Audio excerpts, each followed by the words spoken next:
Chapter 4302 Bending the Knee. The next few minutes proceeded in an unfavorable manner for Patriarch Reginald Cross. Ever since Saint Jeremiah Gage whipped out his thousand-blade domain or whatever, the Neo Amadeus gained the striking power needed to overcome the incredible defensive power of the Abbasi's armor.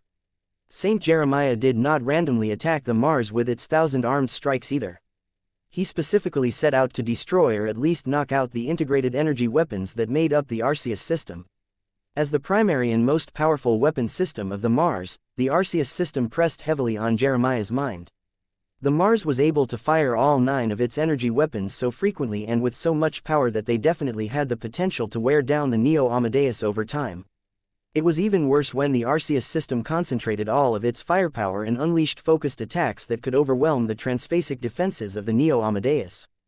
One of the best ways to handle an enemy hybrid mech was to knock out its individual weapon hardpoints one after another. As long as the Neo Amadeus used its enormous quantity of blades to pull out every individual tooth of the Mars, the Ace hybrid mech would eventually be left with no means to inflict damage. A mech without a weapon could not be considered a mech anymore. Saint Jeremiah could easily clean up what was left with no chance of getting defeated. Your Mars is an excellent mech, but it is a shame its pilot is so weak. You can't even stop my Saint Kingdom from invading yours. As the Neo Amadeus struck the Mars with multiple real weapons as well as a flood of phantom daggers, the overstrained Abbasi's armor quickly exposed another gap that the Neo Amadeus instantly exploited. A small explosion erupted from the surface of the Mars as one of its powerful and expensive integrated weapon modules failed to resist the phantom daggers. Fortunately, the one that got destroyed happened to be one of the smaller and more vulnerable energy weapon modules of the Arceus system. Its overall firepower was not that great, but its loss still weakened the alpha strike capability of the Mars. You dog, Patriarch Reginald raged with fury. The Mars is too good to be damaged by your awful mech. You will pay for what you have done. I do not listen to incompetence. The Neo Amadeus did not stop with its powerful massed attacks. The Ace Swordsman mech struck again with 1,000 blades as Jeremiah tried his best to exploit the destabilized state of the Abbasi's armor. Soon enough, the Mars lost its other small energy weapon module mounted on the other side of its chest. Patriarch Reginald grew even more incensed at this loss, but he also gained more urgency in resolving his current crisis. After trying out several ineffectual solutions, he eventually settled on intercepting as many phantom daggers as possible. As always, his Mars never failed to block the incoming sword attacks with its transphasic axe, thereby preventing the Neo Amadeus from exerting the full strength of its extraordinary main weapons. Even so, the real and false daggers that targeted the other integrated energy weapon modules possessed more than enough power to overwhelm the Abbasi's armor and succeed in their goal. Patriarch Reginald's mind and will went into overdrive as he relied on the damaged Arceus system, the shoulder-mounted transphasic Gauss cannons and the transphasic shotgun to eliminate hundreds of phantom daggers before they struck the Mars. Yet no matter how many phantom daggers disappeared, new ones emerged seconds later as Saint Jeremiah's powerful Saint Kingdom seemed to have an endless supply of replacements. Reginald recognized that his current method wasn't the correct way to mitigate the offensive threat of Jeremiah's transformed domain field. The Patriarch of the Cross clan accumulated more grievances as his Mars continued to suffer real damage. As his fury built up, he recognized that the best way to block or mitigate the damage of his opponent's Saint Kingdom was to adopt the same approach. Reginald needed to find a way to make better use of his strength and transform his Saint Kingdom into a form that could counter Jeremiah's willpower manifestations. His mind briefly thought back on the words spoken by Vase. Did he really need to beg for a bailout by requesting the help of his living mech and those so-called design spirits? He could feel their willingness to aid him in resisting Saint Jeremiah and the Neo Amadeus. The Mars, which Reginald always pressed down and stuffed in a dark corner, eagerly offered to lend its strength in order to prove that it could be of immense use in battle. It was as if the Mars had turned into a filthy beggar that eagerly wanted to get hired by a noble master. Reginald scowled in response to the simpering pleas of his living mech. He liked the Mars better when it still had a lot of fight in its spirit. The two design spirits of the Mars also wanted to offer their services. The Phase King possessed a great affinity with the Mars. The designers of the Ace hybrid mech had pumped so much phase water into its frame that it offered a huge amount of room for the alien design spirit to exert his incredibly diverse spatial abilities. Though the Mars was not organic like the Titan V project, the Ace Mech could turn into another incarnation of the Phase King as long as Patriarch Reginald sincerely respected and requested the cooperation of the design spirit. It was a pity that Reginald strongly rejected this form of cooperation. A victory with you at the helm is not a victory that I can be proud of. The ace pilot stubbornly shook his head. If Reginald wanted to win this battle, he had to obtain full credit for it. This was his bottom line. As for the other design spirit, the ace pilot briefly moved his arm and grasped the heirloom that was hanging on his neck. The cross of rebirth that Vase had made for the Cross clan pulsed with eagerness and bloodlust as it conveyed the earnest wishes of the members of the Cross clan. The soldiers of the Cross clan never lost their faith in Patriarch Reginald. Amplified by the thoughts and emotions of the Cross warlord, Reginald had the illusion that he could briefly summon his father from the death. Reginald could already imagine it. How fantastic would it be for father and son to reunite with each other and combine their strengths to pilot the Mars to a greater degree than before? The temptation was great. Patriarch Reginald always regretted the fact that Lord Hemington Cross died too quickly after getting ambushed by the former allies of the Cross clan. There had been no time for Reginald to exchange any words with the father that he had looked up to for most of his life. The hand that gripped the Cross of Rebirth shook more and more even as the Mars continued to resist the powerful offensive of the Neo Amadeus. Even though the Mars never ceased its attempts to clear away as many Phantom's daggers as possible, it became harder and harder to do so with each weapon system that got knocked out by the massed blade attacks. The Neo Amadeus had launched a concentrated attack on the head of the Mars that not only damaged its vertical crest and interrupted its projected plume, but also knocked out one of the two tiny energy weapon modules mounted on the sides. Shortly after that, the Neo Amadeus scrapped one of the shoulder-mounted Gauss cannons. Half a minute later, the 1,000 blades almost succeeded in disabling the transphasic shotgun. As it was, it had received so much external damage that Reginald wasn't sure if it would hold together much longer. If the Mars was equipped with a physical shield, then it would have been able to preserve its vulnerable weapon systems longer. Unfortunately, its absence not only meant that the Mars was losing its teeth at a worrisome rate, but also reduced the Ace Hybrid Mech's ability to intercept more blades. The speed in which the Neo Amadeus was knocking out important weapons and other functional modules had increased. Though Jeremiah's Saint Kingdom started to become a little shakier due to how much the Fredaman Ace pilot had exerted his strength in quick succession, the man fought with the fate of Pima Prime and millions of colonists on his back. There was no way that Jeremiah wanted to weaken his offensive and give his opponent any room to breathe. Damn, Reginald cursed and gritted his teeth. Am I truly too weak to win my first true challenge as an ace pilot? He came closer than ever to asking for help from anyone that possessed the power to intercede on his behalf. No matter whether the help came from a mech, a ghost or a demon, Reginald could not allow himself to get defeated and subject his clan to a second ruination. Yet whenever he was on the verge of opening himself up to possible allies, his pride and conviction refused to bend in the face of reality. After several crucial seconds of procrastination, Reginald finally made an important choice. If I don't want to bend in the face of reality, then I will force it to knees myself. He let go of the Cross of Rebirth and decisively put a line between any further thoughts of asking for help. Instead, he called upon all of his willpower and resonated with his Mars in a different way than before. His Ace Mech was special. It was not only a masterwork, but also alive.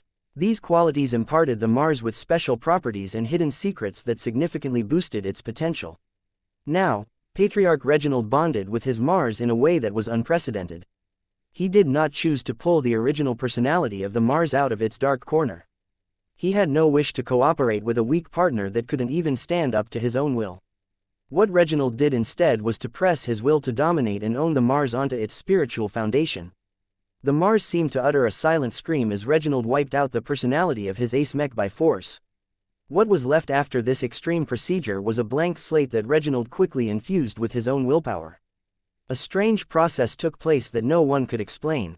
Though Reginald had no idea whether this could work at all, desperation urged him to make a gamble and proceed with this improvised plan in hopes of yielding a useful result. Outside of the cockpit, the Mars underwent significant changes. Its entire aura and character changed in an almost visible manner. It lost a lot of indescribable traits, but gained a lot of new ones as well. The transformation happened faster than anyone could make sense of it.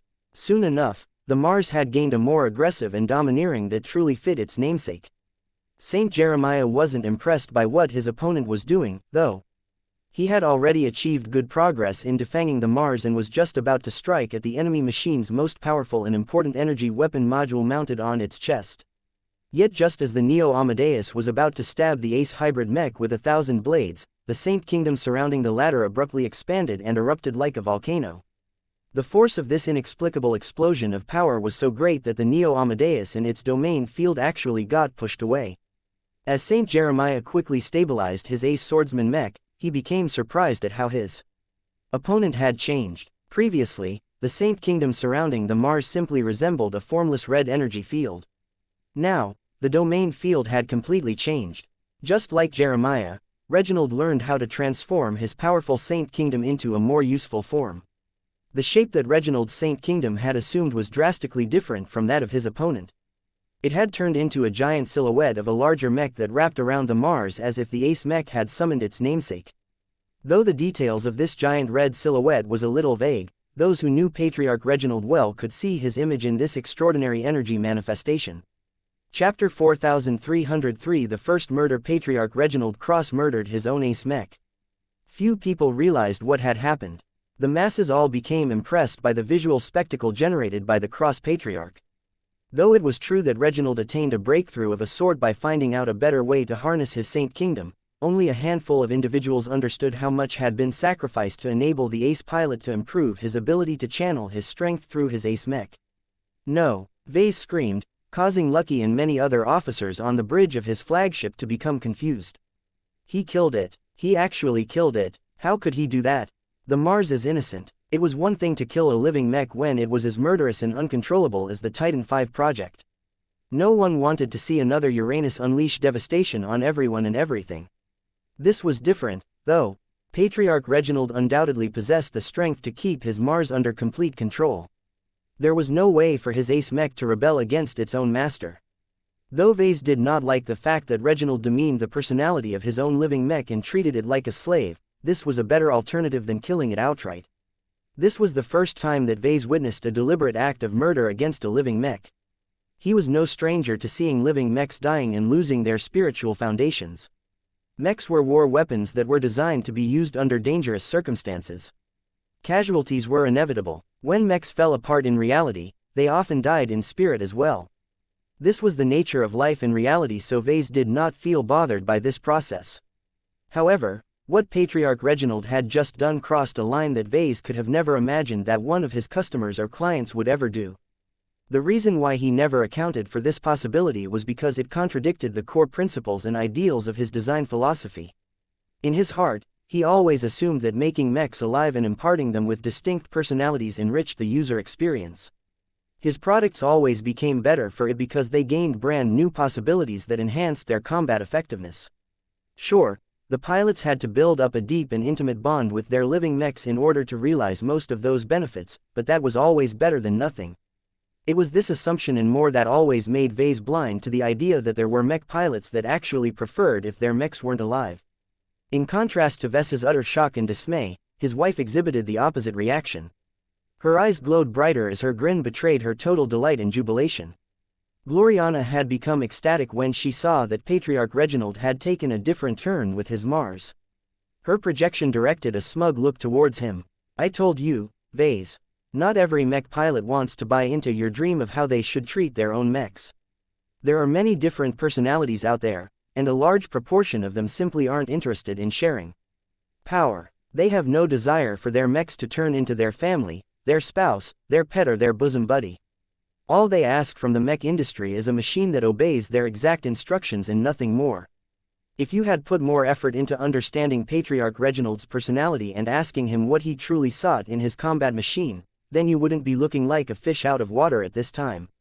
At this time, the transformed Mars finally showed what it was capable of now that it had adopted its latest form. The Mars seemed to echo and resonate with Patriarch Reginald in a radically different manner than before. Previously, Reginald piloted the Mars as if he was a tiny human who was trying his best to operate a massive construct that was many times larger, heavier and more complex than his own body.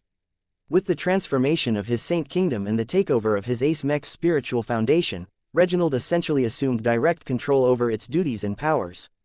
In other words, Reginald was like a boss of a company who fired an incompetent employee so that he could do the job himself. Though the man was forced to handle a lot more responsibilities as a result, as an ace pilot his data processing and decision-making capabilities had reached an incredibly amazing height. Perhaps an expert pilot might have struggled under all of the load, but someone as superhuman as Patriarch Reginald easily adapted to all of the functions and options that a third-order living mech used to be able to perform. Now that Reginald had achieved an unprecedented degree of control over both the tangible and intangible properties of his Mars, he felt more powerful than ever. There was no need for him to bargain with other personalities. There was no need for him to borrow power from other alien entities. There was no need for him to abide by the rules imposed by others. Patriarch Reginald sought absolute sovereignty over his mech.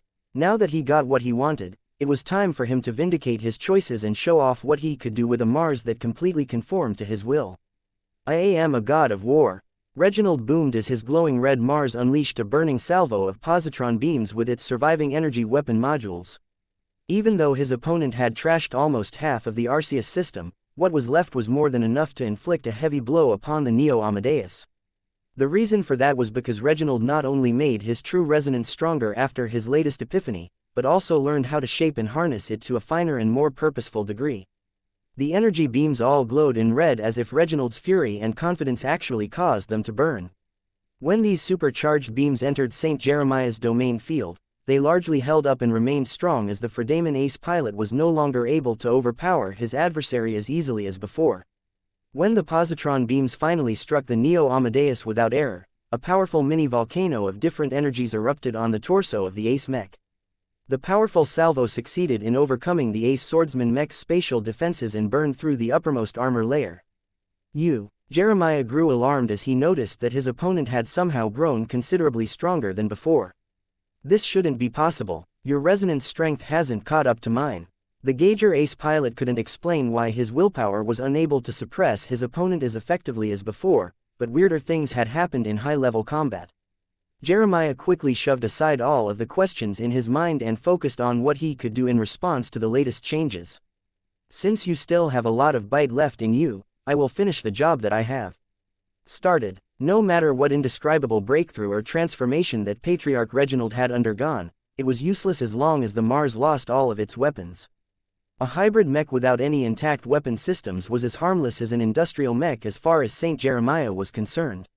With that thought in mind, the Neo Amadeus began to leverage its domain yet again and stabbed forward with its anti-resonance sword, and 1,000 daggers formed out of will and resonance. 1,000 armed strikes. An attack of this magnitude could tear open a huge hole in the hull of a capital ship, but when the weapons drew close to the glowing red Mars, most of them faltered. The phantom daggers all burned and fell apart into harmless motes of energy as soon as they came into contact with humanoid-shaped Saint Kingdom surrounding the Mars. The reason why this happened was because the Mars had compacted and compressed its domain field, making it much harder for Saint Jeremiah's willpower to trespass on his opponent's territory. If Jeremiah wasn't able to press his willpower deeper into Reginald's Saint Kingdom, then the phantom daggers immediately lost the support of their creator. Reginald could easily crush them with his domineering domain. In the end, the only attacks that Jeremiah was able to push through enemy territory were the physical ones. The anti-resonance sword fared the best. It was held by one of the physical arms of the Neo Amadeus and did not weaken at all due to the weapon's unique ability to ignore and negate any form of resonance and willpower expression. Even so, the Mars easily utilized its transphasic axe to block this dangerous weapon. As for the remaining 5 physical daggers held by the energy arms of the Neo Amadeus, the power behind the attacks had weakened as the translucent limbs visibly weakened as they pushed into Reginald's Saint Kingdom. In the end, the Mars didn't even suffer a single scratch. Weak. Reginald smirked as he became completely unimpressed by his opponent's efforts. If this is all you can do, then you should skip all of this effort and offer your surrender. It was surprising how quickly the dynamic between the two ace mech changed after Reginald changed the way he fought. Jeremiah did not let the words of his opponent affect his rhythm. After striking with one set of arms, his Neo Amadeus struck with its other arms. Sadly, the outcome of this second massed strike was just as ineffective as before. The phantom daggers failed to penetrate Reginald's compressed domain field while the physical blades either got blocked or simply failed to penetrate the Abassi's armor. Though the armor system of the Mars had incurred a bit of damage at this point, it was built with a high amount of redundancy in mind, so its ability to restore its spatial reinforcement was almost just as strong as before. Now that it no longer received as much abuse as before, the automatic repair and restoration systems of the Abassi's armor had run their course and stabilized its condition. Average attacks launched by the Neo Amadeus were no longer capable of breaching the reinforced armor plating anymore. Saint Jeremiah quickly realized this as well and no longer tried to overpower his opponent's defenses by relying on massed blade attacks. The ace pilot dismissed 1,000 phantom daggers from his Saint Kingdom. The Neo Amadeus also sheathed all of its physical daggers and dispelled its translucent arms. The ace swordsman Mech was no longer a dodeca-armed mech. Jeremiah had turned it back into a regular bi-armed mech. After a second, the Neo Amadeus slowly pressed its transphasic sword back into a shield. The ace mech then began to grip its anti-resonance sword with two of its arms in a sideways grip. The aura and the demeanor of the Neo Amadeus changed as a result. It had retracted its hasty and aggressive qualities and became a lot more restrained and focused as a result. Patriarch Reginald grew more serious as he sensed a greater threat from the Neo Amadeus. Most mechs lost strength when they no longer harnessed as many weapons as before. This was always the case for hybrid mechs. Swordsman mechs were different. They only needed one good sword in order to overcome strong opponents. Right now, Reginald gained the impression that Jeremiah abandoned all of his fancy tricks and returned to his original form. The best confirmation of that was when Jeremiah's Saint Kingdom transformed to match his new mood. The domain field around the Neo Amadeus not only became sharper, but harmonized with the anti-resonance sword in a way that matched the weapon's properties. The Neo Amadeus lifted its weapon as Jeremiah became a lot more serious about this duel. I should have shown you more respect, Reginald. I apologize for my earlier incompetence. My earlier attack method was too new and rough to defeat you and your Mars. I will be fighting with all of my might from now on. Let my sword cut a path through your domain. The ace swordsman mech abruptly dashed forward and leveraged its attributed domain field to cut through Reginald's humanoid-shaped domain field as if it was made out of butter. Chapter 4304 Mysterious Process. Though the anti-resonance sword looked the least impressive out of all of the three main weapons of the Neo Amadeus, its properties were extremely effective against the current form of the Mars. Now that Reginald had strengthened his Saint Kingdom, it took a lot more effort for most weapons to invade his territory. The anti-resonance sword happened to be able to ignore this measure entirely. Patriarch Reginald already felt it as soon as Jeremiah's changed domain field pressed close.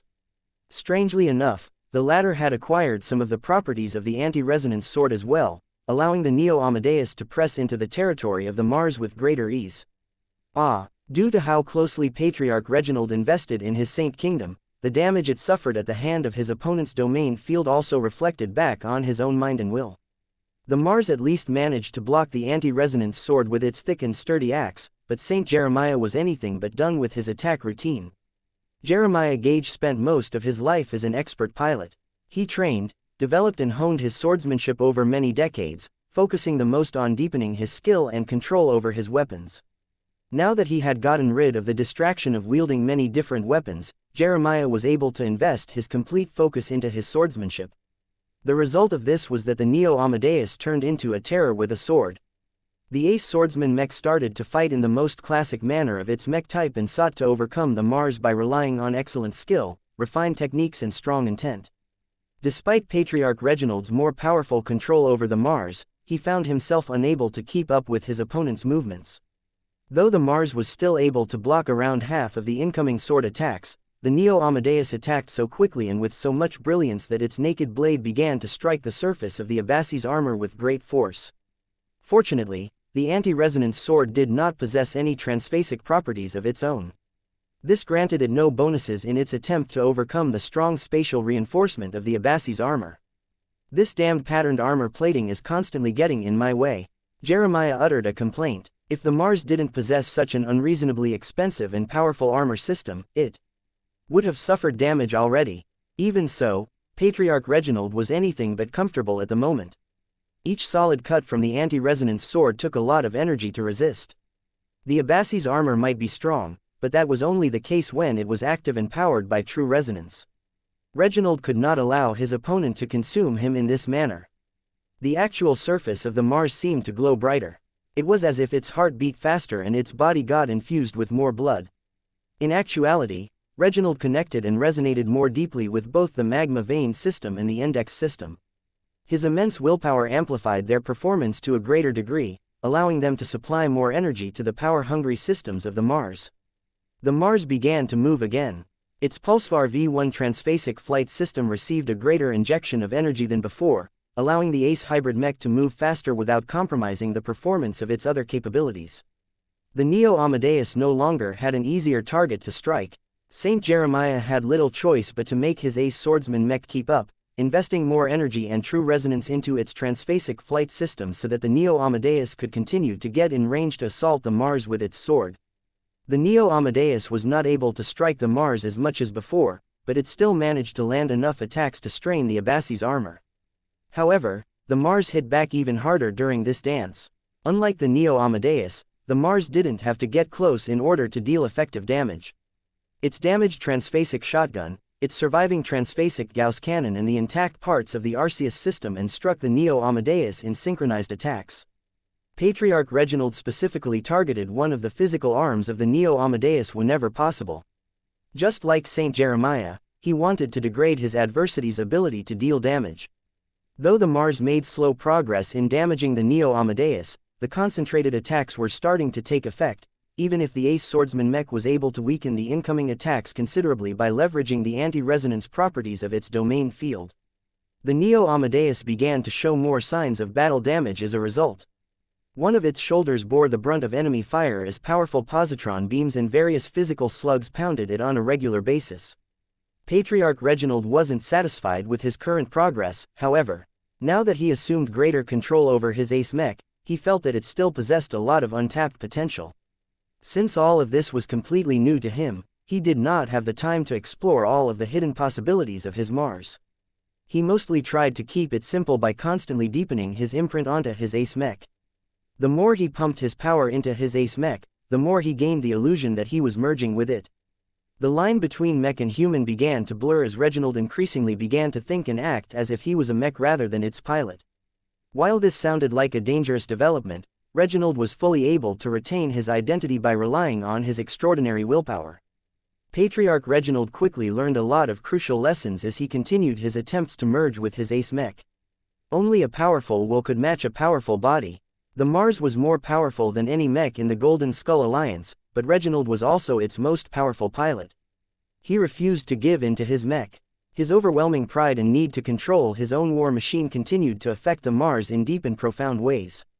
Slowly but surely, the spiritual foundation that had once spawned an independent personality was now reshaped into an entirely different form due to Reginald's efforts. The closer the spiritual foundation completed its wonderful and mysterious transformation, the more the Mars closed its distance to its Ace pilot. Unfortunately, the transformation stalled as it reached some sort of invisible limit. The spiritual foundation of the Mars lacked the depth and background to match the powerful strength of its Ace pilot. Reginald did not mind this too much. He had already done everything he could to reshape the Mars according to his own image. As the Ace pilot resonated with the new Mars, Reginald gained a vastly different experience from before. The Mars had already become a lot more comfortable to him after he wiped out its weak personality and opened up room for himself. Now that its spiritual foundation had completed its mysterious and unprecedented transformation, something seemed to click between Patriarch Reginald and the Mars. It was as if Reginald plugged a cord into a socket, thereby connecting two complementary systems together. Hoo! Reginald took a deep breath as his force of will not only forged a permanent connection to the Mars, but also took total ownership of its spiritual foundation. What? Back on the bridge of the Spirit of Bentime, Vase had become completely shocked to the point of lifting his armored body off his feet. Though other people were unable to observe the profound changes taking place within the Mars, Vase was different.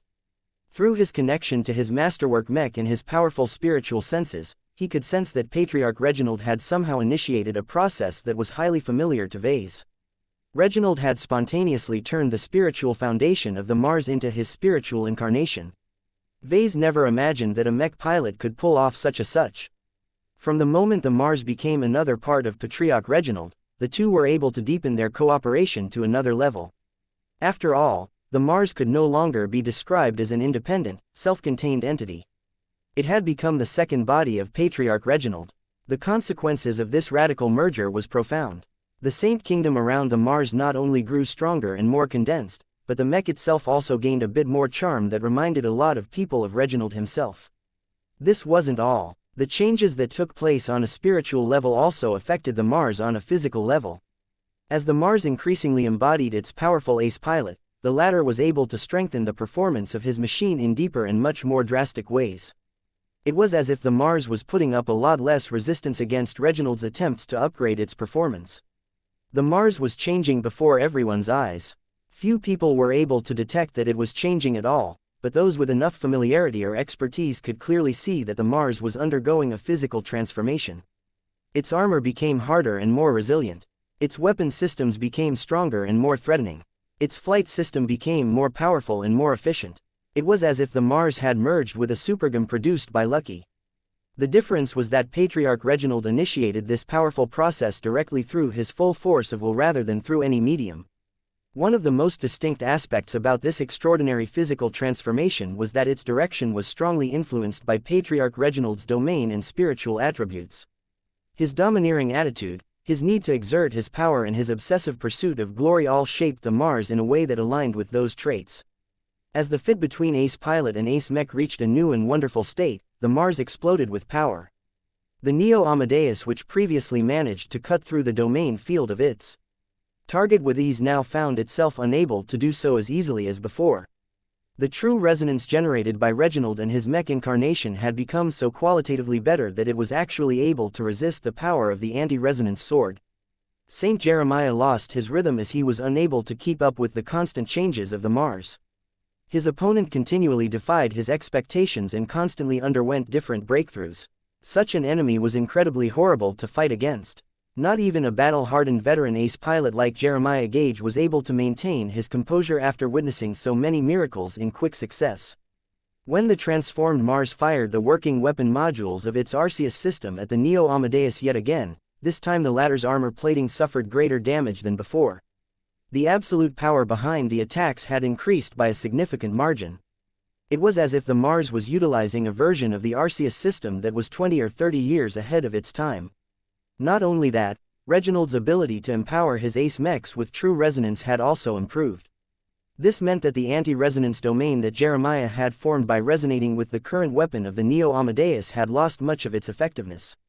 As the Mars launched repeated attacks against the Neo Amadeus, the ace swordsman mech's transphasic armor experienced significantly greater strain than before. It would only be a matter of time before the transformed Mars was able to breach its target's armor if this pattern persisted. While the Mars turned the tide against its adversity, Vase and Gloriana had both become increasingly more certain at the phenomenon that just took place. Vase behaved as if his entire mind had just gotten stuck on an error and crashed. He almost couldn't believe what Reginald managed to pull off after killing the spiritual foundation of the Mars. If I'm not mistaken, then Reginald has just completed the first phase of the mech-body merger process. Gloriana happily nodded as her grin couldn't grow any wider. Her entire body glowed as Patriarch Reginald and the Mars validated her assumptions in her design philosophy in the strongest way possible. Patriarch Reginald has taken the first step to becoming a god pilot in advance. Chapter 4305 The Road of No Return. When Vase participated in the design project that eventually yielded the Mars, he already held expectations that it could trigger the Cross-Patriarch's second apotheosis. Once Reginald advanced to ace pilot, it was logical for Benedict Cortez to upgrade the Mars into an ace mech. Vase did not expect any further drastic changes after that. Reginald had already broken through at this point and exhausted his formidable accumulation. If the leader of the Cross clan wanted to become a stronger warrior, then he had little choice but to slowly grow his resonance strength while deepening his mastery with the Mars. Vase also didn't expect the Mars to leap forward in terms of performance either. The Cross clan had invested a sizable proportion of its total wealth and assets into its development. The Crossers managed to obtain the cooperation of the top second-class development companies based in Davut and elsewhere. Since the Mars already incorporated a lot of cutting-edge technology, it was impossible for the Cross clan to upgrade the ace mech with significantly parts without spending 10 times or even 100 times more money. As such, Vase simply assumed that Reginald and the Mars would undergo a slow and gradual growth process. The chances that either of them would leap ahead and gain a massive amount of strength were supposed to be minimal. This was why Vase found it difficult to accept the dramatic changes that took place in a short amount of time. As the Mars began to beat up the Neo Amadeus by firing concentrated attacks with its ranged weapon systems while using its superpowered flight system to stay out of the reach of its adversary's sword, Vase had no choice but to accept that the improbable had occurred. Who knew that committing the first act of murder against a living mech could put Patriarch Reginald on this path? This shouldn't even happen. Vase sounded as if he couldn't accept the current reality. There's no way that Reginald and the Mars should have gotten close to completing the first phase of the mech-body merger process. This usually happens to senior ace pilots whose resonance strength has developed for a long time and has become a lot more powerful than when they have just broken through. Vase never thought about Reginald initiating the mech-body merger process at this stage because it almost always happened at the later stages of an ace pilot's progression. In the past, Vase wasn't even qualified to know about this transcendent process. It wasn't until he became a Tier 6 galactic citizen that he gained greater access to the MTA's internal library and got in touch with this high-level secret. It turned out that when ace pilots believed that they had become powerful enough to advance to God Pilot, they needed to start the long and dangerous transition to merge with their mechs. The mech community did not understand anything about this transition in the past. Many ace pilots lost their lives as they made one mistake after another as they attempted to merge themselves with their mechs. It was only after several hundreds years of trial and error that the MTA finally formulated a systematic roadmap for ace pilots to advance to God pilots. The amount of casualties had dropped, but not by much, which showed how ace pilots literally had to bet with their lives in order to ascend to godhood. The mech-body merger process was split up into 4 phases. The first phase was referred to as Operation Union. The ace pilot utilized his incredibly powerful force of will to baptize an ace mech that he had chosen to become his god mech over a long period of time. As long as the ace pilot was powerful enough and channeled his willpower in the right way, he would eventually be able to form an indescribable connection to his ace mech that essentially turned it into his second body. The mech industry was generally able to figure out whether an ace pilot completed this phase by testing whether the powerful individual still required a neural interface to pilot his ace mech. If Vase and Gloriana's suspicions were correct, then Patriarch Reginald didn't even need a neural interface to control the movements and actions of the Mars. The second phase of the mech-body merger process was called Domain Field Union. This was a process where the ace pilot was able to merge his Saint Kingdom with his bonded ace mech. The third phase was called Corporeal Union. This was a highly metaphysical step where the ace pilot merged his fleshy body with his ace mech, allowing them to become one and the same. The fourth and final phase was the most abstruse and difficult one of all. Vase had learned very little about this step, but from what he learned and what he could infer, Total Union described the near-impossible process where the ace pilot completely abandoned his last remaining ties to his mortality and completely merged his extraordinary willpower with his mech. This would make both of these elements one and the same, thereby causing the resulting combination to ascend into godhood. Beginning the mech-body merger process was an incredibly big deal. It wasn't supposed to happen when an ace pilot had recently broken through and only just started to make serious use of his first ace mech. This was why Vase had incredibly mixed feelings about Patriarch Reginald's decisive act to convert the spiritual foundation of the Mars into his spiritual incarnation. Doesn't he know that completing the first phase of the mech-body merger process has put him on the path of no return? Vase wondered. There's no way for Reginald to change his mind anymore. From the moment he established a permanent bond with the Mars, they are bound in life as well as death. Gloriana didn't look as concerned, though. I do not think the MTA has neglected to inform Reginald of the consequences of this action.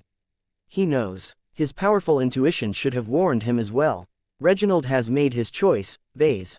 Instead of spending decades to develop as an ace pilot and waiting for a mech designer to supply him with an ace mech that is designed to evolve into a god mech from the ground up, he has chosen to bet his future on the Mars without a second thought. I am honored that he appreciates my work so much to entrust his very life and career to our product. You should be as well, Vase. He would have never taken this step in advance if you hadn't provoked him into killing his own living mech. Vase was about to go crazy. This was never supposed to happen. Besides, Patriarch Reginald should hardly be in the right state and mind to make such a life-changing choice. What is most egregious about the current situation is that this impulsive idiot literally can't afford to lose his ace mech anymore. By completing the first phase of the mech-body merger process, the destruction of the Mars will directly feed back to its pilot.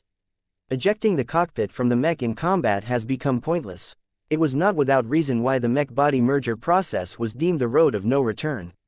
Previously, the Mars was an incredibly strong but ultimately expendable product. Reginald might become enormously pissed or depressed if his ace mech ever got scrapped due to participating in a losing battle, but eventually the pilot would be able to pick himself up and resume his career by piloting a brand new ace mech designed for his use. Patriarch Reginald pretty much kissed this option goodbye today. By turning the Mars into his incarnation, he tied his life into the machine in a way that bound their fates together. This had many implications. If the Mars ever got destroyed, Patriarch Reginald's mind and willpower would suffer such heavy damage that he would either become mentally crippled or become completely brain-dead. If Patriarch Reginald wasn't able to pilot the Mars for an extended amount of time, both of them would slowly develop serious problems. Fortunately, not all of the changes were negative. If the Mars received a major upgrade and performed a lot better than before, then Patriarch Reginald's resonance strength would quickly rise in proportion. Ultimately, in order for an ace pilot to successfully transition into a god pilot, he and his bonded ace mech must constantly strengthen themselves while also continuing to merge with each other. Vase didn't have access to enough information to obtain more than the basic descriptions of this process, but every source he had access to constantly emphasized that most ace pilots were likely to fall before they completed all 4 phases. This was why Vase was angry at Patriarch Reginald. It was already bad enough that the ace pilot killed the innocent personality of his living mech. Though this violated the principles that Vase believed in, it was not as if it was an unforgivable mistake. Vase had killed his fair share of people throughout his life, whether directly or indirectly.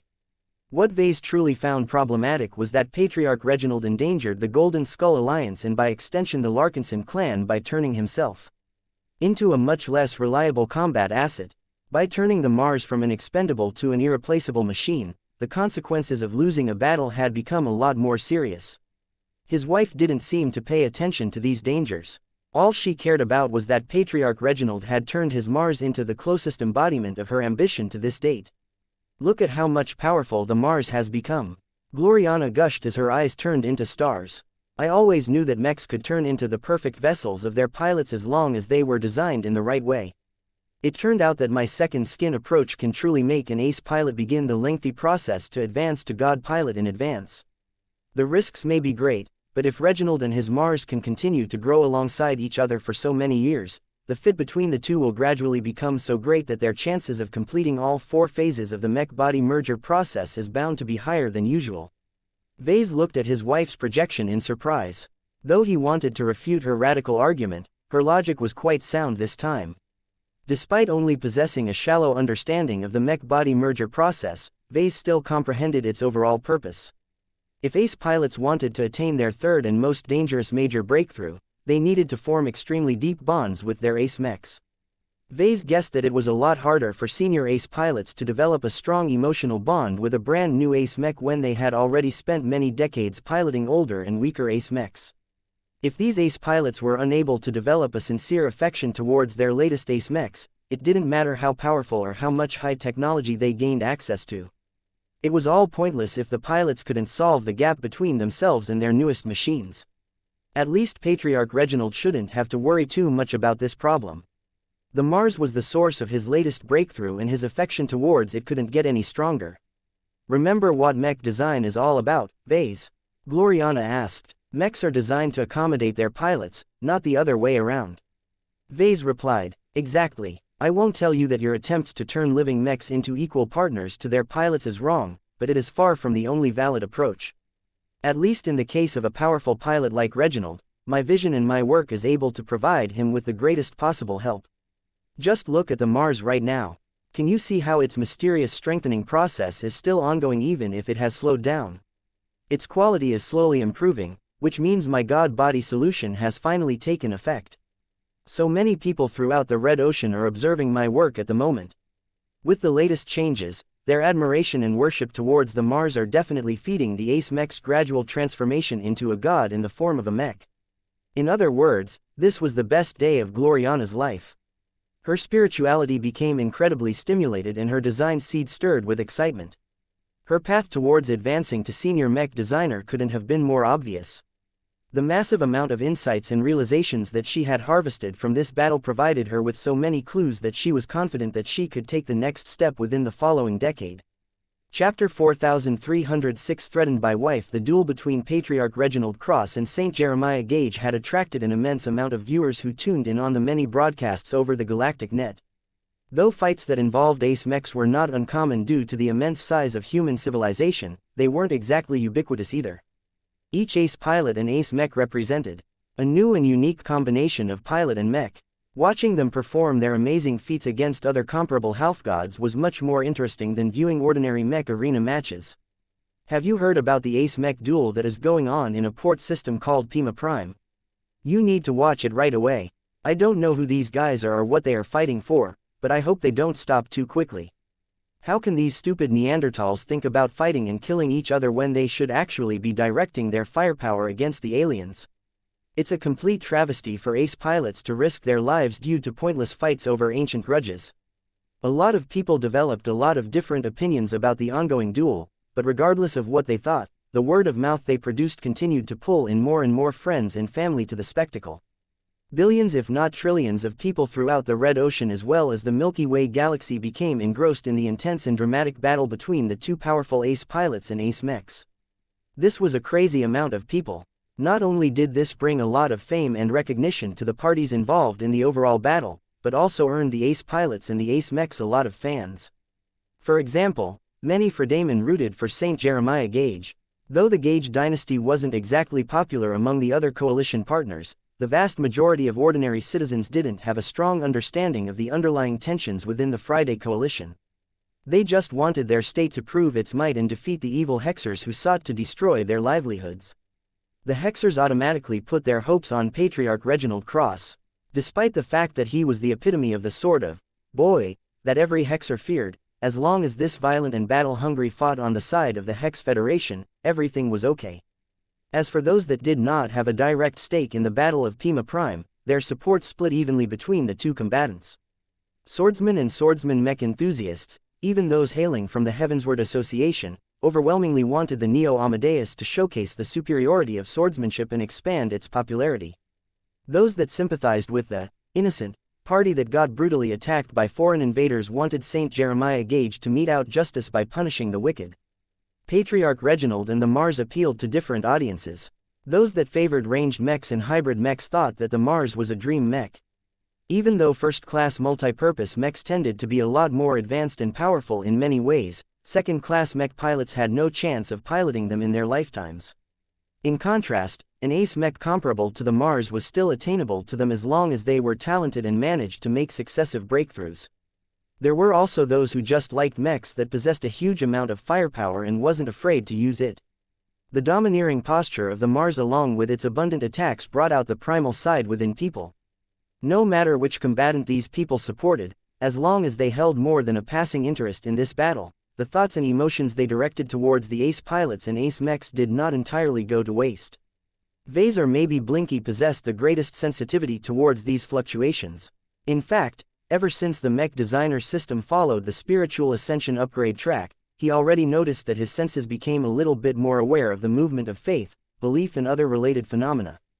Though he hadn't consciously paid attention to this variable since he had mostly directed his thoughts towards Patriarch Reginald's outrageous act of murder against his ace mech. Now that Gloriana pointed it out, Vase indeed noticed that both combatants were harvesting a growing wave of spiritual feedback. What is going on? Vase became puzzled. He had never explicitly obtained any source that high-ranking mech pilots needed to rely on faith and belief to advance.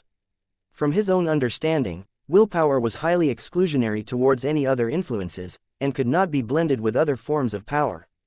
That was also the reason why high-ranking mech pilots posed such a great threat against other spiritual entities. Their willpower and true resonance were too strong and naturally countered other spiritual phenomena. When Vase studied the Neo Amadeus, he found that the growing movement of faith did not affect it in the slightest, which aligned with his theories. It was as if high-ranking mech pilots were weirdos among transcendents. Though they shared some resemblances to other spiritually powerful individuals, they took a huge detour and followed their path. According to his theoretical framework, Patriarch Reginald Cross should be in the same position. The man was obviously self-centered to the extreme, or else he wouldn't have killed off the personality of his own living mech. Let's see what is going on with him and his ace mech. When Vase carefully observed the Mars, he noticed an immediate difference from the Neo Amadeus. The spiritual feedback that was pouring in from every corner of the old galaxy and the new frontier were not being repelled. This was strange because Patriarch Reginald didn't appear to absorb these incoming energies directly. In fact, his strengthened Saint Kingdom actively seemed to repel these unwanted influences. The reason why some of it got through anyway was because the Mars acted like a black hole that actively sucked in the spiritual feedback. It was no wonder why Gloriana became incredibly ecstatic about what she had been able to witness today. The God-body method that she had painstakingly applied to the entire frame of the Mars had never displayed any impressive results since the mech initially came into existence. The requirements to apply this method to the Mars were harsh. Each and every single component had to be stamped with a physical, divine marker that was based off Ves's totems. Essentially, Gloriana came up with a scheme to turn every physical mech part into a totem. The goal of doing all of this was to ultimately imbue the Mars with some of the powers of a deity, the most important of which was to be able to absorb spiritual feedback that it could use to upgrade its quality. Though Gloriana's idea sounded incredibly wacky to say the least, the fact that the Mars was not only absorbing a lot of spiritual feedback, but actively converted all of this income into real improvements of its parts and systems offered conclusive proof that her ambitious idea actually worked. The Mars is actively climbing up Senfoven's ladder of craftsmanship. Vase gasped. The distance between the second rung and third rung of the craftsmanship ladder was unimaginably great, so Vase did not expect to see any immediate results. Besides, Vase did not think that it was that simple to turn a mech into an exceedingly rare and exemplary grand work. There had to be more profound requirements that couldn't be met by piling up a lot of incremental improvements. Even so, Gloriana's successful implementation was a massive leap to her work and design philosophy. As the Mars gradually strengthened itself, its performance became less and less detached from its original technical processes and specifications. Ace mechs already performed a lot better than their base parameters due to the amplification of true resonance, but this was starting to get ridiculous. The Mars was actually undergoing a double improvement. Patriarch Reginald's strengthened bond with his ace mech had baptized the machine with his powerful force of will, thereby improving the machine in ways that reminded Vase a lot of Lucky's gems. Vase even speculated that the willpower baptism might actually be overriding the effects of the rage of AF gem that he had attached to the Mars. When this willpower baptism was combined with the activated God body method, the Mars changed in ways that made a lot of mech designers and other people with vision take a deeper look at this ace mech. Did Gloriana open up an entirely new way of empowering ace pilots? Vase wondered. He used to think that Gloriana's insistence on treating living mechs as proto-gods or deities in the making was utter nonsense and claptrap. However, the design solutions she came up with actually allowed her to realize her insane vision. Vase felt sickened by the progress that his wife had made. He did not object to Gloriana achieving success in her work. She was his wife, and the stronger she became, the more benefits she provided to him and his organization. He just didn't want her to succeed in turning mechs into godlike entities. It felt wrong for mechs to turn into objects of worship. The implications were too massive for him to think about at the moment. A strong sense of urgency welled up in his mind. When he glanced at Gloriana's projection and saw that his wife had become more energetic than any other moment in her life, Vase felt as if he was getting more and more behind. Gloriana was on track of advancing to senior first. Not only that, she would probably advance based on a premise that was antithetical to his own design philosophy. According to her, an ideal living mech was not necessarily a machine that possessed an independent personality, but one that offered an empty shell that the mech pilot could completely mold and adapt to his own needs. The Mars was the strongest representative of this so-called second skin approach. The greater its success, the more validation it provided to his wife. Patriarch Reginald's actions had essentially cut off most of Ves's ownership of the Mars. Vase felt more of a loser because of this. His wife had made a strong stride towards becoming a senior while he was still mucking about with many different miscellaneous design solutions. Though he had developed a lot of useful innovations over the years, many of them were rather scattered and did not really form a cohesive system of improvement. Vase wanted to change this inadequacy more than ever. I've been too complacent over the years. He had been too scatter-brained and did not work hard enough to develop a design solution that comprehensively pushed his design philosophy to a higher level. A fire lit up inside his heart. The threat of Gloriana's impending breakthrough drove him to change his plans and allocate a lot more attention to speeding up his own advancement to senior. I just need one good idea to make the crucial step. Though Vase did not have any concrete suggestions on what that idea should be, he already determined an overall direction for himself. I need to prove that my principles and ideals aren't invalid. If the Mars provides legitimacy to Gloriana's premise that the strongest mechs are those that are completely attuned towards their mech pilots, then I need to design a mech that clearly proves that the power of synergy and cooperation is just as strong. Vase needed to rethink the relationship between living mechs and their mech pilots and invent a meaningful way for it to produce greater results on the battlefield. He glanced towards the projections showing off what was taking place across the entire battlefield. If Vase wanted to find a clue on how he should progress his design philosophy, he wouldn't be able to find it by watching the duel between the two ace mechs. He would have much better luck if he observed the performance of his other living mechs. The reason for that was because they represented his ideals much more faithfully. Chapter 4307 Stealing from a Thief. While Vase was experiencing a crisis sparked by the possibility that his wife might overtake him, the duel between the two ace mechs had become more cruel and intense than before. The principal reason why the two ace mechs attacked each other with greater force and urgency was because of the profound transformations initiated by Patriarch Reginald. The more time went by, the more Reginald became more familiar with what he could do with his bonded ace mech. His control over the Mars improved because his instinctual and unconscious understanding of every single part or system continued to grow. Of course, his new and unprecedentedly deep bond with the Mars did not grant him the theoretical understanding of how his mech actually worked from a technical perspective. Even if he became as smart as knowledgeable as Master Benedict Cortez, Reginald still wouldn't be able to explain everything anymore. This was because the current version of the Mars had evolved far beyond its technical design due to its latest transformations. Just like how ace pilots transcended beyond their mortal roots as their willpower grew stronger and more transcendent, a similar phenomenon had taken place with the Mars now that Reginald had turned it into another part of himself. The most immediate consequence of all of these profound changes was that the Mars began to overpower the Neo Amadeus. Each time the latter tried to overcome the defenses of the Mars, its anti-resonance sword inevitably got blocked by a transphasic axe. This was a surprising result because the skills of the two ace pilots were substantially different. Saint Jeremiah Gage was a pure swordsman who trained and polished his swordsmanship over many decades. Patriarch Reginald was a typical hybrid mech pilot that did not specialize in single-weapon systems but preferred to dabble in a variety of them at the expense of depth. Compared to actual ace pilots that specialized in melee combat, Reginald's skills with his axe fell far behind. As a weapon that was built for hacking through powerful armor plating, the transphasic axe was not as fast and nimble as the opposing sword. The main reason why the Mars was able to block and parry the incoming sword strikes was because the base performance of the ace mech had improved by a noticeable margin. So what if Patriarch Reginald wasn't as skilled as Saint Jeremiah? As long as the Mars was able to move faster and exert greater force with its limbs, Reginald did not need to employ any fancy techniques to neutralize his opponent's attacks. Once the Neo Amadeus was unable to inflict damage with its powerful but singular sword attacks, the Mars had free rein to pound the Fredaman ace mechs with its ranged armaments. The upgraded and strengthened ranged weapon modules consistently attacked the shoulders of the Neo Amadeus.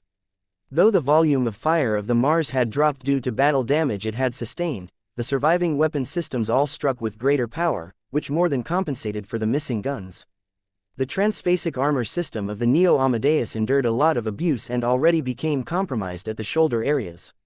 When the Mars blocked the latest incoming sword strike, its Arceus system shot out several powerful resonance-empowered beams that forced the Neo Amadeus to hastily turn around in order to avoid punching through its most damaged armor plating. Reginald already anticipated that his opponent would make this move. From the moment the Neo Amadeus turned sideways, the Mars fired two powerful kinetic attacks at the ace swordsman mech's transphasic flight system. A powerful backup shield generator came online but quickly became overwhelmed as the slugs fired by the shoulder-mounted Gauss cannon and the shotgun struck with incredible power. As long as the Mars was able to fire at the opposing ace mech's flight system a few more times, there was a great chance of compromising the ability of the Neo Amadeus to move around. Saint Jeremiah felt much more threatened by the Mars than before. His powerful and highly refined swordsmanship had become impotent in the face of the continuous improvements of his opponent. The man truly didn't know how Patriarch Reginald and his admittedly impressive ace mech gained so many massive power-ups, but it was clear that he needed to make a drastic change in order to put up a good fight.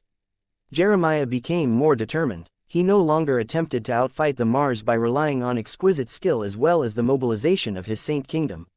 Instead, his Neo-Amadeus maintained its distance for a bit of time so that he could resonate with his anti-resonance sword in a deeper and more profound way than before. The sword, which rejected all forms of resonance aside from that generated by Saint Jeremiah, began to shake and vibrate as if a terrible amount of power was building up inside the weapon. Certain people such as Reginald, Vase and Kedis faintly sensed signs of life from the anti-resonance sword. Though Vase no longer tracked the Ace-Mech duel as closely as before, he quickly directed much of his attention back to this fight when he sensed that the anti-resonance sword actually possessed a faint human consciousness. What the hell? How can the Neo-Amadeus wield a living sword? As he studied the weapon intensely, he soon figured out that the weapon was not alive, in the same way as his products were alive. Instead, it felt as if the sword had been bonded to the mind of a powerful human through a technological process. Vase thought up several ways the Fredaimon could accomplish such a feat. Did the developers of the Neo-Amadeus implant a human brain inside the body of the anti-resonance sword? Though this sounded like a ridiculous notion, it was the only explanation that made sense to Vase. Why would they implement such a crazy solution? Vase thought about the parallels between the anti-resonance sword and his work and quickly came up with a frightening possibility. Are the Gaugers trying to imitate my work? He already had a strong hunch that this was the case. The Fredaimon had fought against so many living mechs during and after the Komodo War that they definitely recognized the value of living mechs. It shouldn't be much of a surprise that the Fredaimon made serious efforts to imitate or reverse engineer living mechs. As Vase began to pick up more nuances about the sword, he soon picked up a few more clues that led him to make two more conclusions. First, the human brain that the Fredaimon integrated with the anti-resonance sword resembled that of an expert pilot. Vase suspected that the researchers of the Gage dynasty had taken the brain of a dying but willing Fredaimon expert pilot and integrated it into the mech sword. This explained why this living sword harmonized so well with Saint Jeremiah. Second, the chief developer responsible for creating this macabre living weapon was probably Master Tokman Huron. Is he angry at me for stealing his ideas? Vase wondered. Whatever the case, it appeared that Master Huron had found a new way to utilize his expertise in design philosophy. Whatever he did with the anti-resonance sword allowed Saint Jeremiah to resonate with it so much that it looked as if the weapon was being fully unlocked. Avoid that sword. Patriarch Reginald didn't need any reminders. He instinctively sensed a great threat from the weapon and did not hesitate to shift his targeting from the shoulders of the Neo-Amadeus to the sword that it held in its hands. Unfortunately, the materials the anti-resonance sword were made of were extremely hard and powerful. Even if the concentrated energy and physical attacks were beginning to chip away at the blade, these measures could not prevent Saint Jeremiah from completing his move. Behold the power born of sacrifice. Before the Mars could fire another salvo, the Neo-Amadeus actually tossed its anti-resonance sword. The weapon soared forward like a doomsday missile that promised total destruction. It radiated so much power that its properties appeared to be little different from a weapon of mass destruction. The Mars only had enough time to lift its transphasic axe and block the tip of the incoming sword before it could get any closer. From the moment the anti-resonance sword got blocked, it erupted and let loose a blindingly powerful white blast that completely overtook the Mars and its humanoid-shaped domain field. In fact, the latter had suffered the most from this costly attack. Somehow, Saint Jeremiah not only supercharged his anti-resonance sword, but also triggered it to blow and release all of its power at once. The Mars suffered greatly as it rapidly backed off from the energies and forces unleashed by the remarkable explosion. The overpowering attack put the Mars in a much more awful shape than before. Its domain field had suffered so much trauma that its integrity had been compromised. If the domain field previously resembled a healthy and powerful state, now it looked like a state that had just been ravaged by war. The condition of the Mars was a little better, but not that much.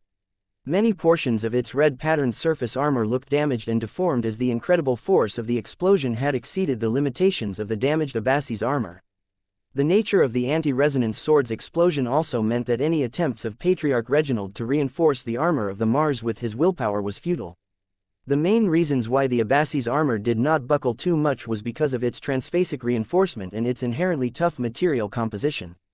What was actually devastating to the Mars was that its handheld equipment had suffered the brunt of the damage from the sacrificial explosion.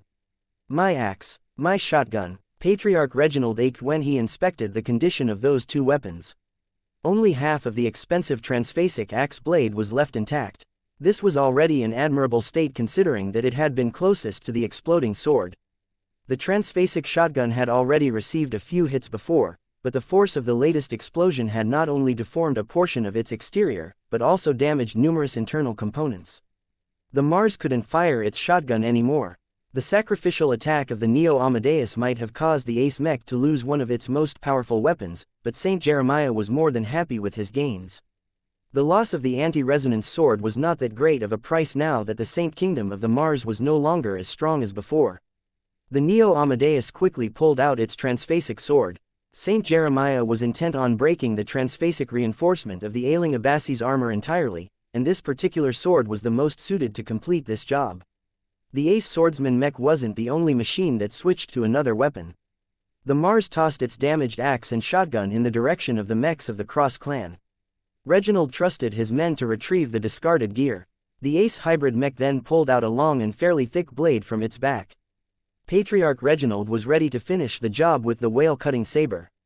Kedis originally designed the heavy saber to cut through the flesh and bones of phase whales and other massive opponents. It should be more than enough to slice through the armor of the Neo Amadeus, especially after it too benefited from Reginald's willpower baptism. Strangely enough, the whale-cutting saber didn't undergo as many changes as the rest of the Ace Mech. Reginald initially wanted to imprint the weapon with his force of will to the greatest extent possible, but he quickly changed his mind. The power that Kedis had especially imparted to the saber upon its creation was not weak. It was important for the saber to retain as much sharpness as before. Though Reginald's affinity with the whale-cutting saber was not as great as with his transphasic axe, this was hardly a problem in his opinion. Reginald became more eager to test whether his new weapon was sharper than that of his opponent. If I can't cut you with my axe, I will cut you with my saber. The two Ace Mechs soon attacked each other with their new bladed weapons. Chapter 4308 Desperation Moves. The Mars and the Neo Amadeus had dropped significantly from their prime at this phase of their increasingly more impressive mech duel. The two Ace Mechs not only inflicted considerable damage to each other's frames, but also expended a lot of energy in the process. The Mars had pumped a lot of power to its Arceus system in order to maintain its high output, but its energy reserves were still healthy with the indispensable help of the magma vein system and the index system. These special design solutions had actually undergone a major improvement after getting affected by Patriarch Reginald's willpower baptism. The magma vein system squeezed additional efficiency out of the Mars while the index system generated considerably more energy out of a mysterious source, making it so that Patriarch Reginald did not need to tighten his belt anytime soon. The Neo Amadeus did not possess such exaggerated energy management and energy generating systems, but as an Ace Swordsman Mech it did not drain its energy reserves as quickly as its adversary. Even so, if the two Ace Mechs continued to fight each other at the current level of intensity, their energy reserves would most certainly enter into dangerous territory after 10 minutes. Patriarch Reginald preferred to slow down the pace of the fighting and drag out the duel in order to make the most out of the advantages of the Mars. Saint Jeremiah possessed the opposite idea. His urgency became greater as the duel dragged on because his Ace Mech did not excel in battles of attrition. Not only that, Jeremiah was also growing more and more exhausted himself. He had exerted his force of will many times in order to amplify his big moves and deal meaningful damage against the Mars. He had no choice but to do so because it was the only way for him to overcome the powerful protection of the Abbasi's armor. Though Jeremiah was happy that the armor system of the Mars had suffered so much damage that it was no longer as insanely tough as before, the excellent quality of the Abbasi's armor meant that it still took a lot of effort to damage it further. This meant that Jeremiah could not slack off in terms of empowering his Ace Mech with true resonance. After recognizing that he was operating on a definite time limit, Saint Jeremiah did everything possible to land as many strikes on the Mars as possible. Though the heavy saber in the Mars was a bit unwieldy, the Ace Hybrid Mech was more than strong enough to handle it in a fluid manner. Combined with its considerable length, it was not that difficult for Patriarch Reginald to use it as a blocking tool. Reginald maintained the same strategy as before. His Mars did not even attempt to launch any attacks despite the fact that the whale-cutting saber was probably sharp and powerful enough to cut through the exterior of the Neo Amadeus. He just wanted to rely on the surviving ranged weapons of the Mars to continue to grind down the shoulders and other vulnerable sections of the Neo Amadeus. The ace swordsman Mech had to work harder in order to avoid getting blocked. It began to channel more power into its transphasic flight system so that it could maneuver around the Mars and attack it from angles that made it more awkward to defend against. The Neo Amadeus expended its energy reserves at an even faster rate than before, but Saint Jeremiah managed to strike the Mars at a considerably higher rate. The faster energy drain increased his urgency and caused him to recall all of his swordsmanship skills and push them to a greater height than before. I have trained my swordsmanship and piloted swordsman mechs for over a century. Jeremiah stated, I did not dedicate my life to becoming stronger just so that I will fall against a messy hybrid mech like your Mars. My sword is strong and my cause is just. I will not allow you and your Hexer allies to ruin the lives of my people. All of the pressure piling up on Saint Jeremiah finally triggered a small breakthrough. Though his improvement was not as dramatic as that of Patriarch Reginald, his swordsmanship became noticeably more exquisite and his control over his Neo Amadeus had gained a lot of ground. The more the situation became unfavorable to Jeremiah, the more he dug into his potential and mustered up greater strength. This was not an uncommon phenomenon in ace mech duels. Every single pilot that advanced to this point was either extremely talented or incredibly good at learning in actual combat. Saint Jeremiah obviously fell into the latter category. There were no incompetents among ace pilots, and the scion of the Gage dynasty enjoyed some of the best treatment that the Friday Coalition was able to provide. This wasn't all. As Jeremiah resonated with his transphasic sword on a deeper level, he developed a closer bond with the living consciousness residing deep within its construction. The controversial technology applied to the mech sword might not be entirely ethical, but Jeremiah did not spend any thought on that as he tried his best to sync with this odd weapon. When Jeremiah was able to develop a deeper bond with the transphasic sword, he was able to channel more of its properties through his Saint Kingdom.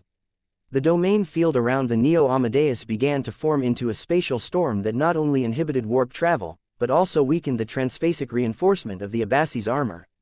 Then the Neo Amadeus managed to strike the ace hybrid mech again. Its transphasic sword managed to penetrate the armor much more easily this time.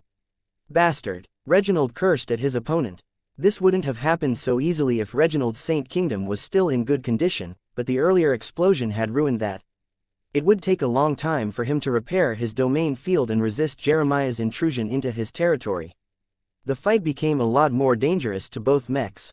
The Mars began to suffer multiple cuts through its armor as the active effects of the Abassi's armor basically lost strength. The 11 kilograms of phase water integrated in the armor system had become irrelevant. The most serious blow inflicted by the Neo Amadeus was when its sword managed to cut through the surviving shoulder-mounted Gauss cannon, thereby stopping its output for the remainder of the battle. However, the Mars did not suffer a one-sided beating. Though it was failing increasingly more at blocking the tricky attacks launched by the Neo Amadeus, the ace hybrid mech slowly managed to pile up a lot of damage with the help of its Arceus system. The shakier but still fairly powerful resonance-empowered positron beams had finally burned through enough armor plating to compromise the left shoulder of the Neo Amadeus. When the Neo Amadeus next circled around and lunged forward, the ace swordsman mech abruptly lost its rhythm when its left arm abruptly became crippled. Though the limb was still attached to the mech, the Mars managed to destroy enough internal mechanisms to reduce its strength by half and decrease its responsiveness by a third. If that didn't sound bad enough, the subsequent ranged attacks launched by the Mars continually damaged the vulnerable shoulder section and reduced the performance of the arm as well as other nearby parts even further. The Neo Amadeus had no choice but to wield its transphasic sword with one arm. Though the ace swordsman mech had originally been designed with one-handed grips in mind, the Neo Amadeus was no longer able to attack as strongly as before. If Saint Jeremiah wasn't careful enough, then the Mars might actually be able to knock the transphasic sword from the hand of the Neo Amadeus. With the reduction in power, the Neo Amadeus slowly fell behind in the duel. Jeremiah was tempted to activate one or more phantom arms in order to strengthen the grip on the transphasic armor or wield additional weapons, but mind and willpower were already in a bad shape. Not only would he be able to fight as effectively as before, he would also hasten his demise. Seeing that the Mars had directed its Arceus system to put the right shoulder of the Neo Amadeus under pressure, Jeremiah understood he needed to make another drastic move. He resonated with his transphasic sword in the same manner he did with his former anti-resonance sword. The transphasic sword did not repel his true resonance as much, and his improved bond with the weapon had also paved the way for this consequential option. It took considerably less time for the Neo Amadeus to supercharge its transphasic sword. The power of sacrifice shall vanquish the wicked. The ace swordsman Mech quickly tossed its self-destructing weapon as soon as it was ready. Patriarch Reginald reacted differently to this move now that he had already witnessed his opponent pulling it off before. It did not take a genius to guess that the Neo Amadeus was able to blow up all three of its swords. I'm not falling for this trick twice. The Mars made three separate moves to respond towards this threat. First, it backed off and built up as much distance between itself and the Neo Amadeus from the moment the latter began to charge its mech sword. Second, it decisively tossed its whale-cutting saber in the trajectory of the explosive projectile. Third, the Mars quickly minimized its exposure to the impending blast by turning its frame so that its feet were oriented towards the threat. Soon enough, a violent spatial explosion engulfed the space in front of the Mars as the whale-cutting saber precisely managed to strike its tip against the tip of the transphasic sword. This powerful move was enough to trigger the explosion in advance. Though the Mars was still close enough to get affected by the spatial eruption unleashed by the transphasic sword, the Mech did not suffer as much damage as Saint Jeremiah hoped. Brilliant response. What an amazing way to defend against this move. Many observers were incredibly impressed at Patriarch Reginald's actions. He not only formulated the right plan, but also showcased excellent skill and reaction time when he made his moves. In the end, the Mars only suffered moderate external and internal damage to its legs. Only a small proportion of its upper body suffered internal damage, which did not affect its performance by a significant margin. The only problem now was that the Mars had lost its grip on its only remaining handheld weapon. Surprisingly enough, the whale-cutting saber did not suffer that much damage despite being in point-blank range of the explosion. One of the purposes behind its development was to fight against phase whales, so it possessed greater resistance against spatial attacks than normal. Even so, a third of its lengthy blade had snapped off while the remainder of the weapon was no longer in great shape either. As the damaged whale-cutting saber spun away from the site of the explosion, the Mars had already moved in its direction in order to regain its weapon. Oh no you don't. Saint Jeremiah was not about to allow this to happen. The Neo Amadeus had already unsheathed its final sword and activated it so that it began to project a hot and powerful plasma blade. Though the weapon was a considerable energy hog, its ability to burn and melt through armor was undeniable. Now that the Abassi's armor of the Mars had fallen into an even poorer shape, the plasma sword was an excellent way to finish off the damaged ace hybrid mech.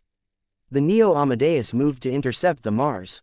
Though the Fredaman mech wasn't fast enough to pick up the whale-cutting saber first, it would still be in a position to cut the Mars on its vulnerable rear with its hot and glowing weapon.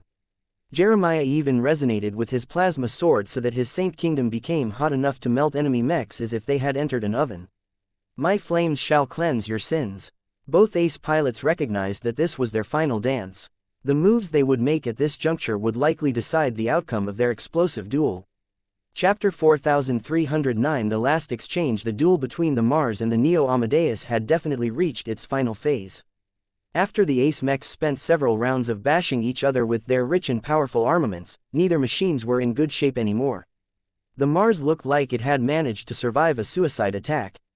Its once glorious patterned red armor was cracked and broken in many places, particularly at the lower half of its body.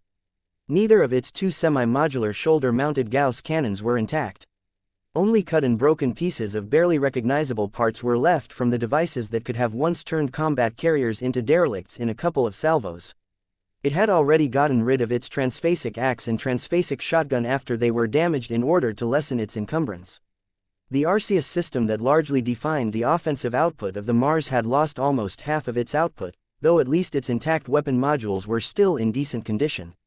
It had also temporarily let go of its sole remaining handheld weapon after using it to intercept the exploding transphasic sword thrown by the Neo Amadeus. Though the Mars could theoretically finish the fight by relying on its damaged Arceus system alone, the ace hybrid mech would have no good way of fending off its adversary's powerful plasma sword without a solid weapon in its grasp. This was why Patriarch Reginald Cross did not hesitate to drive his Mars to retrieve the damaged but still serviceable whale-cutting saber at all cost. The transphasic flight system of the Mars did not operate as effectively as before. The spatial shockwaves generated by the exploding transphasic sword had rippled through the frame of the powerful mech and disrupted a lot of phase water-based functions. For example, the Abassi's armor no longer offered any transphasic reinforcement that made the Mars so hardly against powerful attacks.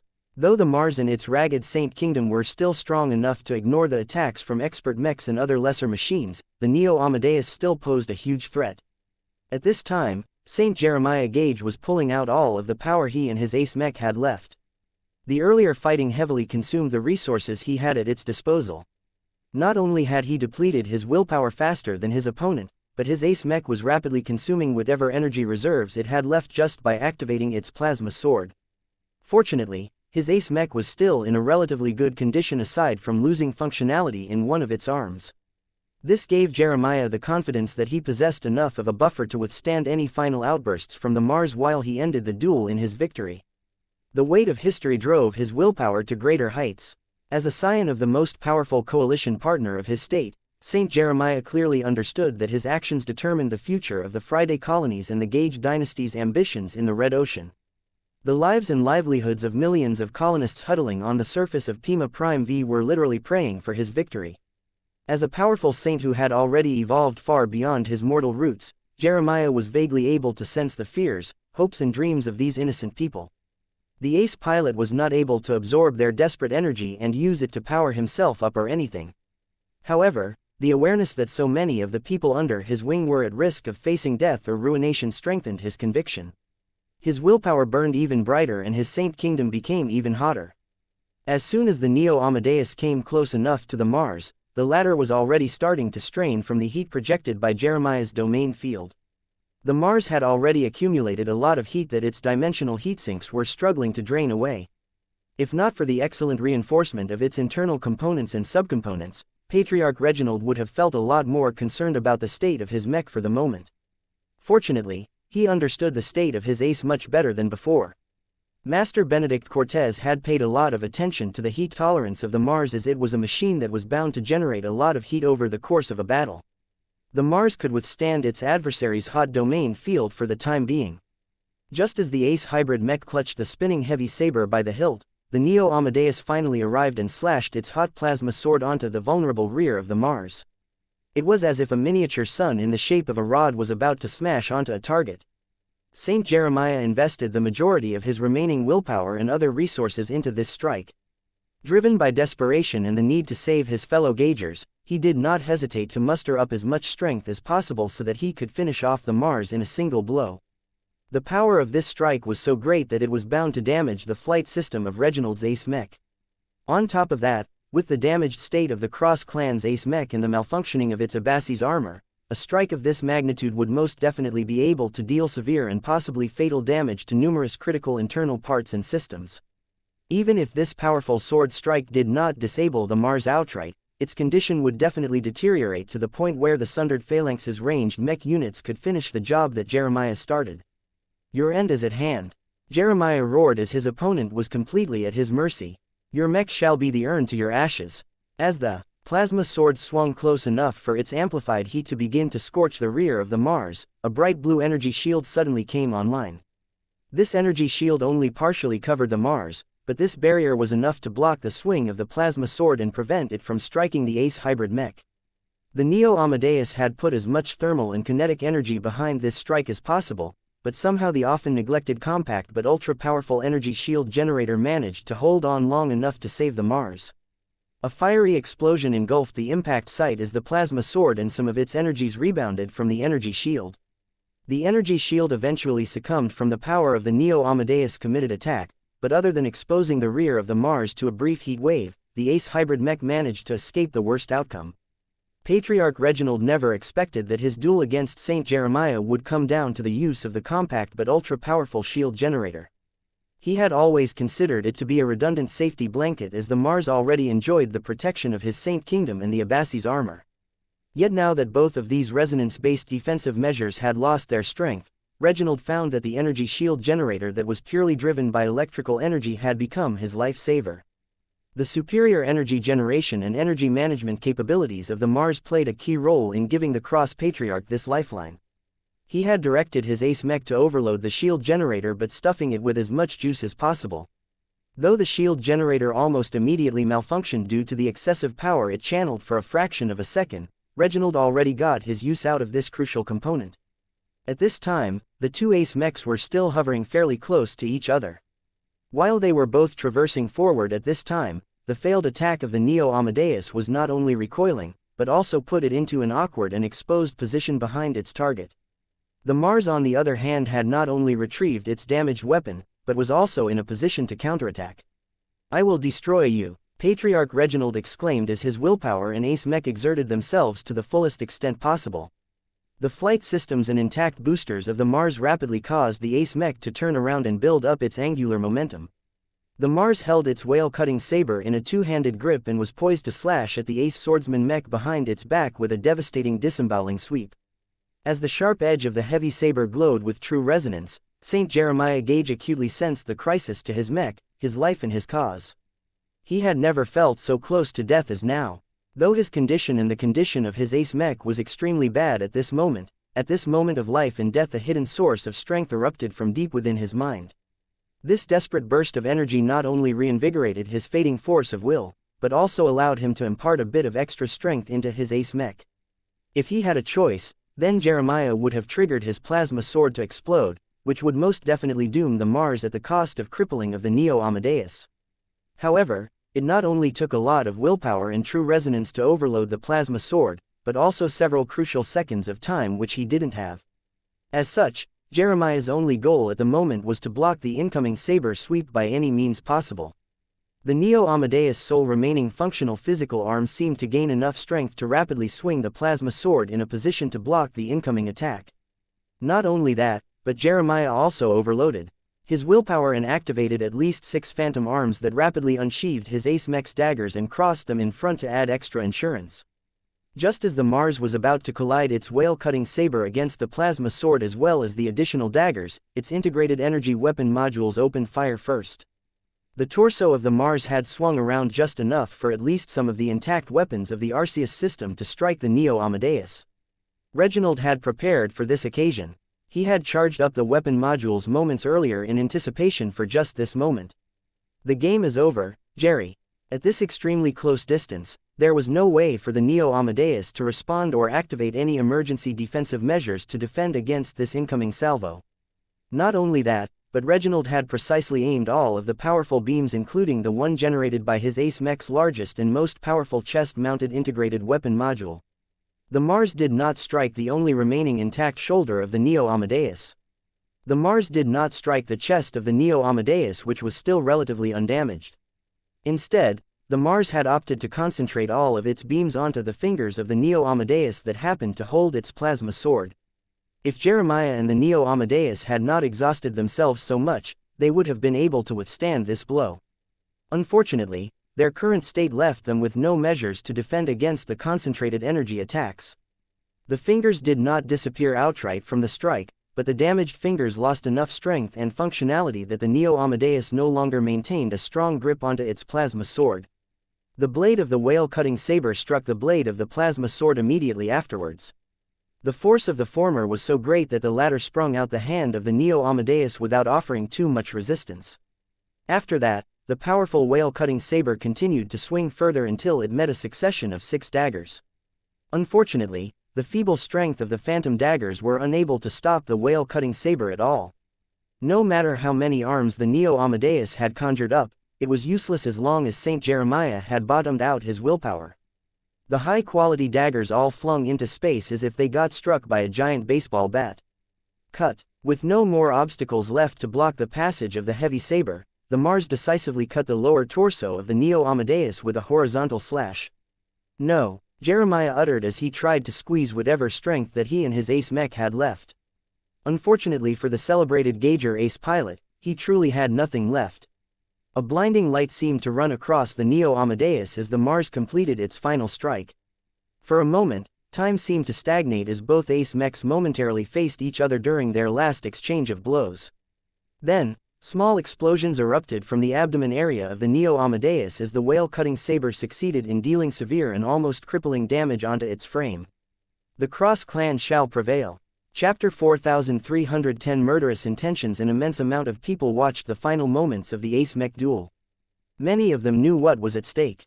If one or the other ace mech remained operational at the end of the fight, then they could instantly dominate the rest of the ongoing battle taking place below with just a fraction of their remaining power. It was not unusual to see a pair of closely matched ace mechs to end their duels in a draw.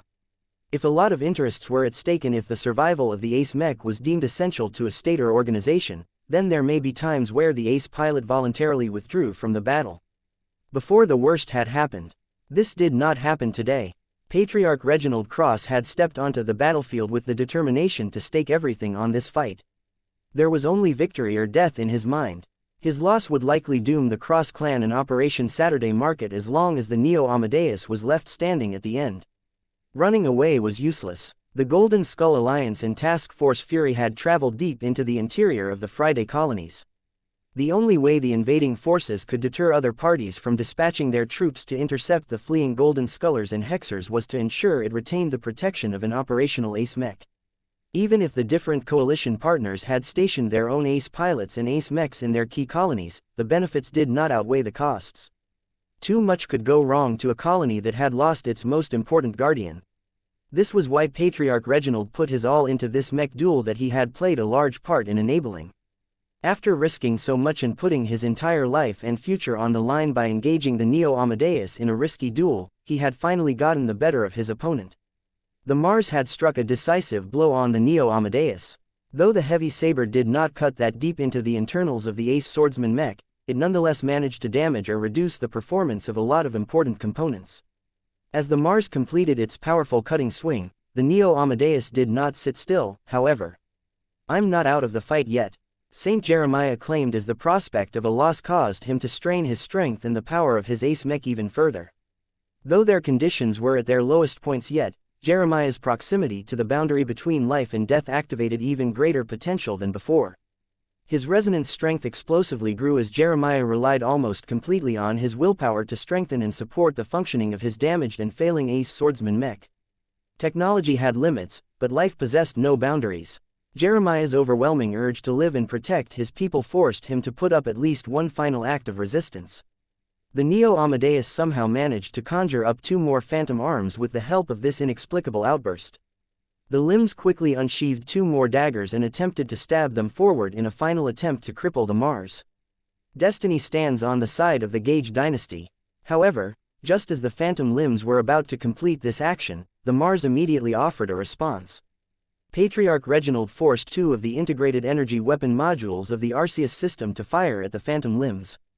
Though the weapons weren't supposed to fire so quickly after unleashing a fairly powerful burst, Reginald decisively exceeded their safety limitations and forced them to squeeze out a weaker but still fairly powerful laser beams. Reginald attached enough true resonance to the pair of beams that they instantly managed to destabilize and dispel the opposing mech's phantom arms. 2 more daggers flung lifelessly into the void as the Neo Amadeus lost its last chance of launching a counterattack.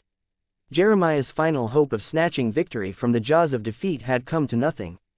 This time, the ace pilot truly had nothing left to give. His mind and will had run ground to the point where the Neo Amadeus no longer projected any form of domain field. The ace mech itself also lost so much power due to its intensive exertions and successive battle damage that it could not even muster enough strength to kick at the Mars. Saint Jeremiah quickly ran through all of his remaining options and found that he could not escape the prospect of defeat. The only choice he had left was to decide how he wanted to greet this loss. "It's over," he sighed in his heart that had grown heavy due to falling short of everyone's expectations. Saint Jeremiah understood that there was no point in staying any further. He clearly recognized his value as an ace pilot of the Gage dynasty. He was a strategic asset to his people and could still offer them protection once again as long as he managed to survive this battle and recover from his loss. He decisively activated the eject command, which quickly caused the back of his Neo Amadeus to blast open and allow its cockpit to launch into the distance. This action did not escape Patriarch Reginald at all. He already predicted that Jeremiah would eject as soon as he sensed a profound change in his opponent's aura. A part of him was willing to let Saint Jeremiah Gage be. The 2 of them had fought a glorious and honorable mech duel where both of them relied upon nothing but the strength they had at their disposal to decide the victor. Though Reginald thought that his opponent was a bit too annoying and sanctimonious when he opened his mouth, Saint Jeremiah was nevertheless exactly the kind of ace pilot that the Cross Patriarch wanted to challenge. Reginald harvested an unimaginable amount of gains from this mech duel. He accrued a lot of high-level battle experience and stimulated the growth of his resonance strength by putting his life on the line. He had also attained an unprecedentedly great amount of control over the Mars after truly taking possession of his ace mech. The fact that he spontaneously completed the first phase of the mech-body merger process was an unexpected bonus as far as he was concerned. All of these gains and more put Patriarch Reginald in a rather generous mood. To him, it did not particularly matter whether his opponent managed to live or die after this fight. His Cross clan was not in danger of getting wiped out by the Neo Amadeus anymore, and that was enough for Reginald. There wasn't much reason for him to possess a lot of killing intent towards his worthy adversary. Yet moments before the Neo Amadeus ejected its cockpit, he received identical pleas from two different people at once. Show no mercy towards your enemy. Master Benedict Cortez urged him. Avenge the crossers that have perished at the hands of the Gaugers. Kill their saint and show the entire new frontier that our clan should never be provoked. Oh, and make sure you don't burn his entire body into ashes. I need you to bring back his skull intact. Vase was a lot more desperate to see Saint Jeremiah fall. Kill, kill, kill. Don't let Jeremiah get away alive. He will always have a chance to take revenge against us as long as he is alive. The Gage dynasty already gained a new ace pilot, so if Jeremiah successfully manages to escape, we will constantly have to watch our backs. Vase absolutely did not want Patriarch Reginald to miss this golden opportunity. Once Jeremiah got away far enough, it was no longer proper to kill an ace pilot according to the rules and guidelines of the Mech Trade Association. This meant that even if the Golden Scullers or the Hexers managed to capture Saint Jeremiah, there was no valid reason to kill this powerful asset. The rules governing the treatment of captive ace pilots were so convoluted and unfavorable that Vase didn't want to bother with all of those complications. It was better to finish the job while there was still a tiny window of opportunity. Though there were definitely consequences to killing an ace pilot, Vase had many reasons for him to support this course of action. Aside from wanting to harvest the spirituality of Saint Jeremiah Gage, Vase also looked forward to earning another potent reward. What nobody knew aside from himself was that he had secretly activated the Mech Designer system and entered its idyllic mountaintop environment a day before the crucial battle. Given all of the fighting that would presumably take place in front of the Koshich Ring, Vase thought that the impending battle would grant him an easy opportunity to complete a few system missions. It turned out that the mission hall had cycled its offers since his last visit to the system space. Though most of the missions turned out to be random requests that weren't easy to fulfill, one of the more lucrative ones just happened to be incredibly relevant to current circumstances. Saintfall mission. Saintfall difficulty. A-rank prerequisites. Must have participated in the design of the Challenger mech. Description: few mech designers are able to earn credit for the demise of an ace pilot in a mech battle. Accomplishing this feat indirectly proves the strength of the mech designer that has contributed to the design of winning mech.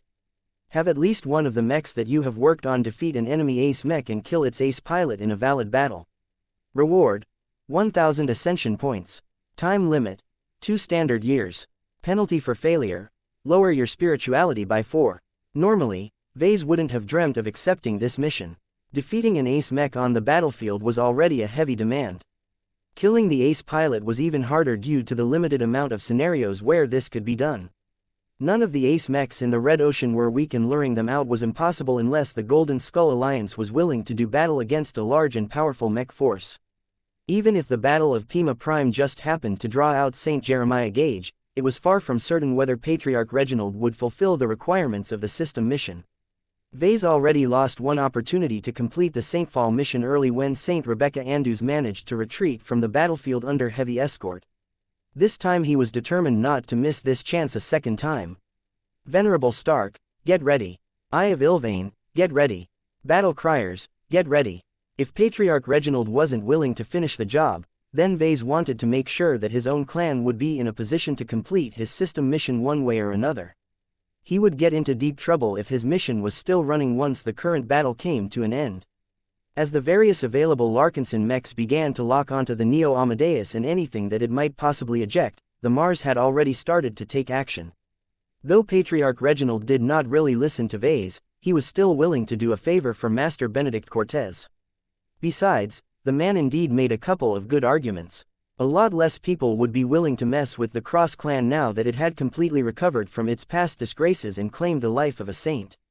Therefore, Before the cockpit of the Neo Amadeus was able to get completely loose, the Mars had already swung around and impaled the center of the cockpit with the broken whale-cutting saber. Though the cockpit of the Neo Amadeus was reinforced with alloys that were just as tough as the exterior of the very same Ace Mech, all of this was futile as Patriarch Reginald empowered his weapon with enough of his powerful true resonance to punch through inadequate armor. Blood spilled from within the cockpit as the body of one of the heroes of the Gage dynasty was crushed to pieces by the oversized blade. Chapter 4311 Audience Reactions. No. This cannot be. Murderer. Hexfiend. Honorless dog. The reactions from the soldiers of the Sundered Phalanx as well as the citizens of the Gage dynasty conveyed an incredible amount of fury and dismay.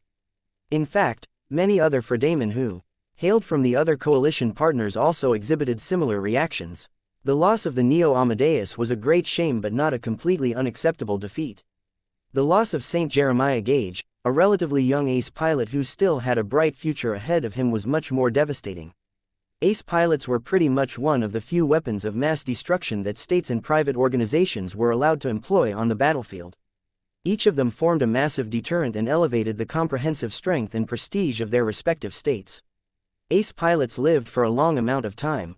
While it was extremely troublesome to prolong the lives of expert pilots, it was a different case for those that had successfully experienced their second apotheosis. As ace pilots came closer to turning themselves into energy-based life forms, their bodies became a lot more malleable to their power. Even if they knew nothing about biology, just baptizing their biological human bodies with their willpower for many years was enough to transform their mortal coils in order to extend their lifespans. In fact, expert pilots were capable of doing this as well, but their resonance strengths were too low for them to make any major differences. Though the lifespans of ace pilots still varied wildly due to the differences in their domains and usage of their powers, it was not that difficult for them to live for up to 300 years without receiving any specialized treatments. Of course, everything had limits and it was extremely hard for ace pilots to push themselves past this point. Their only way to break their lifespan limitations was to advance to God Pilot and attain immortality. Of course, no one in the Friday Coalition ever thought that their ace pilots had a chance of becoming a legendary God Pilot that would earn recognition from the entirety of human society. It was already enough for St. Jeremiah Gage to be able to serve the Gage dynasty and by extension the Friday Coalition if he was able to pilot ace mechs for 2 whole centuries. Now, in a time where Jeremiah's promising career had been cut short after fighting his first true battle as an ace pilot, many Fredamen mourned this devastating loss. What was worse was that the defeat of St. Jeremiah and his Neo Amadeus immediately exposed the rest of the Sundered Phalanx and the intact parts of the Koshich ring to the power of the victor. Patriarch Reginald Cross did not experience any of the negative emotions of the people he hurt with his actions. Instead, he experienced ultimate bliss for winning this duel and starting his glorious career as an ace pilot on the strongest footing possible. Few ace pilots had the privilege of defeating an equal of theirs on the battlefield, let alone claiming their adversary's life as well. Decades or even a century could go by before an ace pilot would ever be able to fight a serious battle against one of their peers. This wasn't the case for Patriarch Reginald. This victory had greater meaning to him than anyone else in his position. His confidence in his strength and skill had boosted to an incredible height. No one would be able to question his battle worthiness anymore. He was no longer a dubious ace pilot who mainly relied on the unreasonable strength of his ace mech or the assistance of external helpers to defeat his enemies. It was all him. Reginald knew for certain that he fought and killed St. Jeremiah by himself. No living mech and no design spirit had ever bailed him out like they did for the other mech pilots fighting on the main battlefield. Even now, he could feel an extremely close and intimate connection to his Mars. All of the previous instances where he piloted the Mars couldn't compare to how closely he was able to understand and control his ace mech. He intuitively understood that even if he was separated from his Mars, he could always call it back to his side as long as it wasn't completely broken. This was an exceedingly rare experience for ace pilots. Only those that had reached the end of their current phase would think about bonding themselves to their ace mechs to this degree, and it always took at least several years to complete the first phase of the mech-body merger process. Reginald actually suffered from a lack of information because he hadn't put much effort into studying the mech-body merger process. However, that did not stop him from enjoying and benefiting from the consequences of his actions. I have become the Mars. Strictly speaking, the Mars had become Reginald as well, but since he had gotten rid of its living personality, the phrase had little meaning anymore. What was important was that the Mars became a part of him in a way that made him feel as if he could actively mold his ace mech to make it more suitable for him to pilot. He had already done that to a large degree by baptizing it with his force of will. The Mars had improved in ways that Patriarch Reginald couldn't completely describe, but none of them were bad from his perspective. His desire to pilot a stronger, tougher and more long-lasting mech had partially been realized due to the transformation that he had managed to spur on. It had played an important role in allowing Patriarch Reginald to win this crucial mech duel. In fact, his Mars was still changing even now. By defeating the Neo Amadeus in single combat, the Ace Hybrid Mech's God-body mechanism was harvesting a lot more spiritual feedback than before. The amount of people that actively watched the duel from remote and rooted for Patriarch Reginald and his Mars were too many to count. Though a significant portion of that same audience became dismayed when Jeremiah and his Neo Amadeus lost, more people sincerely admired the powerful Mars and celebrated its success on the battlefield. Though Reginald cared nothing about the senseless opinions of completely irrelevant strangers, the Mars was different. As a mech that Gloriana had designed to evolve into a god, the Mars craved the worship of the public. The more people admired the Mars, the more the Ace Hybrid Mech was able to absorb spiritual feedback through its divine markers. Even though the vast majority of admirers were both weak and incredibly distant from the Mars, the sheer quantity of spiritual feedback produced by quadrillions of humans was vast. The Mars hungrily absorbed it all as if it was a sponge that could never have its fill. No matter what messy thought matter different people directed towards the Crosser Ace Mech, its god body welcomed it all in order to fuel its long and uncertain ascension towards the third rung of the craftsmanship ladder. As the Mars clearly enjoyed the worship of other people, Patriarch Reginald spontaneously felt like making a show out of his impressive accomplishment. The mech slowly rose and lifted up its whale-cutting saber that had run through the cockpit of the Neo Amadeus. The Mars had adopted a victory pose that was both provocative and domineering. "Murderer! Kill this brute, he's so strong, what a fantastic ace mech." Everyone had different ideas about the Mars, and Reginald's latest action directly stimulated many of them, allowing the Mars to harvest another spike of spiritual feedback. As much as Patriarch Reginald felt tempted to continue the show and posture even further, he still remembered that he was still a part of an ongoing battle. The defeat of Saint Jeremiah Gage heavily impacted the sundered phalanx.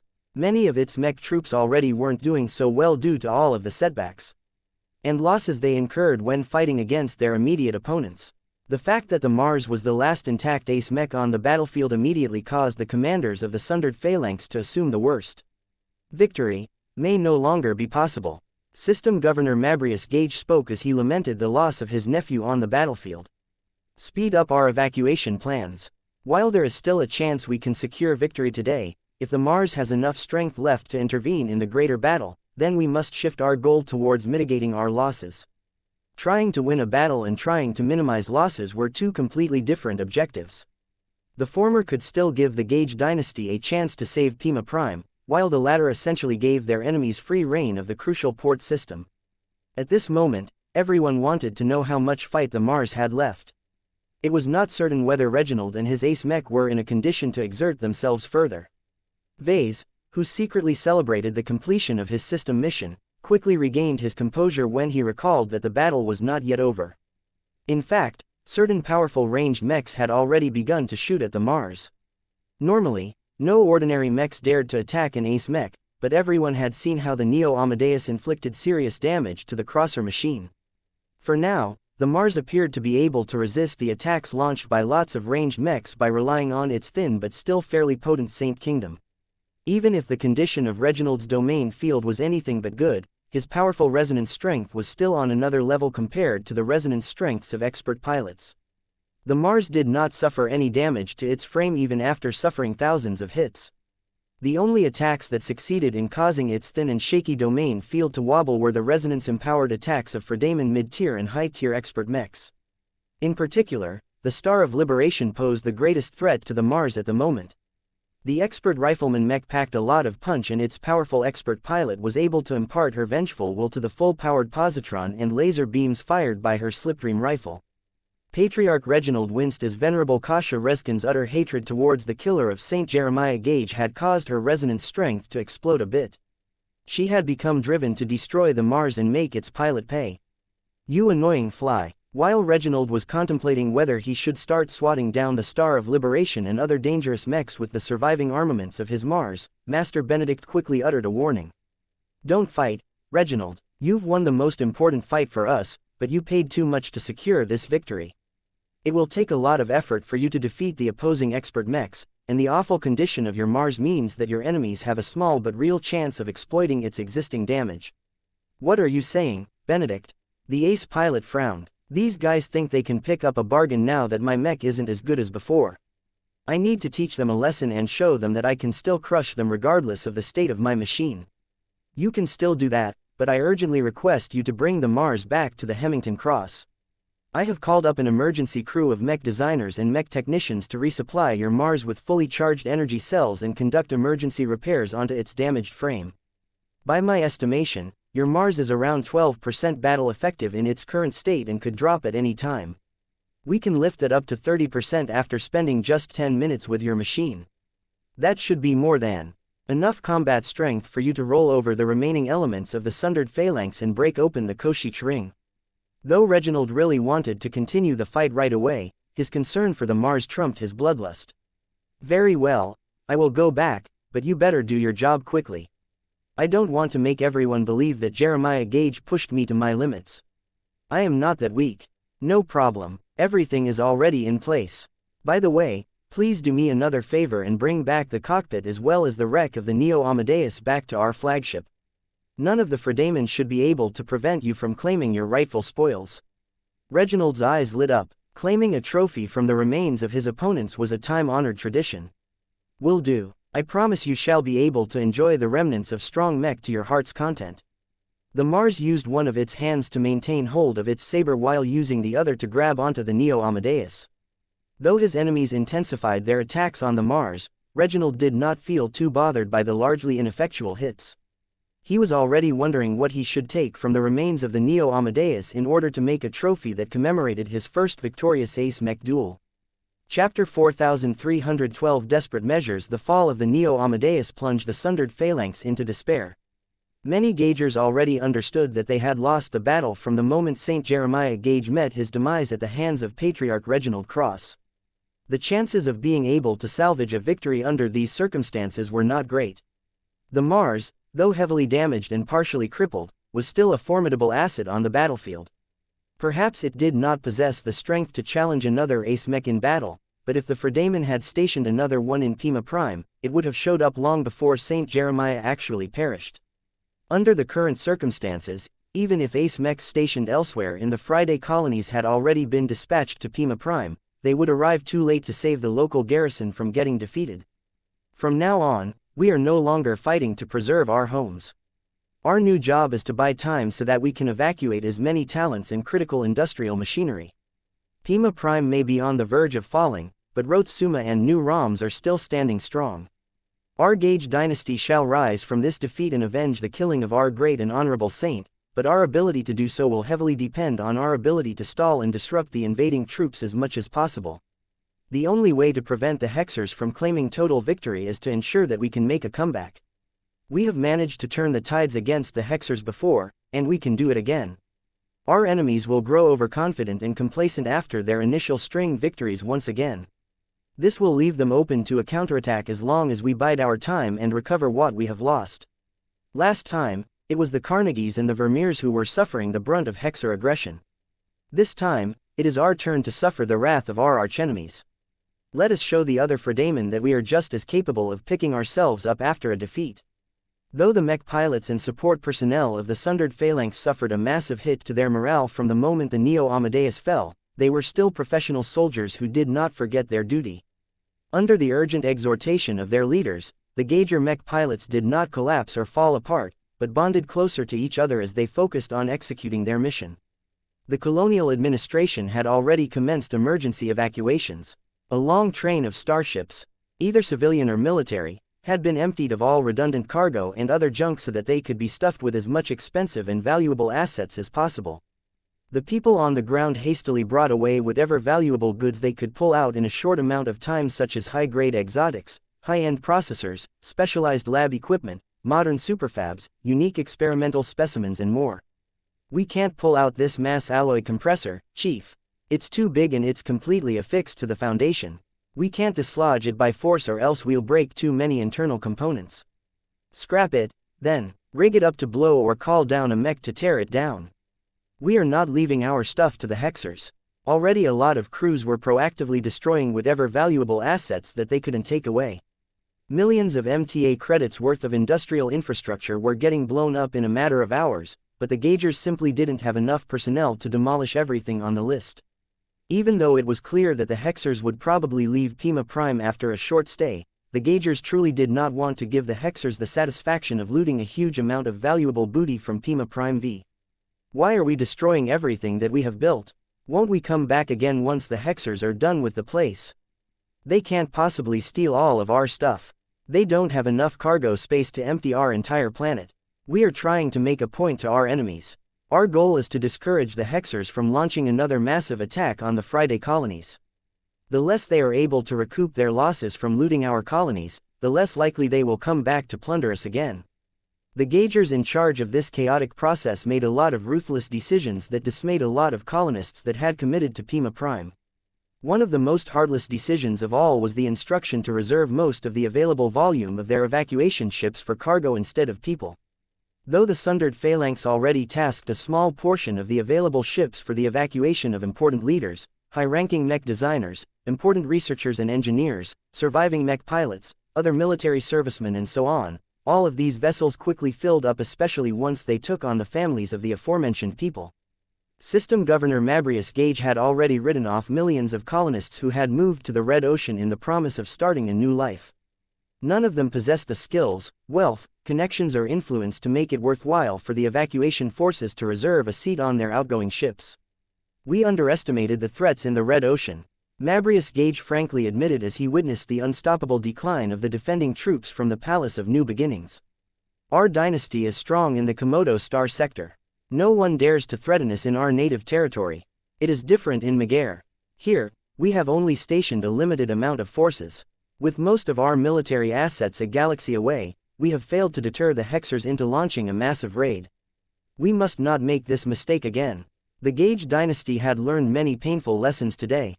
The leaders back in the old galaxy were rethinking their entire strategy and approach towards the new frontier. Whether the Gaugers would choose to strengthen their commitment or pull back their investment in the Friday colonies was a discussion for another day. For now, doom and gloom descended over Pima Prime V, the highly developed colony that almost caught up to Davut 7 in terms of prosperity and economic activity would no longer be able to remain as big and influential to the regional economy as before. This was such a crucial setback that Pima Prime's chance of becoming the main trading hub of this corner of the Megare Middle Zone had dropped to zero. As the Gaugers tried everything they could to mitigate their losses, Task Force Fury and the Golden Skull Alliance still had a tough fight ahead of them. The defending mechs weren't showing any signs of flagging. In fact, it was the opposite. The Sundered Phalanx mech units fought as if there was little holding them back anymore. With many of its combat carriers reserved for the evacuation of critical personnel and assets, the Sundered Phalanx was unable to bring away as many mechs as before. This was why the Fredaman mech pilots received the order to push their mechs as hard as possible and eject once their machines finally reached their limits. Don't be afraid of losing your mech. Just make sure you take down at least one hexer mech with you and eject in time. We can still build another mech for you in the future, but we need you alive and well to defend our remaining colonies in the future. This change of attitude caused the Sundered Phalanx mech divisions to stop their gradual retreat as they no longer tried to make their mechs last as long as possible. Instead, mech divisions such as the heavily battered Medallion Guards and the barely recovered Niddenvergers fearlessly threw whatever operational mechs they had left to the advancing enemies. Damn it, these Fredamen are fighting as if there is no tomorrow. Consolidate our lines and wait for reinforcements. Don't fall into their trap and exchange wounds with each other. It's not worth it to lose one of your mechs for one of theirs. The Sundered Phalanx did not have too many concerns about losing its mechs because the Gaugers were in the middle of friendly territory. There were enough friendly forces in the region to provide them with safe harbor. This didn't apply to the attacking forces. As long as Task Force Fury and the Golden Skull Alliance lost too much strength, the other coalition partners would doubtlessly be tempted to avenge the fallen. This actually caused the attacking forces to slow down their progress and fight less ferociously. It was strange to see the Hexers and their allies holding back when they clearly held the advantage on the battlefield, but they too were becoming more concerned about minimizing their losses. "Keep it slow and steady, men," a Larkinson mech captain reminded his subordinates. "We've already lost enough mechs as it is. We won't be able to proceed with our Trailblazer expedition if we have nothing left to fight against the aliens of the new frontier. Just hold the line and let our artillery do the work." Many Larkinson mech legions such as the Avatars of Myth and the Flagrant Vandals were unable to press the attack despite the fact that they were most comfortable when they were on the offensive. Lainey Larkinson breathed deeply as her battered but still operated Lucid Rage mech had flown behind the mech formations of the Avatars of Myth. After fending off an enemy expert candidate, her mech not only depleted most of its energy cells, but also lost a tonfa.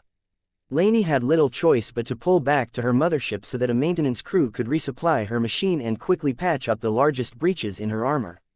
When her Lucid Rage deployed into space for a second time, Lainey looked forward to challenging other Fredaemon champions and expert candidates, but it didn't appear that she would have much luck with that. There was much less room for independent action. Initially, Lainey thought that the remainder of the battle would play out as a slow grind. The furious enemy counterattack was unsustainable. The sundered phalanx would run out of mechs sooner or later. All of that changed once thousands of Fredaemon offensive mechs gathered together and swung around the main lines in order to advance towards the invading fleet. "The Gaugers have gone crazy. They're launching a suicide attack on our fleet. What is their target? Their offensive is aimed straight at the spirit of Bentime. Their goal is clear. They want to decapitate our clan." What? Many mech pilots including Lainey became shocked when they learned of the Gage dynasty's final attempt at resistance. The attack made sense in a way. Patriarch Vase Larkinson, the mech designer responsible for empowering the Hex army with living mechs, was closer to the Fredaemon than ever before. This was their best opportunity to assassinate an important figure to the Hexers and salvage at least one unambiguous victory out of this fiasco of a battle. Many mech pilots of the Sundered Phalanx willingly took part in this offensive even though their chances of making it out alive was much smaller. Their duty compelled them to offer themselves up and do whatever it took to permanently weaken the Hex Federation. "Champion Lainey," Commander Melkor directly addressed her over a communication channel. "I am dispatching you and your fellow champions back to our main fleet to protect our Patriarch. Do whatever it takes to keep him alive." "I'm on it, Commander," Lainey promptly replied as she regained her sense of urgency. Many more mechs hailing from the Larkinson clan and their allies peeled away from the front lines so that they could do their part to prevent the Gage dynasty from getting the last laugh from this battle. Protect our Patriarch. The last dance was about to commence. Chapter 4313 Adenau Pernus. Before Venerable Janzi Larkinson deployed into the field, she had a brief moment of time where she could enjoy the company of her little family. Many people in the clan had reacted with surprise when she initially became engaged with a clansman. Too many people saw her as an abrasive expert pilot who openly dared to defy the Larkinson Patriarch and anyone who supported a reckless agenda. While Janzi was completely unapologetic about her advocacy, this was far from her only side. As a trueblood descendant of the Larkinson family, family was truly important to her. The imperative to start a family and produce children that could continue the legacy of the Larkinsons was seared in her very being. This was why she had taken valuable time away from her training to find a like-minded partner. Suffice to say, her initial dates did not exactly proceed smoothly. Though Janzi still attracted a lot of admirers due to the fact that she was an expert pilot, it was a lot harder to find a clansman that she considered sane. Too many boys professed their support for the policies and decisions of Patriarch Vase. There was no way that Janzi wanted to start up a relationship with a man who had no problem with dragging off the Larkinson clan into dangerous alien territory. She felt she was lucky when she finally met a match that was aligned with and supportive of her views. Janzi still recalled her first date with the man that eventually became her husband. Both of them dressed up for the occasion and met each other inside an upscale restaurant in the commercial district of Kotor City on Davut 7. "If I had a choice, I would have never joined the Larkinson clan.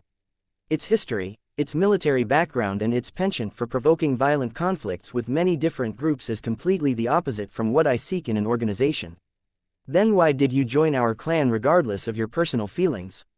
Janzi curiously asked. "Our family was in a lot of trouble back then." Adenau Pernus Larkinson helplessly smiled. "We were targeted by our political enemies back in the Grand Loxic Republic during the height of the Crown Uprising.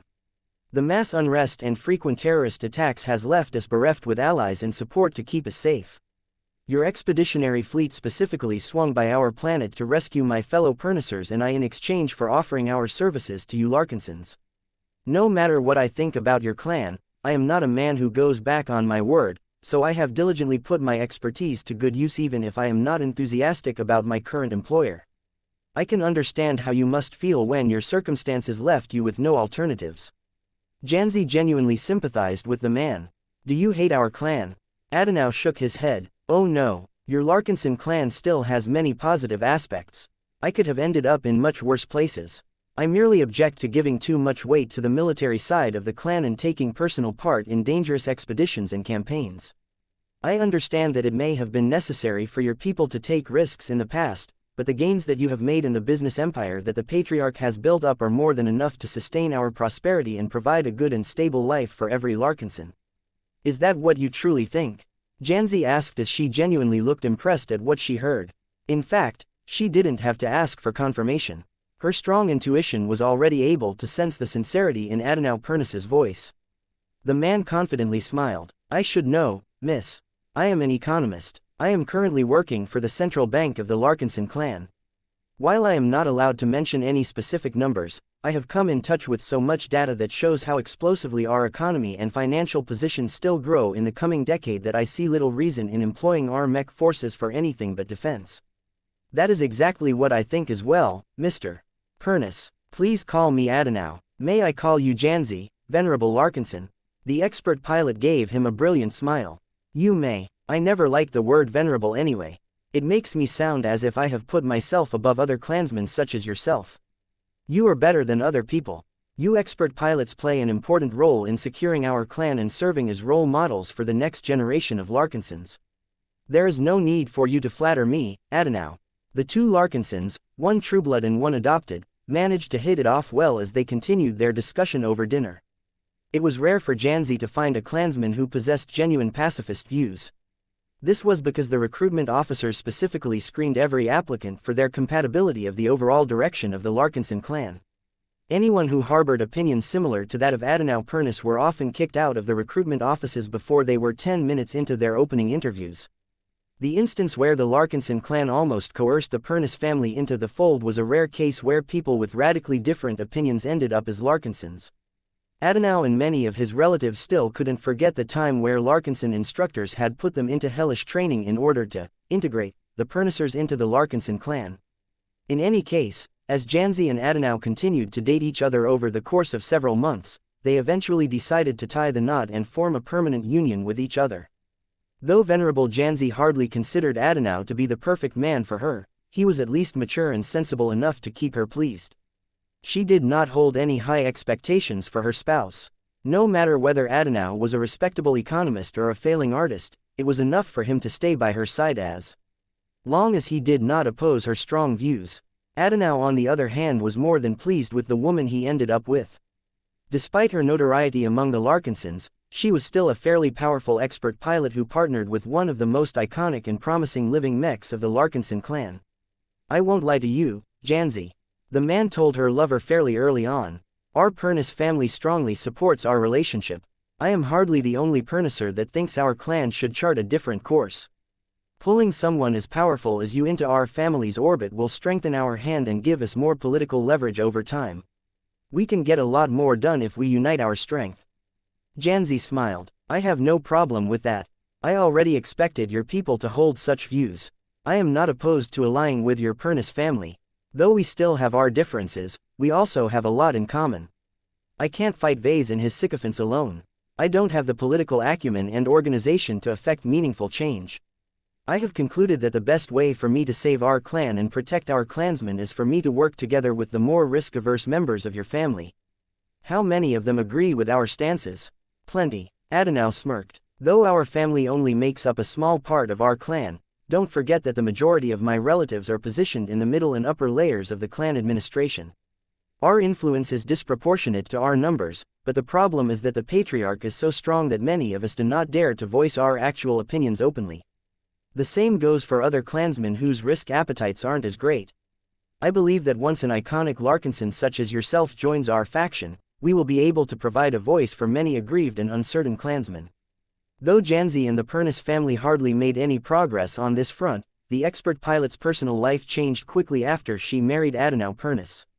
Experiencing pregnancy and giving birth to her first baby son was one of the happiest and most memorable moments of her life. As a woman born into the Larkinson family, her aunts and uncles often emphasized how meaningful and important it was for her to prevent herself from losing herself in her duties as a soldier.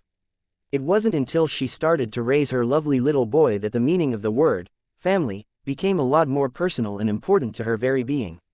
Mommy. Yes, Mercer. Venerable Janzi smiled as she held her boy in her arms. Will you beat a lot of mechs today? I will fight as many mechs as I have to, but that doesn't mean it is good for you to look forward to defeating as many enemies as possible. We are committing a grave injustice to the people of this star system by invading their territory and threatening to destroy their homes and livelihoods. I already feel guilty for taking part in this attack at all, but I have little choice in the matter. Why is Mommy sad? Mechs are so cool. I want to see Mommy fight. The expert pilot exchanged a helpless glance with her husband. No matter how much they tried to shape the views of their young child, it was all too easy for Mercer to inherit the love and enthusiasm for mechs in battle from other Larkinsons. Come back safely, okay? Adenau softly requested after he kissed his wife. It is moments like these that I feel regret for not being able to fight myself. The expert pilot hugged her child and husband one last time. There is no need for you to fight. That is my job. I will try my best to come back alive, but I can never make any promises. There are times where my duty obliges me to stand my ground and fulfill my responsibilities even at great risk to my life. Why, Janzi, why are you willing to go so far? Because I am a knight, she stated with utter conviction. I am a protector of the weak and the guardian of the innocent. Though I do not agree with the decision to attack Pima Prime, I will still lend my strength to the clan, if only to shield our fellow clansmen from the consequences of provoking a fight against the Fredaemon. This was the life of a soldier, a mech pilot and a knight. She didn't get to choose the direction of the Larkinson clan, but that did not stop her from fighting on its behalf. After she finally parted with her husband and child, Janzi lifted off from the deck and entered the cockpit of the Shield of Samar. She patiently waited until she received the order to activate her mech and sortie into space. Once more unto the breach, my old friend. The Shield of Samar's powerful presence embraced Janzi as if it was welcoming back a sister. We have a tough fight ahead of us, Sammy. Janzi spoke in a familiar tone. Our duty remains the same whether we fight against mechs, VORIBUGSOR phase whales. We are the shield that provides cover to those that cannot protect themselves. I know, the enemy firepower will likely be great. The sundered phalanx will test our defenses more than the other enemies that we have confronted in the past. We are not alone. The amount of opposition may be great, but we have enough comrades by our side. Let us focus on our own performance. The greater our results, the more our clan respects our strength. It will be easier for the both of us to realize our goals if we can use this opportunity to prove that we can do more than lift our shield and resist incoming attacks. That will depend on what the Fredaemon will do. We will be staying in the rear for the entire duration of the battle. To be honest, I hope the sundered phalanx will never be able to push close to our fleet. If the enemy mechs can get close enough to attack our ships, then something has gone seriously wrong for our clan. The Shield of Samar's three eyes flashed with anticipation. That shall be the moment where we will truly be able to showcase our strength. Chapter 4314 Venerable Oscar Virathan. The battle against the sundered phalanx initially proceeded according to Janzi's expectations. The massive, cumbersome battle lines of the Hex army and the sundered phalanx collided against each other. The mech units from both sides then proceeded to grind each other down like they had always done during the Komodo War. It was not as if brilliant commanders from both sides attempted to pull off clever plans that allowed them to catch their enemies off guard or outflank vulnerable enemy units. However, when the scale of mech battles had grown to such an enormous extent, everything pretty much turned into a numbers game. Even individual expert mechs weren't able to single-handedly affect the outcome of a massive mech battle anymore. The times where heroes such as Venerable Stark or Venerable Joshua could single-handedly collapse an entire enemy mech force were largely over now that the Larkinson clan took part in battles of this scale. Only ace pilots such as Patriarch Reginald Cross possessed enough overwhelming power to single-handedly determine victory or defeat amidst the collisions between hundreds of thousands of mechs. When Venerable Janzi witnessed the rapidly increasing scope of the battle unfolding before her eyes, she felt more insignificant than ever. Don't get distracted, partner. The enemy ranged mechs are directing their firepower towards our ships. We must do our best to limit the damage. Right, Janzi's initial participation in the battle was not that exciting, but that was nothing new to night mech pilots. They chose their specialization with the knowledge that they would have to perform some of the least desirable combat duties on the battlefield. No mech pilot liked to put his or her mech in the line of fire and allow their machine to get pummeled without being able to counterattack. A part of Janzi even wished that the design department added a pair of shoulder-mounted guns to the shield of Samar so that she could keep herself busy during times like these. It was a pity that the clan neglected to do so during the latest upgrade round of the shield of Samar. The mech designers who upgraded her expert mech a few years ago largely preoccupied themselves with replacing the outdated internal parts and systems with modern, high-end Heartland-level alternatives. Many performance parameters shot up after this upgrade. Janzi was particularly happy with the massive improvements to the mobility of her battle partner. Aside from replacing the old and rather inadequate flight system with a heavy-duty model that produced much more thrust power at the cost of increased energy consumption, the Shield of Samar also gained the option of equipping its own mini-drive. The Skidrock AF2 heavy-duty combat drive was yet another miniature warp drive that Morden Tech developed for the Larkinson clan. Compared to the stiletto equipped by the Dark Zephyr provided by the same high-end equipment developer, the Skidrock drive was built like a tank. Larger and more powerful than any other combat drive developed for the Larkinson clan, the Skidrock drive possessed the power and the resilience to propel a heavy space knight across the battlefield and take a beating if necessary. Of course, the Skidrock drive also integrated a whopping 800 grams of phase water in order to effectively enable warp travel for a machine as large and heavy as the Shield of Samar. Venerable Janzi did not expect her expert space knight to win a race against the Dark Zephyr anytime soon. The Skidrock drive was already sufficient for her needs. In fact, she only activated it once for a brief moment of time when she needed to reposition from the Spirit of Bentime to the Gorgonean in order to provide cover for the Amaranto. The only downside of the new Skidrock drive was that mounting it on the back of the Shield of Samar prevented the Amaranto from merging its frame with the expert Space Knight. This was not a serious loss. The Amaranto was still able to fire its instrument of vengeance while huddling behind the Shield of Samar. The two expert mechs just weren't able to share certain resources with each other. After that, Janzi returned to her original duty of guarding the flagship of the Larkinson clan against concentrated enemy attacks. Though she would have liked to keep Venerable Stark company for a longer period of time, her Shield of Samar would just get battered after enduring one attack after another from powerful enemy expert mechs such as the Star of Liberation. Massive armored capital ships like the Graveyard and the Gorgonean were designed to absorb as much firepower as possible. It was much easier and cheaper to replace their damaged hull plating than to fix up a powerful masterwork expert mech such as the Shield of Samar. Janzi waited for the moment where her defenses would truly be put to the test. As the Battle of Pima Prime entered its middle stages, a lot of Larkinson expert mechs began to get embroiled in their respective bouts against the enemy counterparts. The Sundered Phalanx all fielded their own collection of powerful and modern expert mech.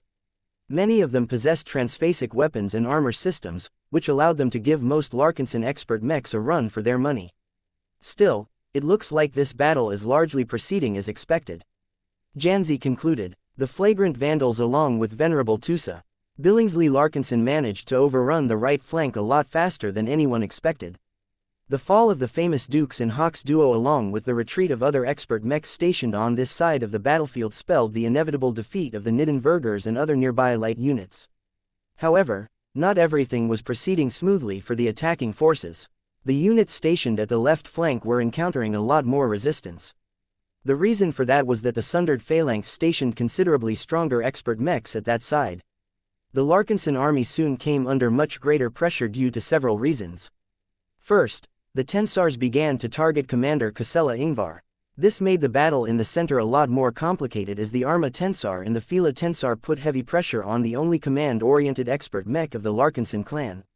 Casella had little choice but to stop commandeering ordinary Larkinson mech units so that she could channel much of her energies to her brother instead.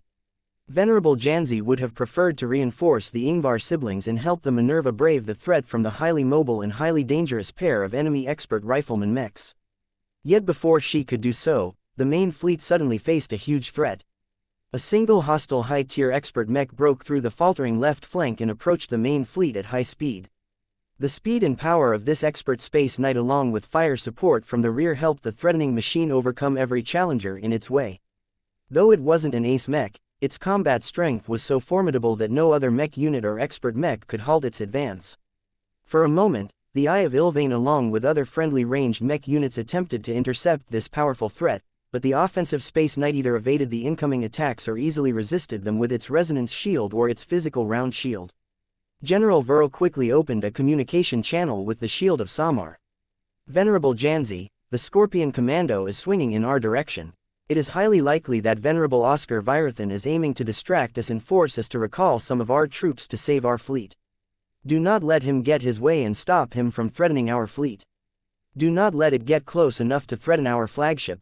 Roger that, General. I am on my way. I can only stall it for a time, though. I will need additional help in order to restrain it further and tear it down. We will do our best to have Venerable Isabel Coden back you up, but there is great demand for her firepower. We are in the process of recalling a part of the battle criers. They are on their way to give you aid. Do not leave me with the Scorpion Commando for too long. A high-tier expert mech is too strong of an opponent.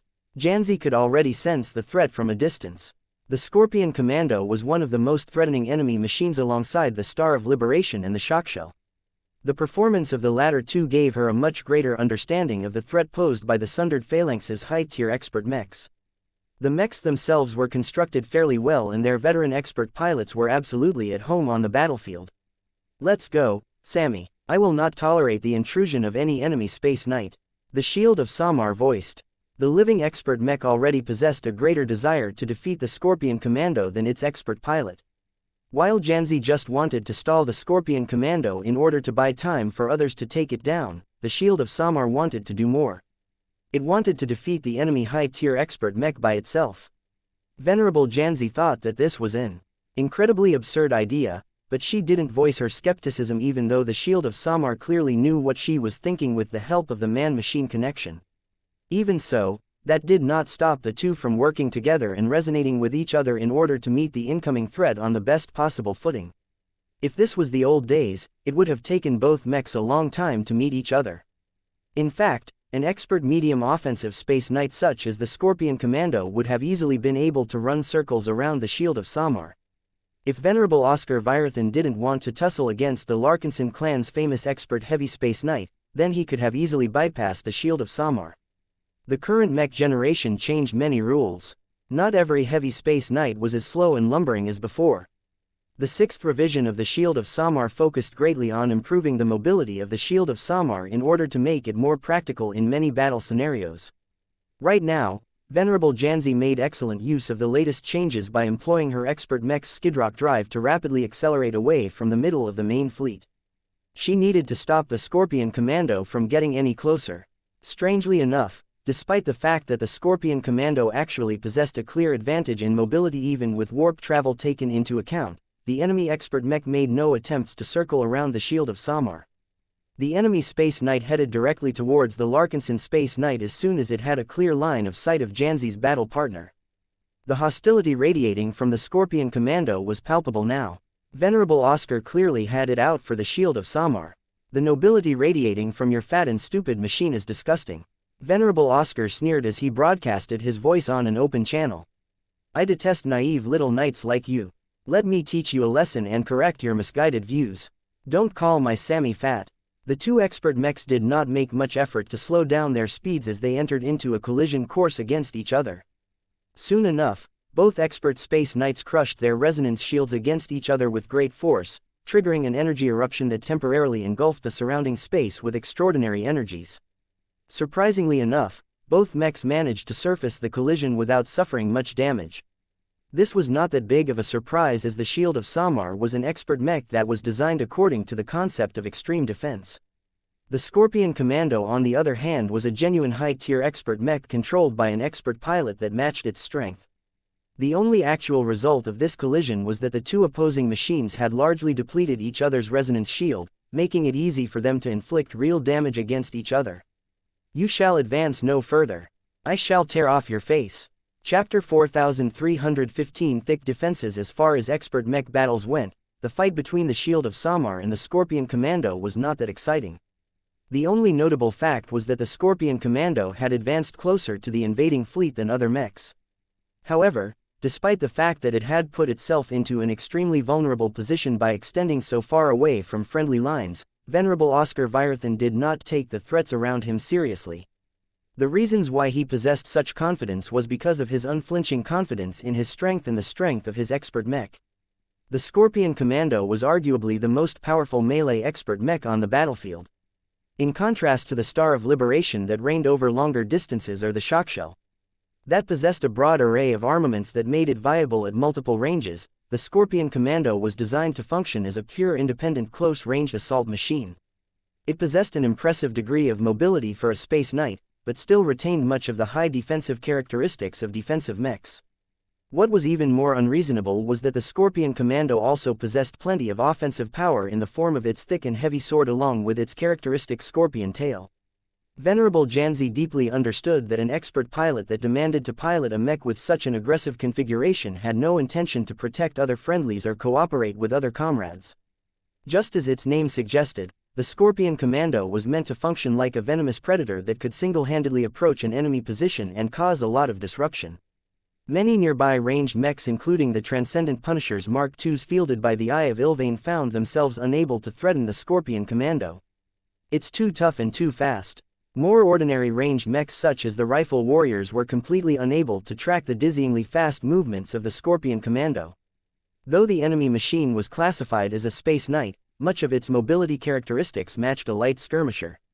Even if the mechs managed to get lucky enough to get in a solid strike, the powerful defenses of the Scorpion Commando effectively rendered the attack useless. The Transcendent Punisher Mark IIs attained better results, but it cost a lot for them to constantly try to foresee the Scorpion Commando's incredibly agile movements. General Verl eventually called the ranged mechs off.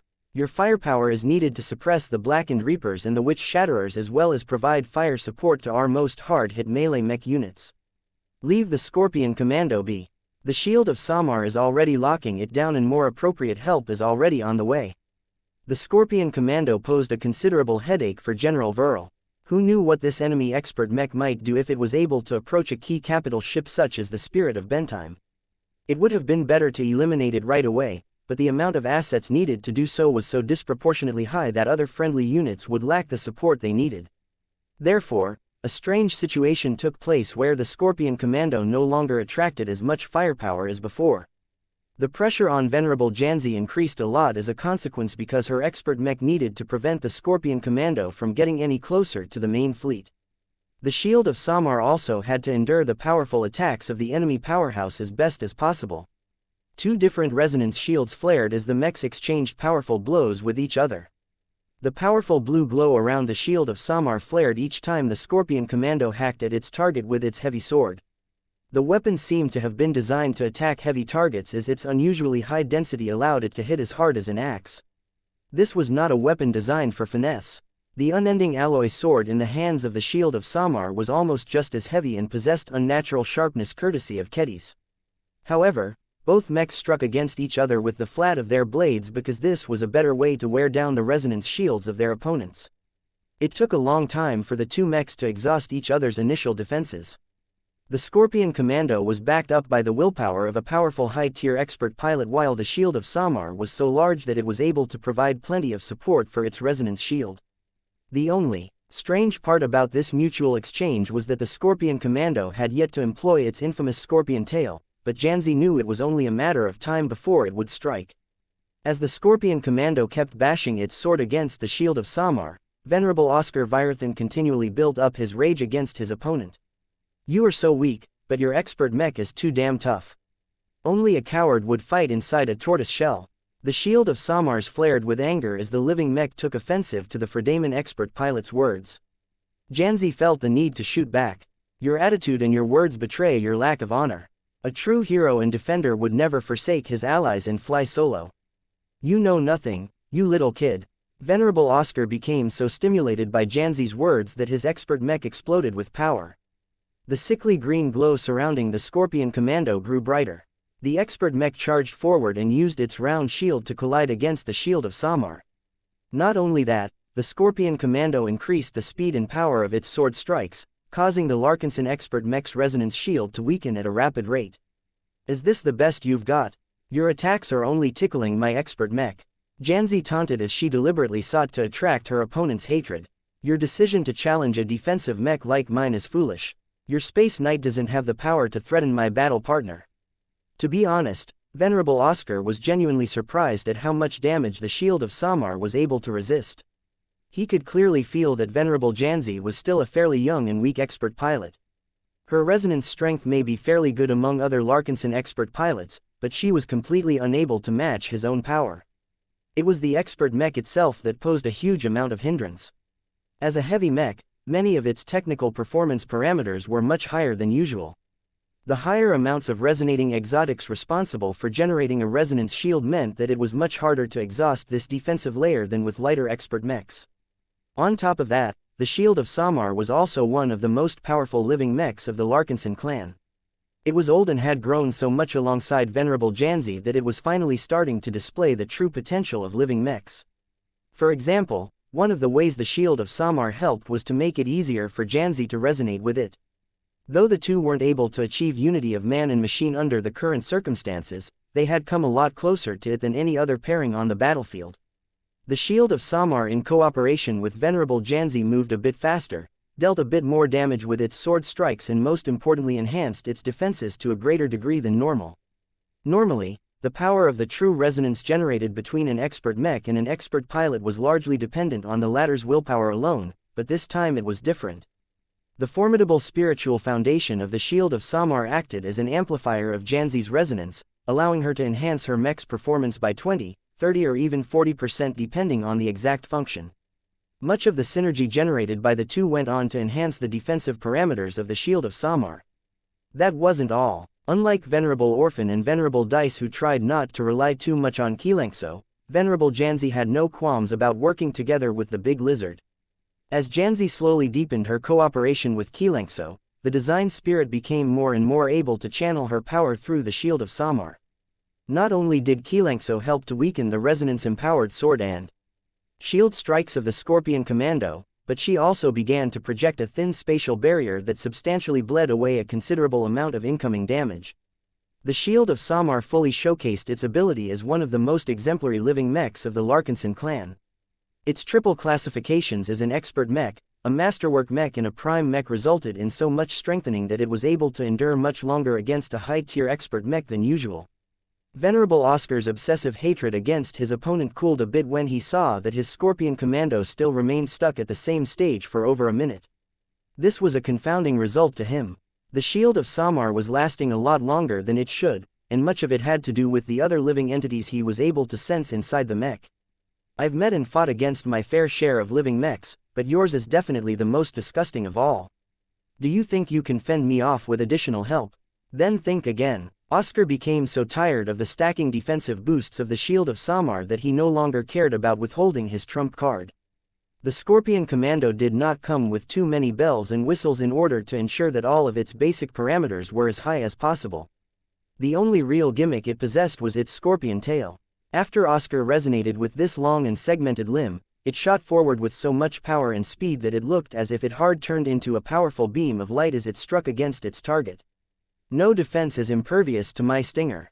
The Larkinson expert mech's resonance shield and other barriers immediately became so destabilized that they were unable to recover as quickly as before.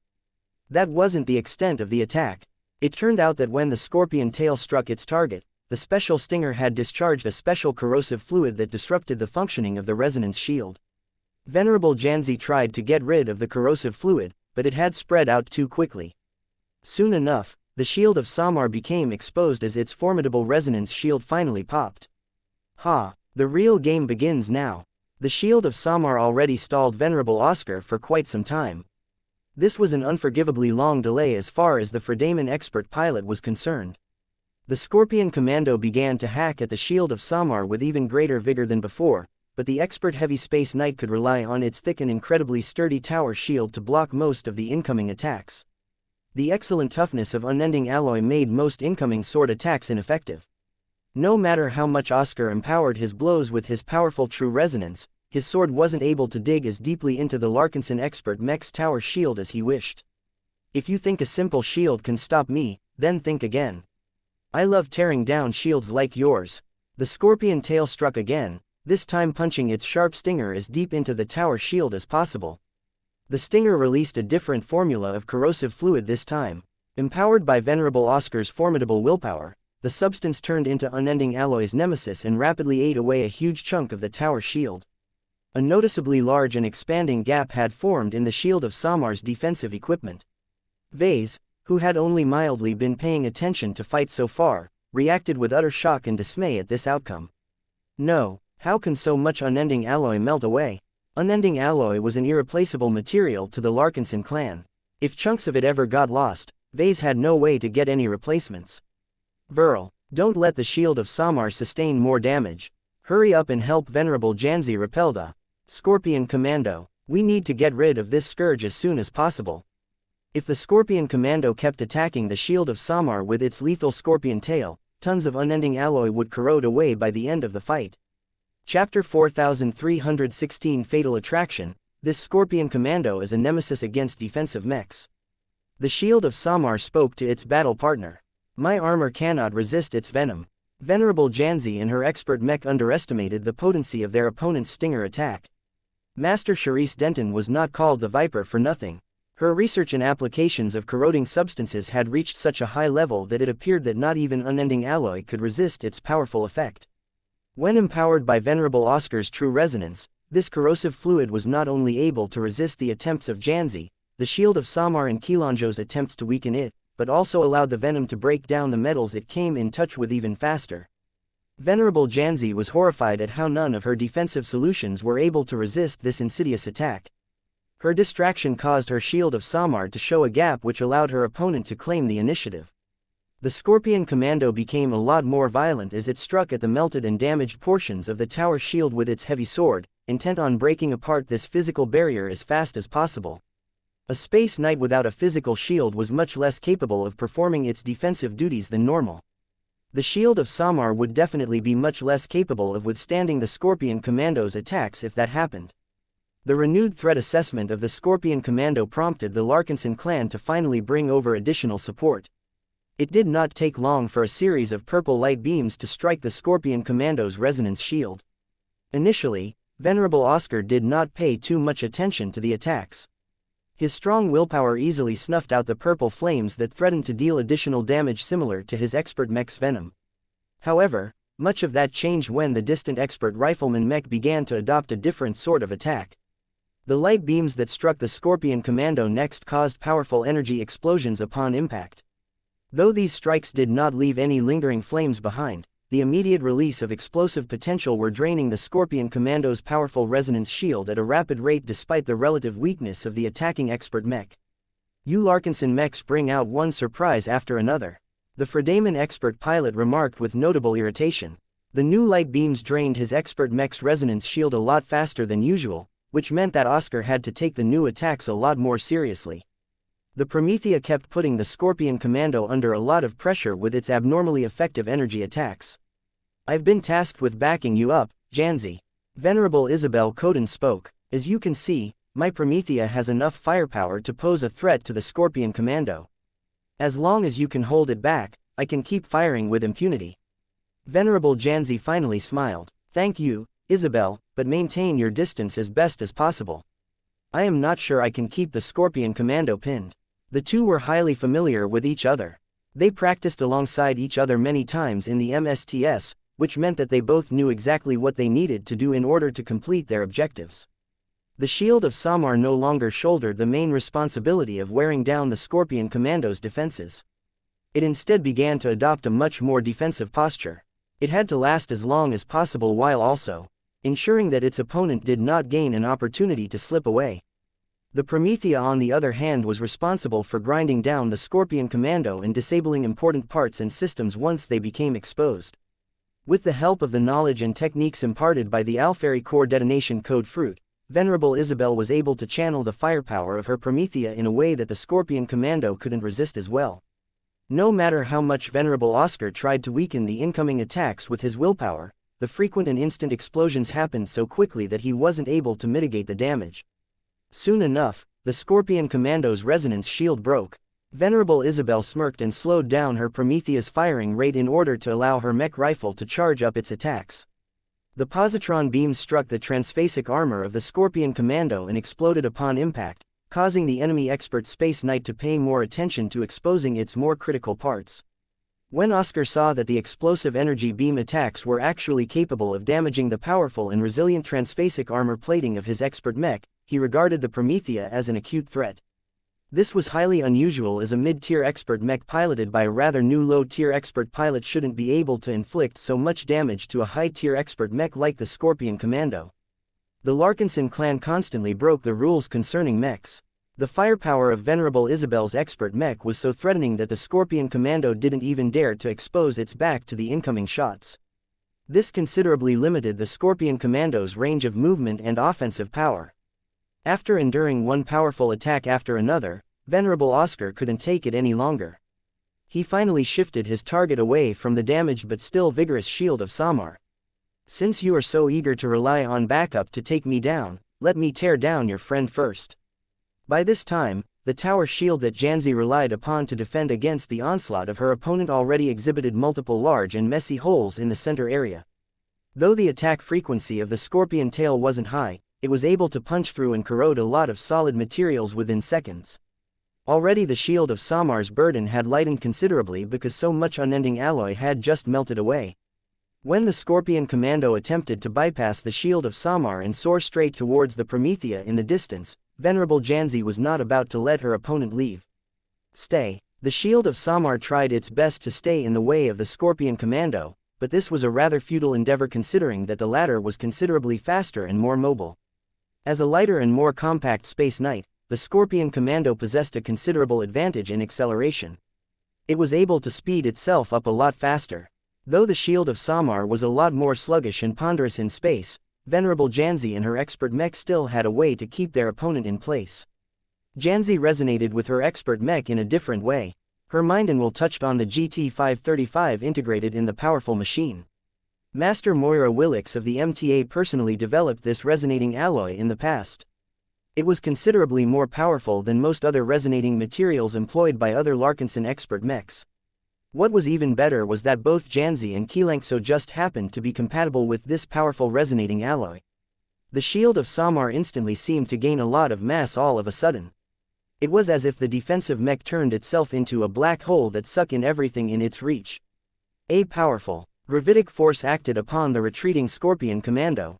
Fatal Attraction. The resonating ability activated by the shield of Samar solely acted upon the Scorpion Commando by leashing it with a powerful gravitational pull. The effectiveness of the Fatal Attraction resonating ability was highly dependent on range. The closer the enemy mech, the harder it was for the targeted machine to escape the artificial gravity well. Annoying woman. Oscar cursed as he tried his best to break this extraordinary application of resonance with his willpower. "Nothing shall bind me in place." His aversion to getting trapped was so great that his willpower partially resisted the powerful resonating ability acting upon his expert mech. The Scorpion Commando could not be held in place despite the rather limited distance between the two machines. Of course, the shield of Samar did not stay still all this time. It quickly repositioned itself so that it continued to block the Scorpion Commando's way. A minute went by as the Scorpion Commando continued its attempt to break free. Naturally, it also struck the shield of Samar plenty of times since it was so effective at preventing Oscar from doing what he wanted. The Scorpion Commando in the meantime began to accrue a steady amount of damage. Though the shield of Samar was unable to inflict significant damage the high-tier expert mech, the Promethea was making steady progress in wearing down its target's thick shell. The Scorpion Commando's round shield began to exhibit more and more holes and craters as explosive beams kept striking its surface. It was clear that the Promethea needed to launch a lot of attacks in order to truly defeat the expert offensive Space Knight, but at least Venerable Isabel was making progress. At some point, Venerable Oscar Virathan became so frustrated by the constant gravity pull generated by his first opponent that his force of will exploded with anger. "I shall not be bound." A powerful green explosion erupted from the frame of the Scorpion Commando. The eruption temporarily broke the gravity pull acting upon the expert Space Knight, allowing it to shoot away and build up enough distance to approach the Promethea. Run, Isabel, I can't hold the Scorpion Commando anymore. Venerable Janzi became a lot more desperate as she saw that this powerful threat had gotten loose. Though her Shield of Samar had managed to withstand the Scorpion Commando's attacks for an admirable period of time, this was because the living mech excelled at defense. The Promethea was entirely different. As long as the Scorpion tail managed to sting the Promethea a single time, it was doubtful whether Venerable Isabel's expert mech would be able to remain combat effective. Venerable Janzi urged her battle partner to activate the Skidrock drive and catch up to the Scorpion Commando as best as possible, but the speed disparity between the two machines was too great. When every expert mech involved in this bout possessed warp travel capabilities, the factors that determined their relative superiority in mobility largely relied upon other factors. The Shield of Samar was the slowest because it was so big and massive. The Scorpion Commando was the fastest because it possessed a balanced, high-end configuration and because a high-tier expert pilot amplified its performance. The Promethea was almost just as fast as its opponent due to its lighter and slimmer frame, but its other advantages weren't as great. Seeing that the Scorpion Commando was steadily gaining on the Promethea, Venerable Janzi knew they had to change their approach. Isabel, swing around and take shelter behind my expert mech. Janzi urged over the communication channel. It will be much harder for the Scorpion Commando to target you if I'm close. Are you sure about that, Janzi? The Scorpion Commando is too dangerous at close range. I can't cover for you if you are too far away. You have a point. Venerable Isabel Coden changed the flight course of the Promethea and clearly attempted to circle around in an attempt to meet up with the Shield of Samar. The Scorpion Commando tried its best to prevent its two opponents from uniting with each other, but it didn't work. Venerable Oscar paused for a moment before he scoffed. HMPH, so what if the two of you met up with each other? I can still destroy you both. The Scorpion Commando charged forward and slammed its physical shield against the damaged tower shield of Janzi's expert mech. At the same time, the Scorpion tail struck yet again. The tower shield was already in a pretty bad shape, but the two powerful strikes finally caused the center of the object to break. Two large and heavy pieces of thick unending alloy floated off into space as the Shield of Samar just lost its main defensive tool. Venerable Oscar grinned at the sight. There is nothing you can do to stop me from destroying your friend. The more you stand in my way, the more I will make you suffer. No Night Mech is allowed to succeed in my presence. What is your problem, Oscar?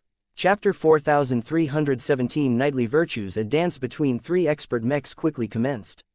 The Promethea used the Shield of Samar as a pillar and constantly rotated around the expert Space Knight as it continually struck the Scorpion Commando with exploding energy beam attacks. The Shield of Samar tried to lock down the Scorpion Commando or at least slow its attempts to circle around to strike at the Promethea directly, but Venerable Janzi found it incredibly difficult to keep the enemy high-tier expert mech under control. Venerable Oscar Virathan was just too strong. Though he was not as advanced as Venerable Rebecca Andus, he still possessed the capital of a high-tier expert pilot. As he became more accustomed to the Shield of Samar's ability to pull his Scorpion Commando closer with the power of gravity, he became more proficient with countering this effect. It became harder and harder for Janzi to keep the Scorpion Commando contained. He's too strong. I can't slow him down that much anymore. Janzi and the Shield of Samar's attempts to slow down the Scorpion Commando was as difficult as a human trying to stop a rampaging bull. When the difference in power between two entities were too great, the efforts of the weaker party only had minimal effect. This was unfortunately the case for Venerable Janzi as her resonance strength and willpower development simply couldn't keep up against her current opponent. The Scorpion Commando wasn't interested in destroying the Shield of Samar at all. Even if Janzi's expert mech had just lost its tower shield, it still featured a lot of bulk on its frame that would take multiple attacks to overcome. Even if the Scorpion Commando managed to get through the remaining defenses of the Shield of Samar, the Promethea would have inflicted a lot of damage by this time. Venerable Isabel Coden's new explosive attack method were already dealing substantial amounts of damage to the Scorpion Commando's round shield.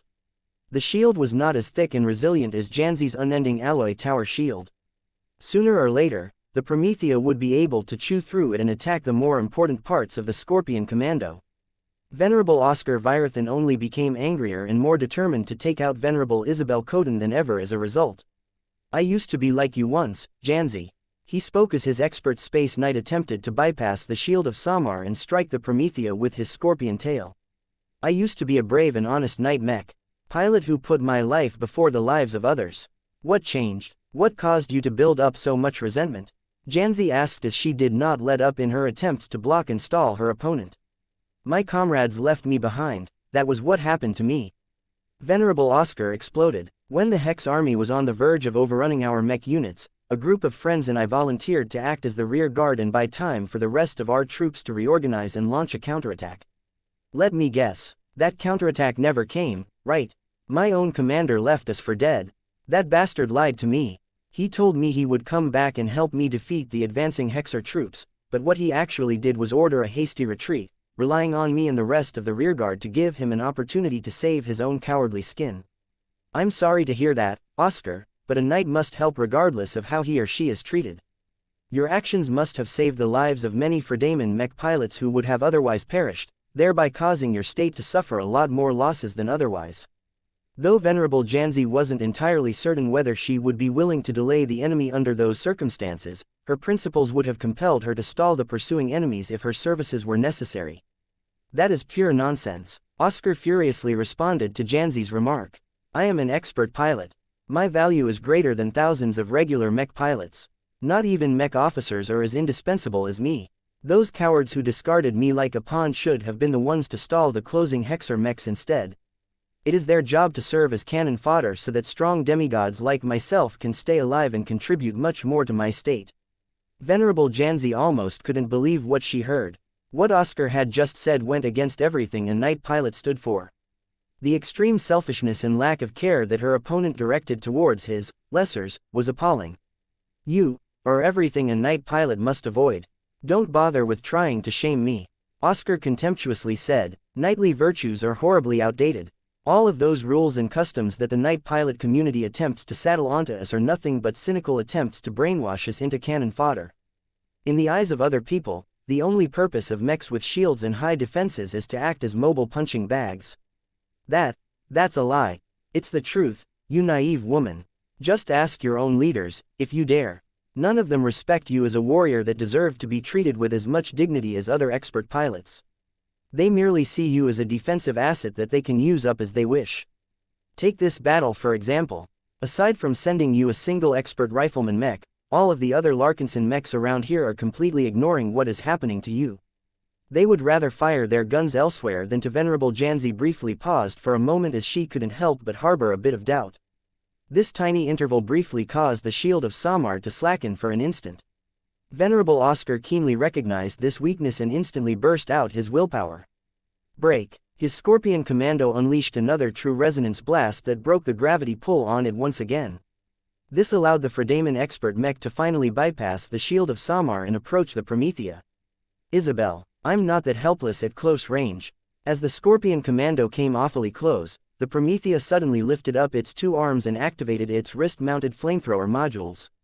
Two incredibly hot streams of purple flames completely engulfed the space in front of it with overwhelming heat. Venerable Oscar was caught off guard as his Scorpion Commando entered headlong into the expanding flames. The propellant formula utilized by the Promethea was extremely expensive and fairly difficult to buy on the market. However, it was especially formulated to fight against expert mechs. Though the Scorpion Commando was way too tough for the flames to burn it down in a short amount of time, the hot flames temporarily blinded its sensors, causing it to lose sight of the Promethea. By the time the Scorpion Commando escaped the flame cloud, its target had already taken shelter behind the shield of Samar again. The Scorpion Commando suffered light burn damage across its frame, mostly because Isabel's willpower was incomparable to that of Oscar. Nice trick, lady, but it won't work again, Oscar stated as his Scorpion Commando resumed its offensive as if nothing had happened. The two Larkinson expert mechs continued to struggle in their attempts to hold back the powerful enemy machine. The Scorpion Commando eventually lost its shield after it endured too many attacks from the Promethea.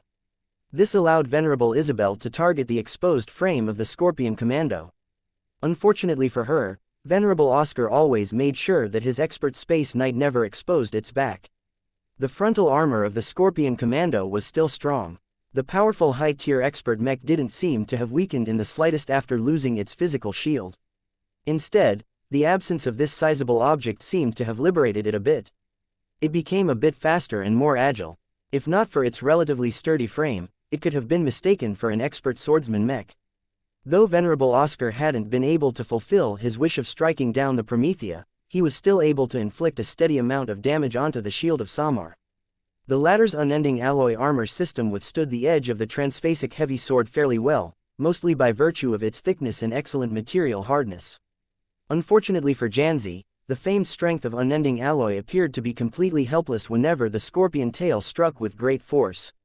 Each time this strange limb struck the shield of Samar, its stinger pierced through the upper layer and punched deep enough to inject a sizable amount of corrosive fluids. Empowered by Venerable Oscar's formidable will, the Scorpion Commando's venom rapidly ate away just as much unending alloy as before.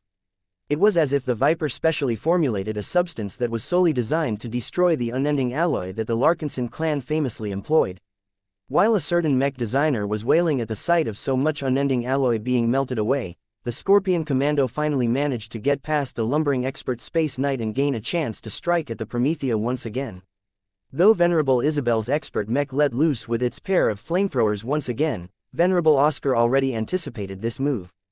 The Scorpion Commando did not advance straight towards the Promethea but took a detour and circled around once again, allowing it to escape most of the flames. Isabel. The Scorpion Commando struck the Promethea's resonance shield with both its sword and its scorpion tail. This time, the latter sprayed a formula that was especially designed to destabilize and drain resonance shields. Though the Promethea's ability to resist incoming damage was not as bad as the old Amaranto, it was still rather deficient in this aspect due to emphasizing offense. The Scorpion Commando not only let its corrosive venom do its work, but also bashed the Promethea's resonance shield with repeated powerful sword strikes. "Get away from my friend." The shield of Samar eventually caught up and physically pushed the Scorpion Commando away. "Ha, you can't stop me, little knight. You're only delaying the inevitable." Though it took a bit of time, the Scorpion Commando soon managed to escape the entanglement of the shield of Samar once again. After ignoring and fending off the flames unleashed by the Promethea, the Scorpion Commando launched another flurry of attacks that finally broke the former's resonance shield. Venerable Oscar had been waiting for this moment. Now that the Promethea had no other protection left aside from its thin and inadequate transphasic armor system, the dreaded scorpion tail arced forward with incredible speed and power. The Promethea lifted up its powerful Ignitron Luminaire crystal rifle in an attempt to use it as a makeshift shield, but the segmented scorpion tail easily twitched and bypassed this pathetic obstacle. "The modern knight is dead," Venerable Oscar viciously stated. "Knights never fight alone." Venerable Xianxia roared. The shield of Samar glowed with resonance a short instant before the scorpion tail could strike at the Promethea. Xianxia not only connected deeper with her expert mech than ever before, but also established a closer connection with xianxia. The shadow of a giant reptilian exo-beast appeared above the shield of Samar. Primal Aegis. The masterwork expert mech began to embody xianxia to a greater degree, allowing the design spirit to extend a more distant spatial barrier that covered the Promethea just in time. The scorpion tail struck the spatial barrier with such great force that it quickly collapsed. This defensive measure was not strong enough to stop the strongest attack from a high-tier expert mech. Due to this brief blockade, the scorpion tail had lost a lot of power and speed. Even so, the delay was so minimal that it still went on to strike the Promethea, though its stinger failed to punch as deeply into the transphasic armor plating of its target than intended. A dangerous amount of corrosive fluid splashed across the surface of the expert rifleman mech. The machine could do little to nothing to stop the substance from spreading and corroding the armor. The fact that it was transphasic only mildly slowed down the progress of this attack. Though the weakened strike failed to cripple the Promethea in a single blow as Oscar intended, the attack still managed to eat through the Larkinson expert mech's exterior and damage a part of its internals. The Promethea's performance quickly dropped. "My mech is hit." Chapter 4318. Who dares? Unlike the shield of Samar, the Promethea did not possess the ability to resist sustained enemy attacks, especially once it expended its resonance shield. Though its transphasic armor system gave it a moderate advantage against opponents that did not possess any transphasic capabilities themselves, it was unfortunate that the Gage dynasty happened to be one of the parties that invested a lot into them since its agents first stepped foot into the Red Ocean. The research and development they allocated to phase water and its many applications far exceeded that of the Larkinson clan or any other private organization. As the Gage dynasty was as large as a medium-sized state by itself, it had no lack of senior scientists and capable research institutions. The Gager mech designers were the most enthused about phase water technology out of almost anyone else. The masters among them eagerly experimented with all of the new possibilities that phase water opened up. Their superior transhuman capabilities also allowed them to learn and master the uses of this complex substance a lot faster than other researchers. Combined with the fact that the Gage dynasty managed to lay claim to numerous colonies that possessed phase water deposits of varying sizes, the Sundered Phalanx managed to modernize all of its expert mechs with remarkable speed. The Scorpion Commando was stronger than anyone expected. The main reason for that had to do with the scorpion tail and the venom it was able to inject into its victims. According to the intelligence leaks that the Larkinsons based their battle plans upon, the Scorpion Commando was able to deal heavy damage to exposed expert mechs, but none of the planners ever imagined that its venom could turn the Promethea into a burden with just a surface attack. If the Shield of Samar hadn't activated its primal Aegis ability with the help of its design spirit, the Stinger would have been able to pierce into the Promethea's armor and inject much of that venom into the expert rifleman mech's crucial internals, thereby disabling it outright. This shouldn't be possible, Vase exclaimed. The Promethea's transphasic armor system is not a piece of cabbage. Its resistance against corrosion-based attacks should have been much greater. The Fredaman expert mechs that the Viper designed in the past did feature highly effective corrosive fluid formulas that had managed to dissolve the armor of many powerful Hexer expert mechs, but these incidents took place in a time where phase water technology had not spread to the galactic rim of the old galaxy. It did not take long until the Larkinson researchers found out why the Scorpion Commando possessed such abnormally high effectiveness against modern expert mechs. The new corrosive fluid formulas employed by the Scorpion Commando are laced with phase water. What? Vase looked surprised when he heard this report. Even if that is the case, they still shouldn't have been able to eat through both unending alloy plating and transphasic armor plating so quickly. That is normally the case, but according to an intelligent report from a handful of our black cats on the ground, a department of the Sundered Phalanx transferred over a kilogram's worth of phase water to the space station where the Scorpion Commando was stationed. We believe that the Gagers augmented the Scorpion Commando's stock of venom with as much phase water they are able to carry in a short amount of time. Damn it, this was a brilliant move from the enemy. A huge trading hub like Pima Prime most certainly accumulated a lot of kilograms of phase water. The Gage dynasty probably prioritized the evacuation of most of it because of their value and because of the difficulty of converting them into anything useful. Though it would have been great if the locals were able to fabricate stronger and more extravagant transphasic parts for their expert mechs, the invading forces arrived too quickly for the Sundered Phalanx to upgrade all of their expert mechs. However, it was still possible for the high-end laboratories on Pima Prime V to produce enhanced corrosive fluids in a hurry, especially if the Viper had already developed the higher-end formulas in advance. Vase already gained a fairly deep cognition of how the introduction of phase water would change battles between human mech forces forever. The Scorpion Commando was nominally an expert space knight, which was supposed to be the least threatening mech type among this category of high-end machines. Yet by sticking the scorpion tail on its back and reserving enough room to contain a reservoir of phase water-laced corrosive substances, the expert space knight became even more dangerous than the shockshell at close range. Combat between transphasic mechs is largely a competition between who is willing to squander more money. The side with the biggest wallet will often gain the upper hand. This was the most painful part about mech combat in the phase water era. The Larkinson clan and the rest of the Golden Skull Alliance managed to luck out because they managed to plunder huge amounts of phase water during the Purgatory campaign. If Vase hadn't pushed to go on a small mission to a star system that just happened to contain a hidden phase whale enclave, the Larkinson clan would have never been able to invest in so many powerful transphasic expert mechs. This would have put the level of its expert mechs at the same height as that of other medium-sized private organizations. In an alternate reality where the Golden Skull Alliance never commenced the Purgatory campaign, its mech forces would have never been able to compete against state-backed military forces such as the Sundered Phalanx. The disparity in resources would have been too great. When Vase figured this out, he felt vindicated for pushing his clan and its allies to not hole up in Davut all of the time. Sure, the Larkinson clan would have definitely been able to develop at a steady trajectory by relying on the growing commercial success of the Living Mech Corporation, but how could the Larkinsons ever catch up to the likes of the Fredaman and other larger players that had access to a lot more population, territory, resources and funding?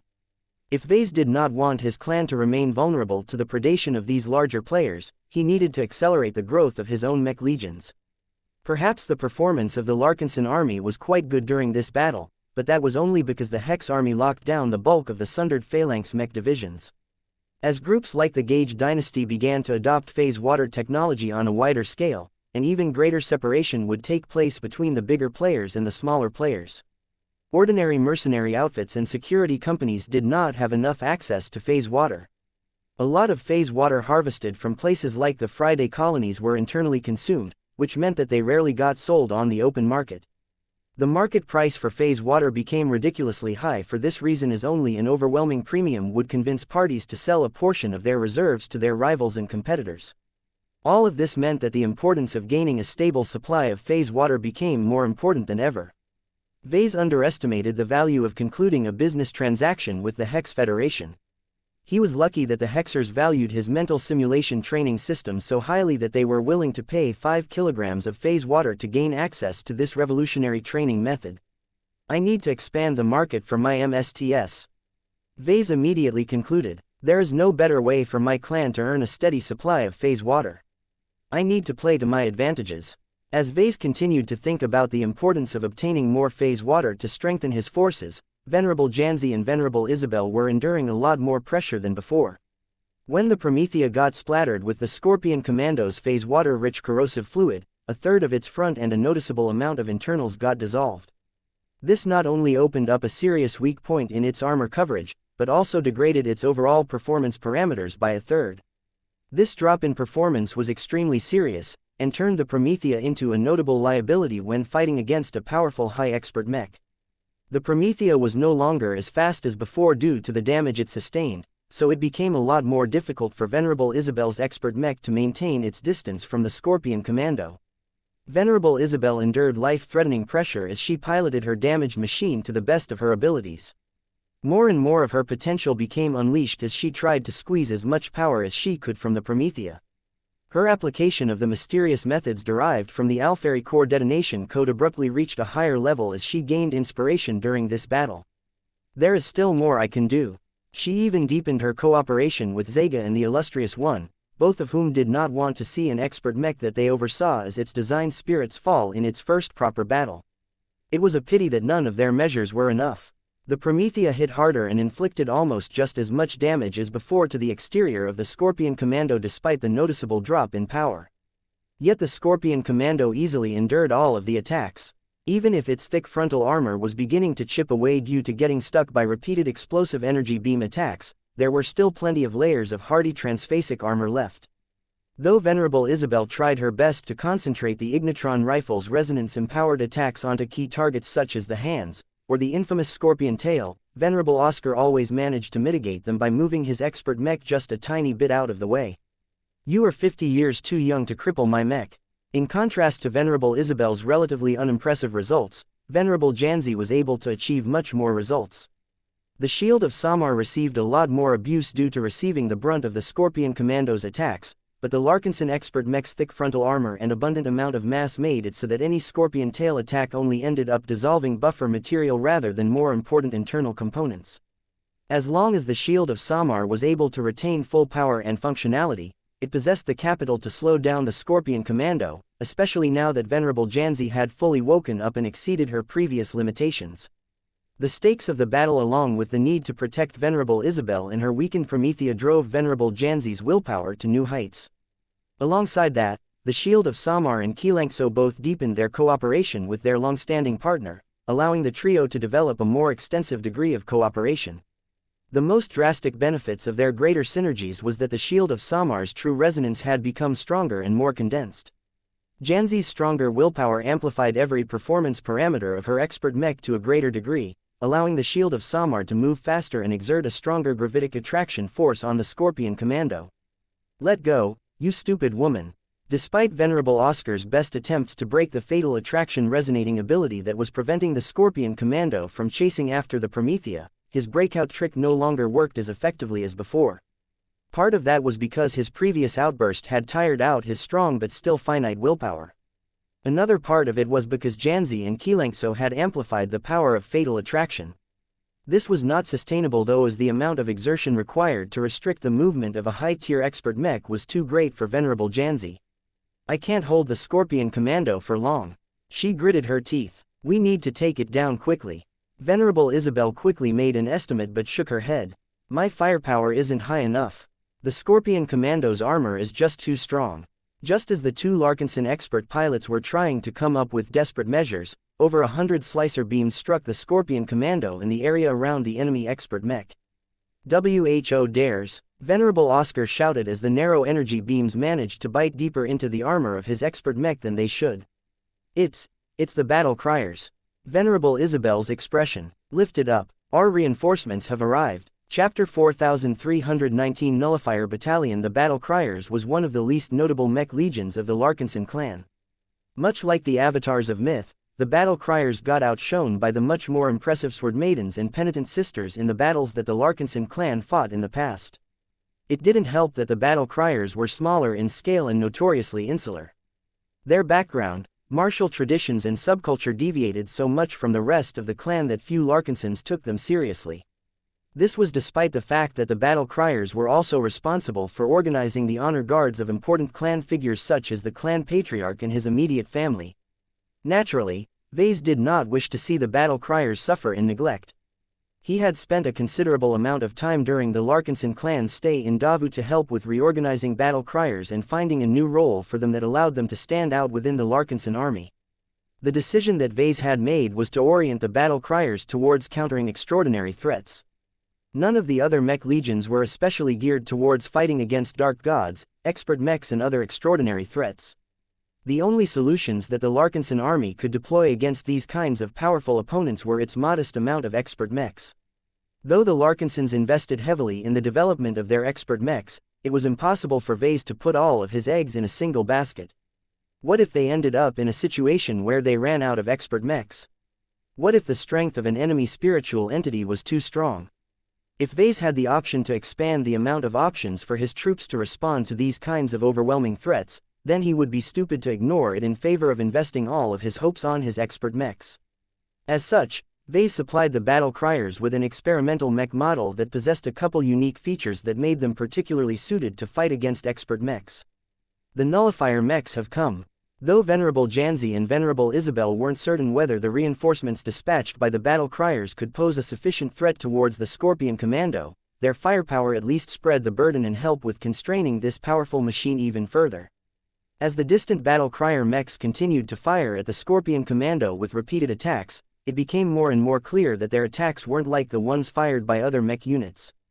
For example, the attacks launched by the Rifle Warriors missed their mark most of the time as their mech pilots simply weren't able to track and predict the Scorpion Commando's fast and erratic movements. The Transcendent Punisher Mark IIs fielded by the Eye of Ilvain were able to attain a considerably higher hit rate, but Scorpion Commando easily resisted the cannon fire by relying on its transphasic armor system. As an expert space knight, the Scorpion Commando's defensive systems were among the best of all of the Sundered Phalanx expert mechs on the battlefield. Though Venerable Oscar was no longer able to put up a resonance shield for the time being, he was still able to reinforce his expert mech's armor system with true resonance, thereby drastically weakening every mundane attack that did not have the support of extraordinary willpower. In short, these defensive enhancements practically made the Scorpion Commando immune to regular firepower. Venerable Oscar wouldn't have dared to travel so deeply behind enemy lines if he did not have the confidence to evade or withstand so many attacks. The best way for the ranged mechs of the Larkinson army to pose a serious threat to such a powerful high-tier expert mech was to employ transphasic weapons. The Larkinson clan was not comfortable with expending its finite reserves of phase water to augment its ordinary mech units. The avatars of myth and the Eye of Ilvain didn't get their wish of being able to field ranged mechs armed with transphasic weapons. Therefore, General Verl had already decided long ago that there was little point in wasting the firepower of his ranged mech units on an expert mech like the Scorpion Commando. Perhaps this might make Venerable Janzi and Venerable Isabel feel abandoned by the Larkinson army, but Verl believed that the two Larkinson expert pilots should be smart enough to understand the reasons behind his decisions. That did not mean that General Verl neglected their plight completely. It just took a bit more time than expected to reposition the special mech units that he had tasked with reinforcing the Shield of Samar and the Promethea. The mech officer in charge of the newly arrived mech unit opened a communication channel to the two Larkinson expert mechs. Venerable Janzi, Venerable Isabel, I apologize for our delay. We helped with taking down several enemy expert mechs and attracted a lot more retaliation from the Sundered Phalanx than we expected. We were forced to split up half of our mechs to keep our attackers at bay. That is not important, Major Dietrich. Venerable Janzi immediately said as she took charge of the situation. I need you and your fellow battle criers to reposition your nullifier mechs so that you can cover for the Promethea. Do not allow the Scorpion Commando to approach Venerable Isabel's expert mech. Its condition is so bad that it cannot endure another attack.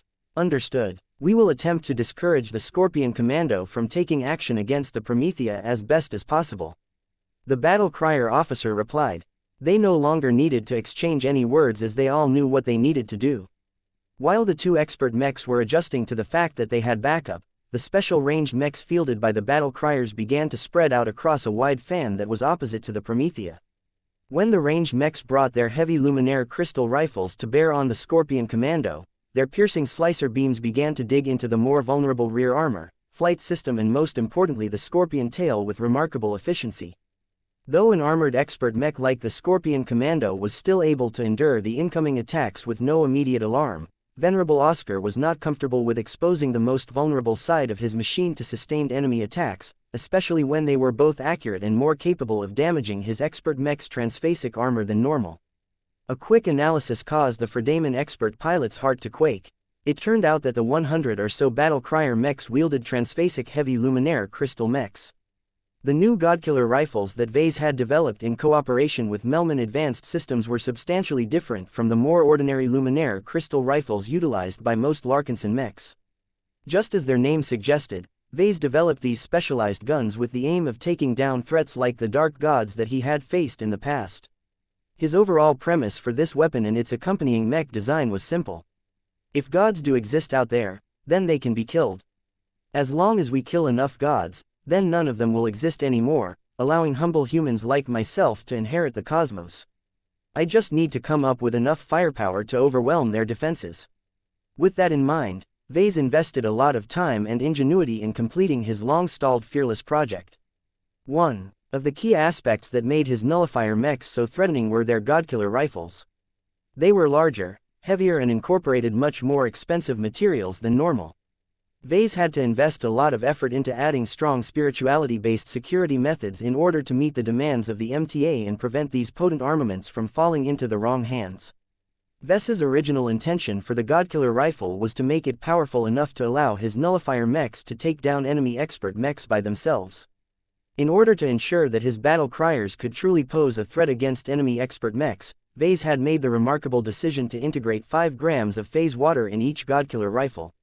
This was not a large amount of phase water compared to the weapons utilized by typical transphasic expert mechs, but the modest addition was enough to weaken the transphasic effect of the Scorpion Commando by up to 50%. In other words, the Godkiller rifles already possessed the capital to wear down the Scorpion Commando's defenses, especially if they concentrated their output on the weaker rear of the Fredaman expert mech. The uncannily effective slicer beam salvos caused Venerable Oscar to become so uncomfortable that he consciously tried to turn the rear of his expert mech away from the battle crier mechs as much as possible. Unfortunately for him, orienting his expert mech in these ways prevented it from pursuing the Promethea as effectively as before. Oscar's hopes of quickly finishing off the Promethea became dashed. "You annoying ants, what is your identity?" Venerable Oscar demanded on the open channel. "You are not a regular mech unit. You have the honor of attracting the attention of the Nullifier Battalion." Major Dietrich responded in a neutral and utterly fearless tone. "Your reign of terror will come to an end at our hands. Hey, with just 100 mechs. Our mechs have already contributed to the downfall of 3 of your sundered phalanx's precious expert mechs. Those were low-tier expert mechs, I'm right. Whether your Scorpion Commando is a low-tier or high-tier expert mech does not matter to us. As long as we can make it bleed, we can take it down. Even ants like us can defeat an elephant like you. Look at how much damage your expert mech has already sustained." The Nullifier Battalion did indeed help with defeating a number of enemy expert mechs, but that was when they cooperated with other friendly expert mechs. Major Dietrich did not think that the Nullifier mechs under his command were capable of defeating the Scorpion Commando by themselves.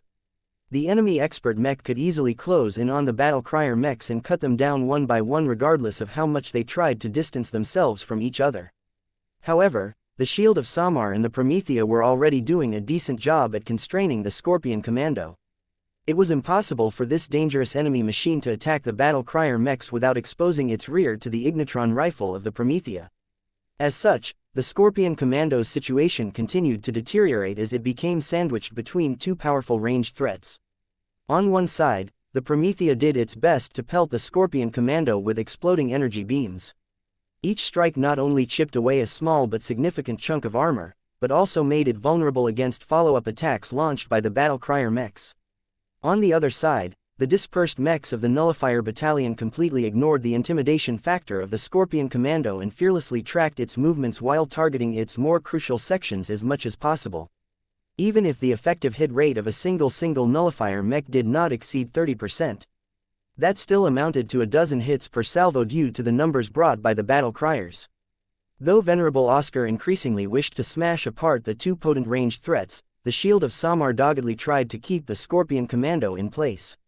"I won't allow you to leave," Venerable Janzi exclaimed as her mind became more and more strained as she continually tried to lock her opponent down with the help of gravitic power. The steady downpour of incoming shots were slowly stripping away at the Scorpion Commando's formidable transphasic armor system. Its front received the bulk of the damage, but its rear wasn't looking all that great either, especially when a multitude of slicer beams had landed on its crucial flight system. It became increasingly clear that the Scorpion Commando couldn't endure this situation much longer. Let alone taking down the Promethea and the mechs of the Nullifier Battalion, Venerable Oscar wasn't even sure if he would be able to return to friendly space. Chapter 4320 Sammy. After the Scorpion Commando became sandwiched by both the Promethea and half of the Nullifier Battalion, the expert Space Knight came under increasing suppression. Though it was able to rely on its strong transphasic armor system to buy a lot of time for itself, the problem was that both the Promethea and the Nullifier mechs possessed enough firepower to grind the Scorpion Commando over time.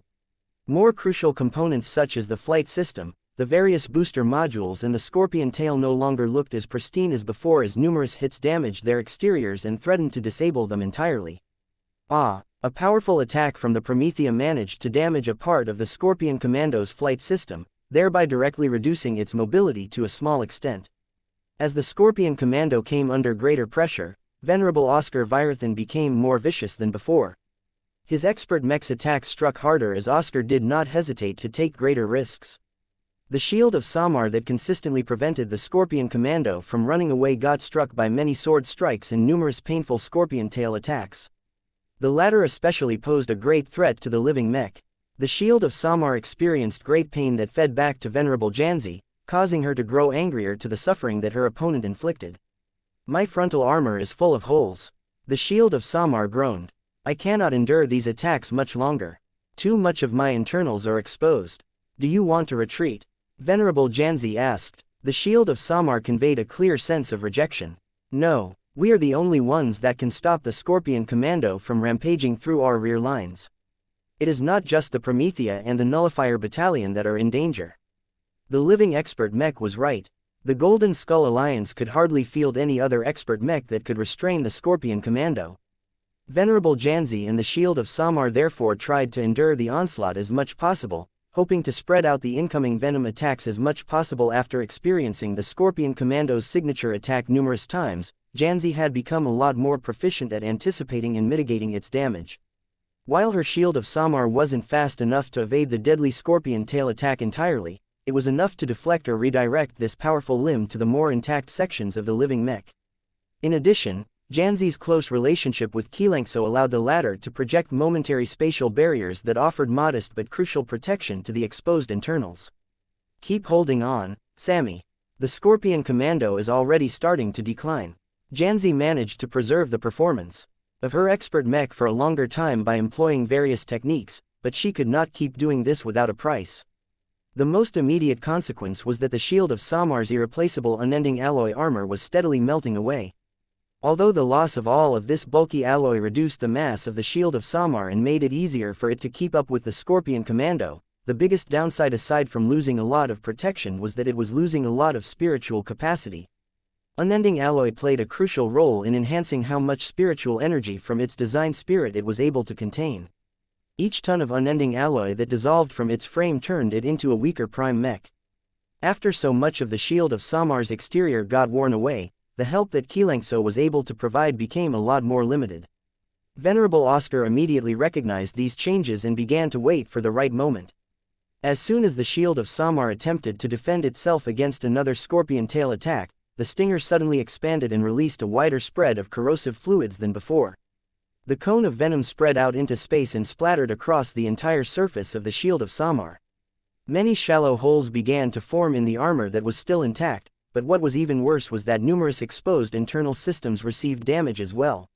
Even if the damage to these parts were relatively limited due to their inherent resilience and the high degree of compartmentalization of the shield of Samar, the expert Space Knight unavoidably stalled for an instant. Venerable Oscar completely exploded with the energy that he had left. Ha! No defense is impregnable against my expert mech.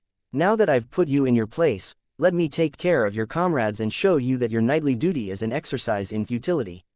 Though the shield of Samar was more vulnerable than ever, Venerable Oscar still understood that it would take quite a bit of time and effort to defeat the hardy mech completely. The Promethea and the Nullifier Battalion would never stand by and allow the Scorpion Commando to finish the job. Considering that the ranged mechs posed the greatest threat against the Scorpion Commando at this time, Venerable Oscar urgently wanted to get rid of them first. He had already set his sights on the damaged Promethea. Not only was it a lot more vulnerable than before, but destroying it would immediately relieve a lot of pressure. Of course, Venerable Isabel did not allow her Promethea to become a sitting duck. She drove her expert mech to the rear of the Larkinson clan in an attempt to delay interception while luring the Scorpion Commando further away from enemy lines. Since the mobility of both the Promethea and the Scorpion Commando became impaired, it would have taken a long time for the latter to catch up to its target. Venerable Oscar already arranged a solution to this problem. Xianxia, the Star of Liberation that had been dueling the Amaranto for a while now, was no longer in a good condition. However, Venerable Xianxia Rezkin still managed to squeeze out a quick snapshot at the distant Promethea before she went back to restraining her main opponent. The overlapping resonance-empowered laser and positron beam that quickly roared across the battlefield was not the strongest possible attack of the Star of Liberation. Its power just happened to be enough to precisely strike the exposed rear of the Promethea. Though Venerable Isabel's intuition detected the threat in advance, she was still too weak and her expert mech was no longer in a fit enough state to evade the attack entirely. Two powerful energy blasts erupted from the rear of the Promethea in quick succession. While the firepower outputted by the ranged high-tier expert rifleman mech did not succeed in destroying the Promethea outright, the latter's flight system was no longer operational as more than half of its components were destroyed. "What is your status, Isabel?" Janzi urgently asked. "My Promethea has lost the ability to move," the strained expert pilot reported. "Aside from a few boosters, my expert mech can't move anymore.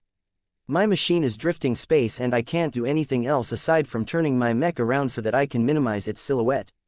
Damn, the Scorpion Commando is rapidly gaining on your Promethea and my shield of Samar can't catch up. I highly advise you to eject." I can't. Please repeat that, Isabel. I can't eject. The ranged specialist spoke. "The strike to my rear is worse than I thought. Too much of the ejection mechanism has malfunctioned to the point where the backup systems aren't even working anymore.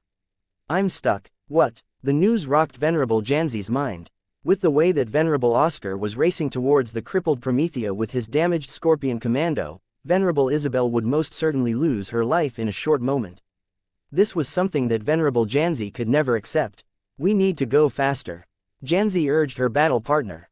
Though the shield of Samar was still able to rely on its skidrock drive to shakily engage warp travel and catch up to the Scorpion Commando, the enemy expert mech already gained too much of a head start.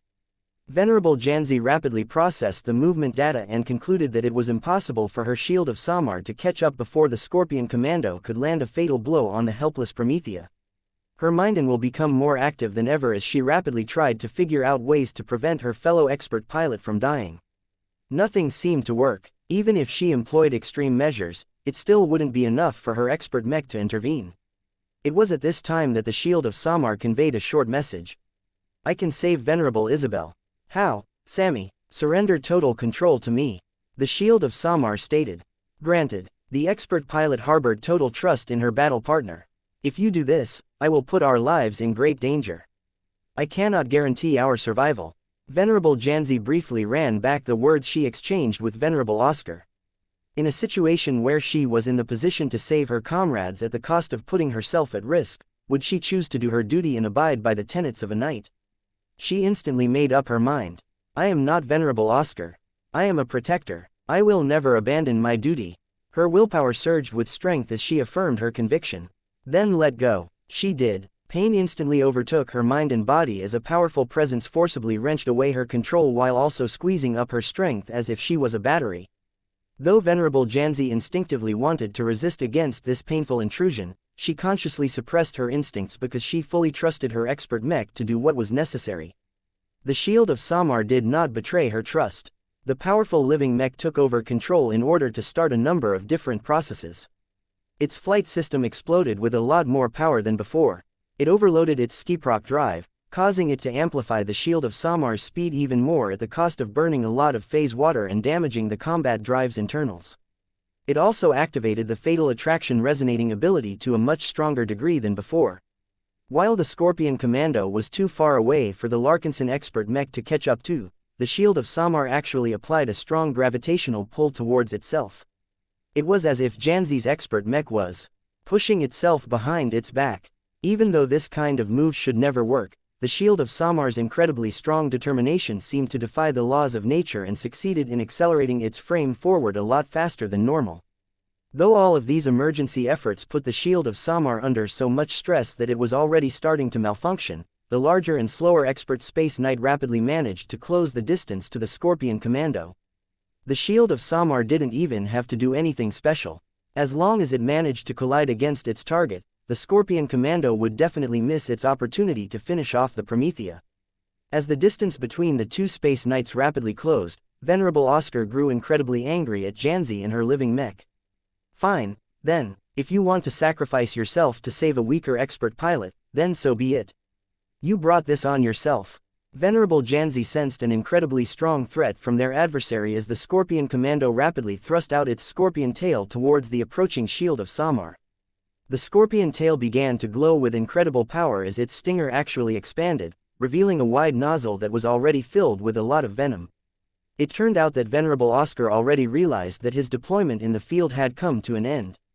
Before he pulled his Scorpion Commando back to friendly territory, he wanted to empty all of the remaining corrosive fluids stored inside his expert mech at once.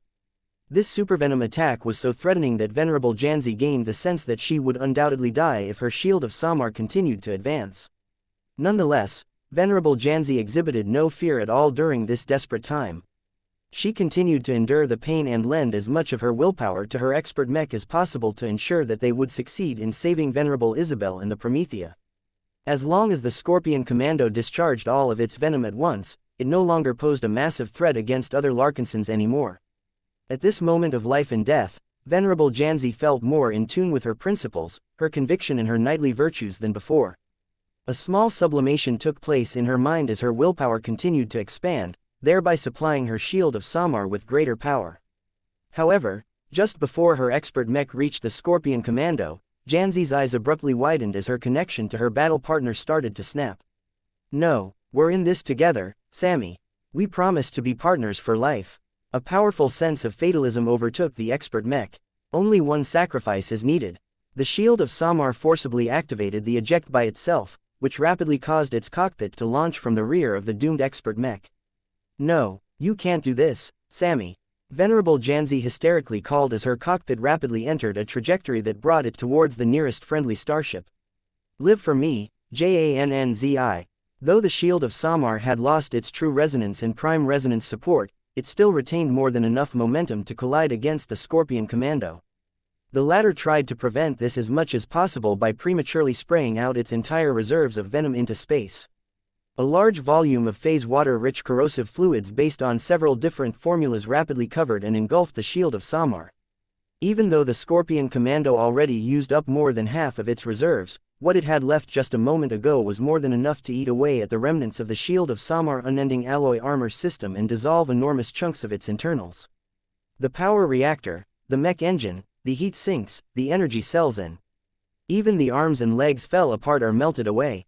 Though the dying Larkinson expert mech still managed to collide against the Scorpion Commando and inflict serious damage to its flight system while it was melting, its fate was most definitely worse. By the time the Scorpion Commando's venom had run its course, the shield of Samar was no longer whole. The mech wasn't even recognizable anymore as much of its frame had broken up into numerous streams of highly deformed metal slag. Only a few whole parts were left intact. Fingers, internal motors, a piece of the power reactor and more were all that was left of one of the most iconic mechs designed by Vase.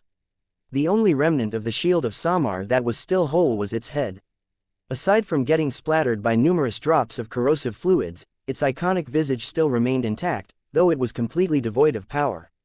Sammy, Venerable Janzi felt completely defeated as she lifelessly sat inside her ejected cockpit. Even though her expert mech had saved her life, Janzi never wanted to be brought to safety. Chapter 4321 Orderly Retreat. Many events happened throughout this massive battle. The first major collision between the Hexers and the Fredaimon produced countless victories and tragedies on the battlefield. A lot of large hardware got pummeled until they could no longer operate. The invading side lost a notable amount of combat carriers and other starships. The damage would have been bigger if the sundered phalanx didn't shift their focus to destroying their opposition's combat mechs, but parties like the Larkinson clan truly regretted the fact that they couldn't field as many mechs as before. The loss of mechs was considerably greater. The amount of mechs that got wrecked or torn to pieces were too many to count. An unimaginable amount of value disappeared in an instant. Even the more powerful mechs that few people could ever imagine that they could break, such as the Shield of Samar, had met their end on the battlefield. Fortunately, many broken mechs hadn't fallen in such an abysmal state. There were still plenty of salvageable machines floating around in space that just needed a moderate fix in order to get working again. Groups such as the Larkinson clan had already marked them out for retrieval. Since the invading forces had traveled deep in enemy territory, it was important for them to restore their effective combat power as quickly as possible. Compared to how many mechs had fallen, the amount of pilots that perished in battle was much smaller. Many of them managed to eject their cockpits safely from their doomed machines and succeeded in retreating from the battlefield. It was quite notable how, despite how many expert mechs got defeated, many of their pilots succeeded in preserving their lives. Their cockpits were much faster and better protected than that of regular mechs, and friendly mechs in the vicinity often abandoned their previous orders in order to guard and evacuate the expert pilots from the battlefield. Even so, deaths were unavoidable. Many mech pilots and even more support personnel perished when mechs, starships, defensive platforms, space stations and more got struck by destructive attacks. Our Koshich ring will soon cease to exist. Only a skeleton is left of our original defensive network. The relentless artillery fire from the invading forces had breached the defenses of every major orbital space fortress. Many of them had been blasted into hollow husks that no longer provided any meaningful value aside from giving the sundered phalanx additional cover. The thousands of defensive platforms were also being dismantled at a rapid rate. Though it took a lot of sustained firepower to take them out, their static orbits made it easy for ranged mechs to take them out at a steady rate. The biggest turning point of the Battle of Pima Prime was the hard-fought victory of Patriarch Reginald Cross and the Mars. The clear defeat of the Neo Amadeus and the savage killing of Saint Jeremiah Gage caused many Gaugers to lose their hope of gaining victory. As the best Gauger mech designers and strategists evaluated the state of the retreating Mars, they concluded that it had enough combat power left to intervene in the ongoing fighting, especially after it had returned to its mothership and received a quick fix. A sundered phalanx military advisor clearly described their current situation. Once the Mars returns to the battlefield, the battle is over. No expert mech can withstand its firepower. Don't forget that it is a hybrid mech. It can demolish everything within its line of sight with overwhelming firepower. Perhaps it is not as effective at causing mass destruction to our mech forces as artillery mechs or striker mechs, but every surviving mech unit in the field will fall without a doubt. Due to the overwhelming threat of the Mars, the Fredaimon commanders concluded that there was no point in fighting the current battle any longer. System Governor Mabrius Gage had already thought of how the local troops should proceed after this defeat. Commence a general retreat. Our mechs may be doomed on this orbital battlefield, but they can still play a role in delaying the enemy from launching planetary raids on our surface settlements. Pima Prime V is far too large for the Mars to fly around and slaughter every city district and town we have built. Such acts of slaughter are beneath the dignity of a saint. Patriarch Reginald Cross will only earn mass condemnation and ruin the glory that he has earned from defeating an equal in single combat. The Fredaimon clearly recognized that as long as their surviving mech divisions kept fighting on this open battlefield, the Mars could slaughter them all with impunity. After all, the Sundered Phalanx was a professional military force that explicitly engaged in combat and war. There were hardly any civilians in the field who were truly innocent. As such, many surviving mech units conducted a gradual but orderly retreat. They boarded whatever combat carriers or transports that were available. These vessels either joined the increasingly more numerous evacuation fleets or descended onto the surface in order to prepare the military mechs for grueling urban battles. There were many mechs that didn't necessarily need to board a carrier vessel in order to reach the surface.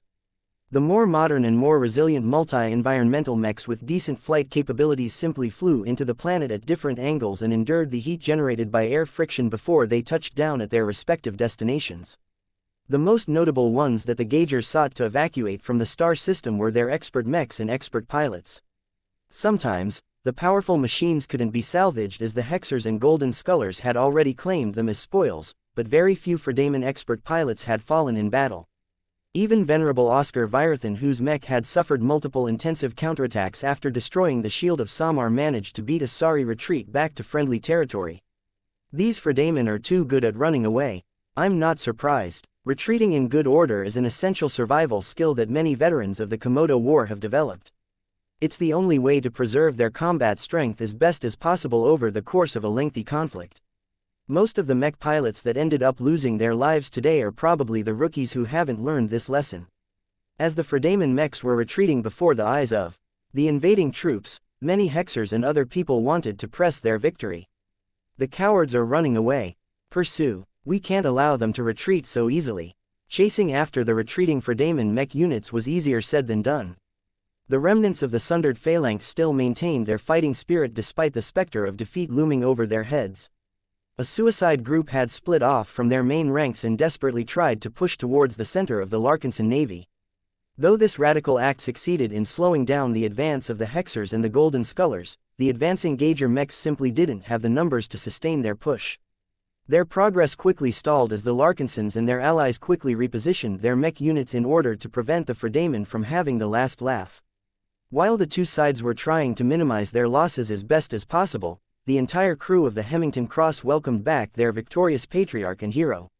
Cross Clan, Cross Clan, Cross Clan. When the damaged but still functional Mars entered one of the hangar bays and roughly landed on the deck with a powerful thump, the Ace hybrid mech finally dumped the proof of its victory onto the metal surface. The loud clattering and shaking generated by the unceremonious tossing of the remains of a powerful Ace mech did not bother the gathered Crosser servicemen in the slightest. In fact, their appearance amplified the roars.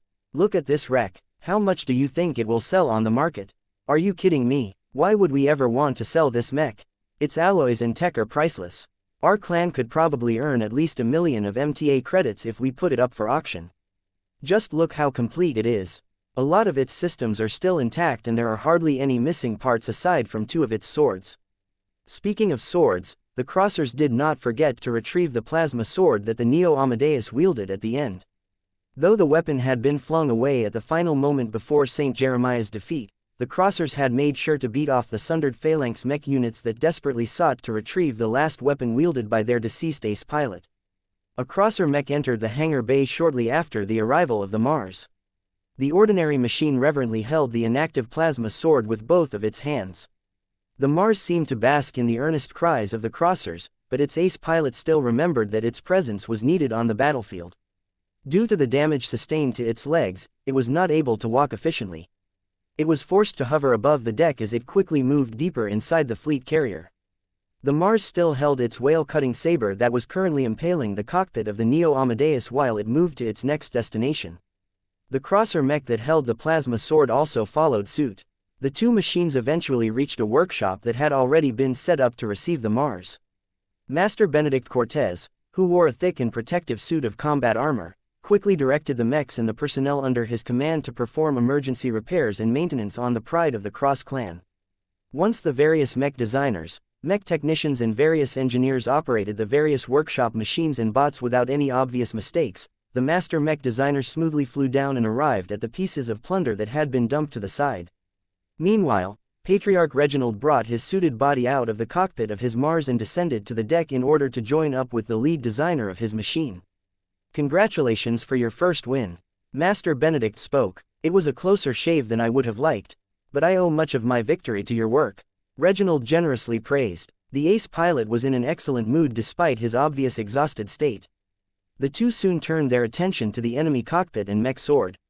"I tried to bring back the skull you wanted," Reginald said. "I tried my best to stab my weapon in a way that shouldn't hit the skull of my opponent, but the saber that Kedis has developed for me is too big and heavy. I can't guarantee that Jeremiah's skull is still in one piece."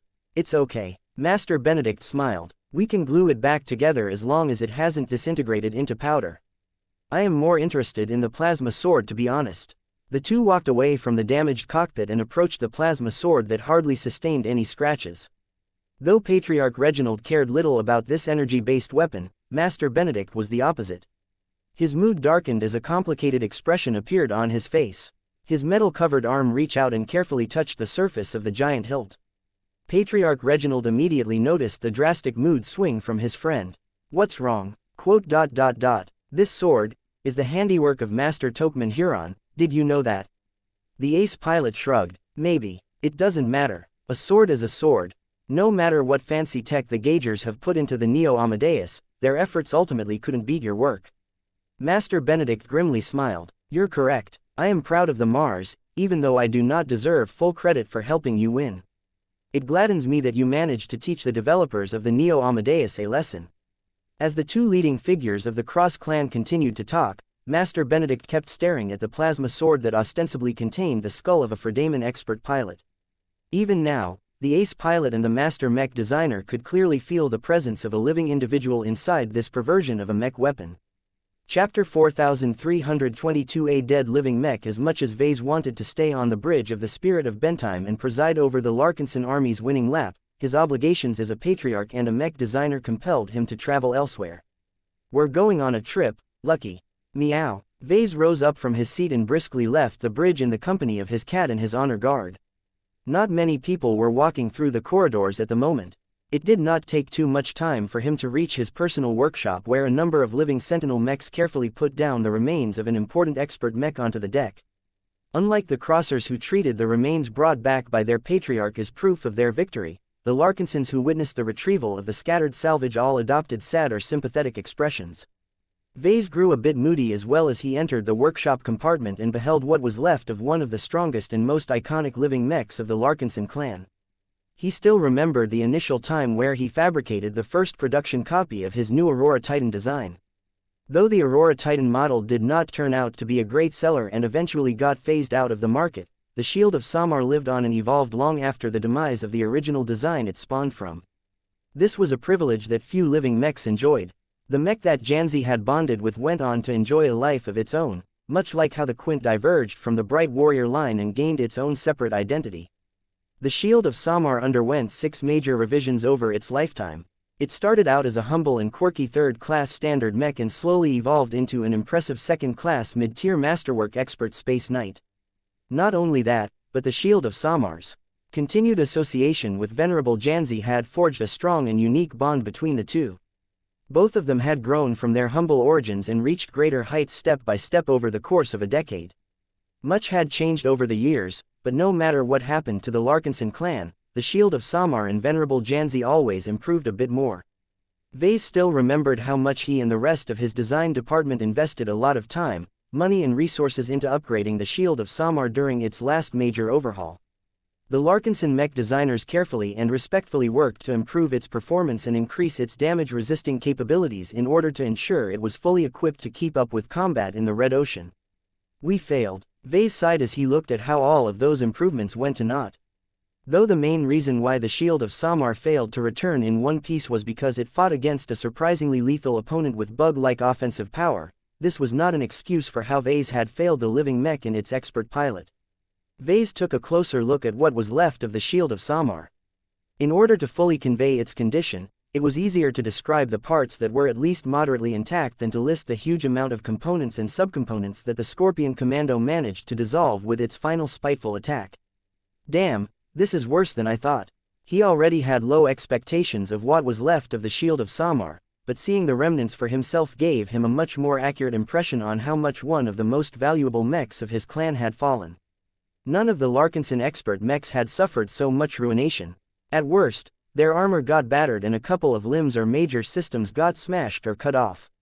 Though repairing all of that battle damage and returning the expert mechs to their previous peaks would be a long and complicated endeavor, there was at least hope to restore them to their former glory.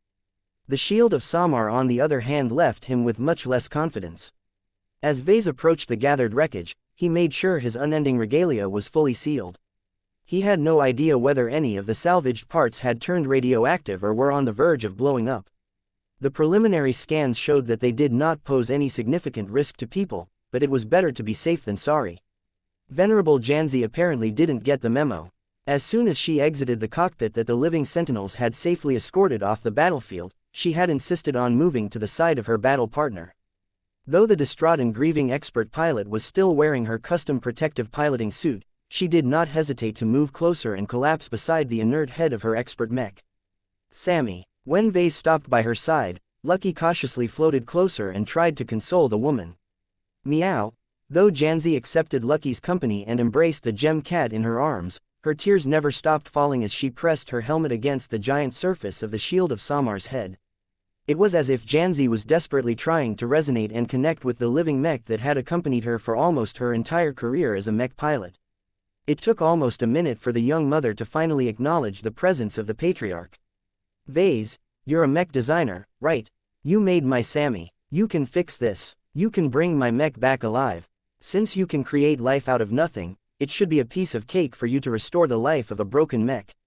It doesn't work like that, Janzi. Vase slowly and carefully replied. Life and death applies to mechs as well as humans. When the bodies of people such as you and I are broken, we die. Whatever is left of us will pass to the beyond. The same goes for mechs. The shield of Samar may have been a powerful third-order living mech, but unless it has reached a higher state of growth, it is not so easy for such entities to cling to life. Living beings did not necessarily disappear once their corporeal bodies died. Of the individuals that Vase had met who had somehow managed to defy the natural cycle of life, both his mother and xianxia had managed to overcome the shackles of their mortal coils and live on in a different day through their own abilities.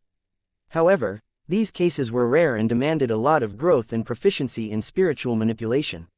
Vase frankly had no idea how this could be done. While it was possible for Vase to preserve the lives of other spiritual entities such as Zygra and the Phase King, he had to intervene quickly and get ready to preserve their spiritualities from the moment they got loose. The bodies of the two entities that went on to become his design spirits were also relatively intact when he had taken action. As for what had happened to Shield of Samar, much of its spiritual foundation crumbled and collapsed after the vast majority of its frame had fallen apart. This loss came so quickly that not even sending Blinky to what was left of his masterwork mech could preserve this collapse. This devastating loss at least confirmed his hypothesis that third-order living mechs had not gotten rid of the shackles of mortality. At the very least, the condition of their physical forms were still tied to the condition of their spiritual states. Perhaps it would have been possible to give the Shield of Samar's spiritual foundation a lifeline if Vase had turned it into a design spirit like the Quint. Vase regretted that he did not do so. Perhaps he should pay more attention to providing support to all of his expert mechs in the future. The Shield of Samar may have died, but not everything is gone. There is still a remnant inside this head. He spoke as he placed his armored hand on the surface of the expert mech's detached head. It's only as small as a spark at the moment, but maybe I can do something with it. Let me think for a moment. Venerable Janzi looked a lot more expectant towards Vase at this time, though she did not dare to harbor too much hope. Her bond with the Shield of Samar was deep and profound. She understood her living mech's condition almost just as well as Vase. When Vase studied the spiritual remnant of the Shield of Samar in greater detail, he discovered that more of the living mech remained intact due to the intervention of a certain design spirit. Thank you, xianxia. The design spirit silently conveyed a meaning to Vase. It turned out that xianxia had used her connection to the Shield of Samar to rescue the spiritual foundation of the living mech. Unfortunately, Sammy was still too young and had not developed to the point where it could still cling to its own self after the demise of its material form. The best xianxia could do was gather whatever spiritual remnants that were left and hold them in place by expending her own power. Can you hold this spiritual remnant, xianxia? The design spirit replied with an affirmative response. It helped a lot that the Shield of Samar was largely made out of unending alloy. Much of the exterior of the intact head was made of this material. Now, it reluctantly functioned as a container for what little was left intact of the Shield of Samar. When Vase was thinking about what he could do for Janzi, he recalled an instance in the past where he had to work with less. A long time ago, Vase came across a nutrient pack wrapper that Prophet Ilvain had once discarded. Even though the historical figure hardly spent any time or thought on this wrapper, he still imparted it with a fraction of his spiritual energy. Vase had taken advantage of this interaction and consciously tried to turn this forgettable fragment of Ilvain alive. Once it came to life, it was able to grow rapidly by absorbing a lot of spiritual feedback from other sources. In the end, that tiny spiritual remnant went on to grow into a fully fledged design spirit that looked as if the great prophet had truly come back from the dead. Since Vase was able to revive Prophet Ilvain in a sense, how feasible would it be for him to do the same for one of his most important living mechs? A lot of thoughts began to brew in his mind. He came up with a lot of possibilities as he brainstormed hundreds of different plans and approaches. He finally turned to Janzi. I can't make any promises, but I will do my best to restore your living mech. There is not much left of her personality and consciousness, but I may have a way to reconstruct them. Whether my efforts will be able to bring back your old and familiar shield of Samar is uncertain. That is better than Sammy disappearing forever. Vase owed it to Venerable Janzi to restore her battle partner as best as possible. He bore undeniable responsibility for allowing the Battle of Pima Prime to come to pass. The Shield of Samar would have never confronted the Scorpion Commando in battle if the Golden Skull Alliance hadn't been eager to pick a fight. Once he made his choice on how to proceed, he moved quickly to preserve the state of his living mech. He arranged for the physical remains to be stored as securely as possible. He also moved the aspect of healing inside the storage compartment in order to provide additional assistance to the spiritual remnant of the Shield of Samar. In order to confirm that the Shield of Samar did not die off completely, Vase even called in Helena to ask her judgment on whether the living mech was dead. Death is rather complicated. His so-called eldest sister replied. This living mech of yours has definitely died, but death has not managed to claim everything. Can you help us with preserving or reviving my living mech? Helena frowned. Turning the dead back alive is not exactly my expertise. I thought that was your thing, Vase. I guess I can still do something. I can remove the lingering signs of death from these remains so that they won't deteriorate the situation any further. That is all I can really do with my current powers. That is already enough, sister. Leave the rest to me. Vase smiled. Chapter 4323 Orbital Supremacy. While Vase busied himself with coming up with a plan to restore the Shield of Samar, the rest of the Larkinson clan was mostly preoccupied with stopping the sundered phalanx from threatening the main fleet. Even though the most dangerous enemy threats such as the Scorpion Commando, the Tensars and the Star of Liberation had left the battlefield, that didn't mean that the Larkinson expert mechs were in good shape either. The Riot and the First Sword had been taken out of action and could no longer be deployed in battle. Other notable expert mechs such as the Dark Zephyr, the Amaranto, the Minerva, the Blade Chaser Mark II and the Seaman could still put up a decent fight, but the machines and especially their pilots had exhausted themselves in their efforts to defeat or stall the enemy champions. Fortunately, their combat power wasn't particularly needed to stop desperately advancing sundered phalanx mech units. The ferocity of these brave and loyal Fredaman mech pilots was commendable, but that did not change the fundamental fact that they were outnumbered several times over. Not only that, but their offensive wave quickly became surrounded on all sides, making it so that they had no way to retreat. The only reason why the surrounding formations did not press the suicide mechs too hard was because the Hex Army and the Golden Skull Alliance did not want to exacerbate their losses. In that sense, the sacrificial mechs succeeded in their aim of buying time to allow for the rest of the sundered phalanx to retreat in good order.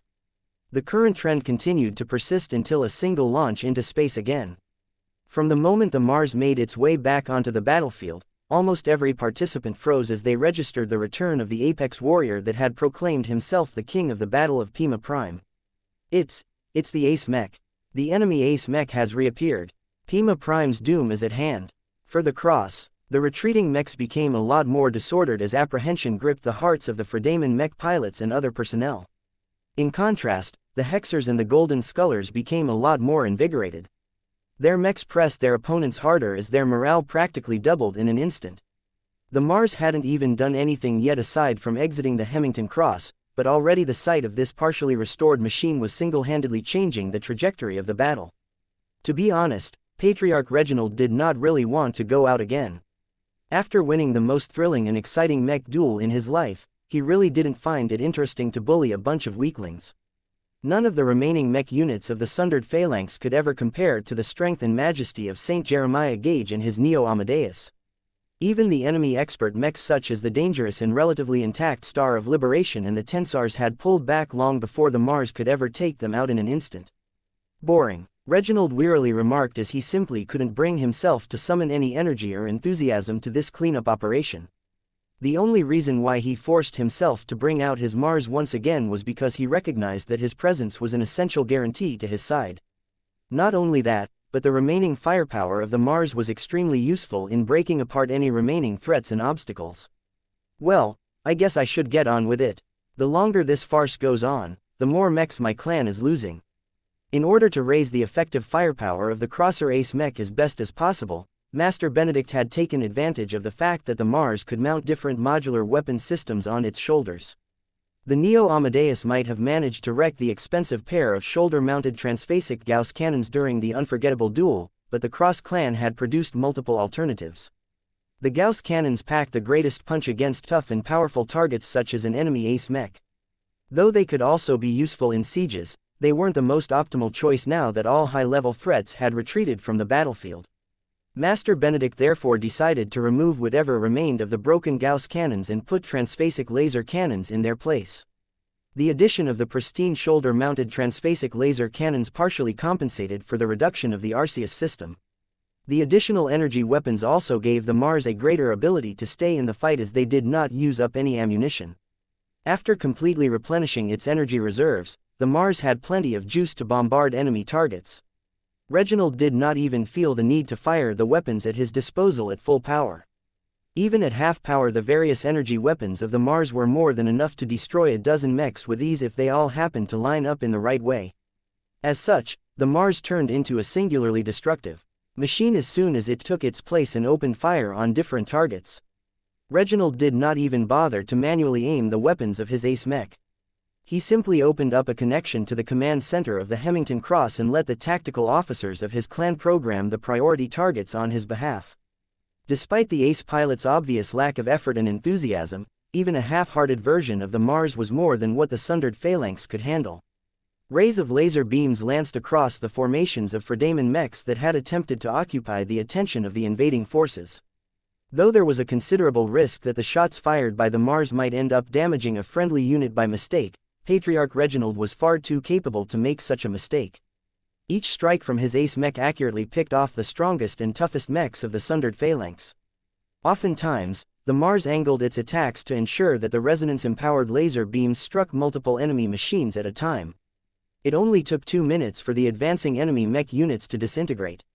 The Mars had essentially broke its back and taken out so many key targets that the remaining Fredaemon mechs were unable to organize any effective of resistance anymore. Patriarch Reginald turned his attention to the more distant enemies. Each of them turned into targets in his eyes. The vast quantities of intact enemy mechs could no longer threaten his Mars in the slightest. In fact, the Sundered Phalanx still wouldn't have stood a chance if it had gathered all of its surviving expert mechs. It's too bad they haven't even made the attempt. They are too timid. Patriarch Reginald spoke in a disappointed tone. At least the Golden Skull Alliance still mustered up the courage to attack the Olympus Mons piloted by Saint Eulamerika in the past. The Cross Patriarch's disappointment did not affect his determination to do what was necessary to increase the advantages of the Cross clan.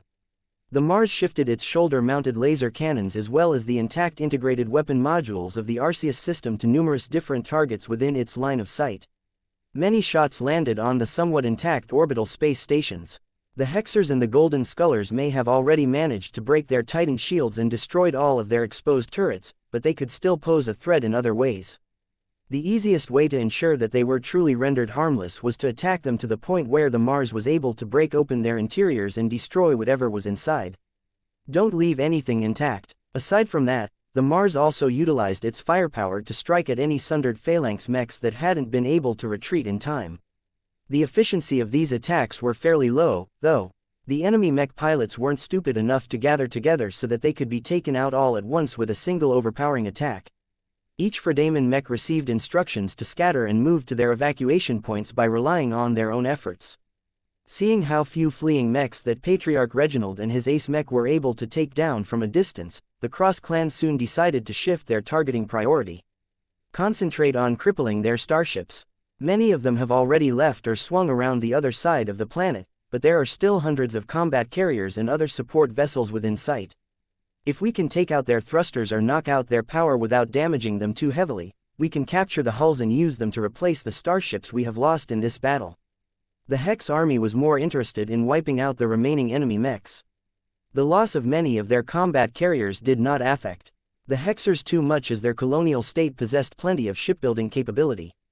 The Golden Skull Alliance was different in that it was a lot harder for the Larkinsons and their allies to place large orders at third-party shipbuilding companies. Perhaps their dramatic victory today might cause the leaders of these companies to reevaluate their relationship with the Golden Skull Alliance, but even then it might take years for the expeditionary fleet to return to its former size. Patriarch Reginald became a bit more attentive when his Mars was tasked with immobilizing the fleeing enemy starships. Though many vessels sought to escape doom by hiding on the opposite side of Pima Prime V, the mechs of the Larkinson clan, the Glory Seekers and the Cross clan were already on their way to capture the ships one way or another.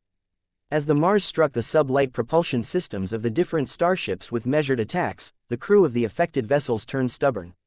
"Don't let our ship fall into their hands." The loyal Fredaman crew members overwhelmingly decided to self-destruct their vessels before abandoning ship. Thousands of escape pods launched into space just before the power reactors and any other volatile elements blew up from within. There was little the Hexers and Golden Skullers could do to prevent the Fredaman from destroying their own ships once it became clear that they could no longer escape the port system. Even threats of shooting down the escape pods did not have any effect. The hatred that the Fredaman had accumulated towards the Hexers had grown so much that neither side wanted to grant any advantages towards their archenemies. Though many mech pilots had grown tired, they still performed their duties for many hours, as they definitely drove away any remaining elements of the sundered phalanx while taking over control of the orbit of the planet, including whatever was left of the Koshich ring. The fall of the orbital defensive network marked the definite end of the battle in orbit. Task Force Fury and the Golden Skull Alliance obtained full control of the space above Pima Prime V, which meant that they could soon land their mech troops on the ground and commence their planetary assault. There was no way for the Gaugers on the ground to fend off the incoming invasion entirely, but they could still do much to slow down enemy progress. Tens of thousands of mechs of the sundered phalanx have managed to reach the surface. General Verl spoke with concern. "I'm afraid that they have already linked up with their counterparts stationed on the planet. Pima Prime still has many fortified bases on the planet. It will be very difficult to root them up unless we bring overwhelming firepower." Calabas chuckled. "You overestimate the opposition that we will encounter. The Fredaman won't be able to fight back as well as you think.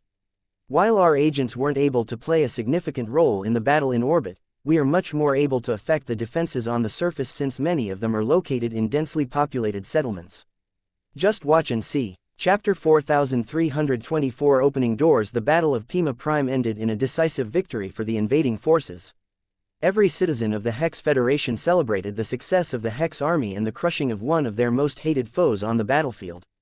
The battle did not involve any tricks or traps. Though the attacking forces most definitely leaned on the element of surprise, the Gaugers enjoyed a considerable defensive advantage. In fact, the invaders also enjoyed a massive intelligence advantage that allowed them to plan out their assault and make the right preparations, but none of these results would have been possible without possessing enough strength.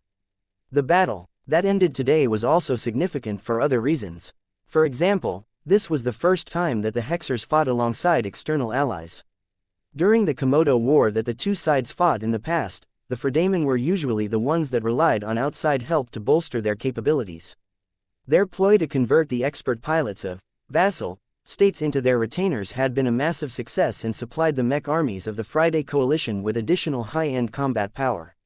It was profoundly ironic that the Hexers essentially copied the same approach from the archenemies by relying on the aid of the Golden Skull Alliance to counter the sundered phalanx's powerful elites and champions.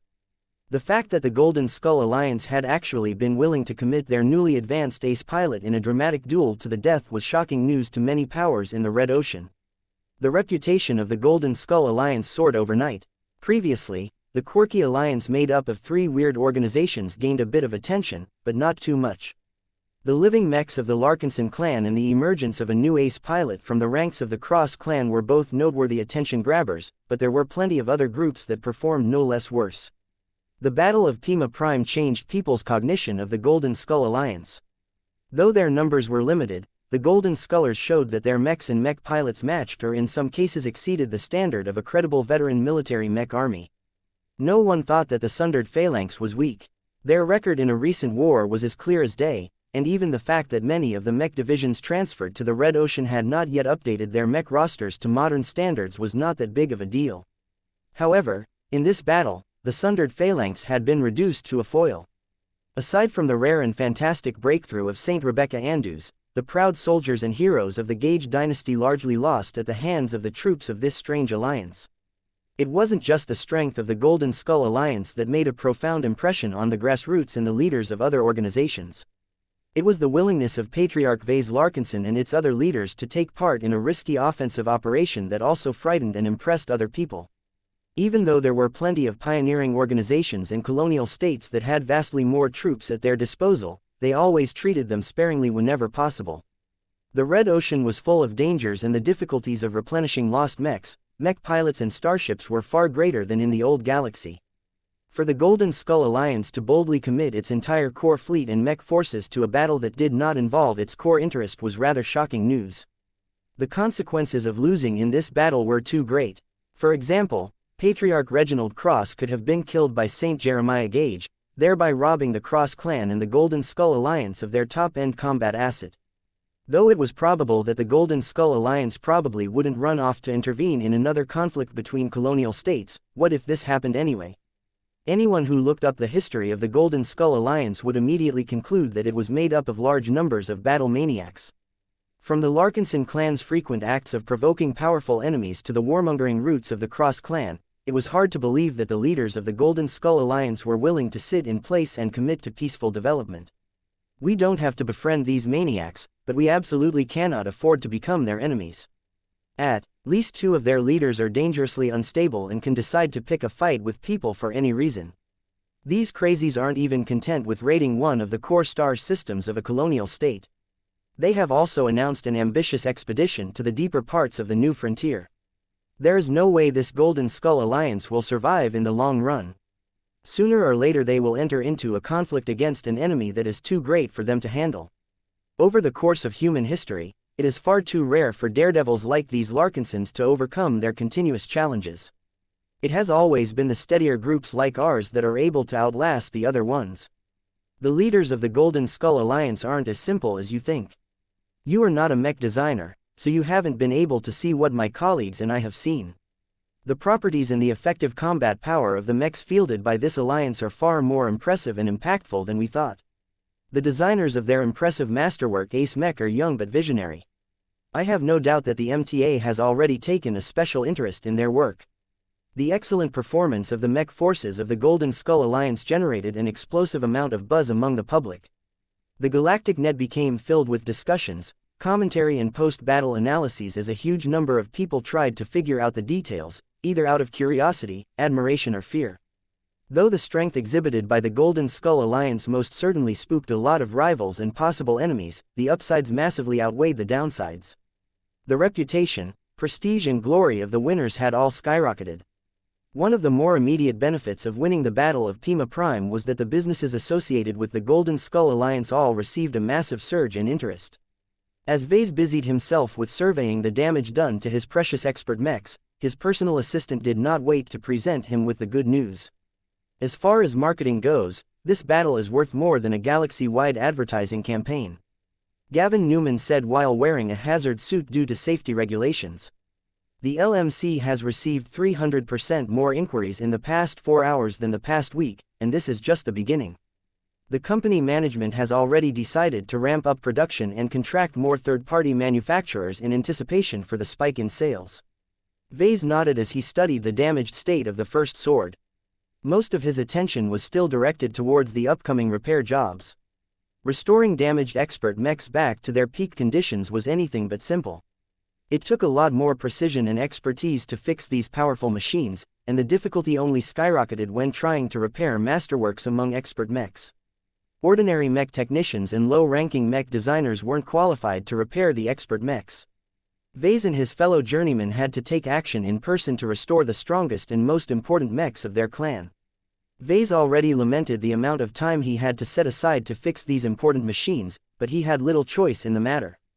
I'm not that interested in the sales of general commercial mech models anymore, Benny. He spoke. Whether we earn 50,000 or 200,000 MTA credits a month won't affect our outlook in the short term. I'm more interested in whether our strategic products are able to increase their market penetration. Have our war squires and our pacifiers gained additional interest from relevant clients? We haven't seen much sign of that yet, but our analysts expect that to change soon enough. The Battle of Pima Prime offers an abundance of hard proof that your work is not useless. Our living mechs have definitely proved their worth on the battlefield against formidable adversaries. It is much more difficult for skeptics to deny the added value that living mechs can bring. As long as people accept this truth, many more large and institutional clients will become interested in our war squire and pacifier mech lines. It will just take a while for them to commit to placing orders since their decision-making is much slower and more deliberate. Vase nodded in satisfaction. The profit generated from the sales of those mechs were not as important as how much they were able to spread the Larkinson clan's influence. There were many ways for him to earn money, but it was a lot harder for him to make friends or build up goodwill among other human powers. From what it sounded like, the Larkinsons didn't have to worry about this problem as much anymore. Vase was confident that as long as more and more powerful clients adopted his most useful living mechs, they would never think about switching back to the alternatives sold by his competitors. Gavin continued to report on the other immediate consequences of winning the battle in orbit. Other subsidiaries associated with the Larkinsons such as the Open Consortium, the Larkinson Biotech Institute and the Creation Association also enjoyed a lot more attention than before, but the increase in business prospects weren't as exaggerated as none of these organizations were directly tied to mechs. Nonetheless, Vase confirmed that his clan had definitely taken a large step into becoming a force to be reckoned with. The reputation of the Larkinson clan was on the verge of hitting a new peak in the Megaran-Krakatoa middle zones. Please tell me whether we have gained any immediate and concrete gains from this victory. Vase asked his assistant. Well, I believe you will be glad to hear this news, boss. Minister Sheddarin Pernis has already informed me that our clan has already begun to make more headway in our ongoing negotiations with possible business partners. Think of resource suppliers, shipbuilding companies, high-end development companies and more. The companies that we are in talks with are already taking us a lot more seriously than before. This will give us greater leverage in negotiations. I can already tell you that it will be easier than ever to replace the combat carriers that we have lost today. That was the best news that Vase had heard from Gavin. Though the other gains were also important to Vase, right now it was crucially important for the Larkinson clan to restore its strength as quickly as possible. Our total combat strength is heavily dependent on how many mechs we are able to carry in our fleet. The sooner we make up for our losses, the better. You should wait for the good news, then. Gavin smiled. We are already in talks with several major shipbuilding companies, each of which can produce many more hulls than Murphy & Sons. It probably isn't realistic for us to be able to order capital ships from them, but it should be a lot easier for us to secure promises to deliver a large batch of combat carriers to us within a standard year. Aside from this, we have even received orders to swap the captured Fredaman starships for other hulls. Oh, what is that about, Benny? It's a fairly common business arrangement in the Red Ocean, boss. The basic idea is that whenever a group like ours wins a battle, we often end up capturing a bunch of starships from our opponent. It is not wise for us to add these prizes to our fleet because the vessels are most certainly riddles with backdoors. There are companies who specialize in refurbishing such vessels, and they will be glad to take our captured ships off our hands. Vase became a lot more interested in this new business. The Red Ocean was not lacking in clever entrepreneurs. Can you give me a more concrete picture of these starship swaps? Let me give you a general example. For every 4 Fredaman starships that we pass into their hands, we can expect to get 3 refurbished starships produced by other parties in return, each of which have been refurbished. If you insist on obtaining newly produced starships, then you will only gain 2 of them in return. Though the exchange rate is not as great, the waiting time is usually short, so this is definitely a quick and convenient way for groups to restore their numbers after winning a battle. Vase became incredibly attracted by these potential offers. Though it sounded as if the ship wholesalers gained a massive advantage from this trade deal, it was actually a win-win arrangement where both sides got what they needed from each other. There was no way for the Larkinson clan to convert the captured Fredaman combat carriers into usable assets within a short amount of time, so why not trade them for trustworthy new vessels right away? Please tell Minister Sheddarin to prioritize these talks. Vase instructed. I'm not sure how many Fredaman starships we'll be able to capture and drag back to Davut, but it will definitely be a sizable number. We also have a lot of derelict starships of our own that can't be fixed within a few years. We might as well swap them out as well. Understood. Our people will get right on it, boss. Just take into account that we will actually have to bring all of the hulls out of the Friday colonies first before we can proceed with the swaps. Everything that we cannot bring out of enemy territory will eventually fall into the hands of our foes. Vase grimaced. You don't need to remind me. The Gage dynasty will definitely attempt to recover from their losses by processing the huge amounts of salvage floating in this star system. The timetable was too tight and there was no way for the Hexers and the Golden Scullers to take away everything of value. Even now, their troops were desperately speeding up their raids on the surface of Pima Prime V. Chapter 4325 Gains and Losses. As the Larkinsons continued to preoccupy themselves with launching planetary raids and handling the aftermath of the battle in orbit, Vase eventually attended an important meeting. Enough hours had passed for the Larkinson army to rescue its trapped mech pilots and tally most of the gains and losses. Let's start with the unpleasant news first. Vase spoke shortly after he entered the virtual meeting room. How many ships have we lost? The Larkinsons attending the virtual meeting turned all their heads towards Chief Minister Abigail Avern. As the most senior naval expert in the clan, Abigail possessed the greatest understanding of the states of all of the starships that participated in the battle. At least 12 of our combat carriers have sustained serious damage to the point where they have lost power, FTL travel capability or both. The woman reported. The good news is that our engineers are confident that they can restore 4 of the aforementioned starships to a state where they can keep up with the fleet by themselves, but that still leaves us with 8 burdens. The possible permanent loss of 8 combat carriers was a serious blow to the Larkinson Navy. How far gone are the 8 most seriously damaged starships? General Verl inquired. That differs from case to case, sir, but they can all be restored in time. Chief Ship Designer Vivian Tsai replied. We can even restore them in-house if you want. Our diligent Ovenbird doesn't even have to transform back into stationary mode in order to conduct the necessary repairs. The biggest downside is that we can only fix them one by one, which will take at least a year and a half. The efficiency is too low. It is best to leave this job to dedicated repair yards, but it is notoriously difficult to contract their services. Vase smiled. We may be able to swap our damaged or derelict hulls for intact ones. Both Abigail and Vivian were familiar with the type of service that their patriarch references. If we can conclude a deal with those companies, then that is indeed possible. Abigail Avern looked thoughtful. These kinds of swaps involve trading starships for time, which is unprofitable in the long term but incredibly useful for parties that need to increase their combat power as quickly as possible, such as us. If we want to proceed with our original plan of embarking on the Trailblazer expedition after we have concluded our participation in Operation Saturday Market, then it is not a bad idea to engage in this business. Though there were Larkinsons who felt that the ship wholesalers were definitely getting the better end of the deal, there were no better alternatives available to them. This was just a part of the reality of the persistent lack of supply of starships in the Red Ocean. The Larkinsons continued on to talk about the state of their other starships. Our other sub-capital ships have received various degrees of damage. Chief Minister Abigail continued. Some have merely received scratches while others have lost entire compartments into space. Many of them are designed to take a beating, so there is no particular need for concern. We can repair the majority of the damage ourselves. There are only a small number of cases where it is recommended to put them in a dry dock to perform more extensive repairs. How are our capital ships doing? Vase asked. I've noticed that several of them have taken an awful beating. Abigail nodded. That is indeed the case, but that is exactly how they were meant to be used. All of our armored vessels such as the Gorgonean, the Graveyard, the Wild Torch have all received heavy damage to their exterior. However, all of this is within a controllable range. The crews have responded well to the pressure exerted by the sundered phalanx and made sure that none of our enemies were able to damage their critical systems.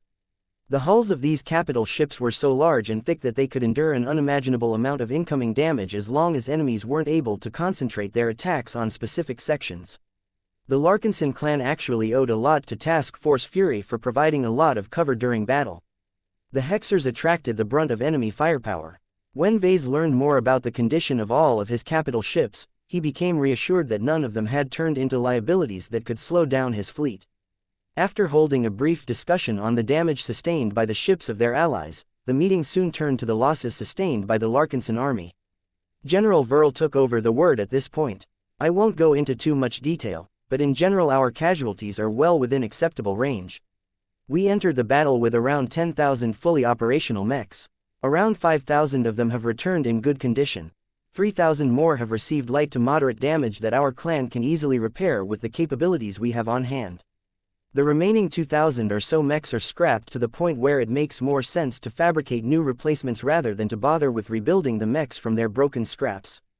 Vase paused for a moment as he took in the numbers. The loss rate is on the low end of our expectations. That's not a surprise, sir. General Verl proudly grinned. Our mech legions have all gained the upper hand when fighting against their sundered phalanx counterparts. As long as one side in a battle is able to gain a considerable advantage, their loss rate is drastically reduced. What is particularly commendable is that not a single of our mech legions fell behind at any point during the battle. We have made good use of all of our advantages. With excellent training, powerful mechs, high morale, good preparation and considerable assistance from allies, it would be a surprise if we lost more than a mech regiment's worth of machines. Our clan excels at building mechs.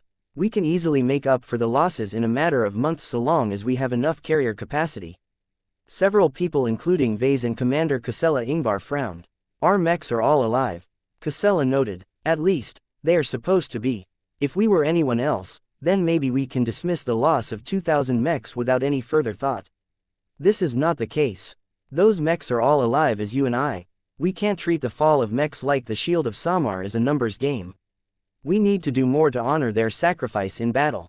General Verl looked doubtful. What are you suggesting? Give them a funeral. Emphasize their contributions during our memorial service. All I ask is that we treat them as soldiers rather than our equipment. I agree. Vase concurred with the expert pilot.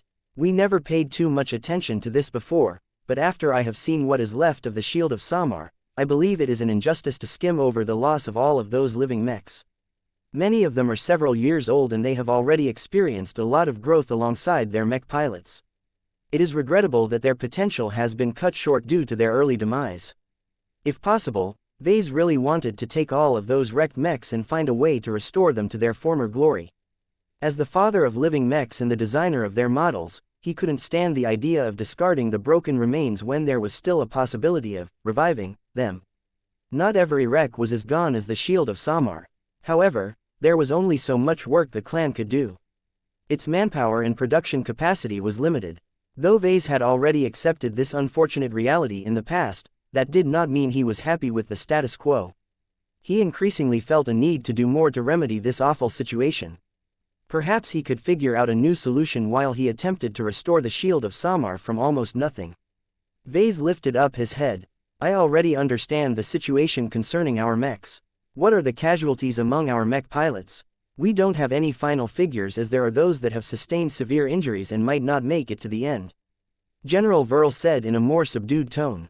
In general, around 450 are confirmed killed in action while 200 more are moderately to severely injured. Our losses have been light considering the scale of the battle that we fought in. All of the variables that I have mentioned before have heavily contributed to minimizing the deaths of our mech pilots.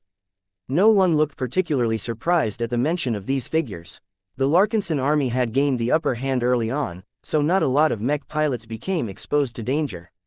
Those that lost their mechs were usually able to eject in time and safely return to the fleet without incident.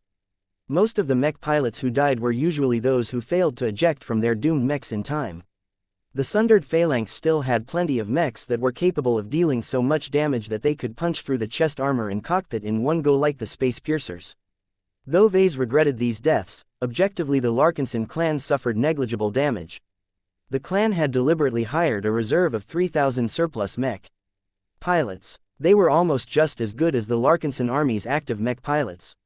Their only shortcoming was that the mech legions didn't have enough mechs to make them useful in battle. Now that hundreds of Larkinson mech pilots had been taken out of action, the Larkinson army could easily call upon these reserves to quickly make up for the shortfall. This was why no one paid too much attention to the deaths of so many mech pilots. As long as the Larkinson army was able to get back up strength in a timely manner, the clan would fully return to its peak. Vase soon turned to the most interesting part of the meeting. How many expert candidates and expert pilots have we gained and lost? Everyone turned to Commandant Christoph Larkinson, who led the Hall of Heroes. Though the man usually maintained a low profile, he played a vital role in managing the powerhouses of the Larkinson army. 3 new expert pilots have joined our ranks. The man steadily replied. None of them were particularly prominent when they were expert candidates, but they have quietly built up enough accumulation that it only took a single push for them to experience apotheosis. Each of them managed to break through fairly quickly once they entered battle, which shows that it was only a matter of time before they made a name for themselves. Vase quickly skimmed through the list of names. He didn't really know any of them well enough to care too much about them. Unless any one of them were particularly special, he was more than willing to hand over their cases to Gloriana. What about our expert candidates? 2 of them have unfortunately perished in battle. Commandant Christoph regretfully said. They attracted too much attention in battle but didn't have the strength or ability to deal with it. The good news is that we gained 9 new expert candidates, many of whom are on the younger side. Just as before, these expert candidates already stood out before they broke through. They have all invested a lot of effort into improving themselves by conducting rigorous training with the MSTS and also accrued sufficient real battle experience by fulfilling numerous mercenary missions. The addition of 9 expert candidates was great news for the Larkinson army. Vase already expected to gain that much from a single battle. Just as Commandant Christoph had mentioned, the mental simulation training simulation had drastically improved the accumulation of a lot of Larkinson mech pilots over the years. Even if the Everchanger did not switch to the Transcendence Glow, the most talented among the rank and file soldiers would have broken through eventually. Chapter 4326 Significant growth. Ves's mentality towards the expert candidates and expert pilots had changed over the years. The Larkinson clan was no longer awfully deficient in high-end combat power. Sure, the Larkinson army was still far away from obtaining an ace pilot, let alone a high-tier expert pilot, but it wasn't easy to fill up these gaps in the short and medium term. Though most of the Larkinson expert pilots were still young and fairly early in their careers, the clan was able to provide them with the equivalent combat power of a mid-tier expert pilot by providing with much more powerful expert mechs than normal. Vase simply overcame the weakness of one by cranking up the strength of the other in order to shore up his high-end combat power. The overall results they attained in this battle largely vindicated his strategy. Pretty much every Larkinson expert pilot overperformed compared to their peers in the Sundered Phalanx. It was not as if the expert pilots of the Gage dynasty were piloting crappy mechs. Vase had a lot of respect for their mid-tier and high-tier expert mechs. He gained a lot of inspiration from watching mechs like the Tensars, the Shockshell and the Scorpion Commando in action. Yet even though Vase was more than willing to admit that they had all been well designed, they ultimately possessed limitations due to their limited design budgets. The Fredaman mech pilots would have been able to put up a much more difficult fight if their mechs were as extravagant as those of the Larkinson clan. In short, the Battle of Pima Prime definitely proved that it was possible to defeat high-tier expert pilots and high-tier expert mechs by investing a huge amount of funding and resources in the development of his own expert mechs. Even the incident where the shield of Samar fell after fighting the Scorpion Commando was not necessarily a repudiation of his chosen approach. The Scorpion Commando managed to break out with much more strength than usual because the Fredaman had partially adopted the same idea with regards to this specific expert mech. If not for the sudden crisis that had overtaken the Pima Prime system, the Gagers would have never agreed to invest at least a kilogram's worth of phase water on consumable ammunition. The Scorpion Commando literally sprayed away a fortune's worth of phase water each time it struck with its scorpion tail. The overall lesson that Vase derived from this battle was that spending lots of money most definitely made life easier for the Larkinson clan. As Vase thought about whether he should pimp his expert mechs even further, the discussion of the ongoing virtual meeting turned to the expert candidates and expert pilots of the Glory Seekers and the Cross clan. Just as with the Larkinsons, their allies also welcomed a bunch of new heroes.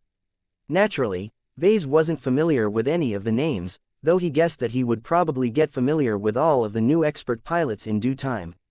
The Glory Seekers have only gained 2 new expert pilots, which is within the range of our expectations. Their mech capacity is the smallest out of our alliance, so it is rather improbable for them to gain more demigods in a single battle. Vase furrowed his brows. He distinctly remembered that many Glory Seeker mech pilots had access to the MSTS for a long period of time. The only problem was that the Glory Seekers didn't possess a lot of expert candidates to begin with, so the pool of pilots that were eligible to jump to the rank of expert pilots was too small. The Cross clan is in a much better position as they have gained 4 expert pilots over the course of the battle.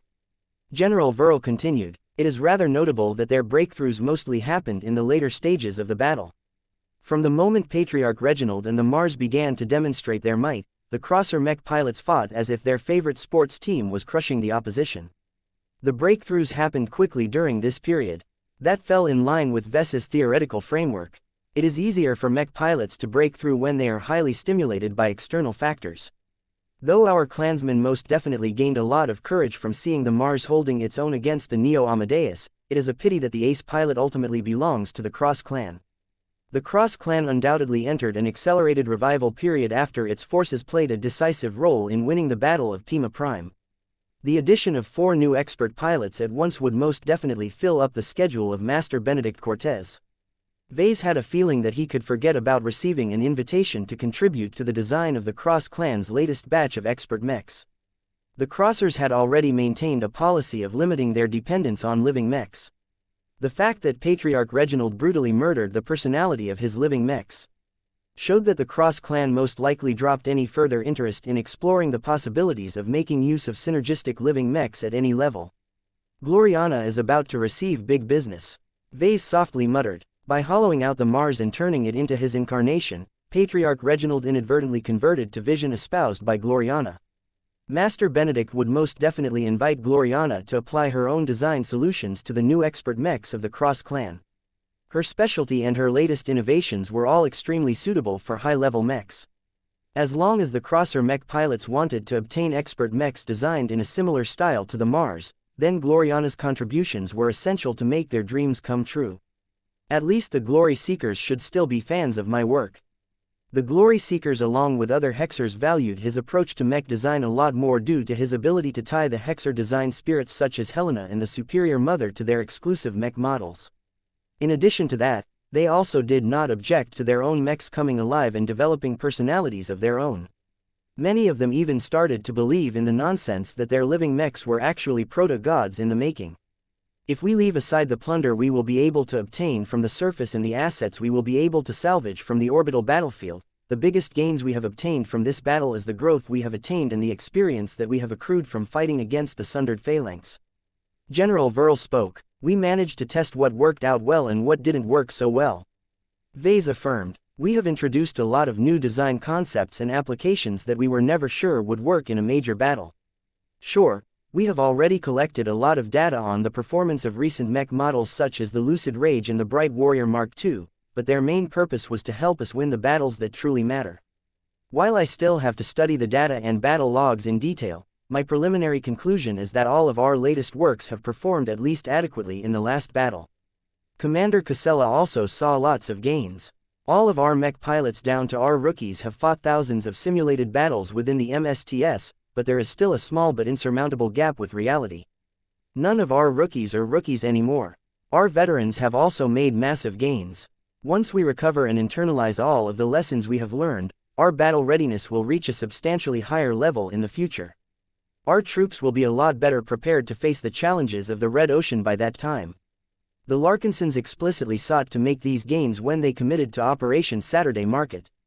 In line with the societal revival theory, Vase and much of the leadership thought that the only way to prevent their fellow Larkinsons from becoming complacent and falling into decay was to subject them to high-pressure situations. Vase hated this treatment back when he was a small and insignificant apprentice mech designer, but nowadays he held the opposite opinion. He found it rather ironic that he turned out this way when he previously loathed the leaders of the Bright Republic for ascribing to this radical social theory. It was as if someone who used to be abused as a child went on to abuse his own kids once he had become a parent. Anyway, Vase saw nothing wrong with his approach as long as he controlled the risks. He just had to make sure to never pick a fight with an overwhelming opponent. What is your evaluation of our new expert pilots, sir? General Verl asked. Vase snapped his attention back to the current discussion. It has been a long time since I personally paid attention to our expert candidates. I don't particularly know the ones that have broken through today that well. Can any of you give us more insight on the 3 lucky bastards that have managed to take a step forward? I can help you with that. Calabast surprisingly spoke up. One of them happens to be a black cat. Do you remember the circumstances where we picked up Zimro Belson? Vase had to dig through the memory of his cranial implant to recall this particular event. I remember. Zimro was one of the former pirates that we picked up during the Nixian Gap campaign. He has an intelligence background but was forced to flee from civilized space after running afoul of his own state. Calabast smirked. That is correct, Vase. Zimro has been serving in the mech wing of my black cats ever since. He has taken to piloting numerous stealth mechs over the years, including one that Gloriana custom developed according to his needs. He has played an important role in this battle by sneaking up on vulnerable and isolated ranged mech units before taking them out in an instant. Vase became a lot more interested all of a sudden. I see. So Zimro managed to break through as a stealth specialist. That is correct. He has already expressed a desire to pilot an expert mech that possesses even stronger stealth capabilities. He wants to fulfill the role of an assassin and a saboteur that is much better at silently approaching enemy positions than Venerable Tusa. We shall see what we can do, but I can promise you that I will definitely take charge of this design project. Vase promised his strategic partner. He quickly developed an interest in designing his first true expert stealth mech. It was a type of mech that he had never designed before. Although his experiences with stealth technology was rather limited, he just happened to have upgraded his stealth and cloaking skill to senior level after he coincidentally won the associated enlightenment fruit from the lottery. Though Vase initially did not expect to make serious use of his improved competences in stealth technology, the emergence of Venerable Zimro Belson presented a lot of new opportunities. Vase already became stoked when he thought about all of the fancy stealth tech he might add to this new expert mech. The variety of stealth solutions was great, and the introduction of phase water technology happened to mitigate one of the biggest shortcomings of stealth mechs. Traditionally, stealth mechs were extremely fragile in open combat as their armor simply couldn't withstand a lot of attacks. However, by employing new phase water-infused materials, stealth mechs had the option to actively reinforce their exteriors at the cost of deactivating their stealth measures. Though this meant that stealth mechs wouldn't be able to toughen themselves up when they were sneaking around, they at least wouldn't fall apart after a single hit once they got exposed. Naturally, expert stealth mechs were subject to less limitations because of the greater possibilities of high technology. As long as Vase was willing to spend enough money, he could design an expert mech that was equally effective when operating in the dark as well as in the light. Chapter 4327 Raiding the surface. As the winning side of the Battle of Pima Prime cleaned up the battlefield in orbit, the operations on the ground began to pick up steam. The main objectives of Operation Saturday Market had always been to plunder or raise the heart of the port system. As such, hundreds of intact combat carriers steadily descended from orbit and pierced through the upper layers of the atmosphere so that they could bring their combat-ready mechs to the surface. The local defenders of the Gage dynasty did not make it easy for all of these vessels to reach their destination unscathed. A large number of turrets and ranged mechs opened fire without hesitation and attempted to strike at the distant targets as best as possible. The rather intense anti-air barrages forced the descending combat carriers to keep their distance from the enemy strongholds and touch down further away than they wished. None of this hindered the massive amount of incoming raiding forces for long, but every second counted. The garrison stationed on the surface along with the remnants of the sundered phalanx that lost the battle in orbit did not set out to repel the invading enemy troops. The defenders no longer had the numbers to defeat the Hexers and the Golden Scullers in open combat. Instead, the Gaugers had clearly shifted to a strategy that amounted to delaying the progress of their opposition as much as possible. By forcing the raiding Hexers and Golden Scullers to waste lots of time on cracking powerful Titan shields and dislodging entrenched mechs, the Gage dynasty hoped to limit the damage that the invaders could inflict on the planet. The first wave of reinforcements are already on their way. It's impossible for the Hexers to hold on to our planet when they have traveled so deep into our territory. They will have to leave eventually, so let's make sure that our old enemies won't be able to create too much of a mess to our planet. Time is on our side. General Aliski Victrix and the other leaders of the invading forces understood this truth as well. They had already given up on assaulting smaller and less important settlements and city districts. It simply wasn't worth the time and effort to destroy a bunch of bungalows, shopping malls or office buildings when there were much more profitable and strategic targets for them to strike. It was at this junction that the different forces of the invading fleet split up and attacked Pima Prime V according to their own ideas. It was not necessary anymore for the different allied forces to combine their efforts anymore. Operating together in sieging and raiding operations across dense urban environments would inevitably lead to greater confusion, friction and delays. The Hexers had their own methodology of conducting raids, and adding in other forces like the Larkinson army would add a lot of coordination problems. The defenders are but a shadow of their former selves. Now that we have broken their backs and drove their expert mechs away, the threat of facing an overwhelming counterattack should be minimal. The movements of the surviving Fredaman mech forces were not secret to the attackers. It would be incredibly obvious if tens of thousands of mechs converged on one location in order to fight another standing battle. The Gaugers won't dare to concentrate their mech units anymore. No matter how many they can rally under these circumstances, we can definitely muster up more. Combined with the fact that we still have the Mars as well as plenty of expert mechs at our disposal, the sundered phalanx would only invite greater humiliation on the battlefield. Reputation mattered. The Gage dynasty had already become the laughingstock of the Magyar Middle Zone. Back in the Friday Coalition, its prestige and air of invincibility had also taken a lot of hits. The smart and clear-minded leaders of the Gage dynasty were confident that they could rebuild their tattered reputation, but that required them to stop the bleeding.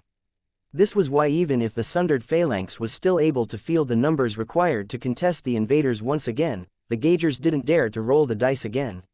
As such, the sundered phalanx no longer concentrated all of their available forces on a single battlefield, but dispersed whatever it had left across multiple different settlements and city districts. While the more important strategic locations were much better defended than the less important ones, that did not change the reality that none of these sites were particularly difficult to siege. The different invading forces had already divided their responsibilities and picked their own targets to focus upon. The Hex Federation's ultimate goal was to destroy Pima Prime's capability to act as a strong and well-developed commercial and industrial hub.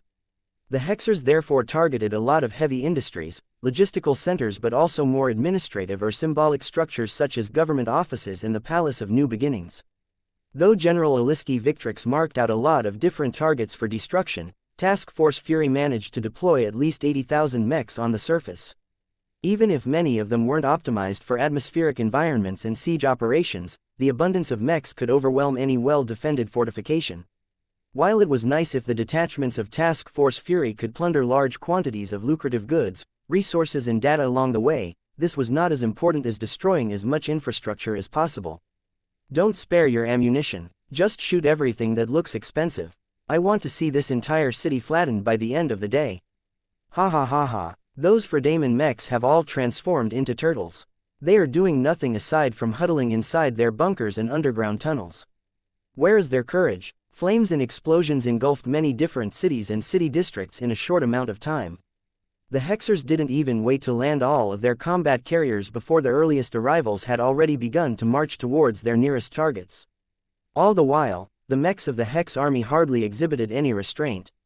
The mechs generally stayed low on the ground as opposed to flying in the air in order to avoid getting picked off by anti-air fire. Melee mechs went in first and casually struck their weapons at the structures in the way. Artillery mechs unleashed their cannons and missiles at distant targets with little concern whether their attacks ended up in the right places. Other ranged mechs deliberately fired their laser or Gauss rifles straight through the urban landscape in front of them as their pilots just wanted to wreck as much Fredaman possessions as possible. The officers of the Hex army did not rein in their soldiers. In fact, it was the opposite. These senior Hexer leaders were even more eager to demolish as much of Pima Prime V as they could manage during their short visit to this star system.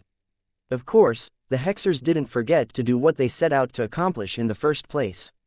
A lot of expensive and important strongholds and complexes got broken in as thousands of mechs systematically overwhelmed the obstacles in their way. Though mechs such as the Valkyrie Redeemer Mark IIs were not that great at siege battles, their rifles possessed enough firepower to wear down Titan shields as long as enough of them attacked at the same time. Civilian casualties remained surprisingly low as these operations took place. The Fredaman still possessed a strong memory of the cruelty of the Hexers and knew better than to ignore the orders to evacuate and head to safety.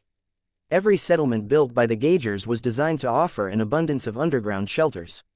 Millions of colonists had already entered them before they all closed up in an effort to keep them out of harm's way as long as possible. However, the Hexers weren't willing to let them all go. While the Hexers originally sought to sniff out these large shelters and collapse them so that none of the Fredaman would be Able to stay alive and contribute to the development of the Friday colonies, the invaders recently changed their minds on how to best exploit these civilians. Spies and saboteurs that had previously blended in with the locals silently took control of the operation centers of these facilities and unlocked the heavily reinforced entrances that should have kept the shelters closed. The Hexer mechs that arrived soon afterward easily took control over the shelters and forced the bewildered Fredaman colonists to follow their own arrangements. This wasn't the extent of what the Hexer spies accomplished now that time was of the essence. Thousands of Diva agents and other Hexer operatives emerged out of nowhere and struck critical objectives such as Titan shield generators, ammunition depots, senior officers and more. Many groups of defenders fell into disarray as their Titan shields disappeared in an instant or when explosions began to engulf their own strongholds. These Hexers are everywhere. How did they find out about our secret entrance? Our intelligence agencies are too incompetent. As all of this was taking place, the Golden Skull Alliance preoccupied itself with chasing after its own objectives. To the partners of the Alliance, the planetary assault offered them a rare chance to plunder as much as they could out of what was left on Pima Prime V. Most of them put their focus on attacking the wealthiest and most advanced districts of Artem, the capital city of the main planet of the port system. Artem was roughly comparable to Kotor city of Davut 7. Both had developed into urban metropolises that were divided into many planned city districts. The Golden Skull Alliance were mainly interested in attacking two sorts of districts. The most obvious ones were the industrial districts. This was where all of the manufacturing complexes and most of the warehouses were located. Thousands of Larkinson, Glory Seeker and Crosser mechs all split up in 3 different directions and sieged the areas that featured the largest and most extensive factories. No matter whether these industrial facilities were tasked with producing mechs, starship components or colonial infrastructure, they were bound to store a lot of valuable materials and other goodies. However, when a combined force of sword maidens and penitent sisters easily overran the defenses of a manufacturing complex belonging to a large mech company, they found precious little worth taking inside the production halls. Damn, the Gaugers took away all of the superfabs while blowing up all of the other production equipment that weren't worth as much. When the Larkinson mechs intruded into the warehouses, they saw that a lot of material stockpiles still remained intact, but that the most valuable exotics were nowhere to be seen. It was a dream for the Larkinsons to think that they could plunder any phase water from the surface of Pima Prime V. Fortunately, not every manufacturing complex they targeted had been emptied of most of their valuables. There were still numerous other factories where the locals failed to destroy or take away as much as they wished. In one facility, a team of black cats patiently waited for the arrival of the avatars of myth. Are those superfabs? How could they still be intact? Mistakes tend to happen when everyone is running around like headless chickens. An intelligence operative replied with a smirk. The locals didn't have enough manpower and transportation capacity to empty out each and every factory. This one happens to be a bit lower on the priority list, so it was not that difficult for us to delay the efforts of the Fredaman and prevent them from destroying these machines. Though the Larkinson clan had no intentions of making use of these Fredaman superfabs, they could easily be sold for tens of thousands of MTA credits in any market. Though these situations were fairly rare, the efforts of the Black Cats easily tripled the profits that the Larkinsons expected to gain from these raids. Aside from plundering a lot of valuable production machines, the Larkinson raiding units also managed to pick up all kinds of new and strange exotics. While their value was unclear, Vase eagerly wanted to take them away in the hopes of finding a new material that worked well with his specialty. Chapter 4328 TXQ Phase Tech hours went by as the Hexers and the Golden Skullers continued to assault the feeble defenses that stopped them from plundering the wealth of Pima Prime V. Many mech pilots that had recently fought a battle in orbit only enjoyed a brief rest before they had to get back into their cockpits and fight other battles. Many settlements of Pima Prime V turned into ruins as the invading forces focused on ruining years' worth of investment in just a single day. Plenty of people were enjoying this moment. Practically every Hexer mech pilots vented their frustrations towards the Fredaman during this time and eagerly spread as much destruction as possible. In contrast to the violent and destructive Hexers, the troops of the Golden Skull Alliance didn't exhibit as much uncontrolled behavior. Aside from the Glory Seekers who acted a bit more heavy-handed than normal, the Larkinsons and the Crossers did not harbor any overwhelming animosity towards the Fredaman. They were much more focused on earning a profit rather than kicking enemies while they were down. The planetary assault presented an excellent opportunity for the Larkinsons and Crossers to obtain rare and precious valuables on the cheap. The Larkinson clan had already made an abundant amount of preparations for their raids. The Black Cats played a key role in securing all of the plunder. Hundreds of intelligence operatives along with many more informers had gone to work weeks before the invaders arrived in the star system. These well-trained and well-equipped agents scoped out important facilities in advance and infiltrated them in order to pave the way for future raids. The agents had put a lot of effort into identifying and securing as much valuable and strategic goods as possible. The Black Cats of today were incomparably stronger and more numerous than years before. Calabast had personally made sure to persuade the Larkinson clan to invest a lot of money and resources into building up its own intelligence network and spy organization. Once it became clear that the Golden Skull Alliance would take part in Operation Saturday Market, Calabast knew that the time had come to prove to Vase and every Larkinson that her Black Cats were not as impotent as in the past. "So why are we here?" Lainey Larkinson asked as her lucid rage entered one of the academic districts of Artem. "There aren't any factories over here. There are only schools in this neighborhood." Though her lucid rage got banged up quite a bit during the battle in orbit, the mech technicians only had to patch it up a little bit to ensure it wouldn't malfunction in the short term. "The academic district holds more than schools." A Larkinson mech officer spoke as he led a unit of avatar mechs into the quiet and peaceful district. "There are labs, workshops and libraries in this place. The Patriarch himself has designated several numerous sites as priority targets. Raiding these facilities is even more important than plundering the factories in his opinion." "Why?" "Because those labs and workshops might contain a lot of valuable research. According to the reports, the Black Cats have already infiltrated them in advance and prevented the staff from destroying everything they couldn't immediately take away." Lainey looked skeptical. "The Fredamen have put a lot of effort into taking away the most valuable materials like phase water.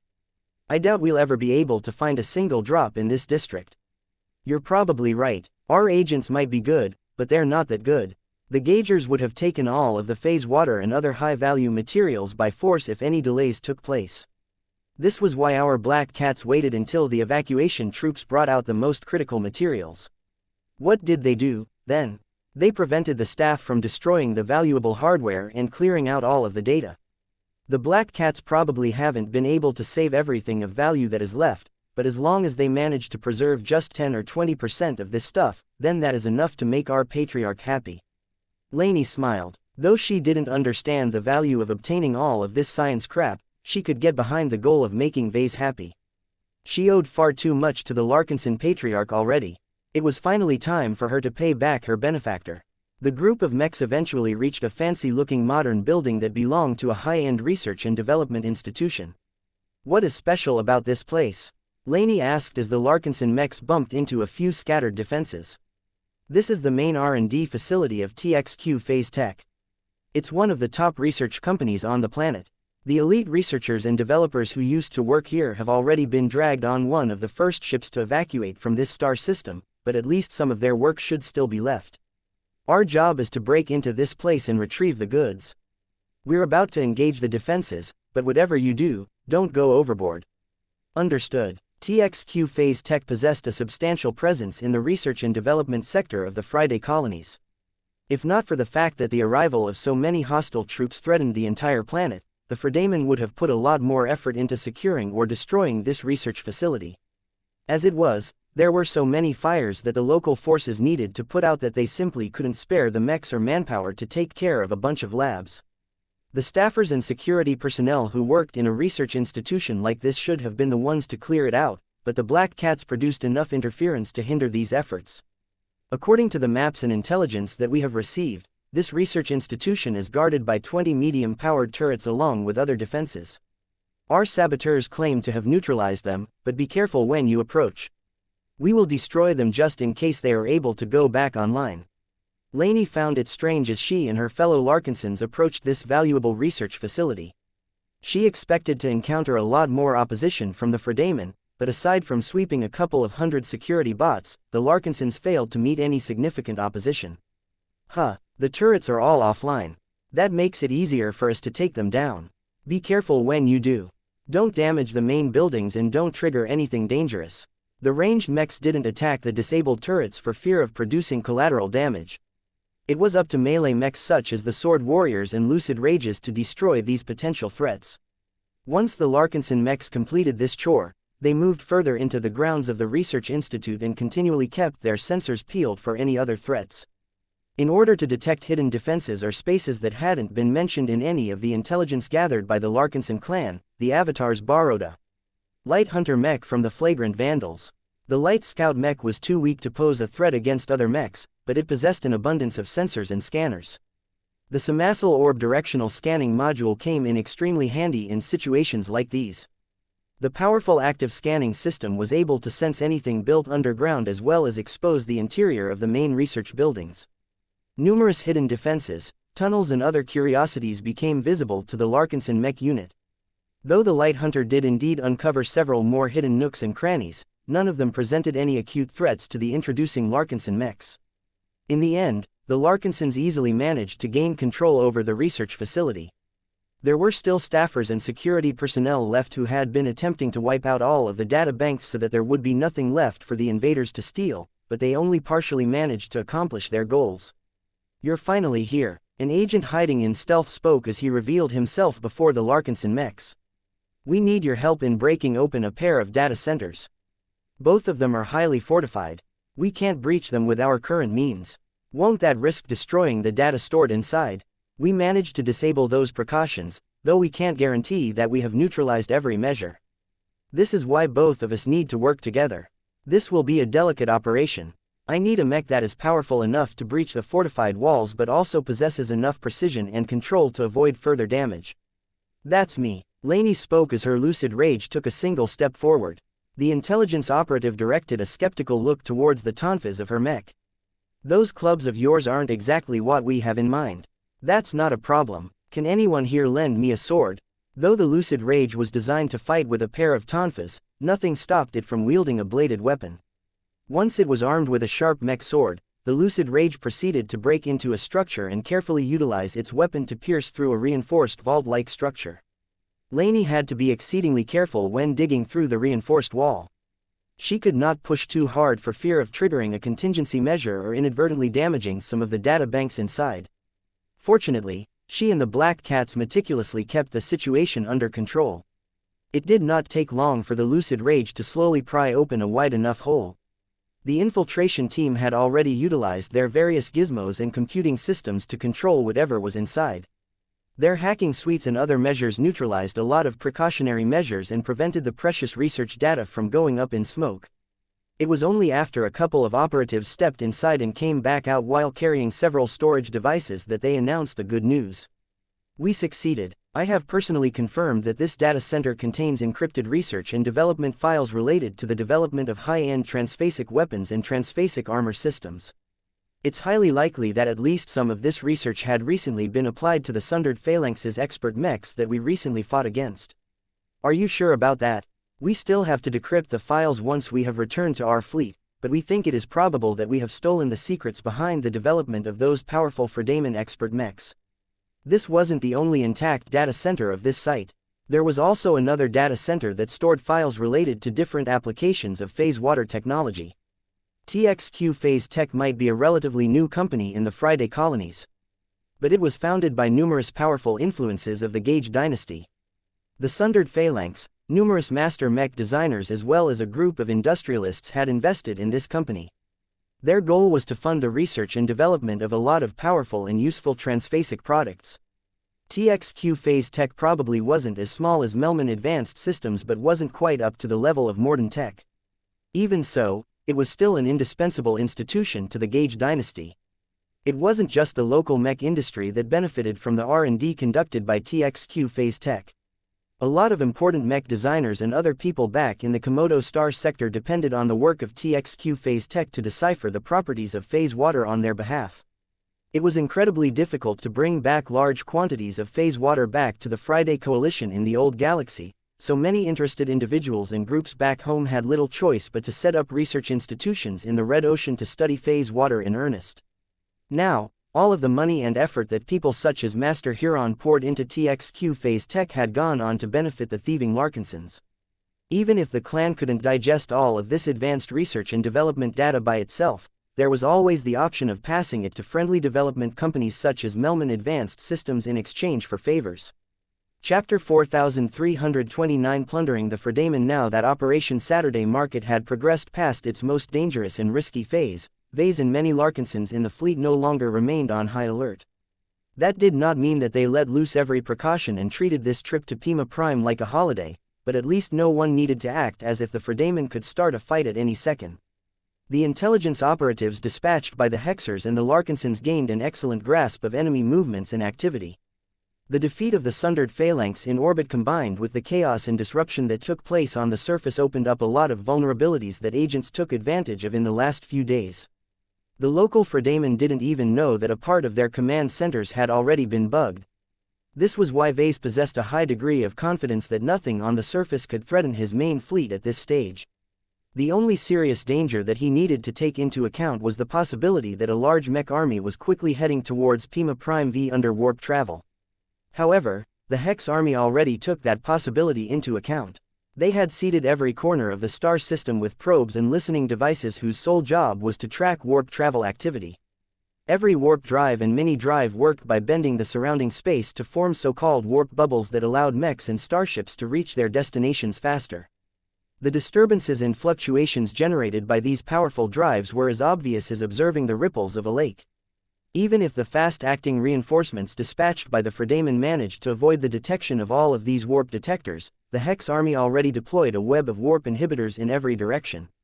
This prevented the newcomers from dropping their ships and mechs right on top of the invading fleet. With all of these precautions and more in place, Vase decided to relax and enjoy the good news that his troops regularly transmitted from the surface.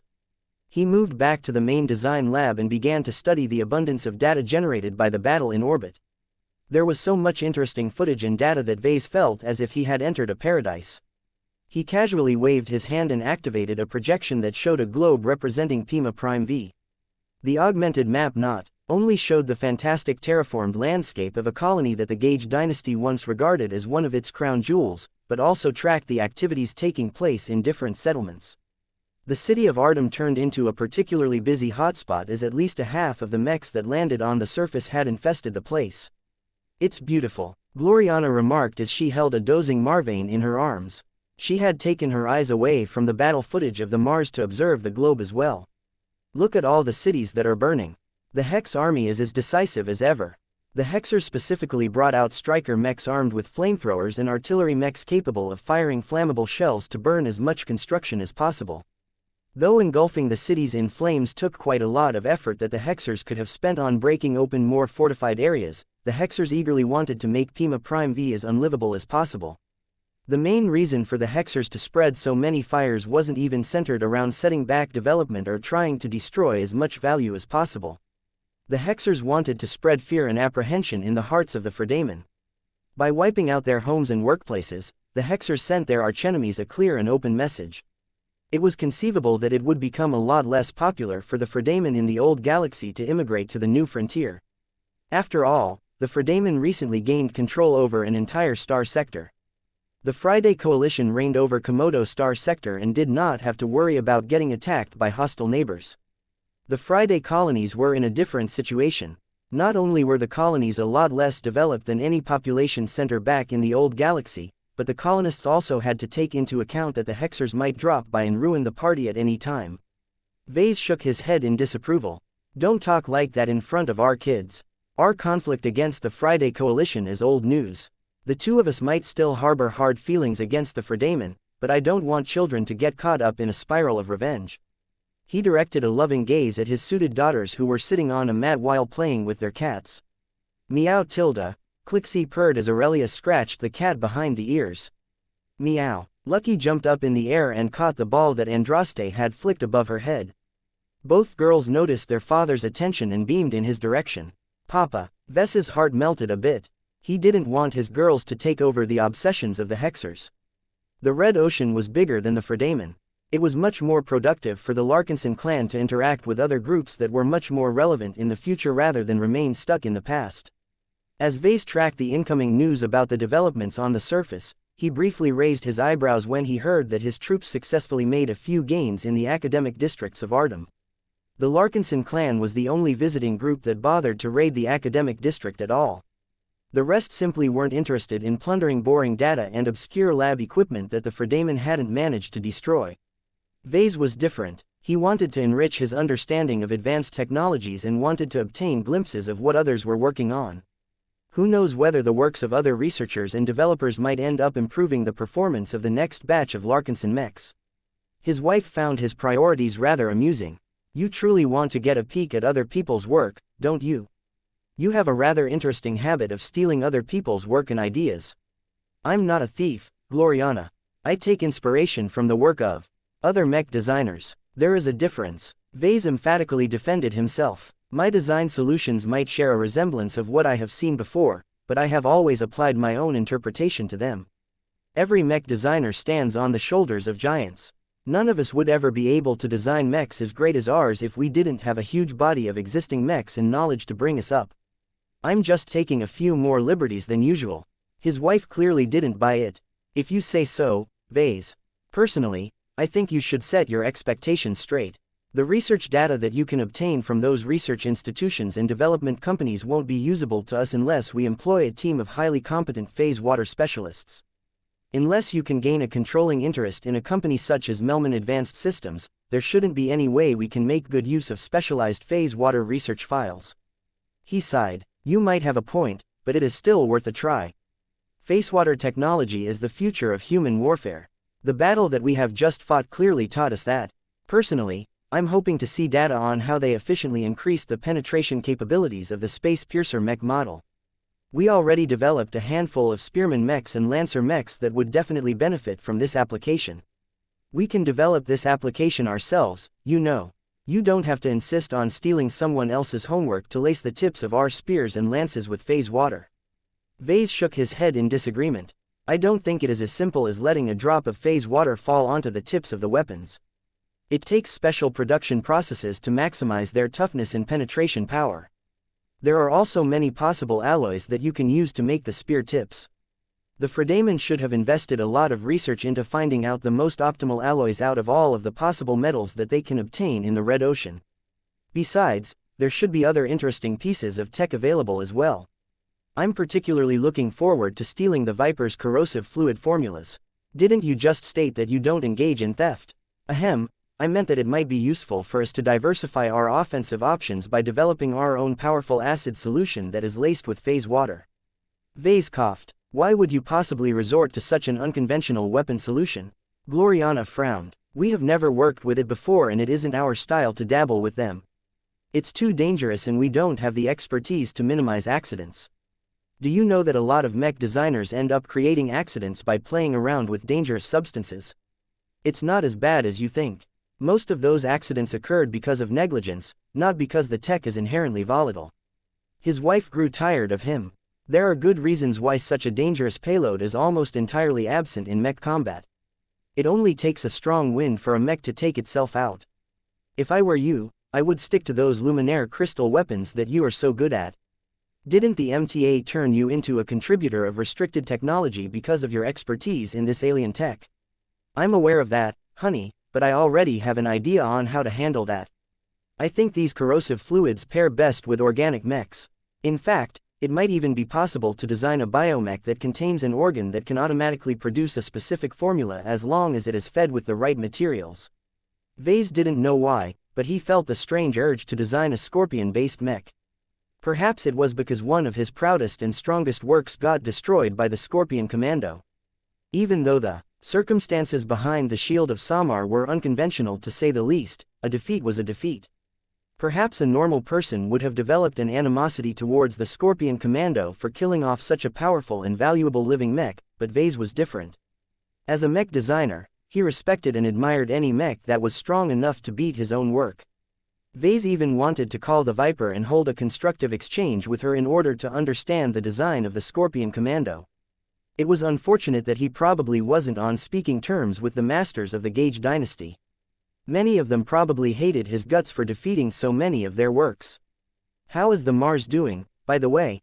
Vase asked. Shouldn't you be asking this question to the Crossers? Master Benedict probably wants to deepen your involvement in its development. I haven't received any news about the Mars lately. Did he invite you to tweak the Mars further? In fact, he did. Gloriana unabashedly grinned. The Mars revealed so much about itself during its duel against the Neo Amadeus. It also evolved so much over the course of the fight that we need to survey all of the changes and understand how elements such as the index system and the God-body system will continue to affect its performance. I already have a few follow-up ideas in mind to optimize its configuration as a second skin mech as opposed to a traditional living mech.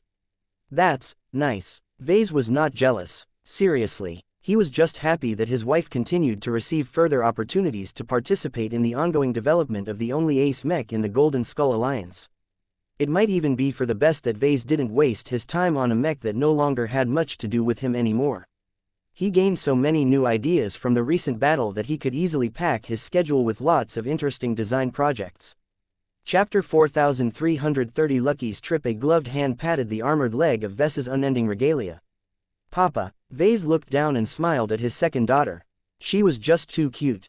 Her suited figure along with her big head reminded him of an exquisite doll. What's the matter, dear? Lucky is sad, Papa. He wants to go down. As if that wasn't enough of a message, the gem cat himself floated next to Andraste and made a begging motion with his paws. Mio, Mio, Mio, really now? Vase felt the urge to palm his face. Do you know how unsafe it is to travel to a planet that is owned by a hostile state, you forgetful cat? Have you forgotten how long we were trapped on the surface of Prosperous Hill IV? Look, I'm in the same boat as you. I also want to snoop around in a big city like Artem and see whether I can dig out a few treasures, but the risks aren't proportionate to the rewards. Do you really think the Gage dynasty is stupid enough to leave behind high-grade exotics and other exceptionally valuable materials? Though the Gagers had been forced to leave behind a lot useful materials and goods behind due to lack of time and transportation capacity, they weren't stupid. The strategic reserves had been one of the first vaults to get emptied during the evacuation effort that preceded the battle in orbit. The reports that the Larkinsons on the ground transmitted to the fleet indicated that a lot of warehouses and other storage places mostly contained low to medium value bulk materials. Though all of these goods that were ordinarily used to make incredibly useful products such as mechs, starships and structures could be worth millions of MTA credits, the only way to actually profit from them was to bring it all back to a place where they could fence their stolen goods. The Hex Federation was the nearest state where the Larkinsons could expect to get a good deal out of selling all of this loot. The problem was hauling it out of the Friday colonies. Just as the Fredamen lacked the cargo vessels to take away all of their valuable materials, the invading forces possessed even less capacity. It really wasn't worthwhile to bring out all the bulk materials that Pima Prime had in storage.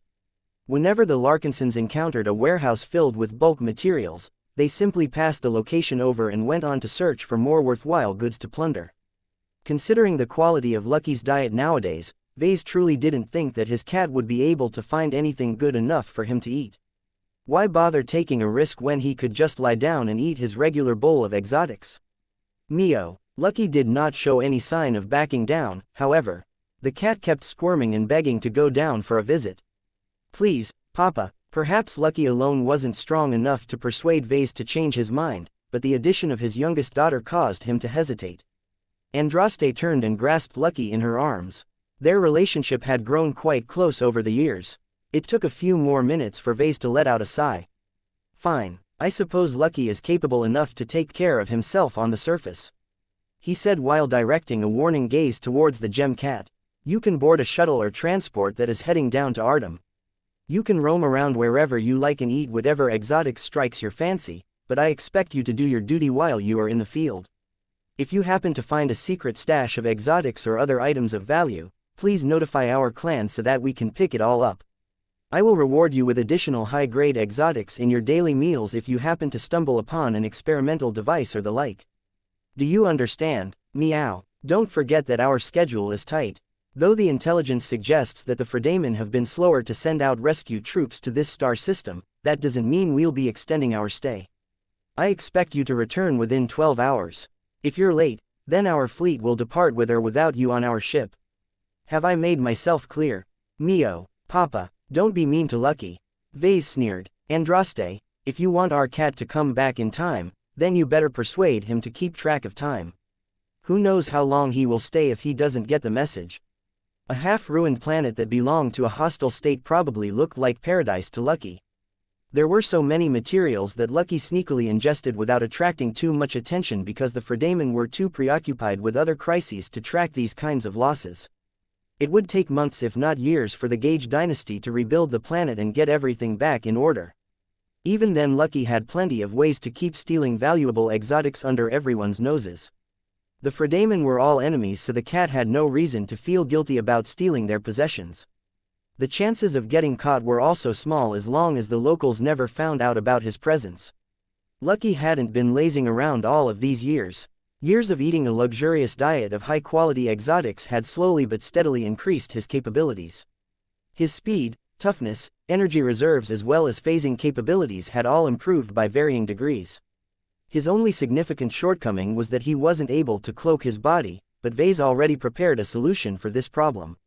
I almost forgot, Lucky. Before you enter your shuttle, be sure to equip your misfortune harness. Meow. I know it makes you feel confined, but it's for your own good. Andraste and Clixie decided to accompany Lucky during his trip to the hangar bay. Along the way, Lucky visited an armory where he changed into the body-covering suit of armor that Vase had occasionally worked on in the past 5 years.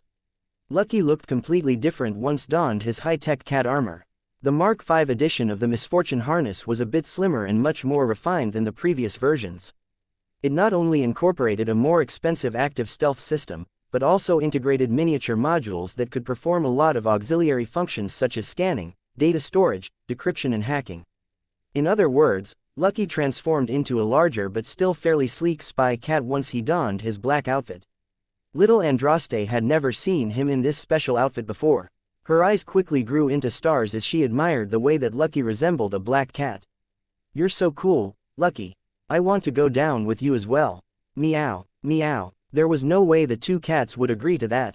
It was one thing for a powerful cat to travel to a danger zone, but a toddler had no business strolling around in a burning city. At least Andraste was able to accompany the cats down to the hangar bay where a shuttle was being prepped to descend from orbit in order to pick up another batch of valuable cargo. Andraste hugged the black-clad cat as if she was saying farewell to her favorite toy. Have fun down there. Be sure to pick up a gift for me before you go back. Meow tilde. Clixie also came closer in order to lick Lucky's cheek and wish him good luck. Meow tilde. Lucky finally entered the shuttle which steadily exited the hangar bay and initiated its descent to the surface. The shuttles employed by the Larkinson clan nowadays were upscale models that possessed greater speed, larger cargo holds and greater protection against attacks. Even if it was a bit risky for shuttles to be flying in the vicinity of cities such as Artem, the escorting made sure that none of them would get shot down over the course of their flight. A large quantity of mechs and shuttles had initially attempted to shoot down the combat carriers and other vehicles that entered the airspace, but the Hexers and the Golden Scullers quickly took care of these threats. The local Fredamen were much more honest by this time. They had either lost their capabilities to resist or were far too busy with fighting against the troops on the ground to bother with shooting down targets from the skies. In order to keep track of Lucky's movements and help coordinate his actions with other friendly units, the Larkinson clan tasked a black cat operative to accompany the cat. The woman activated a projection that displayed a real-time map of Artem. The map accurately depicted the capital city's dire state, including the numerous districts that had become engulfed in flames or bombed to oblivion. Where would you like to explore first? The woman asked. I don't recommend you explore the industrial districts. Many of them have already been ransacked or explored already.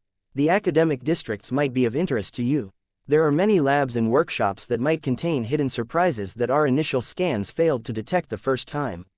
Under normal circumstances, the chance of encountering high-end goods and materials was definitely the greatest in these areas, but that had changed once Pima Prime got attacked. Lucky shook his head and pointed his paw at one of the more central districts. Oh, you want to visit the richest district instead? This is where the most successful administrators, businessmen and military officers reside. It is unlikely for the residents to forget about taking away sensitive and valuable goods, but perhaps they may have been too hasty to pack up their important possessions. It's a good choice for you to explore these sites if the Hexers have already gone through this place. Meow meow. Lucky insisted on exploring the mansion-filled district despite the fact that several Hexer mech units had barged into the area and attacked almost every fancy estate out of spite. The shuttle eventually touched down in the outskirts of Artem. The pilot did not dare to land anywhere closer, but the black cat operative took out a hoverbike and hopped onto the seat. Let's go, Lucky. Meow. The cat jumped up and settled onto a special seat that was designed to fit his exact dimension. The slender but powerful vehicle quietly floated up in the air and sped up towards the center of the city. Along the way, the vehicle changed shape and activated a cloaking system that turned it invisible. No one disturbed the stealth bike as it silently made its way to its destination. There was so much fighting going on that the locals had much better things to do than looking out for stealthed vehicles. The abundance of emissions in the air also made it a lot more difficult to detect anomalies passing through the skies. The stealthed bike soon reached the center of the wealthiest and most luxurious districts of Artem. The black cat continued to keep her vehicle under stealth and emerged while activating the stealth system of her infiltrator suit to keep herself as undetectable as possible. The gem cat landed on the ground and began to sniff around for anything interesting. "Did you find anything, Lucky?" the operative asked over a short-range communication channel. "I specifically chose to touch down on this location because the surrounding estates are all owned by the direct descendants of the Gage dynasty. If there are any places where you can find hidden vaults, these homes are the most likely candidates." Perhaps she was right, because Lucky soon caught an interesting scent. Meow. The cat didn't bother to explain any further and activated his phasing ability before diving into the ground. The Larkinson intelligence agent sighed but did not express any frustration. She had already been informed of Lucky's habits and antics. "I hope you can find useful intelligence for us. There has to be more we can obtain from this planet."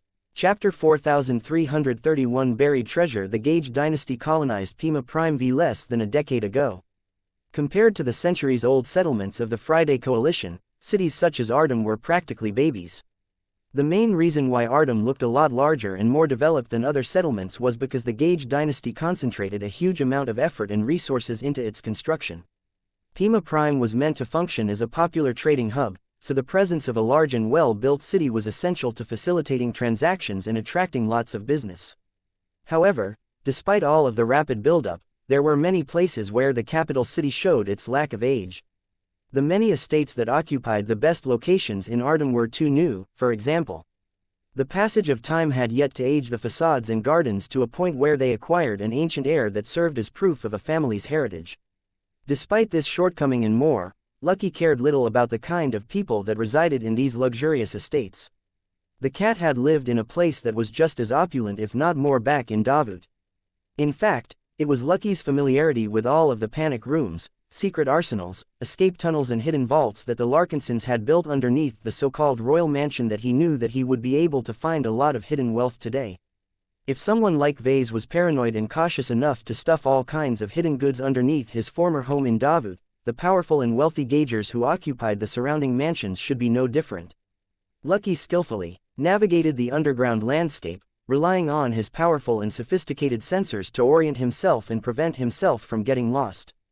He descended around 655 meters before he bumped into a square metal vault that was located directly underneath the biggest and most central mansion in the rich district. Lucky did not impulsively try to phase through the metal wall but instead circled around in order to survey the strange construction. Meow. What was weird about this vault was that it was completely enclosed and inaccessible. There were no obvious entrances on any of its sides. There weren't even any tunnels that allowed people to approach this hidden site. If that wasn't enough, the vault was also covered by an external layer of sensor-dampening materials. Lucky was no stranger to them as the Larkinson clan also made use of them to hide its own stuff. The materials employed by the builders of this secret vault were even better and more effective, allowing it to escape detection when the Larkinsons and other parties swept the city with penetrating scans.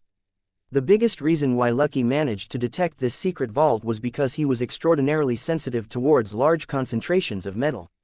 His nose was his best sensor. Nothing could beat his determination to eat the most valuable exotic materials within his reach. Though the vault he found was highly suspicious, Lucky did not sense any acute threats. Knowing that time was of the essence, the gem cat slowly intruded the vault by phasing through its bottom side.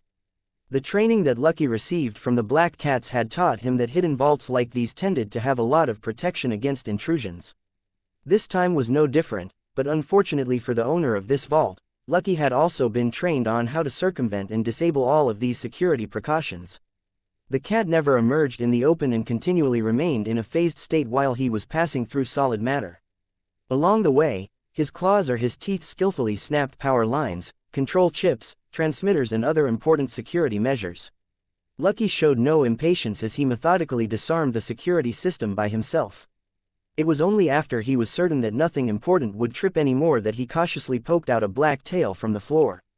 When no hidden laser turret or biological guard monster emerged to destroy this tail did Lucky poke out his ears from the surface. No sounds, no vibrations, no obvious activity. Meow. Lucky finally mustered up the courage to emerge inside the dark and silent vault. Though the interior of this secret hideout was completely engulfed in darkness, Lucky possessed plenty of other ways to survey his surroundings. For a moment, the vault completely disappointed him. There were no stacks of precious metal bars or containers filled with phase water in sight. The metal interior was completely empty and devoid of any crates, data chips, precious art or any other treasures that rich people usually stuffed in their hidden vaults. Instead, the large hall was completely dominated by a single object, one that was so large and tall that the vault hardly had any room for other sizable objects. Meow. As someone who had accompanied Vase for around a decade, there was no way that Lucky would be able to mistake the sight of a mech. After confirming that the mech was completely inert and inactive, Lucky cautiously floated upwards while circling around its massive frame that was slumbering in the dark. Lucky's exceptionally sensitive nose was already able to develop an impression of the quality of the materials used to construct the mech. It immediately became clear to him that the mech was not a cheap or standard product. The exotics and other materials were too powerful for that. It did not take much time for the gem cat to conclude that he stumbled upon an expert mech. Meow meow. After a few more seconds of examination, Lucky found out that it was special even among other machines of its kind. The design and the materials were so good that Lucky judged it to be a high-tier expert mech. The gem cat's clear green eyes glowed in the dark. Drool already leaked from his tongue as Lucky thought of all of the yummy materials he absorbed from a high-tier expert mech. Meow meow. The cat grew a bit more curious about the expert mech. Why was it hiding all the way down here? Why hadn't the Gaugers used it during the battle in orbit? How come its owner neglected to evacuate such a valuable mech before the invading forces reached the planet? The soft green glow emanating from Lucky's eyes raked across a portion of the upper body of the expert mech and happened to expose a few markings. One word immediately caught the cat's attention. Amadeus. Meow. Realization dawned on Lucky's feline face. It turned out that he had inadvertently stumbled upon the vault that belonged to Saint Jeremiah Gage himself. The Amadeus was the high-tier expert mech that Jeremiah had once earned a lot of acclaim with during his participation in the Komodo War. The Sundered Phalanx had engaged in many offensive operations and campaigns that resulted in many pitched battles against hardened Hexer troops. Despite his high pedigree, Jeremiah Gage did not shirk his responsibilities and actively sought out powerful enemy Hexer expert mechs. He became notable in how many powerful Hexer heroes he managed to defeat by relying on his pure and highly polished swordsmanship. Sure enough, when Lucky flew to the back of the Amadeus, he was able to spot the famed sword that had accompanied the high-tier expert mech for a long time. Jeremiah had piloted the Amadeus long enough for him to develop a close relationship with the expert mech. Even if it wasn't a living mech, years of getting exposed to a powerful expert pilot caused it to be affected by an extraordinary influence that transformed it in many subtle ways. That wasn't the only reason why this expert mech was special. What turned it into a particularly precious and unique expert mech was that it was the machine that helped Jeremiah undergo his second apotheosis. The Amadeus was the machine that Jeremiah achieved sainthood with. That alone was enough for it to gain the qualification to be displayed in a prestigious museum. The story became clear to Lucky. Saint Jeremiah may have gained a new ace mech after his breakthrough, but he couldn't bring himself to let go of his old machine. The ace pilot brought his expert mech with him to the Red Ocean and buried it deep below his personal mansion in order to keep it safe and fairly close at hand.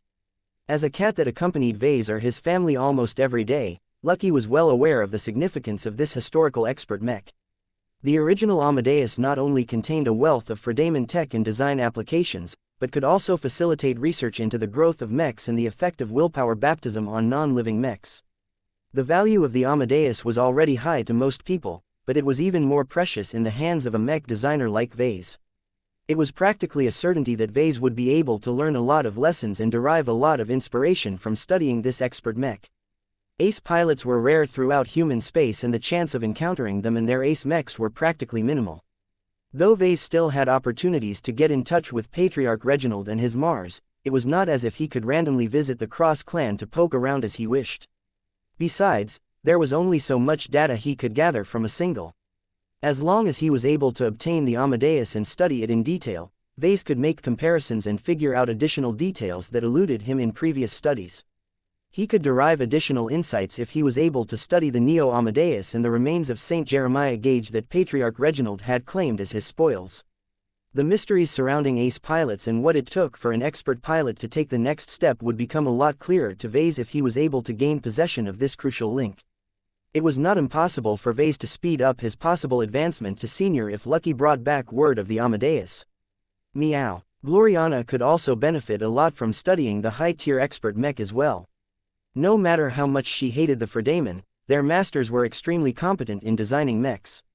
Lucky paused for an entire minute before he decided how to handle this discovery. Meow. Half an hour later, a certain black-clad cat popped out of the ground and returned to the surface of Pima Prime V. His tail playfully swished back and forth while his belly seemed to strain against his misfortune harness a bit more than usual. An incredibly lazy and satisfied expression graced his expression.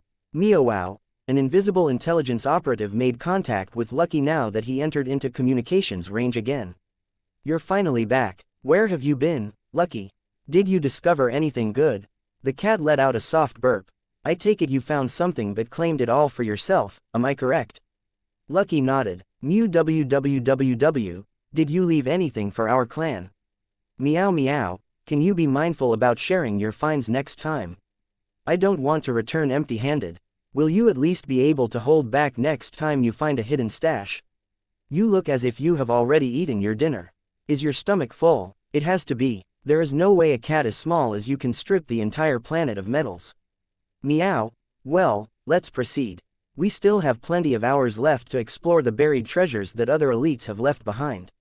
I haven't been idle all of this time.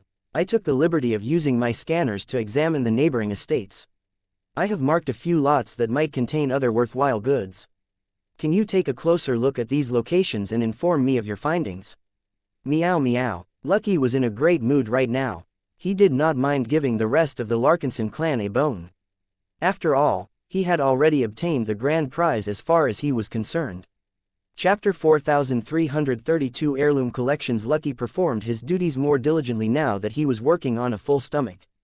Of course, that didn't stop him from eating snacks from time to time, but that only drove him to work harder.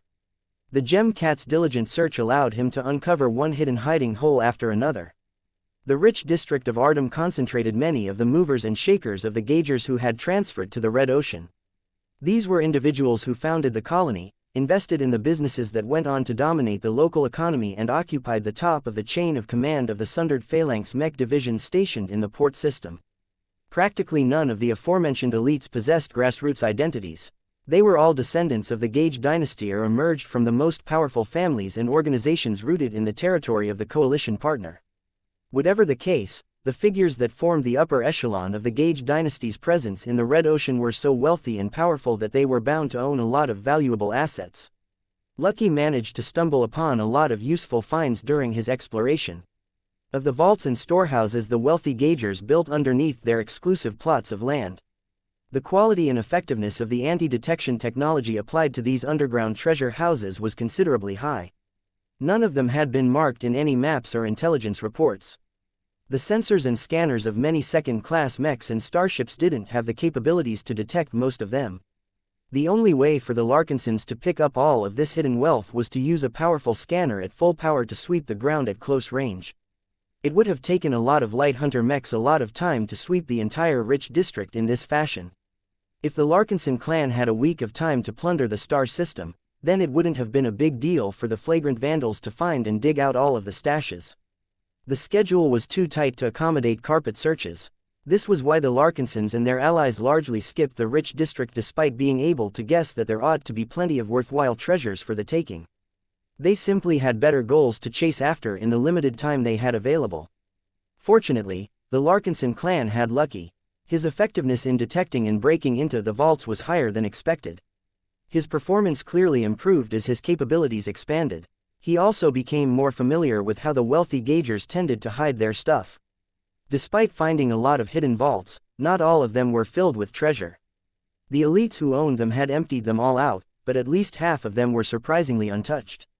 Perhaps their owners ran away from the Pima Prime system too quickly for them to think about emptying their vaults. Perhaps the owners weren't able to reserve enough cargo space to bring much of their valuable cargo. Perhaps the owners were confident in the measures they took to hide their vaults and expected to return with their treasures in place after a few months. Whatever the case, the Larkinson clan dispatched additional digging machines and personnel to the rich district in order to retrieve all of the valuables that had been left behind. Though Lucky regularly took bites out of valuable exotics and technological products, he surrendered most of the loot to the Larkinson clan. When Vase obtained constant updates on what his cat was able to uncover from the rich district, even he became surprised at all of the rich loot that was steadily being brought back to the fleet in orbit. Gloriana stepped forward and skimmed the expanding list. If I knew the Fredamen were stupid enough to leave so many valuable assets behind, I would have sent out Lucky down to the surface earlier. I can't believe how many strategic materials they left untouched. Though Vase was happy to read the list of all of the medium and high-grade exotics that the raiding parties were digging up, he also tempered his expectations. While the variety of these materials are great, their quantities are not as impressive. I have no idea what these people are using them for. None of us have any use of these rare and obscure exotics. I suppose we can add them to our strategic materials reserve and wait for a time where we just happen to have a use for them, but honestly speaking I feel tempted to just add them to Lucky's meal plans. Unlike materials such as phase water that were both valuable, powerful and widely applicable, a lot of other exotic materials were not as useless. For example, there were exotics on the list that were only relevant to aquatic mechs. There were also other valuable rocks and metals that didn't even have any useful properties for mechs. Their main use in human society was to serve as materials for the creation of fine art. The materials might not be enough for us to build or upgrade mechs, but they can still be used to develop powerful new equipment. Gloriana mentioned, if nothing else, we can sell the excess and earn an extra 150,000 MTA credits for our troubles. Selling the high-value materials was a last resort as far as Vase was concerned. Though he was always happy to earn more money, he would rather put the plundered materials to better use. Perhaps he might make them available to the other mech designers in his employ if he couldn't find a use for them himself. Vase smiled. Materials aren't the only treasures that Lucky has managed to find for us. We've also obtained a small arsenal's worth of heirloom-grade weapons, shield generators and even a single-use emergency personal teleporter. He was incredibly surprised to hear about the latter. A personal teleporter was a life-saving device that was extremely rare in second-rate states but was a lot more common in first-rate states. Though the first-raters also possessed the technology to block the personal teleporters from doing their jobs, in general they were still highly precious tools that could save people's lives during crisis situations. Vase was tempted to claim this personal teleportation gadget for himself, but the risks were too great. Who knew what kind of backdoors and security precautions they contained? He didn't know how teleportation technology worked at all. How could he entrust his body and life to a piece of high technology that could contain all kinds of malicious programming? Perhaps this teleporter might randomly transport him inside the thrusters of an active starship or dump him deep within the gravity well of a gas giant. It was too wasteful to ignore it, though. Do you have a good way to examine the personal teleporter and make it safe enough for us to use? Vase asked his wife. Gloriana crossed her arms. Our clan doesn't have the required expertise. You should pass it on to friendly associates and see what they can make of it. The Hex Federation has plenty of, no hexers. Vase interrupted his wife. I suppose you can give it to Master Benedict Cortez or maybe Professor Nahi Almar of Melman Advanced Systems. We have formed a good cooperation with both. Those were better suggestions. Perhaps Vase might be able to barter the personal teleporter along with other valuable goods for additional shares in the development company. Vase continued to study the list of goods that Lucky had sniffed out. Though there weren't any items on the list that exceeded the value and utility of the personal teleporter, he was quite surprised by the amount of masterwork weapons that had been stored in these underground vaults. The rich and powerful apparently had a habit of building secret arsenals where they hung up all of their finest weapons and gear onto walls. A lot of these weapons tended to be older relics that the ancestors of the owners utilized in the past. The technology of these old guns were horribly outdated. Some vaults even stored heirloom weapons that dated back to the Age of Conquest. Though the stories behind these historical weapons weren't entirely clear, he held serious doubts about whether they originated from the ancestors of their current owners. Since they undoubtedly came from a time before the Friday Coalition existed, it was anything but certain that they had any ties to the Gaugers or the Fredamen. Maybe their owners are collectors. Regardless of the provenance of these ancient heirlooms, Vase was incredibly interested in getting his hands on them. His growth-oriented design philosophy made him sensitive to all sorts of products that got used and taken care of over many years. If Ves's suspicions were correct, at least a part of these ancient guns and tech might contain the remnants of their past owners. Vase could study the spiritual remnants and experiment on them in order to deepen his theoretical framework and gain a better idea on how to handle the reconstruction of the Shield of Samar. Perhaps it might be useful to practice a new approach by attempting to upgrade all of these outdated heirlooms to modern standards. A part of the gear retrieved from the vaults are masterworks. Gloriana pointed out, "These are great research materials for me. Make sure to reserve them for my use. I have never ceased my attempts to figure out how to increase my chances of making a masterwork mech." Got it, Vase nodded. By the way, our retrieval parties also pulled out plenty of data storage devices from the vaults. Most of the contents are encrypted and will take a lot of time to crack. I wonder what they contain. His wife rolled his eyes. Don't get too excited. The members of powerful families and dynasties don't tend to store any incriminating data in their vaults, so don't expect to find any shocking news. These sorts of people typically fill up their data chips with ledgers, historical records, family trees, ancient contracts and so on. While this sort of data and information still has a certain amount of value, you are better off with passing them on to Diva. I suppose you're right. It only makes sense to hold on to this specific data if Vase had plans to target the Fredamen in the future. If he was hellbent on waging war on the Friday colonies, then it would definitely be useful to meddle in the internal politics of his enemies. Vase had no plans to waste his time on tormenting the Fredamen any further.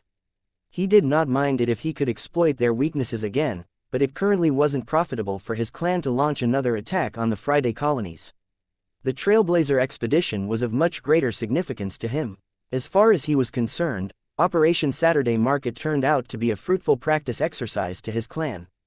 The Larkinsons not only confirmed their strength and ability to respond to threats, they also grew and matured in many ways, allowing them to become a lot more prepared to handle future crises in the future. How long will our forces remain on the surface? Gloriana asked. Numerous scattered Fredamen fleets have already entered the star system. They're currently consolidating their forces, but it will only be a matter of time before they are ready to launch a counterattack. As much as she enjoyed the fact that the Fredamen got beat up in this operation, she still prioritized the safety of her children. It won't take long anymore. Our schedule hasn't changed. If nothing unexpected happens, we'll pull out in 6 hours.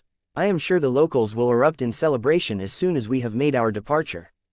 Gloriana quipped. The locals would be glad to see the plunderers and raiders leave their ruined homes. They all wanted this nightmare to end. Chapter 4333. The long wait. Hundreds of artillery mechs steadily bombarded one of the last industrial districts of Artem with their cannons. A continuous stream of straight and powerful disruptor beams struck the Titan shield, causing it to wobble and destabilize at a rapid rate. Different from the models employed by the Hex army, the Transcendent Punisher Mark II did not possess any traditional artillery armaments. This was not a surprise considering that the Larkinson clan designed it to function as a bunker mech first and foremost. Battles in space tended to start at longer distances. Terrain features were almost entirely absent in the void. Both of these factors meant that the best artillery mechs tended to be outfitted with weapon systems that could accurately pound distant targets that were within line of sight. If there was any desire to attack targets that happened to be blocked by other obstacles, a mech force would usually field machines that were equipped with missiles. Currently, the use of missile weapons happened to have dropped off in the Red Ocean. Though it was cheap and easy to build them and to equip them onto mechs, making use of them required the constant consumption of costly missiles. It took a good amount of money to produce missiles that were fast and powerful enough to threaten mechs and other targets. Their warheads had to incorporate volatile exotics that were troublesome or expensive to source. In a region that was suffering from a galaxy-wide resource shortage, it could be at least 10 times as costly to make use of missile-based mechs as opposed to other kinds of ranged mechs. As such, neither the Hexers nor the Golden Scullers fielded missileer mechs in larger numbers. They most definitely had their uses, but they simply weren't economical yet to earn their place on the battlefield. This left the Larkinson army in a rather awkward position. The Transcendent Punisher Mark II did not possess the capability to inflict heavy damage through indirect fire. Sure, it was possible to utilize its Gauss weapons as siege weapons by pointing them at high angles in the air so that their projectiles eventually dropped on top of their targets, but the specific weapon systems weren't designed or optimized for this kind of usage. The Hexer heavy artillery mechs were able to remain in the outskirts of Artem and fire their explosive or incendiary shells at any target in the city regardless of the obstacles in their way. The tall structures of the more developed parts of the urban districts could not block the arcing shells in the slightest. In fact, the Hexers didn't mind destroying every structure in the way. The only reason why they did not waste too much time on it was because their time was too limited to pound everything to rubble. This was why they utilized incendiary shells instead. They only had to fire a few salvos to engulf a rich commercial district in flames that were hot enough to slowly melt fortified buildings. The Titan shield is about to collapse. Commander Melkor Larkinson spoke to his fellow Legion commander. Be sure to have your men knock out the turrets inside as soon as possible. They have already dealt enough damage to our night warriors. Commander Town Melon curtly nodded. Our artillery mechs have already set their targets in advance. We are already familiar with this routine.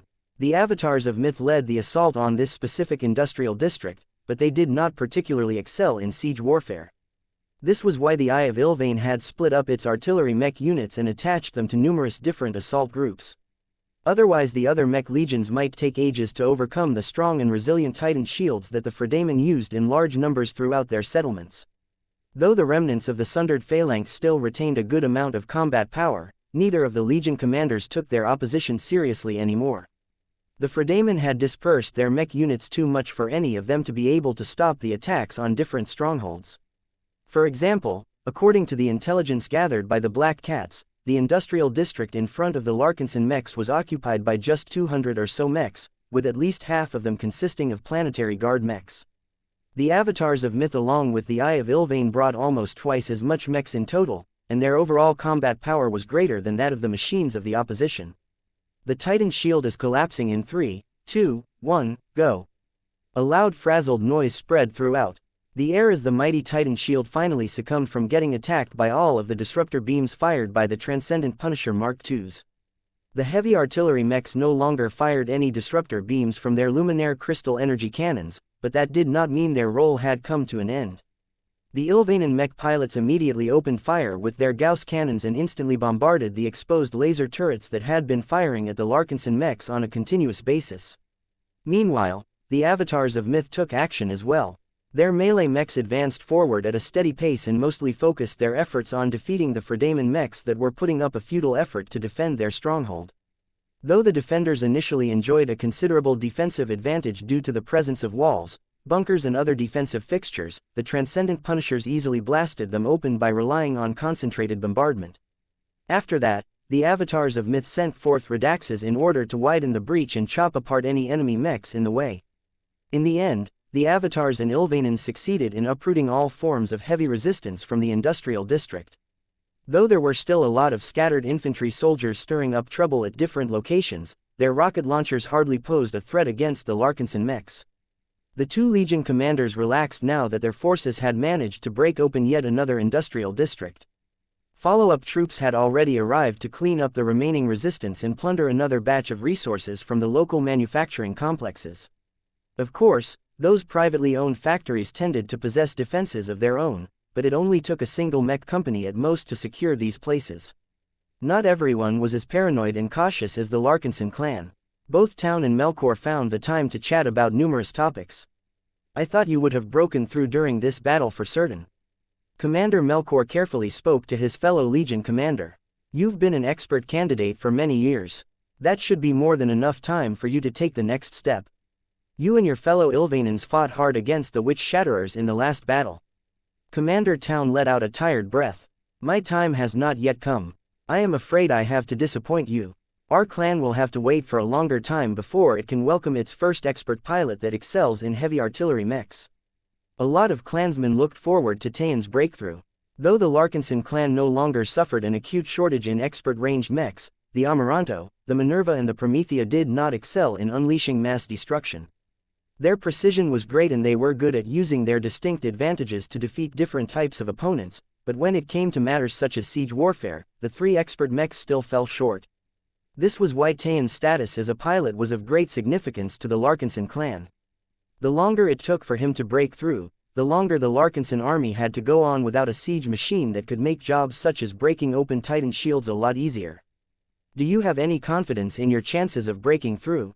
Melkor asked. Maybe you should focus more on your training and less on handling the administration of your mech legion. After several years of growth, there has to be mech officers within your ranks that can take over your responsibilities. Town shook his head again.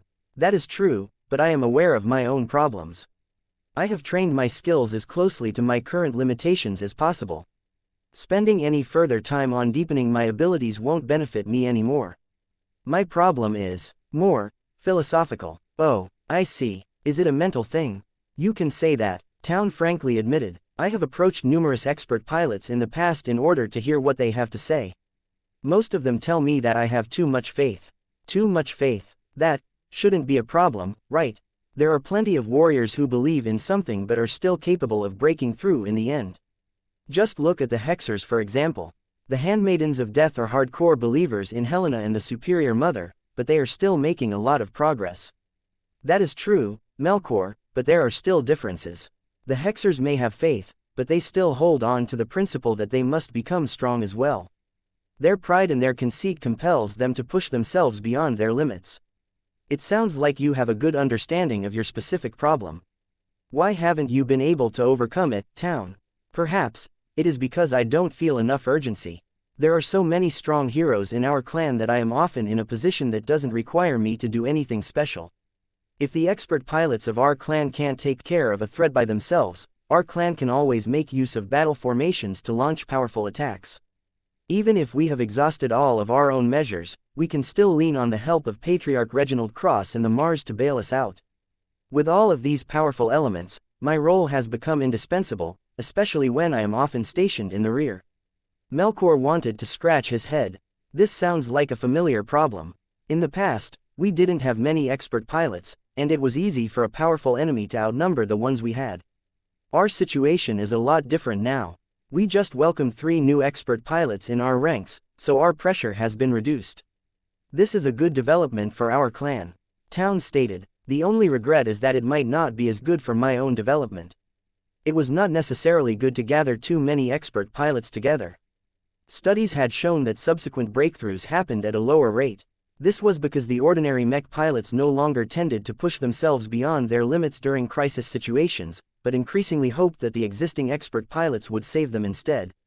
This was why many mech militaries tried to spread out their expert pilots as much as possible. The presence of 1 or 2 per mech regiment provided enough protection to the troops, but did not make them complacent to the point where they constantly expected their heroes to clean up after their messes. Why not switch to another mech? Melkor curiously asked. You don't have to remain stuck in the rear while piloting your custom Transcendent Punisher mech. Your Eye of Ilvain also fields Lancer mechs. Those Transcendent Chargers have impaled many Fredaemon mechs during the last battle, but they have also received fierce counterattacks in return.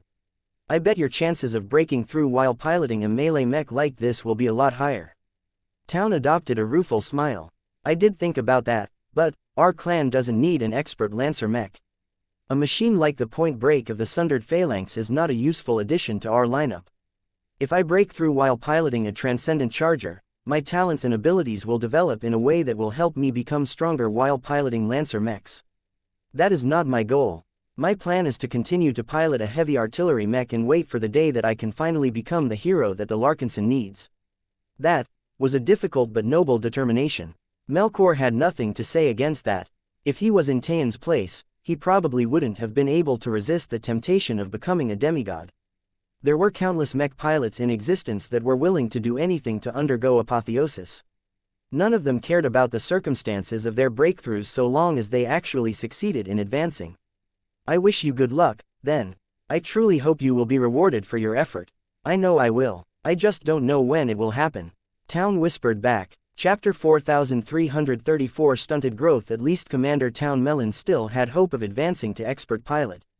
By becoming a demigod, Town eventually had hope of becoming a god pilot. No matter how improbable it was for him to reach the end of this extraordinary journey, his opportunities were still greater than that of Melkor. Melkor did not harbor much envy or jealousy towards his fellow Legion commander. Not everyone was as talented or fortunate as Commander Casella Ingvar, who was able to combine leadership with her own individual progression. Not every Larkinson needed to become a high-ranking mech pilot in order to feel validation. There were plenty of other ways for people like Melkor to make himself useful to the clan. His role was just as indispensable as that of the mech pilots that sacrificed portions of their humanity in order to attain their version of godhood. Even so, there was still a selfish part within his mind that felt it was regretful that he would never be able to fulfill his childhood dreams. While Melkor tried his best to set aside his fanciful notions, a certain shuttle had just entered one of the hangar bays of the Hemington Cross. Vase, Gloriana and a small honor guard emerged from the vehicle and met a couple of attendants from the Cross clan. Master Benedict is awaiting your arrival at his workshop. Please proceed further into our ship. The Larkinson visitors followed the attendants along a familiar route. Both Vase and Gloriana already knew the way to the workshop, but they exhibited no impatience despite the fact that they were incredibly eager to see what the Cross clan had to offer this time. The couple finally passed through a security check and entered a rather messy workshop. The Mars was currently absent because the troops on the surface of Pima Prime V could use its incredible firepower to breach enemy Titan shields and strongholds faster. Even though it was not that good for the damaged Ace Mech to strain itself further without receiving extensive repairs, the Crossers thought it was acceptable to make light use of its firepower during a time where its powerful guns were needed the most. As long as the Fredaman didn't have a chance to launch an attack on the invading forces, it didn't matter if the Mars wore out a bit further. For the time being, the workshop was dominated by several wrecks. Vase recognized numerous high-value wrecks. The Crossers had taken out their fair share of enemy expert mechs during the previous battle. According to the rules that the Hexers and the Golden Scullers agreed upon, whoever finished off an enemy had the right to claim the resulting salvage.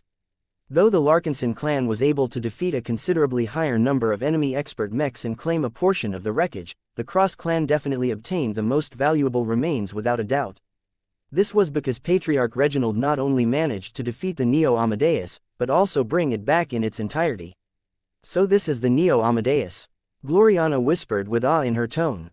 It is not as imposing as the Mars, but that does not detract from its excellent design. I can still sense the determination to fight from its broken frame. Vase was able to sense much more than that. His sensitivity towards living mechs was much higher. One of the reasons why he looked forward to this visit was because this was the first time that he would be able to study a genuine third-party Ace Mech up close. One of the biggest questions he had in his mind was whether Ace Mechs developed by other mech designers had the capacity to become alive. The willpower of an Ace pilot was incredible. Their ability to baptize their own machines and elevate their performance was remarkable. Vase hypothesized that it was definitely possible for Ace pilots such as St. Jeremiah Gage to be able to impart life into their own machines. Even if they did not set out to foster an independent personality within their own Ace Mechs, their unconscious desires might lead them to do so anyway. As Vase opened up his spiritual senses and examined the inactive but still reasonably whole Ace Mech, he sensed numerous familiar elements.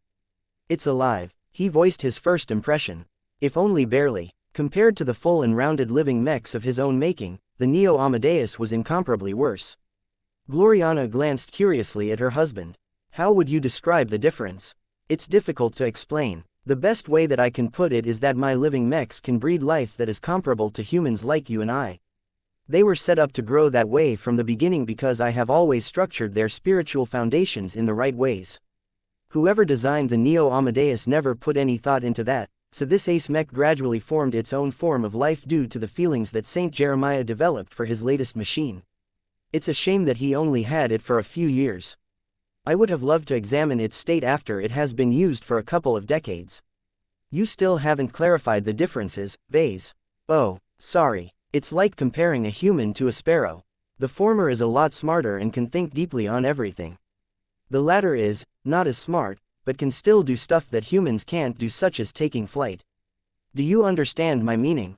His wife slowly nodded. I understand the analogy. Humans are superior organisms in any way because of our sentience and our ability for complex thinking, but a small bird can also be decent as long as it sticks to its job and no further. The Neo Amadeus is like that, but instead of functioning like a sparrow, it is specialized in functioning like a multi-armed swordsman mech. Even so, the absence of any deliberate design elements has caused it to become a limited and stunted living mech. It isn't able to grow naturally like my own mechs and relies entirely on an ace pilot's strong willpower to force it to mature. It was a completely alternate path to creating living mechs that resulted in considerably worse outcomes than with his own living mechs. What order of living mech does the Neo Amadeus fit into?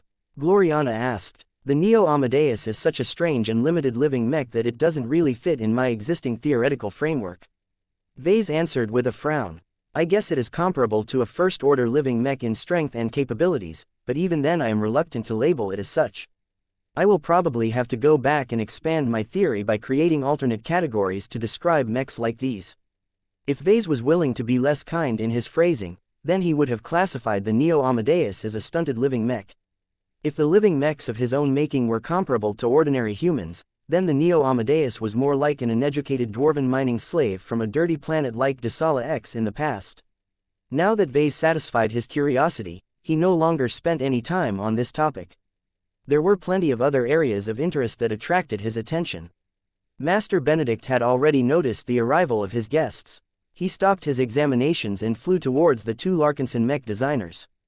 Vase, Gloriana, you've arrived. Good day. I'm sure you are eager to secure your share of the loot, isn't that right, Vase? You know me too well, Benedict. Well, let us not delay any further. I have taken the liberty to put the cockpit of the Neo Amadeus under stasis to preserve whatever is inside. Your workshop is equipped with a stasis device. Master Benedict smiled. Stasis technology can provide a great amount of convenience in specific situations. Let me bring you closer so that you can take a look. While Vase looked incredibly eager to examine the ejected cockpit that Patriarch Reginald had brought back, his wife was less than enthused by the prospect. She only had to entertain a single thought about the gruesome mess that she might encounter to quell her desire to take a look in person. Can I stay here and examine the frame of the Neo Amadeus by myself? She politely asked. No offense, but whatever the two of you have in mind is not related to my work and specialty. Master Benedict nodded. Please feel free to use the scanning facilities of my workshop. While Gloriana remained behind in order to take a closer look at the main body of the Neo Amadeus, the other two mech designers moved to the other side of the workshop where the cockpit rested inside a protected enclosure. Can you sense him? The master mech designer curiously asked. I could already feel him before I entered this workshop. His willpower is a lot weaker than that of Patriarch Reginald, but it is remarkable how much strength and coherence he is able to retain under these circumstances. Are you sure he is dead? You can take a look at his condition to see for yourself. Vase did so. His armored form slowly approached the cockpit that was put under stasis. Since the Mars previously ran the entire cockpit through with its large and broad whale-cutting saber, the cockpit gained two large holes through its sides. Vase was easily able to peer through one of these holes. He could still see a bloody and broken mess of a body. The entire lower body of the ace pilot was simply gone due to getting struck by the massive mech saber of the Mars. The upper body along with one of the arms were still recognizable, but none of them endured the massive trauma without serious signs of damage. Exposure to space along with other damaging influences had seriously deteriorated the body that was only partially protected by the remains of Jeremiah's high-end piloting suit. Fortunately for both Vase and Master Benedict, the head of the ace pilot was still reasonably intact. Patriarch Reginald had indeed shown a good amount of care when he attacked the cockpit during the last battle. So what do you think now that you have glimpsed his body for yourself, Vase? Saint Jeremiah isn't entirely dead, Vase slowly said. He may have suffered a physiological death, but his extraordinary willpower hasn't weakened to the same degree. I have always considered ace pilots and other comparable lives as different kinds of energy-based life forms.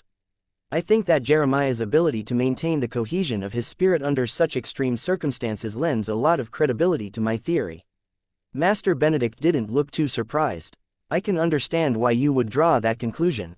This is your field of expertise more than anything else, but from what I know about ace pilots, they become increasingly more inhuman the more they develop. Vase was relieved that there was still plenty for him to salvage from the cockpit of the Neo Amadeus. The stasis effect helped a lot in this regard. He lifted up a stone that he had reserved for this occasion. I would like to secure my loot. Can I proceed with my retrieval process? You can go ahead, Vase. Do you need me to deactivate the stasis effect? That shouldn't be necessary. It will only hasten Jeremiah's deterioration, I think. Vase carefully reached out to the weakened spirituality of Saint Jeremiah, only to get smacked by the ace pilot's powerful remnant will. Ouch! The hostility from the Gauger ace pilot was as clear as day. There was no way that Jeremiah or whatever was left of him wanted to cooperate with the people responsible for his demise. This is going to be a challenge. Vase furrowed his brows. How could he coax the spirit of an unwilling ace pilot out of the man's own head? Chapter 4335 Feet Alive. Vase felt like he was trying to coax a rebellious kid out of his bedroom. The difficulty of trying to dislodge Saint Jeremiah's remaining spirit from his dead and frozen body was much greater than he expected. Sure enough, he spoke as he continually exerted his own spirituality. Ace pilots are incomparably stronger than expert pilots. If I was dealing with the body of the latter, then I would have been able to obtain what I wanted in a matter of seconds. Vase gained a much deeper comprehension of what made ace pilots special now that he was wrestling with the intangible remains of a recently deceased saint. Though Vase was able to meet with Patriarch Reginald Cross in person from time to time, he would have to be suicidal if he ever attempted to lock horns with the Cross Patriarch's domineering force of will. People like Reginald weren't called saints for nothing. They possessed their own dignity, and their incredible strength gave them capital to be treated as a higher form of humans. This was one of the reasons why he looked forward to this visit. The chance to bump into the spiritual remains of an enemy ace pilot was a priceless opportunity for him to perform detailed examinations and experiments on an actual saint. If other people would see Vase now, they would probably condemn him in the strongest terms for desecrating the remains of an honored and revered figure. Hardly anyone thought it was permissible to torture and experiment on ace pilots regardless whether they were alive or dead. Fortunately, neither Patriarch Reginald nor Master Benedict cared that much about silly morality. As long as Vase didn't profane the remains of Lord Hemington Cross himself, the Cross clan was fine with anything else. It was rather convenient that Patriarch Reginald was currently deployed on the surface of Pima Prime. It also helped that Master Benedict's hands weren't exactly clean. Vase had no worries about doing what he set out to do with Saint Jeremiah's spiritual remains. Seeing that whatever was left of the ace pilot remained far too strong and stubborn to leave its long-standing home, Vase figured that he needed to employ more drastic measures to secure his loot. "Are you having problems, Vase?" Master Benedict asked in a gentle tone. Vase filled up his mouth with air and blew it out in an exasperated manner. "My current operation is not going as smoothly as I wished. I need to resort to another solution." "What do you have in mind?" "There are two possible ways for me to proceed. I either need to open up the skull and retrieve Saint Jeremiah's brain, or I need to send out one of my cats." Master Benedict grew speechless for a moment. He could understand the logic of the former option, but the latter one sounded completely unrelated to the problem at hand. "To be honest, I would prefer it if you don't take away the brain," the Master Mech designer said. "It has great research value. Not only that, the MTA will come to recover the body sooner or later. It would be rather inconvenient for me to explain why it is missing a brain." Vase knew quite well why the MTA wanted to retrieve the brain of an ace pilot. The Mechers must have already made plans as soon as Saint Jeremiah fell in battle. To be honest, trying to take away Saint Jeremiah's remnant spirituality was a risky move. He did not know how important it was to preserve this part of the ace pilot to the Mechers. Perhaps whatever plans they formed for the brain might get ruined due to the absence of a critical element. That did not stop Vase from taking action, though. If Patriarch Reginald dared to claim Jeremiah's skull for himself, then it should be fine to take out a bit extra, right? If the Mechers disapproved of Ves's actions, then they should just come and warn him not to touch an ace spirit's spiritual remnant next time. Though Vase felt it would be a lot more convenient if he could just take out Jeremiah's brain and put it into a special cultivation tank to preserve its biological state as best as possible, he did not want to generate too much controversy with his actions. His own clansmen would definitely condemn him if they found out what he had done. "I will take more direct action, then." Vase spoke. "I've never had my cat challenge an ace pilot directly. This will be an illuminating confrontation. Get out, Blinky." Murrow, a furry purple companion spirit, squeezed out of Ves's head. The light trials coursing across his body had grown a lot more vigorous by this time, showing that the spiritual cat had recovered from his previous exertion to a large extent. Though Blinky's condition had yet to return to its peak, the cat still ought to be able to tackle this latest challenge. Vase stroked his companion spirit's head for a few seconds. "Well, Blinky, are you ready to drag Jerry's spirit out of its broken body?" "Moreau, don't sound so timid. I know you can do it. You are a cat that is born to harness energy. The spiritual remains of an ace pilot is not much different from that of a dark god. There is just a lot of willpower infused in Jeremiah's spirit that makes it extra tough. If not for the fact that he has died, it would have been impossible for you to do anything. Let's hope that our target has weakened enough for you to be able to gain the upper hand. Blinky steadily flew towards the cockpit in stasis. The more the companion spirit Jeremiah's broken body, the greater he experienced the oppressive willpower from the deceased ace pilot. Even in death, Jeremiah still hadn't completely died. Though Vase was rather certain that the former saint was no longer awake or aware was going on, the man's remnant spirituality still possessed such a strong instinct to defend itself and repel foreign influences that Blinky rapidly encountered increasing resistance. Murrow. It was like trying to approach a burning star. Blinky's progress slowed as the ace pilot's remnant willpower condensed into a weakened version of a domain field that caused the companion spirit to feel as if he had entered a dense minefield. Vase was able to experience all of this firsthand as Blinky was essentially another side of himself. Seeing that Blinky couldn't proceed any further at this point, he finally made a decisive decision. Take action. Murrow. Blinky no longer acted gentle this time. The cat began to suck in ambient spiritual energy and even a bit of willpower. Though it was incredibly difficult for the companion spirit to absorb and digest this foreign matter, the fact that Jeremiah was already dead for the most part made it a lot more possible to affect whatever was left. Slowly but surely, Blinky drew out more energies and began to pass it on to the P-stone that Vase had prepared. This was the companion spirit's unique ability.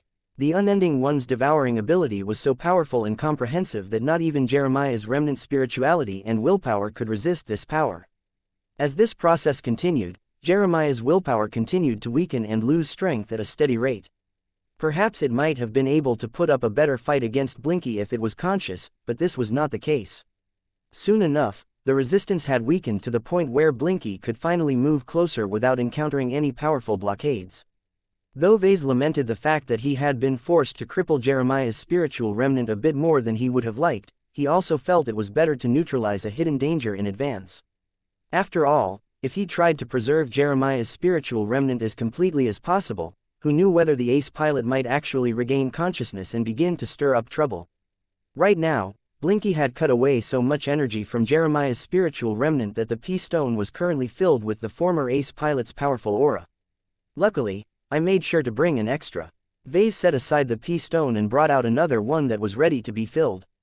This time, Blinky no longer damaged Jeremiah's spirituality any further, but instead attempted to dislodge it from the ace pilot's body. Though the resistance was still great, Blinky was so good in this aspect that he eventually succeeded in pulling out Jeremiah's weakened will and spirit. The cat quickly dragged his booty to the second P-stone and completed his mission. Good job, Blinky. I knew you could do it. Take a rest. Murrow. Blinky dove back into Ves's head, thereby concluding this important event. Vase gazed appreciatively at his two P-stones. Though it was rather weird for him to split up Saint Jeremiah's spiritual remnant into two, he felt this was a good way to disarm what would otherwise be a powerful hostile entity. He carefully set the two P-stones aside, making sure they were placed far away enough to prevent them from interacting with each other. He already made a plan to store the second P-stone in his B-stone lockbox as soon as he returned to his own ship. Seeing that Vase was done with claiming his share of the loot, Master Benedict moved to another section of the workshop. Come, there is something else that I want you to see. I believe it is of great professional interest to a mech designer like yourself. Vase grew curious as he followed the master mech designer for a while. The two eventually reached a large weapon rack where the crossers had mounted a familiar-looking sword. Is that the plasma sword used by the Neo Amadeus? Correct. Master Benedict let out a soft snort. It's not an average sword. As one of the three primary armaments of an ace mech, the tech and material composition of this weapon are both luxurious and well-designed. This is a weapon worthy of a saint. There was no way for Vase to hide his appreciation for this high-tech weapon. Perhaps Kedis would squeal out loud if she was able to get in touch with this priceless piece of equipment. The plasma sword was not only an exquisite technological product, but it had also been baptized by Saint Jeremiah's willpower for at least several years. This changed and enhanced the weapon in ways that were difficult to describe. Even now, pieces of Jeremiah's spirit and willpower still clung to the weapon. Vase was tempted to send out Blinky in order to decontaminate the precious plasma weapon, but he thought better of it a moment later. There was no need to act in a hurry. Cleansing the weapon might cause it to devolve back to its original state. Vase quickly recalled an interesting aspect about the three main swords of the Neo Amadeus. His eyes widened a bit as he turned his gaze and his spiritual senses towards the hilt of the high-tech weapon. Deep inside the body of the large mech-scaled weapon, Vase was able to sense a weak but distinct human presence that gave the plasma sword a different vibe. Master Benedict wordlessly activated a projection that displayed a deep scan of the plasma sword's interior. The insides of the swords contained all of the complicated internal components that were needed to make a plasma sword work. However, at the place where Vase was able to sense another mind, the scan results clearly displayed a highly reinforced pocket where the head of an actual person was actually being kept alive. The surprising part of all of this was that despite all of the knocks that the plasma sword had suffered over the course of the previous battle, the decapitated head of an unknown expert pilot was still alive. This, Master Benedict crossed his arms. Can't you see, Vase? Just as you have been busy with trying to rip off other people's design solutions, a certain master mech designer from the Gage dynasty has been attempting to imitate your living mechs. As crazy as this plasma sword looks, it is perhaps the closest and most successful attempt to reconstruct your work up to this point. It is quite literally a living sword. Quote. If this is a living sword, then I'm a star designer. Chapter 4336 Targeted. So this is what other people call a living sword, huh? Vase did not look impressed at all. He was bewildered more than anything. As Vase and Master Benedict Cortez studied the scanning data of the plasma sword, they found it was a well-designed product of high technology. Though the principles of plasma technology were rather clear, it was not that easy to weaponize it in a way to make it functional in mech combat. Plasma was hot, it could melt through all kinds of alloys if it was applied to a target long enough, but no mech pilot was stupid enough to allow a plasma blade to melt through his mech with impunity. Therefore, plasma blades needed to possess a high degree of output, but that introduced all kinds of technical challenges. How to maximize output, how to prevent the internals from frying, how to manage the extreme heat generation and how to stuff it all in a package that was small enough to be usable in mech combat were all requirements that had to be met in order to make a plasma weapon viable in a combat setting. The high thresholds of military plasma technology ultimately meant that it was mostly common in first-class mechs. Though it was definitely possible to equip second-class mechs with plasma weapons if the client was willing to commit more funding and resources, it simply didn't make sense most of the time. The Neo Amadeus was different. As an ace mech, its design budget was so high that previously unattainable technology became a lot more viable all of a sudden. Vase was not surprised at all that the Gage dynasty was willing to invest in a plasma sword as well as other weapons such as an anti-resonance sword and a transphasic sword for a new ace mech. Saint Jeremiah Gage definitely possessed the strength to make good use of these armaments. The leadership of the dynasty must feel extremely pained right now. Not only did they lose a relatively young ace pilot that could have gone on to guard the Gagers for at least a century, but they also lost all of the investment they poured into the development of an ace mech that only participated in one actual battle. The estimated production cost of the Neo Amadeus and all of its armaments definitely amounted to millions of MTA credits. Vase wouldn't be surprised if the total cost, which included the amount of hours that master mech designers and other personnel worked on the design project, exceeded 10 million MTA credits. No other kind of second-class mech could come close to this extravagance. Spending at this level was mostly associated with first-class mechs more than anything. Now, all of this value had fallen into the hands of the Cross clan. Master Benedict would probably be able to derive an enormous amount of gains from studying the frame of the Neo Amadeus. Even though he was largely responsible for designing the initial version of the Mars and upgrading it to ace mech standards, it was undeniable that he wasn't exactly the most qualified person to fulfill these responsibilities. The former Skull architect only realized his design philosophy a few years ago and could still be considered a baby among master mech designers. This meant that there were huge and profound differences between the Mars and the Neo Amadeus. Though the former actually possessed more phase water and high-grade exotics than the latter, Vase actually found that the Neo Amadeus possessed a clear and decisive edge in technological sophistication. This should not be a surprise. Several masters contributed to its design, and the famed multi-armed designer himself led the design project. Not only that, but the Gage dynasty was able to mobilize its best and most accomplished R&D institutions to develop all kinds of custom high-end mech parts and mech systems for the ace mech, making it so that nothing about its design consisted of stock components. Though Vase hadn't been able to study the frame of the Neo Amadeus in detail as of yet, its plasma sword ought to be a good representation of the entire package. Master Benedict grew curious at what the younger Mech designer could pick up from the plasma sword. Leaving aside the abnormally hidden deep within the structure of this weapon, what is your impression of the overall design style and direction of the plasma sword? Vase understood that this was probably a teaching moment. He did not mind being patronized because his experience with design work at this level was severely deficient. A former Fredaman Mech designer and newly advanced master most certainly knew more how works like the Neo Amadeus and its luxurious equipment came about. Since Vase did not want to sound too incompetent, he took his time to evaluate the plasma sword and formulate a proper answer. The sword is a collaborative work. Vase spoke as he drew from his own experiences. I can tell that someone with a good understanding of swords and swordsman mechs took charge of the design of this weapon. Every aspect about the design lines up with a single and coherent design concept.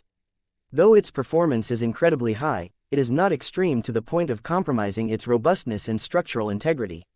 It is truly a powerful and reliable plasma sword that won't easily malfunction during ace mech combat, and that is the most important requirement. Fragile products had no place in ace mechs. Saints pushed their machines harder than any expert pilot by a huge margin. This pretty much made it impossible to equip half-gods with cheap and shambling ace mechs. Do you think it is a good weapon? Vase shrugged. I'm sure the multi-armed designer wouldn't have allowed it to exist if it didn't complement Saint Jeremiah and the Neo Amadeus. The existence of this weapon provides the Neo Amadeus with the crucial capability to deal thermal energy damage, thereby adding more diversity to the ace mech's damage profile. The only major shortcoming is that this plasma sword is a power hog. It can't be utilized for longer periods of time because the burden to its energy reserves is just too big. Are you suggesting that the plasma sword is incongruous to the total package? It is fine if it is regarded as a contingency option. Vase answered. The cost of using it is too high under normal circumstances, so there is no reason for Saint Jeremiah to employ it unless he encounters an enemy that is highly resistant to physical damage or has used up his other two swords, which was the case during the previous duel. Master Benedict nodded in agreement. Those are my thoughts as well. The plasma sword is a luxury option. Its inclusion means that the Gage dynasty has spent rather generously to equip the Neo Amadeus with the weapons it needs to tackle both human and alien threats. Now, what do you make of its abnormal feature? The design of the plasma sword was completely logical and in harmony aside from only one glaring addition. Vase turned his gaze back to the secret chamber that had been built inside the weapon. This thing looks like it was jammed into the plasma sword after it was already designed. There are clear signs that the designers had to resize and shift around a lot of components in order to make room for this last-minute demand.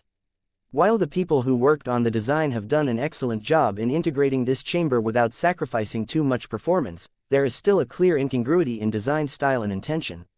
Master Benedict smirked. Do you think it is worth it for the Gaugers to jam this extra element into the plasma sword? After all, it was only added to the weapon during a later phase of the design process. Mech designers ordinarily try to avoid feature creep as much as possible. This was the tricky part about the abnormality. Vase didn't think that Saint Jeremiah Gage requested such a change. It was simply too macabre to be associated with an ace pilot who developed a reputation for being noble and upright. It depends on who is in charge and who is setting the goals. Vase eventually said, normally, the ace pilot should be the person that ultimately dictates what should be put into his machine. The lead designer is the person responsible for translating the demands of the ace pilot into concrete design work. However, this weird attempt to turn the plasma sword into a living weapon looks like it is an attempt to perform an experiment. If I didn't know any better, then I would have accused Master Tokman Huron for misusing the Neo Amadeus for his own ends. He has coopted his design to pursue his personal goals and ambitions. Master Benedict sighed and shook his head. You think too simply, Vase. Ace mechs are literally lifesavers to a state. The Gage dynasty is only capable of fielding an extremely limited amount of these powerful machines, so the design of each of them is subject to rigorous political oversight in order to ensure that none of them are found wanting. Vase furrowed his eyebrows. Too much meddling from leaders rarely leads to good results. Don't those Gaugers know their actions are counterproductive? Maybe yes, maybe no. Whatever the case, it is impossible for Master Huron to fool around with the design of the Neo Amadeus. For him to be able to make this drastic change to not just the plasma sword but also the other two main armaments of the Ace Mech means that he has most definitely convinced the leaders of the Gage dynasty to allow this experiment to proceed. This is an exceptional result considering how radical and unorthodox it is to insert the decapitated head of a living expert pilot inside a mech sword. Vase finally realized how unusual it was for such an abnormality to exist. Wait a minute, what about the MTA? Isn't it taboo to desecrate expert pilots by using them as test subjects in sick human experiments? Why haven't the Mechers arrested Master Huron and worked harder to prevent this travesty from happening? Didn't the older man standing next to Vase get in trouble in the past because he committed a comparable crime in the past? Master Benedict remained silent for a few seconds. I have a theory on that, but I think that you can deduce one as well. You know what has happened. You know that the MTA apparently hasn't sanctioned Master Huron despite knowing that he is responsible for conducting an egregious form of human experimentation. What does that tell you, Vase? Numerous thoughts began to well up in Ves's mind. Many of them could stir a lot of controversy and condemnation if he tried to publicize his ideas.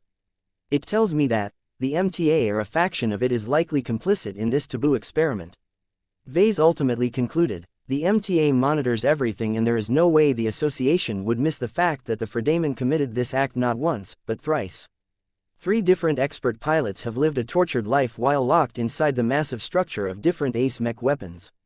The only explanation that makes sense is that Master Huron has either received the active support of a powerful MTA faction or that he has been permitted to conduct his experiment with the implicit approval of a bunch of bigwigs in the MTA. Why would the Mechers support this experiment or permit it from happening? Vase frowned deeper as a number of unsettling answers came to mind. Because there is at least one group of Mechers that may be jealous at my living mechs. So far, I enjoy a monopoly on living mechs. It is becoming increasingly more known that my contributions to the mech industry are extremely helpful. My best commercial offerings have become the market leaders in their respective categories. The competition is bound to hate my work. The only ways to cope with my increasing success is to ban my work or find a way to develop a superior alternative to the value proposition of my specialty. In other words, Master Huron is but the first among many mech designers who are seeking to replace your living mechs with their own versions. That is probably not a surprise to you. What is truly important this time is that we have obtained proof that those mech designers are pursuing their goal with the implicit or explicit approval of a portion of the MTA. That is much more significant news. Vase understood exactly how scary it was to receive so much care and attention from the MTA. He was being targeted. Chapter 4337 Heightened Attention. As a mech designer who is now subject to special treatment from your competitors as well as others who are interested in replicating your design philosophy, how do you feel at this moment? I don't know. I feel awfully mixed, to say the least. A part of me is honored that my work is valued to this degree by some of the most authoritative groups of the mech industry. Another part of me is afraid that I am being targeted by people in power. Then there is a part of me that is horrified that a master mech designer dares to experiment on expert pilots and that the MTA has actually allowed this to happen.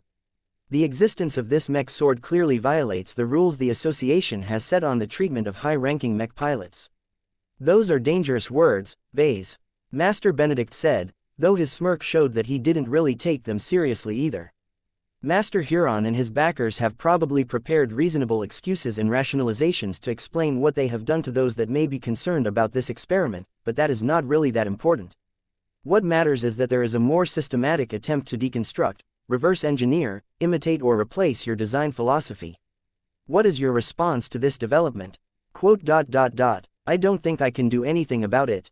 Vase sighed. I mean, the MTA is on it, right? As the ultimate authorities of the mech industry, there is no way a small figure like myself can fight against it.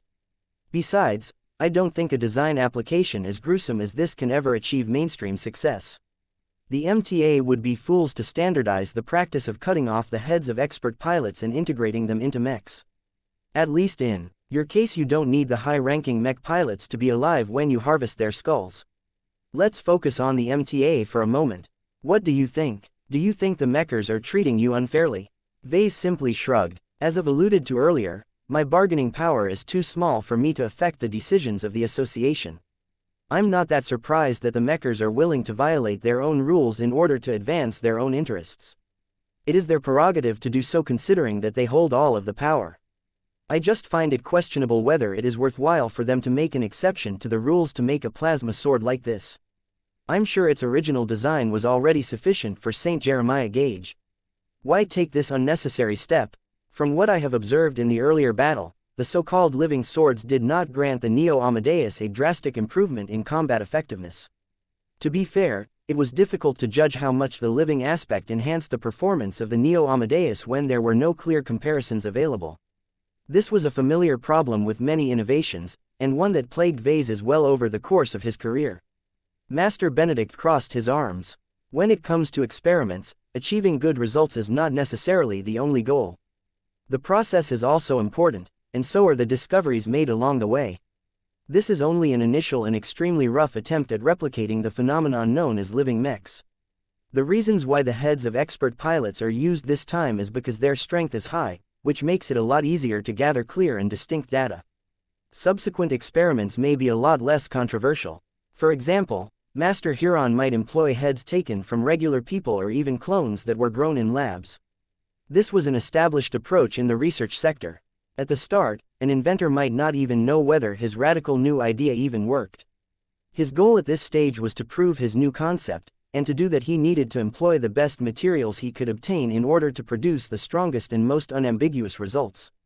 Just as with the plasma sword, other goals weren't as important. There was no need to focus on making the implementation as practical, cost-effective and in line with ethics at this early stage. All of these improvements could come later, but only after the researcher was able to prove the validity of his theories. Vase narrowed his eyes as he tried to dig deeper into how the plasma sword's unusual feature affected its combat power. Even if this is just a test balloon, it is an extreme one. I really don't know what the people from the MTA are thinking by letting this lunacy happen in the first place. I've heard that some of the factions of the MTA are more radical and obsessive than others, but I don't think that the Mech Supremacy faction is so desperate that it is even willing to permit such an act. Master Benedict held a different opinion. Ha ha ha, your understanding of how the MTA works is not extensive enough. What do you mean by that, Master? The older man sneered. I wouldn't be surprised if the survivalists or the transhumanists are involved in this operation. Their motivations to understand and crack your specialty are greater than normal because they possess the greatest understanding of the potential of your work. What? They wouldn't. I'm already cooperating with them. I have shared plenty of my trade secrets with them. The two factions only need to sit back and relax while I feed them with regular updates on my research progress. Why would they want to go behind my back and mess around with bootleg versions of living mechs? There are many possible reasons why your supposed friends and backers might want to conduct their own research in your fields. Benedict answered. For example, they may be concerned about whether you will remain available long enough to supply them with your research results. If you happen to die during the Trailblazer expedition, how will living mechs continue to be developed? If you go crazy one day and shift your design philosophy in a completely different direction, how will the supporters of living mechs within the MTA be able to proceed? Vase began to understand what Master Benedict was trying to convey. I see, it makes a lot of sense to increase redundancy and perform additional research in the new and promising field you have opened up. The fact that living mechs are so dependent on a single point of failure is bad practice. Don't forget what kind of organization the MTA truly is. The advancement of technology, especially in relation to mechs, trumps everything else. Rules and morality take a backseat when progress is at stake. That indeed fell in line with Vess's own impression of the MTA. His expression became more thoughtful at this time. Strangely enough, I don't feel as bothered with this treatment as before. He said. Why the change? Vase smirked. If the MTA cares so much about living mechs that it is willing to encourage or allow additional research in my own field, then that is a sign that I am finally beginning to fulfill my grand vision of the mech industry. One of the goals that I am pursuing is to turn living mechs into the new status quo of the mech community. It is a lot easier to make them ubiquitous when the association itself puts its entire institutional weight behind my work. Master Benedict knocked Vess's chestplate with his own covered fist. Don't get too conceited. You're still a journeyman. You are too young and junior to bear this weight. Have you forgotten about the power balance we talked about earlier? You do not have much leverage. The MTA can favor your work in one day and prohibit it the next day. It can also impose a lot of additional rules or demands that make it much harder for you to do what you want. That was indeed a great concern to Vase. For now, the MTA had been remarkably generous towards him. The mechers did not impose too many burdens on him and generally allowed him to design all kinds of living mechs, even ones that had the potential to change and disrupt existing human society. His most successful commercial products such as the Ferocious Piranha line, the Pacifier line, the War Squire line, the Hymenoptera line and so on already introduced drastic changes to society in a considerable part of the Red Ocean. If Vase continued to progress his design philosophy, he could impact human society so much that he could easily amass influence comparable to that of Master Terminio Dravidian. However, the problem with that was that the MTA or at least parts of it might not necessarily want Vase to gain such a voice in human society.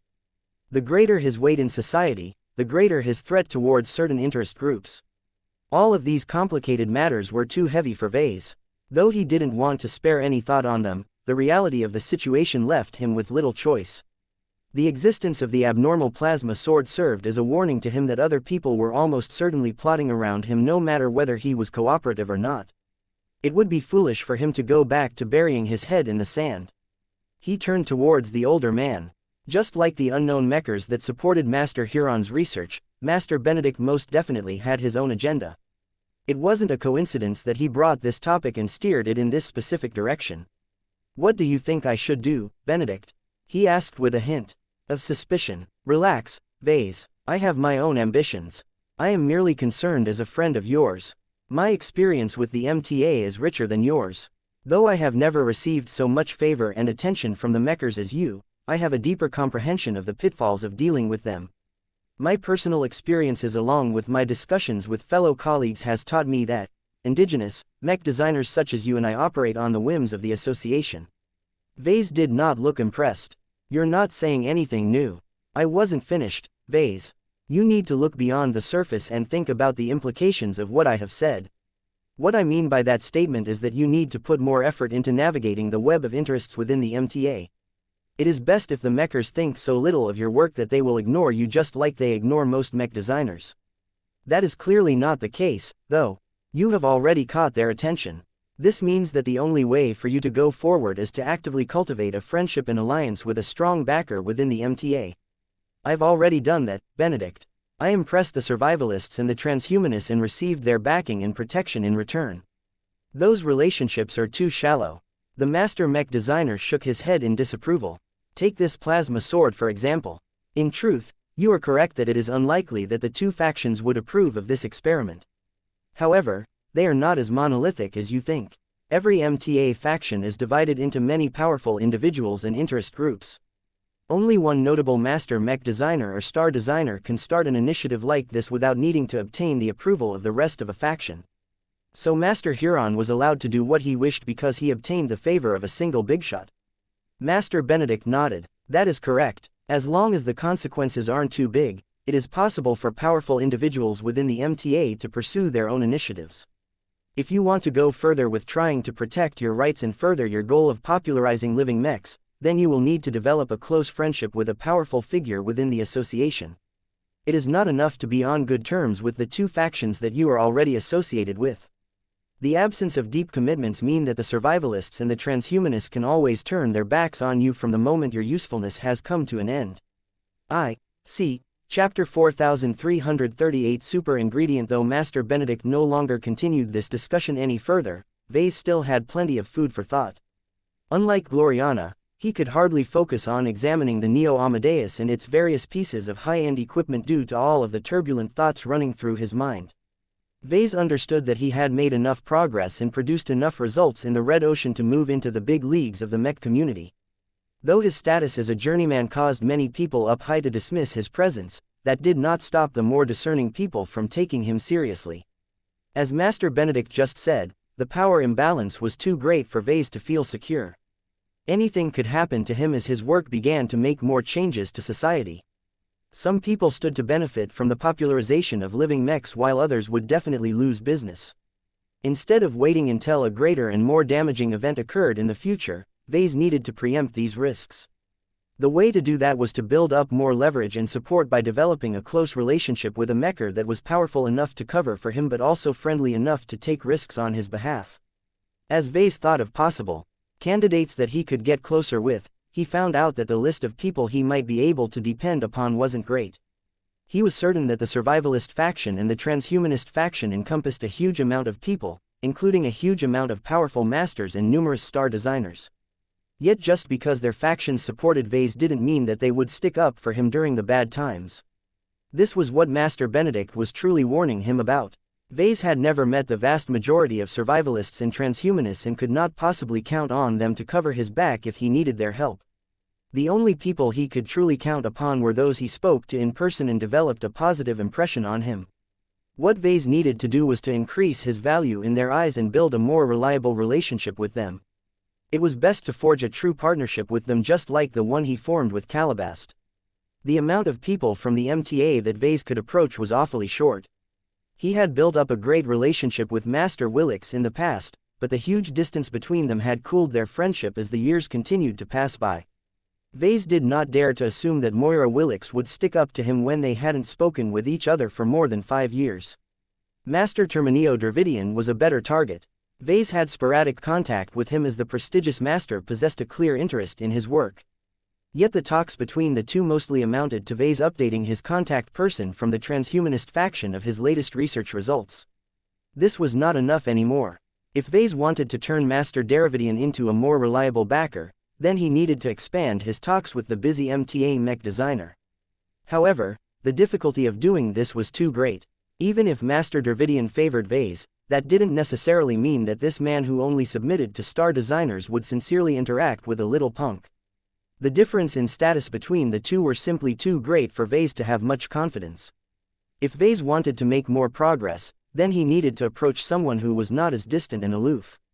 The problem with that was that anyone weaker than Master Dravidian might not necessarily have the pull within the MTA to provide him with the cover that he sought. The closest person that comes to mind is Jovi Armelon. Vase smiled a bit as he thought about his first real friend within the MTA. Though they had never met each other in the last 5 years, they still got in touch from time to time.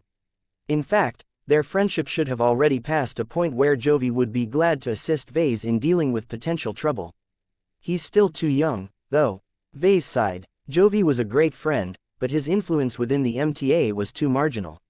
His value was almost entirely based on his potential rather than his accomplishments so far. Until he was able to realize his design philosophy and prove that he had the capability to throw his weight around, there was little that he could do to affect the MTA's trends. The most that Jovi could do was ask for help from his own backing to help Vase out. He had already done that a few times, but there was a limit to how many favors he could cash in at a time. Damn it, Vase frowned. It's still not enough. I need to approach other people, preferably ones like my wife that clearly benefit from my work. What did you say, Vase? Gloriana looked up from her data screen as she heard him mention her name. Ah, it's nothing, honey. Vase slowly floated over to Gloriana's position. At this time, his wife was hovering over the derelict frame of the Neo Amadeus.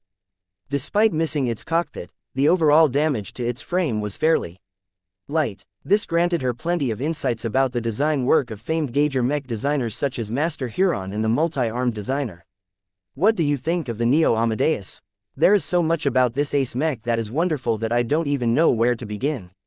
Gloriana gasped. I have to admit that the masters of the Gauge dynasty truly deserve their reputation. The way they developed and integrated all of these advanced components is almost perfect. I have discovered so many new methods and design solutions that I could spend years on studying them all. To be honest, it is too premature for me to study a mech as high-end as this.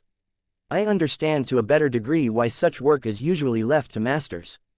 As Vase took a look at the Neo Amadeus from above, he could feel the lingering influences that Saint Jeremiah's strong willpower had imparted to the frame. As an ace swordman mech, the wreck gave off a vibe that vaguely reminded Vase of Kutiz's distinctive mech designs. Kedis should come and see this. She can probably provide a lot of insights from the perspective of a swordswoman. Vase noted, she will have plenty of time to do that once our fleet has left the Friday colonies. Both Vase and Gloriana began to take a closer look at specific aspects of the Neo Amadeus. Anytime they made an interesting observation, they exchanged their thoughts and enriched each other's understanding of the captured ace mech. It's a shame that a mech as new, advanced and valuable as this can't be used anymore. Vase spoke with regret. The passing of Saint Jeremiah means that the Neo Amadeus is no longer able to fulfill its primary job. The only ways for us to make use of it is to study its design, turn it into a trophy or break it down so that we can recycle a portion of its high-grade materials. Is that truly the case, Vase? Huh, what do you mean by that? Don't act stupid in front of me. Gloriana turned in his direction. I paid attention to you when you approached the cockpit of the Neo Amadeus and retrieved an important part of Jeremiah. Be honest with me, is it possible for you to revive him to an extent and make it possible for a version of him to pilot this ace mech again? What? Don't be ridiculous, honey. That's impossible. Saint Jeremiah obviously died. The whale-cutting saber ran right through his body. Then what were you doing with your P-stones back then? I've heard some of your theories. I know in part what is going on in your mind by connecting with each other through our design networks. I can guess what you are thinking whenever a devious grin appears on your face. I'm not stupid, you know. Ace pilots are already close to becoming gods. I don't believe that Saint Jeremiah is as dead as everyone thinks he is. I believe with certainty that he can come back alive as long as he has fallen into the right hands. Don't you agree, Vase? He couldn't hide the truth from his wife. She knew him far too well. Okay, I admit it. I did think about it, but it was just a thought experiment, that was all. As you are already aware, I have developed something of a knack of bringing entities back from the dead in a sense. I have speculated that if I really wanted to, it may be possible to revive Saint Jeremiah by nurturing his remnant spirituality and willpower while preparing a healthy clone body for him. I don't know what I will get out of this, but the chances are far too great that I will just bring an irreconcilably hostile enemy back to life. Do you really think it is a good idea to give back a powerful ace pilot back to the Gage dynasty and the Friday Coalition? Can't you do anything about it? You're in complete control over his remnant spirit. Why can't you reprogram it so that he can become the ultimate tool in your hands? Vase couldn't believe what his wife was saying. We can't do that, Gloriana. The entire Mech community will kill us if the public learns what we have done. Besides, I don't think it is possible to induce any serious changes to Saint Jeremiah's spirit. It is so deeply intertwined with his willpower that it is unchangeable. The protection is simply too strong for me to manipulate it like I can with other spirits. Willpower acted like copy protection more or less. Though Vase hadn't attempted anything, he already theorized that if he tried to make any alterations to Jeremiah's remnant spirituality, the former ace pilot's willpower would either block or lash out when it detected anything that did not look right. His wife looked disappointed. So you can't do anything useful with what you have? Well, I need to study the spiritual remnant and perform experiments in order to figure out the answer, but if my guess is right, you shouldn't expect too much from me. Ace pilots are so strong that they can still maintain their dignity after their passing. That didn't stop Vase from coming up with strange ideas, though. It was not in his nature to abide by common sense. The spiritual ingredients that he had just salvaged from the cockpit were among the most valuable that he had ever obtained up to this point. For example, Vase came up with a potential idea after witnessing the stellar performance of the Titan V project. Despite the fact that the meat suit clearly possessed a hostile and rebellious personality, its combat prowess was incredible. Vase didn't think he could develop a stronger mounted wargear loadout for the Everchanger unless he invested in insanely expensive tech and materials. If Vase could take the concept that made the meat suit such a unique living product and apply it to a different mech or weapon, he might be able to introduce a brand new category of living mechs. Vase was tempted to call them devil mechs, as their concept aligned with what he originally had in mind with his devil tiger. Saint Jeremiah's spiritual remnant could play a useful role in this potential research project. Vase could either use it to create a new design spirit, or he could convert it into the spiritual foundation of a supermech of unsurpassed power. Of course, he didn't think it would be that easy to make use of this super ingredient, but he was willing to give it a try. Chapter 4339 The Quiet Departure. The raiding finally came to an end. Pima Prime V had suffered enough. After plundering, burning and destroying many lucrative city districts of Ardum, the capital city became a shadow of its former self. The Hex army behaved more violently towards the proud colony of the Gage dynasty than everyone expected. At times, the Hexer veteran mech pilots recalled how much they fought, bled and suffered over the course of the Komodo War. The fall of the Hexadric hegemony and the subsequent abandoning of trillions of Hexer citizens had left a deep and irreparable scar in the hearts of every Hexer soldier. So few Hexers managed to make it to the Red Ocean that many of them suffered one form of survivor's guilt or another. Now that they came face to face with the properties and the wealth of the enemies responsible for driving the Hexers away from the old galaxy, many Hexer veterans completely let go of their discipline and their orders and began to lay waste to the surrounding structures.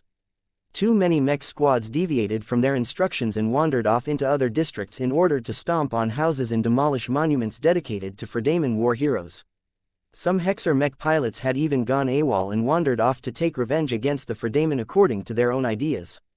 Suffice to say, the neat and detailed plan to methodically plunder and raze Ardum and other cities on the surface of Pima Prime V eventually devolved into a bit of a mess. The Hexers wasted so much time on less productive acts that they failed to plunder as much as they intended to at the start. The uncontrolled outbursts of violence disrupted the raiding operation so much that the Golden Skull Alliance regularly admonished the Hex army for deviating from their areas. What was strange was that the Hexer leaders and commanders did not put much effort into reining in their rampaging troops. General Aliski Victrix offered General Verl a blunt answer. "Our people need this more than anything." She spoke in her cool but incisive tone over the communication channel. "For over half a decade, our people have resided in the Hex Federation with the cloud of shame and defeat hanging over our heads. We have lost almost everything we cared about when we lost the war. This is the first time that we have been able to prove our strength over the Fredaman. I am allowing our Mech pilots to vent because they have withheld their depression and dishonor for too long. This will be the turning point where our colonial state and people regain their confidence and optimism." While the Hexers definitely wanted to strike a heavy blow to the economic interests of the Gage dynasty and the Friday colonies, it was also important for them to heal the mental wounds they incurred from their massive defeat. In fact, General Aliski Victrix would have been fine with leaving the Pima Prime system immediately after winning the battle because the Hex Federation already fulfilled its real goal as far as it was concerned. Everything else that came afterwards was just icing on the cake. Despite the disruptions generated by the Hexers, the Golden Skull Alliance generally obtained what it wanted from the surface. Pima Prime V was truly a well-developed colony. Not just Ardum, but also many other settlements offered many different goodies that the Gagers failed to evacuate in time. Shuttles, transports and larger vessels constantly brought back many containers filled with goods and materials to the fleet in orbit. Cargo holds became so filled with plunder that space eventually ran out. Civilian ships such as the Dissentibus, the Vivacious Wall had to suspend their usual operations in order to stuff as many containers in any available open spaces such as training grounds and parks. The plundering spree was a once-in-a-lifetime opportunity to empty a prosperous human colony of a lot of material wealth. There was no way the Larkinson clan wished to show restraint just because there were clansmen who found it more important to maintain enough living space. In any case, the Golden Skull Alliance did not intend to hang on to all of the loot for long. Though Vase originally did not intend to return to Davut after making such a big deal of leaving the port system, there was little choice but to go back in order to handle all of the consequences of concluding Operation Saturday Market. Everyone stuffed their starships full of valuable loot that they hadn't even sorted it all out yet. Priceless treasures may have been mixed with trash without anyone knowing for certain. The Larkinsons, glory seekers and crossers also stole a lot of cultural objects and other goods that did not have any obvious price tags. Determining their value would definitely take a lot of time and effort. Selling all of these items in bulk at the nearest available trading system might be a convenient way to free up enough cargo space, but it was also a great way to miss out on a lot of profit. After a brief discussion, the leaders of the Golden Skull Alliance simply decided to return to Davut so that they could dump all of their plunder at their local branches. From then on, the branch members could sort out the loot and sell them at the best possible prices over the following months or years. Besides, returning to Davut also granted the Golden Skull Alliance a good opportunity to replenish their supplies, conduct more specialized repairs and make up for the mechs and starships the Alliance partners had lost in battle. Goodbye, Pima Prime. After the last shuttles and transports returned from the surface, the combined fleet moved towards the nearest Lagrange point in the port system.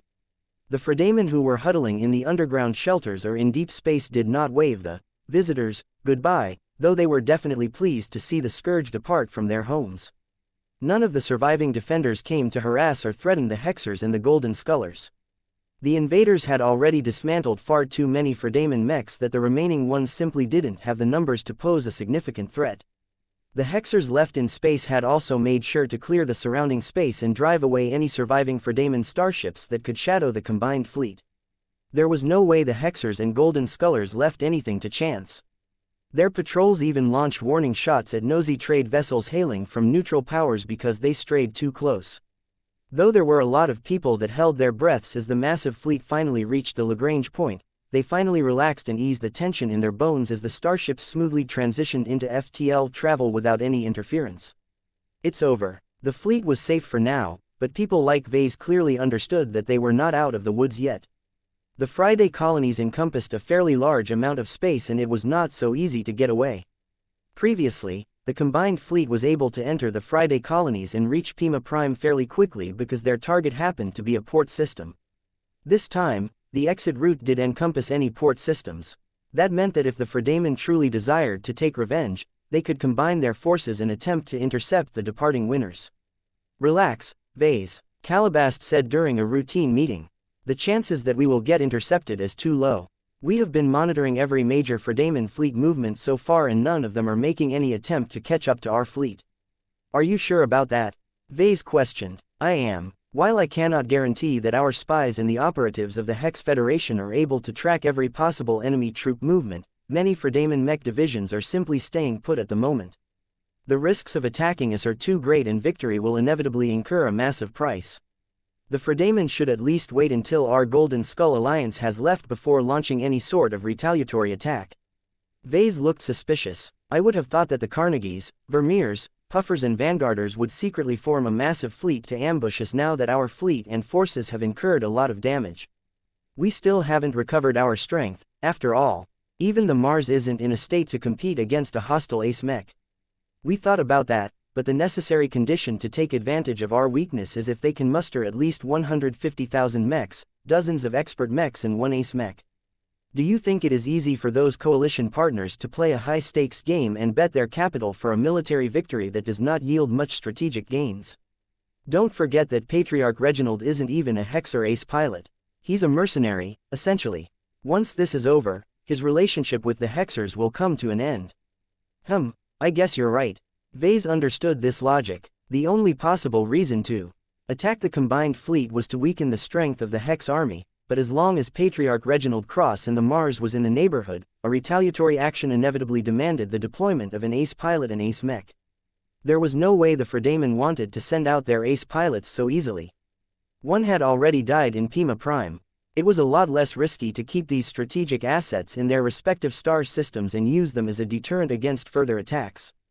Calabast smirked. In general, the Fredamen are afraid that we might choose to raid another vulnerable colony. It is in their best interest to have us leave their territory as soon as possible. This goes especially for the 4 weaker coalition partners who secretly supported our offensive operation. They all got what they wanted. Now they just want us to go so that they can begin to take advantage of the changed order within their state. As the days passed by, the territories of the Friday colonies remained remarkably quiet.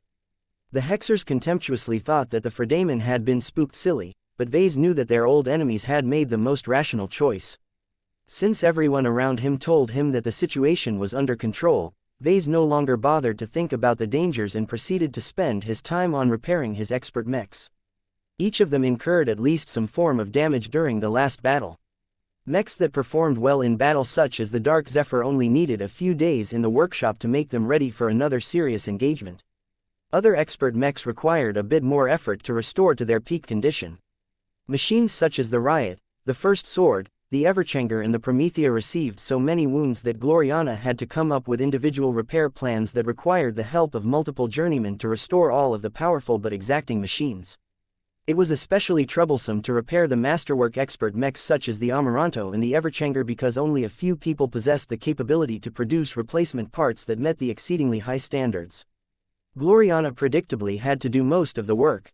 She even passed on her 3 kids to Vase and Shannon Maris because she simply couldn't find the time to perform her responsibilities as a mother during these busy times. The restoration of the expert mechs was an acute priority to the Larkinson clan. The sooner they regained their full battle effectiveness, the less they had to fear from the threats of the Red Ocean. Gloriana estimated that almost all of the Larkinson expert mechs should be fixed within a month. The only notable exception was the Shield of Samar. Gloriana didn't know what to say when the discussion turned to this utterly ruined expert space knight. What do we do, Vase? He shrugged. I don't know, to be honest. I've been thinking about it for a while, but I haven't made any solid plans as of yet. Let me talk to Janzi again. I will discuss the options with her to determine how we can best move on from this tragedy. Chapter 4340 Unhealthy Attachment. The high-end workshop of the Spirit of Bentheim had become a busy place as soon as the Larkinsons commenced their repairs on their expert mechs. It became a hazard to keep the paltry remains of the Shield of Samar in this space, so Vase had it moved to a spare hall where it could remain undisturbed. Venerable Janzi spent a lot of time in this compartment. Though she still went back to her family from time to time in order to care for her son Mercer, the Shield of Samar was such an important part of her life that she couldn't bear to stay away for long. Vase looked rather troubled as he noticed how unreasonable she behaved. Janzi had sat down and leaned her back against the exterior of the Shield of Samar's separated head. If not for the fact that a maintenance crew had carefully cleaned it so that it didn't pose a hazard anymore, he wouldn't have allowed Janzi to stick so close to whatever was left of her expert mech. She had stripped off her protective suit and touched the metal surface with her unprotected hands. Janzi. Vase greeted the expert pilot as he approached. I'm aware that you are still in a mourning period, but it is time to discuss how we should proceed with your future. Isn't it obvious what you should do? Janzi looked up at him. You can fix this. You can fix my battle partner. She's still alive. I know she is. I can feel it inside this head. I have been trying so hard to contact and resonate with my living mech, and I have made a bit of progress. She pressed her palm harder against the metal surface and closed her eyes. Vase could feel that she was trying her best to extend her force of will and resonate with the remnant of the Shield of Samar's spiritual foundation. Do you see, Vase? My Sammy is still alive. The close relationship and compatibility between the two actually yielded a result. The giant mech head glowed blue for a moment, but much of the activity quickly faded as Janzi had overstrained her willpower. Be careful, Janzi, he warned. What you have just done could be dangerous for you. The Shield of Samar may no longer be complete, but it is still a stretch for you to resonate with this remnant without the help of a neural interface. Vase became quite impressed with what Janzi managed to accomplish. What she had done was similar to how a swordmaster was able to resonate with a treasured sword. Of course, Janzi's efforts were much less effective because the scale was too big. It was just far too difficult for an expert pilot to resonate with just a small part of a mech in this fashion. The demonstration had given Vase a few ideas. Though the connection between Janzi and the spiritual remains of her expert mech lasted for a short moment, he noticed that the latter actually revitalized to a tiny extent. The spiritual feedback of an expert pilot provided it with rich nutrition. Not only that, but the strong bond and affection also seemed to help it regain a bit of personality again. The differences may have been too small to notice any obvious changes, but Vase was probably the greatest authority of living mechs. His observation capabilities were great and he was exceptionally sensitive towards fluctuations in life. Vase became a lot more certain on how he should proceed with this case after processing the empirical data that he had just received. I have a couple of suggestions on how to go forward, Janzi. Would you like to hear what I have in mind? The female expert pilot nodded. Please, I have been waiting to hear from you for days. The longer my Shield of Samar goes on without getting restored, the more I fear for its future. That is understandable. In my opinion, the Shield of Samar has already died, but there is enough of it left that we may be able to get a version of it back. What would this version look like, exactly? Venerable Janzi critically asked. That is indeed an important question. Vase replied. The process is important. What we can get at the end will heavily depend on the steps we take to provide you with another expert mech. Let's start with the obvious approach. Normally, a situation like yours is solved by providing you with a brand new expert mech that might share resemblances to your old machine but is fundamentally a separate machine. That is unacceptable to me. I will never pilot another mech that isn't my Sammy. I made a vow. More than that, the two of us simply belong together. I can't imagine ever entering the battlefield in a mech that is different from my long-standing partner. Vase frowned a bit when he heard that. Normally, he would applaud a mech pilot's strong attachment to a living mech, but certain people tended to take it too far. Mech pilots inevitably needed to switch to new machines when their older ones broke down in battle. Still, Janzi's attitude fell in line with his own ideals. Vase did not want to discourage this behavior, especially considering that Janzi's relationship with the Shield of Samar had provided him with a lot of research and reference data on third-order living mechs over the years. Okay, so we can agree on trying to restore your battle effectiveness by providing you with an expert mech that is related to the Shield of Samar in one form or another. The question now is how closely the reconstructed machine should match your original expert mech. Xianxia narrowed her eyes. What's wrong with trying to reconstruct the shield of Samar according to its latest design? Someone with your skill should be able to do it, and if you can't do it, your wife can probably do better. I don't care if it can't be a masterwork anymore. As long as the form is the same, the living mech should be the same as well. He sighed and waved his arm at the large pile of corroded and deformed pieces of metal slag. It's not that simple, Xianxia. Do you think we can simply take all of this metal that has been dissolved by the Scorpion Commando's extremely potent venom and turn it back into your original mech again? It's not possible. What? Why not? There are many reasons why we can't. First, much of your mech is made out of unending alloy. Your design literally can't work if there is not enough unending alloy anymore. We wouldn't have been in so much trouble if the Scorpion Commando merely tore your expert Space Knight apart. We could have at least picked up all of the pieces and put them back together without too much loss. That hasn't happened, though. The phase water-enriched corrosive fluids that literally melted your shield of Samar produced a lot of chemical reactions that essentially broke down a huge amount of unending alloy.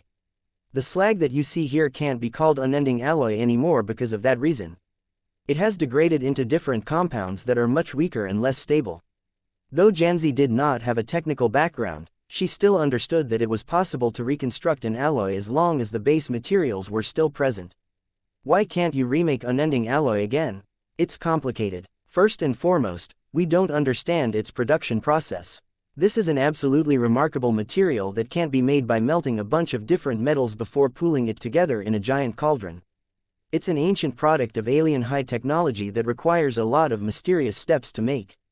I've invested a fair amount of research on this topic, but my efforts have never yielded any positive results. Without unending alloy, there is no possibility of restoring the shield of Samar. Can't you just redesign it with a different and more accessible material in place of unending alloy? Xianxia frowned. Vase shook his head. Impossible. Unending alloy is unique. It is as tough as a low-grade first-class alloy, but it is also a spiritually reactive material. I have found no comparable material that possesses both properties. Perhaps that might change in the future, but it will probably take many years before I can find a reasonable substitute for unending alloy. Then what does this mean? It means that no matter what, the expert mech that we will develop for you will look and function differently from your shield of Samar. Vase spoke. I will try my best to procure the best possible materials that we can afford to make sure the defensive power of your new machine won't be any worse than your original expert mech, but the inherently different properties means that the design will not be as familiar as you wish. We will also incorporate better tech, better design solutions and brand new innovations in your expert mech. A typical expert pilot would definitely become pleased after hearing all of this. Who didn't want to pilot a stronger and better mech? Xianxia was different, however. Her expression soured as Vase kept listing out the changes he had in mind. I don't want a better mech. I want my old one back. What you just told me doesn't sound like my shield of Samar at all. I won't accept any solution that entails designing a completely different expert Space Knight only to slap the name of my battle partner on it. What I want is the return of this. Her palm smacked against the surface of her old expert mech's head. Vase waited a few seconds for Xianxia to calm down. We can still do that, you know. I never said anything about abandoning your old living mech. What do you mean? Perhaps it is better if I show you the plan that I have come up with in recent days. I can guarantee you that you will be satisfied with my new design concept. Vase activated his comm and projected a simple design interface. He proceeded to lift his armored fingers and began to sketch out different lines. His audience remained patient and stared as a possible expert mech slowly became more defined. At first, Xianxia's skepticism remained strong. The expert mech envisioned by Vase might be a Space Knight, but its proportions, contours and overall feel were substantially different from the shield of Samar that was forever seared in her memories. It was also clear that Vase wanted to take Xianxia's new expert mech into a different design direction than before. Previously, the shield of Samar was incredibly slow and heavy but also tough and resilient. The sloppy draft design that Vase was drawing in the air looked a bit leaner and less weighed down. A number of its design elements even looked more similar to the Scorpion Commando than the original shield of Samar. Though Xianxia was preparing to launch another tirade after Vase completed his sketch, her mood quickly changed once Vase drew the final elements that completed the draft design. The reason for her restraint was because when Vase drew the head of the new expert Space Knight, Janzi recognized a lot of familiar elements. In fact, the head of the new expert mech corresponded exactly to the mech head that she was leaning her back against at this moment. There, I'm done, Vase said and smiled as he gazed appreciatively at his own work. This is the new concept that I have in mind. While it is not close to a faithful reproduction of your Shield of Samar at all, I don't think it is a good idea to cling too much to the past. No matter whether you want to admit it or not, your old expert mech has died. That doesn't mean you are left with nothing, though. Janzi's expression became mixed as she tried to figure out her feelings towards the new proposal. Is this your new idea? It looks like you designed a brand new expert mech but left out the head so that you can slot in the surviving mech head in its place. Isn't this just a Frankenstein mech? Not exactly. Vase shook his head. I call this the Doulahan Project. Chapter 4341 words that begin with R. The Doulahan Project was probably the biggest and most exciting experimental project that Vase had come up with in years. Vase grew more and more excited about it the more he thought about it. The Doulahan Project was not just an ad hoc attempt to make Venerable Janzi happy by giving her an expert mech that possessed a relation to her old Shield of Samar. He saw it more as an opportunity to work on living mechs in a deeper and more profound way than before.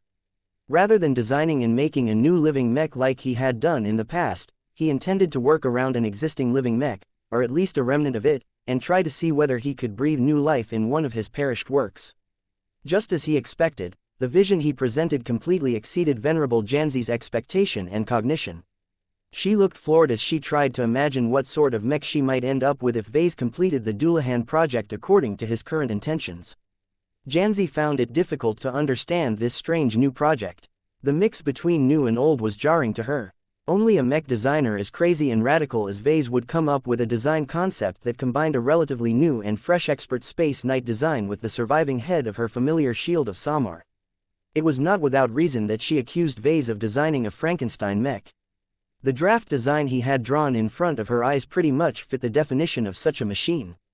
Vase did not blame her for reacting in this manner. It was highly unusual to design a mech that essentially recycled old parts.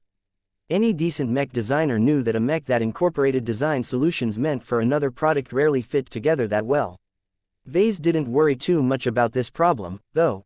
He was confident in his ability to make it work despite the additional challenges brought by this combination.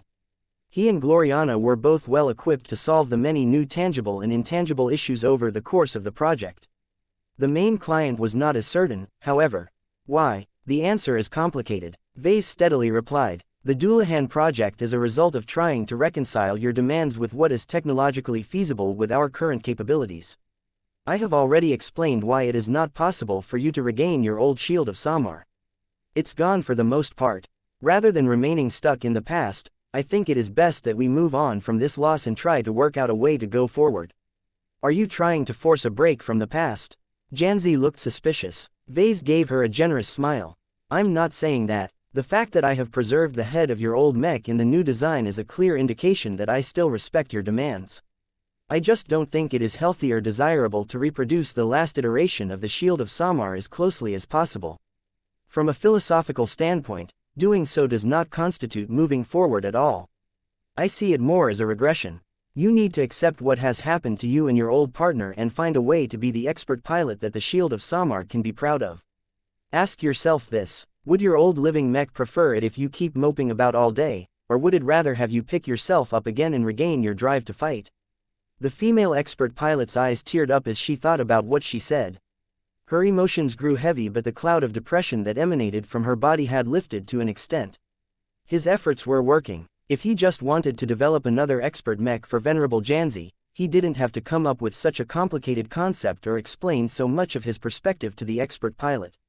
The reason why he was being so patient and wordy to her was because he wanted to light a fire in her tired engine and end her mourning phase as quickly as possible. What was lost was lost. Vase didn't think it was productive for Janzi to remain so attached to an expert mech that had fallen in battle. Designing a mech that deliberately looked and functioned differently was an attempt to induce a mental shift that allowed her to come to terms with her loss. This sounds more like an elaborate psychological treatment to me, Janzi answered with a lot of skepticism remaining in her voice. I don't like being manipulated, and I especially don't like being manipulated by you. I haven't forgotten your devil tongue moniker, even though few people have called you that in recent years. I know how you work, Vase. Vase raised his palm in objection. Don't be too hasty to dismiss my idea. It is genuinely good for you. I'm not trying to lure you into a trap or anything. Why do I have the feeling that this is exactly what you are trying to do? Janzi guardedly asked. He sighed in exasperation. He never liked to argue with Janzi. She was just so stubborn and unwilling to agree to his opinions. Let me put the Doulahan project into context for you, then. The key word to the Doulahan project is rebirth. Rebirth. Yes, rebirth. Vase confirmed with a nod. What I am explicitly not attempting to do is to bring back your old Shield of Samar alive in its original form. It's impossible for the reasons that I have already explained before. Doing that constitutes revival, which is different from what I have in mind. Rebirth and revival. The two words possessed similar meanings, but to Vase they represented two completely different directions. To revive a broken mech was to restore it to its former glory. This would have been suitable for the Shield of Samar if it had broken down in battle in a more conventional manner. Rebirth on the other hand was to take whatever scraps was left of a broken mech and use some of it as the basis for a new machine that was fundamentally different in many ways. Though Janzi correctly doubted whether the latter had anything to do with the original Shield of Samar, it was a bold forward-looking vision that thematically offered her a way forward. Though Vase wrapped up his concept in a different coat, it appeared his attempts to gain Janzi's trust and understanding had failed. She still looked confused as ever. I really don't know how you come up with all of these weird concepts and ideas. The expert pilot remarked. Okay, let me dumb down my words so that you can understand my meaning. Let's suppose the Shield of Samar was, your husband. The woman snorted. You do know I'm married, right? I'm not as young as I used to be. As much as I like Sammy, I don't consider my living mech to be my lover. I'm not that crazy, you know. Just work with me, Janzi. Anyway, you and the Shield and Samar were doing well together until your spouse died in battle. Is there a point to this story? Be patient and let me finish. Look, the reason why I set this story up this way is to emphasize that much of your original living mech is simply lost. Both its material and intangible qualities are either lost or have become damaged beyond recognition. What I am trying to tell you is that rather than taking your husband's dead body and attempting to bring it back to life through some sort of unholy ritual, it is better to take what little your partner has left behind and use it as a seed to plant new life. Comprehension finally dawned on Janzi's face. That sounds more like reproduction rather than rebirth.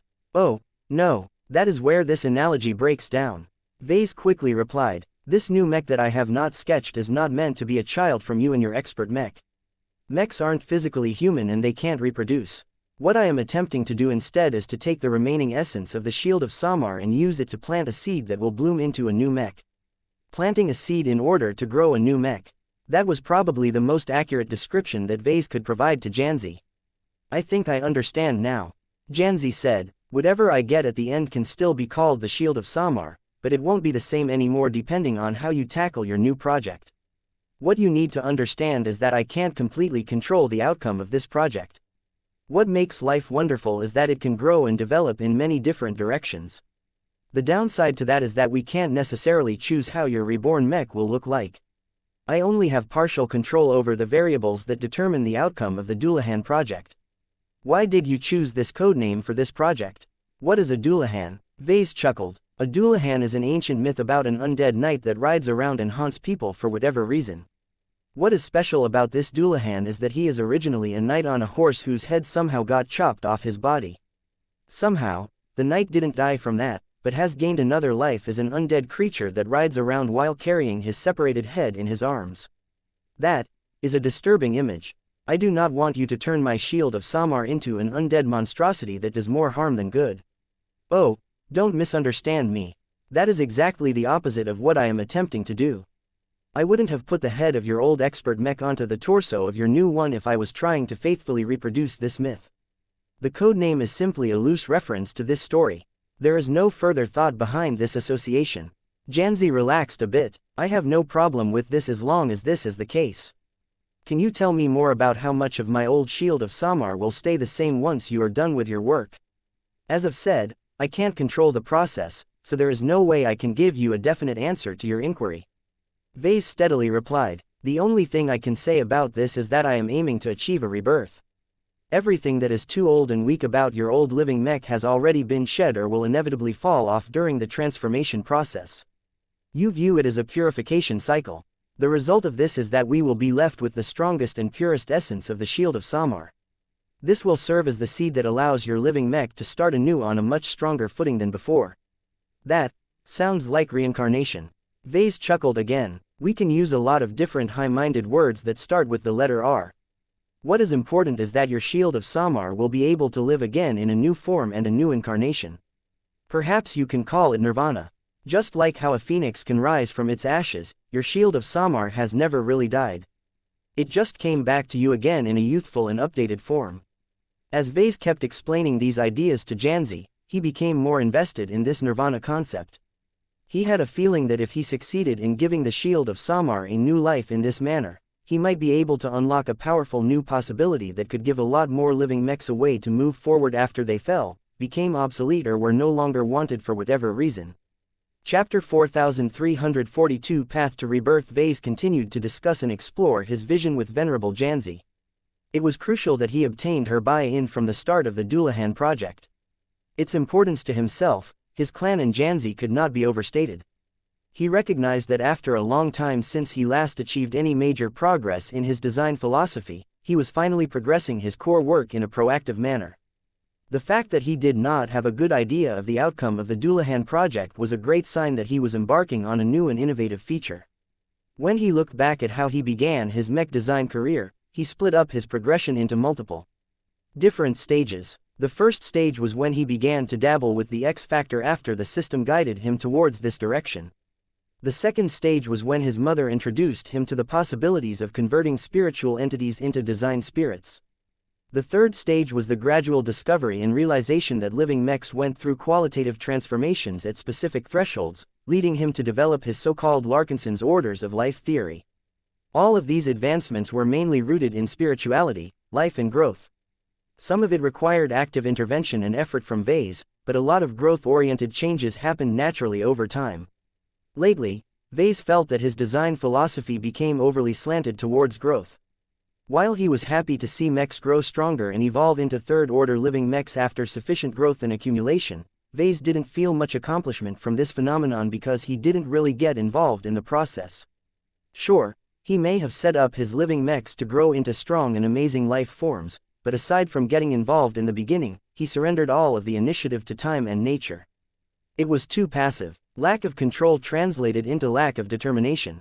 Vase thought back on how he struggled with an old philosophical struggle related to his approach towards progressing his design philosophy. He viewed his range of options as a spectrum between two extremes. The path of determinism was an aspiration to become more actively involved and exercise greater control over growth of his living mechs. It was an explicit attempt to reduce variance and minimize uncontrolled and undesirable outcomes. Nurturing and influencing living mechs as they grew through different means allowed him to exercise a high amount of control on how they matured. It was similar to raising a kid. The path of life sought to do the opposite. Rather than trying to control an inherently chaotic concept such as life, Vase embraced its incredible variance in the hopes of obtaining incredible results. He did so by creating the seeds of life at the start before releasing them into the wild where they could grow and develop under different circumstances. Vase understood the advantages and disadvantages of both approaches. He did not want to commit to a single path at the cost of giving up all of the benefits of the other path. He believed that his design philosophy would become a lot simpler but also a lot less promising if he aimed for simplicity. Generally, he tried his best to balance his progression between these two extremes. Perhaps he would never be able to explore the extreme limits of either path, but the combination between the two could yield incredible results as well. The problem that Vase faced as of late was that his work over the last years veered increasingly more towards the path of life. Vase felt as if he had increasingly turned into an architect that was solely responsible for designing a city. Once it was built and once people started using the various buildings and facilities of his design, Vase no longer needed to do anything. Everything seemed to go on the right track and no one needed his help any further. Was this the sort of mech designer that he aspired to become? Not really. It was too passive. A mech designer's job should never be done. There was always work to do. There were always ways to update and improve his existing designs. If all he needed to do to realize the best living mechs was to set them up once, then what was the point of staying in his profession? He might as well retire after that point. Therefore, Vase was eager to find a way to shift his design philosophy back towards the path of determinism and exercise greater control over his own products. While there was nothing wrong with allowing living mechs to grow by themselves without any further intervention, his responsibility as a mech designer demanded that he should find more ways to actively influence the growth process to achieve more optimal outcomes. This at least enabled him to affect the growth pattern of specific mechs that he favored more than most. Larkinson mechs, and more specifically the high-ranking ones, played a vital role to his clan and his own career. It was more than worth it for him to spend more time on improving their growth conditions and preventing them from being weighed down by their undesirable baggage. As far as the Shield of Samar was concerned, Vase slowly became convinced that its recent setback was not that big of a detriment anymore. After all, the Shield of Samar went through 6 major revisions, several of which drastically changed the mech to the point that it was almost unrecognizable from its previous iterations. Vase did not forget that the Shield of Samar was never meant to become a powerful masterwork expert mech. It initially started out as a weak, commercial third-class standard mech. Though Vase was incredibly proud at how he was able to elevate such a humble mech into one of the most powerful machines of the Larkinson clan, he recognized that its spiritual evolution did not keep up with its physical transformations. Vase had plenty of ways to upgrade the Shield of Samar's technology and physical components, but his ability to improve the spiritual design of the same mech was not as great. That might change in the near future. The Dullahan project was a chance for Vase to cleanse the Shield of Samar of its impurities and acquire a deeper and more promising foundation. His hope was that the Shield of Samar would not only be able to make up for what it had lost, but also progress further as if it had transformed into a rocket. This might even be a way for Vase to push the evolution of a living mech to the next level. What did this mean? It gave him the hope that the Shield of Samar may be the first to evolve into a fourth-order living mech, a classification that only existed in his theories up to this point. Though Vase only explained a part of his ambitious vision to Venerable Janzi, the expert pilot clearly sensed his energy and enthusiasm. He had become fired up by the promise of pushing living mechs to a higher limit. The prospect of allowing the Shield of Samar to be reborn anew and at a higher starting point was so interesting that his passion became more and more inflamed. "I'll be honest with you, Vase," Venerable Janzi said, "I have my doubts about your ideas. They don't make as much sense to me. I'm not a professional, though.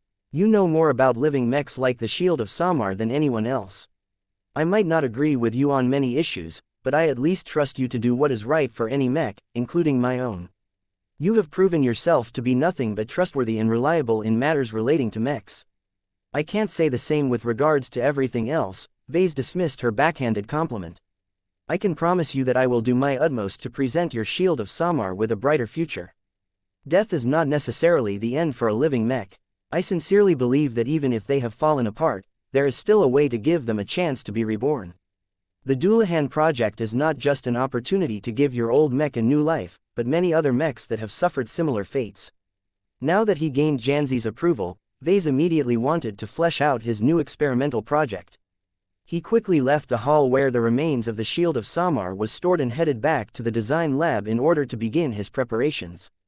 He encountered an unexpected surprise when he reached the main lab. His wife looked annoyed while his kids had all burst into tears. Wah, wah, wah. Ves's heart tugged when he heard the distress from all 3 of his children. He immediately walked up to his wife and pinned her with an accusing stare. "What did you do, Gloriana? It's not me, it's your cat." "What?" Vase turned around and stared at Lucky. He recalled that his cat had returned to the fleet rather late after he scurried around on the surface of Pima Prime V. Though the gem cat looked a bit bloated upon his return, Vase didn't really think about it any further. It appeared that Lucky had truly bitten off more than he could chew this time. Meow-wow, meow-wow. Lucky mewled in pain as he listlessly laid on the deck. His little tummy looked conspicuously rounded at this time, and from the way that Lucky was squirming about, it was clear that this was the source of his distress. "Papa." Little Andraste ran up to Vase and embraced his leg. "What's wrong with Lucky? Can't you do anything about him? He's so sad." Vase chuckled and sneered. "There is nothing to be concerned about, sweetie. Lucky has brought this on himself. This is what happens when you eat more than you should. If you don't want to end up like our cat, then you need to make sure that you don't exceed your portions." The mistake that Lucky has made is that he let his desire for eating overtake his good sense. His punishment for disregarding his health and overtaking his limitations is becoming afflicted with a tummy ache. His light and confident tone implied that nothing was wrong. He successfully caused his kids to stop crying now that they thought that Lucky wouldn't be going away forever. "Won't it stop, Papa?" "That depends," he replied. "I don't know how mechanical cats Lucky solve their indigestion problems. Just let him suffer for a few days. If he hasn't used the litter box by then, I'll feed him with a special medicine that is guaranteed to empty his overstuffed stomach." Meow wow. MEOOOOWWWW. "Don't complain, Lucky," Vase snapped back. "How many tons of metals and ores did you eat last time?" Meow wow. "What do you mean you don't know? Can you give me an estimate at least? How about a metric ton?" Meow wow. 10 metric tons. Meow. 50 metric tons. Meow. 100 metric tons. Meow. 1,000 metric tons. Quote. "You gotta be kidding me," Vase disbelievingly said. "How can a tiny cat like you stuff so much junk in your belly?" "Wait, forget what I said. A cat like you clearly doesn't abide by common sense.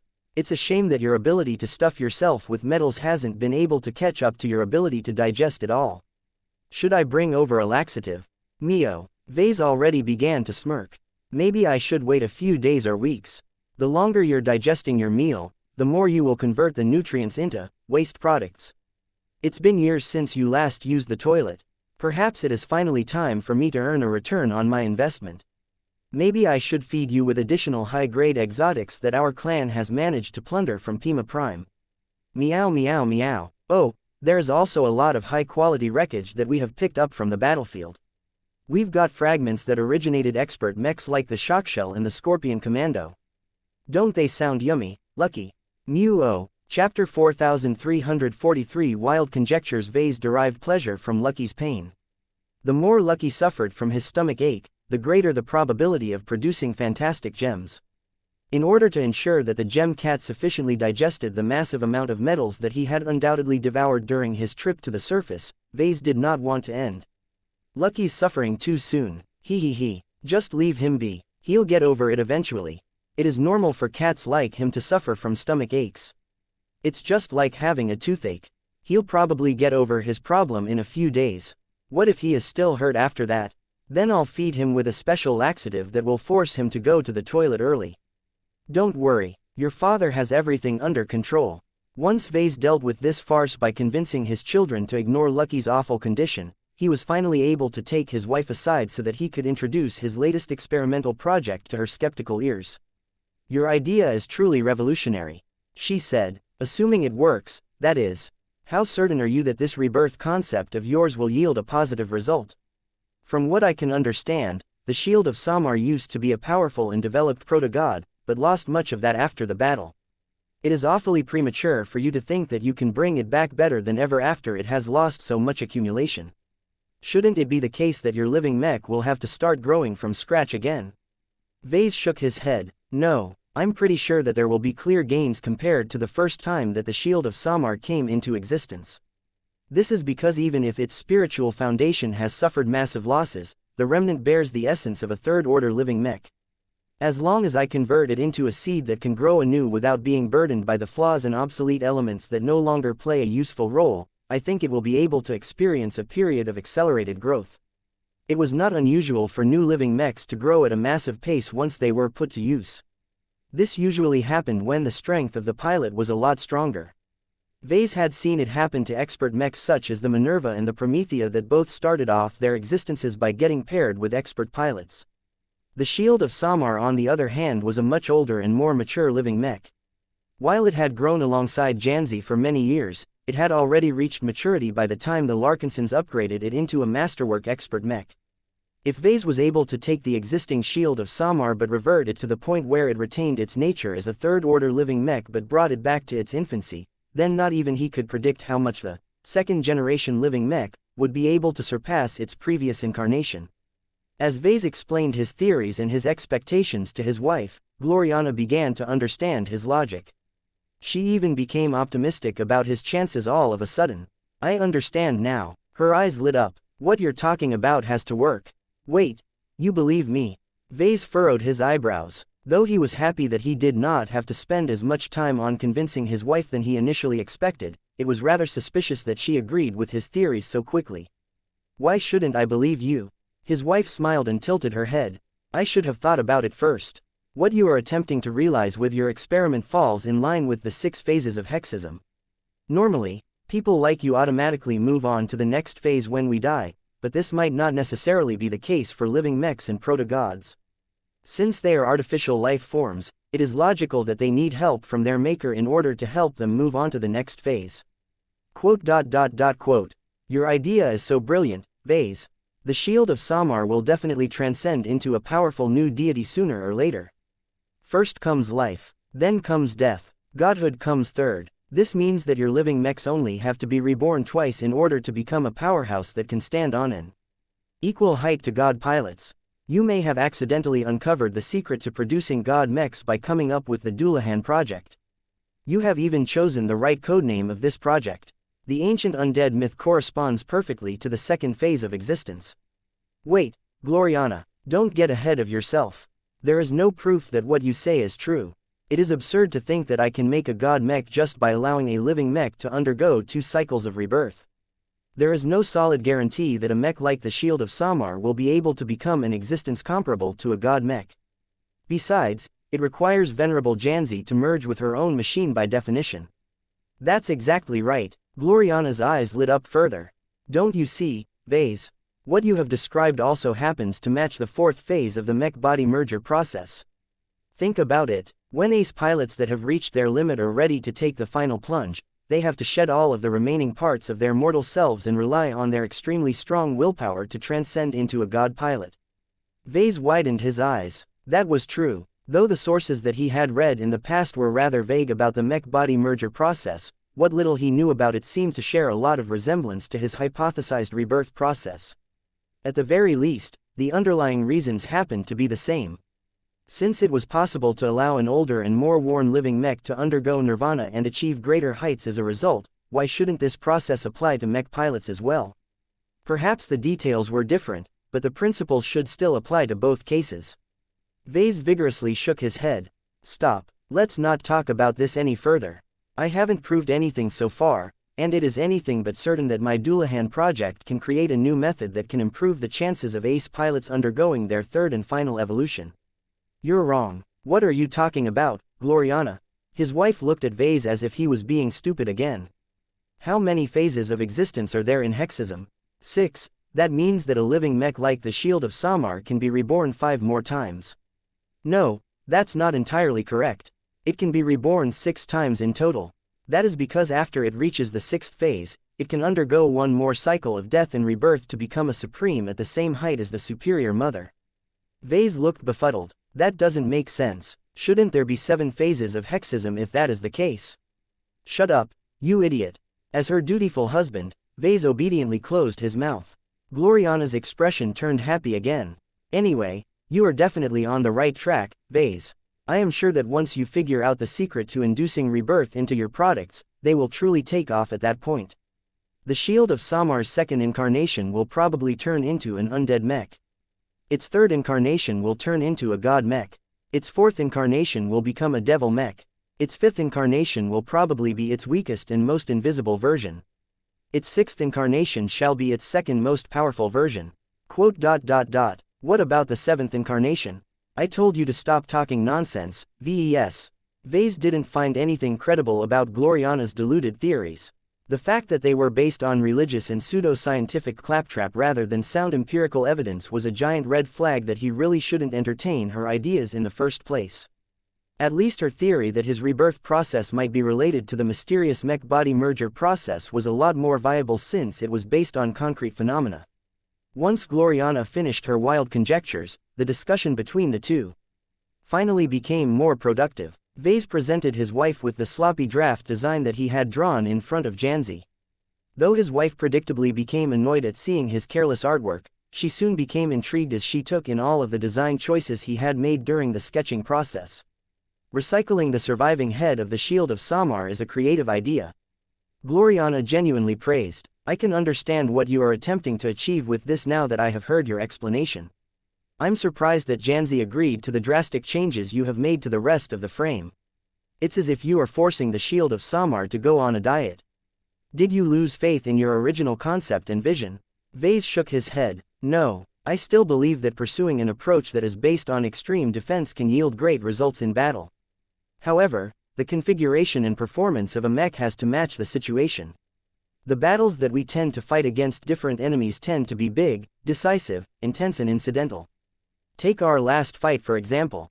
The living sentinels generally did not do as much back then because their low mobility and overly defense-oriented mech doctrines has left them with few options to take the initiative. His wife was anything but stupid, so she quickly understood his argument. I see, you're correct to a degree. If we take our last battles as a model, then you can indeed come to the conclusion that it is better if the Shield of Samar is able to move faster and keep up with other expert mechs in battle. You don't sound convinced, honey. Human mechs aren't the only opponents we face anymore, Vase. She told him, historical trends do not necessarily have to match future trends.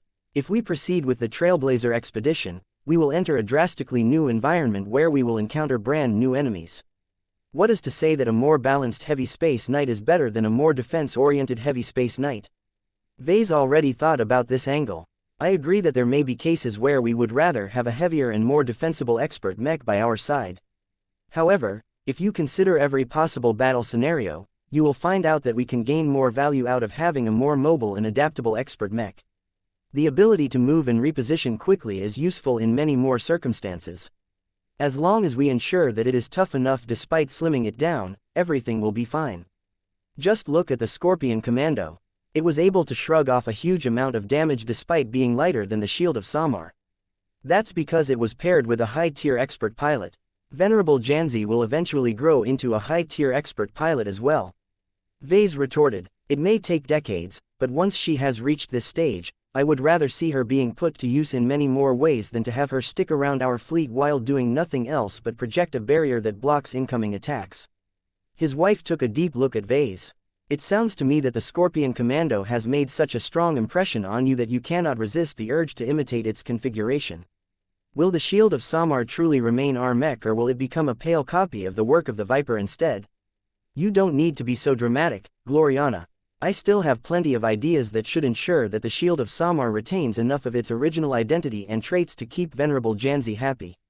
Let me explain my proposal further. Chapter 4344 Security Seals. As much as Vase wanted to devote all of his time to fleshing out the Dullahan project, he still had a lot of other responsibilities on his plate. The good news was that it appeared that the combined fleet was on track to leave the territories of the Friday colonies without any further incidents. The Fredamen still hadn't organized any large-scale pursuit fleets even though a large enemy force was still moving through the interior of their colonial state. At this point, it was already too late for the Fredamen mech fleets to catch up to the combined fleet. With every advisor telling Vase that the chances of getting ambushed or intercepted had dropped to a massive degree, he let down his guard and handled the follow-up matters of Operation Saturday Market as best as possible. From attending meetings to inspecting the rich amount and diversity of loot, Vase became more and more impressed at all of the profit the Larkinson clan had earned from the successful raid. Did we capture any prisoners during the battle or during the planetary assault? Vase asked during a meeting with his spymaster. Calabast shook her head. No, our troops and agents may have picked up wounded or trapped Fredamen during their sweeps, but we did not keep hold of them. It makes little sense for us to hold on to low-level grunts as they don't provide any value to us. We have already transferred custody of them to the Hex army. The Hexers are in a much greater position to squeeze more value from their old enemies. I see. What about higher-ranking prisoners? There is no chance of obtaining them when they aren't in our reach to begin with. His strategic partner said, not every rich and successful leader is a daredevil and thrill-seeker like you, Vase. They generally prize their safety a lot more and try to avoid straying within reach of their enemies. That's a shame. Oh well. Did you manage to find anything interesting out of the large amounts of data that we have retrieved from Pima Prime? Our black cats have only begun to decrypt them a short time ago. You are asking too much if you think we are able to unlock the stolen databases so soon. It may take months and years to unlock them all even if we are able to put our immense amount of processing power to work on this issue. It may be more economical for us to sell the encrypted data storage devices to different parties that can work around this problem. Vase did not look pleased with this answer. That means that we will likely lose the chance to obtain the data ourselves. I don't want to make it cheaper for others to get rewarded for the risks that we have taken. Then how do you want us to proceed? Keep decrypting the data with as much processing power that you can muster. I will try and see if we can boost that further during our return to Davut, but if not, then I am fine with settling for a longer wait. The Larkinson clan hadn't made much strides in understanding phase water technology.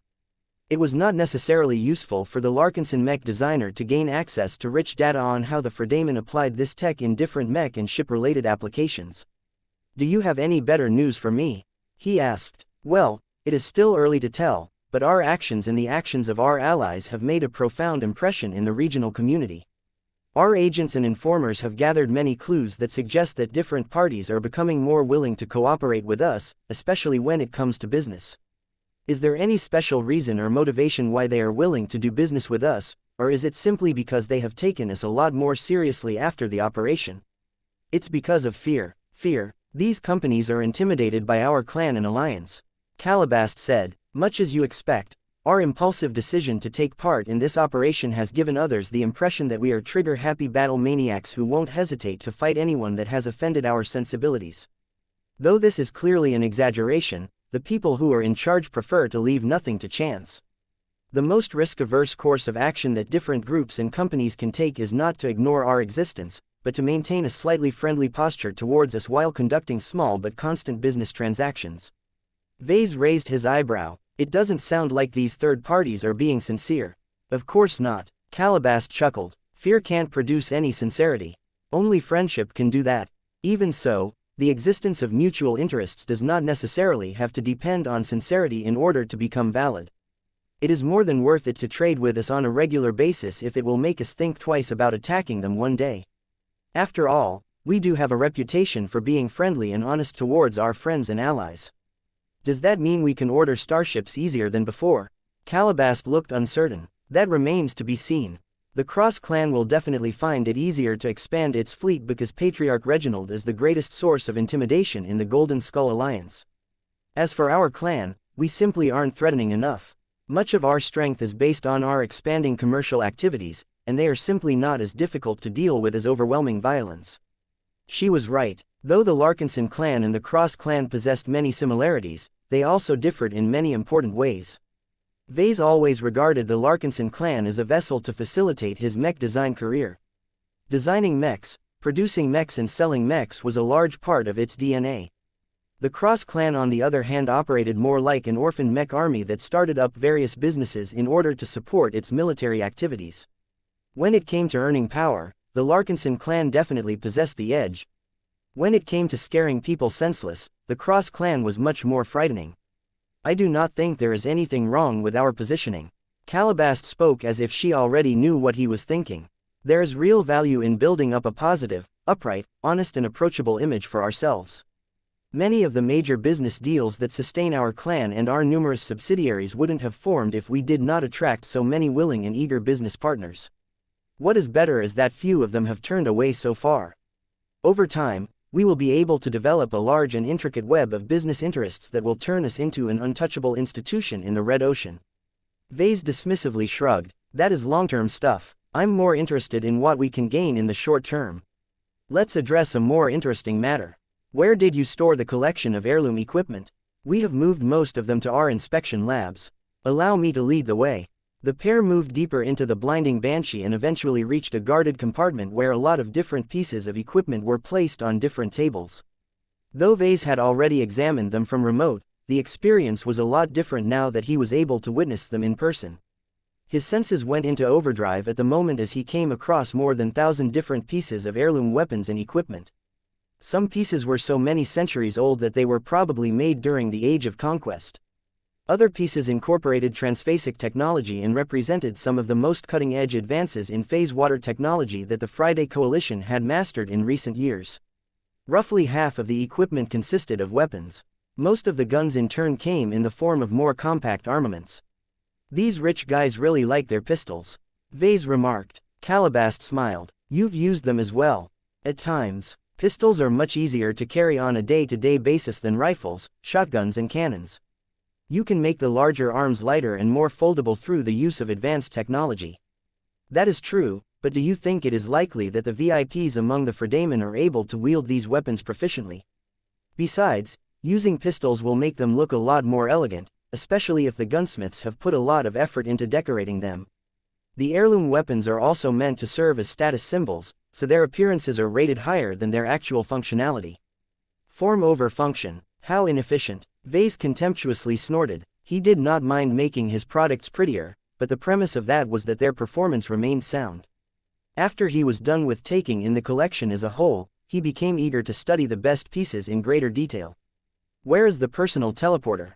We have stored it in a more secure compartment. They moved to a small and secure side office that held nothing but a table and a small vault that contained the precious gadget in question.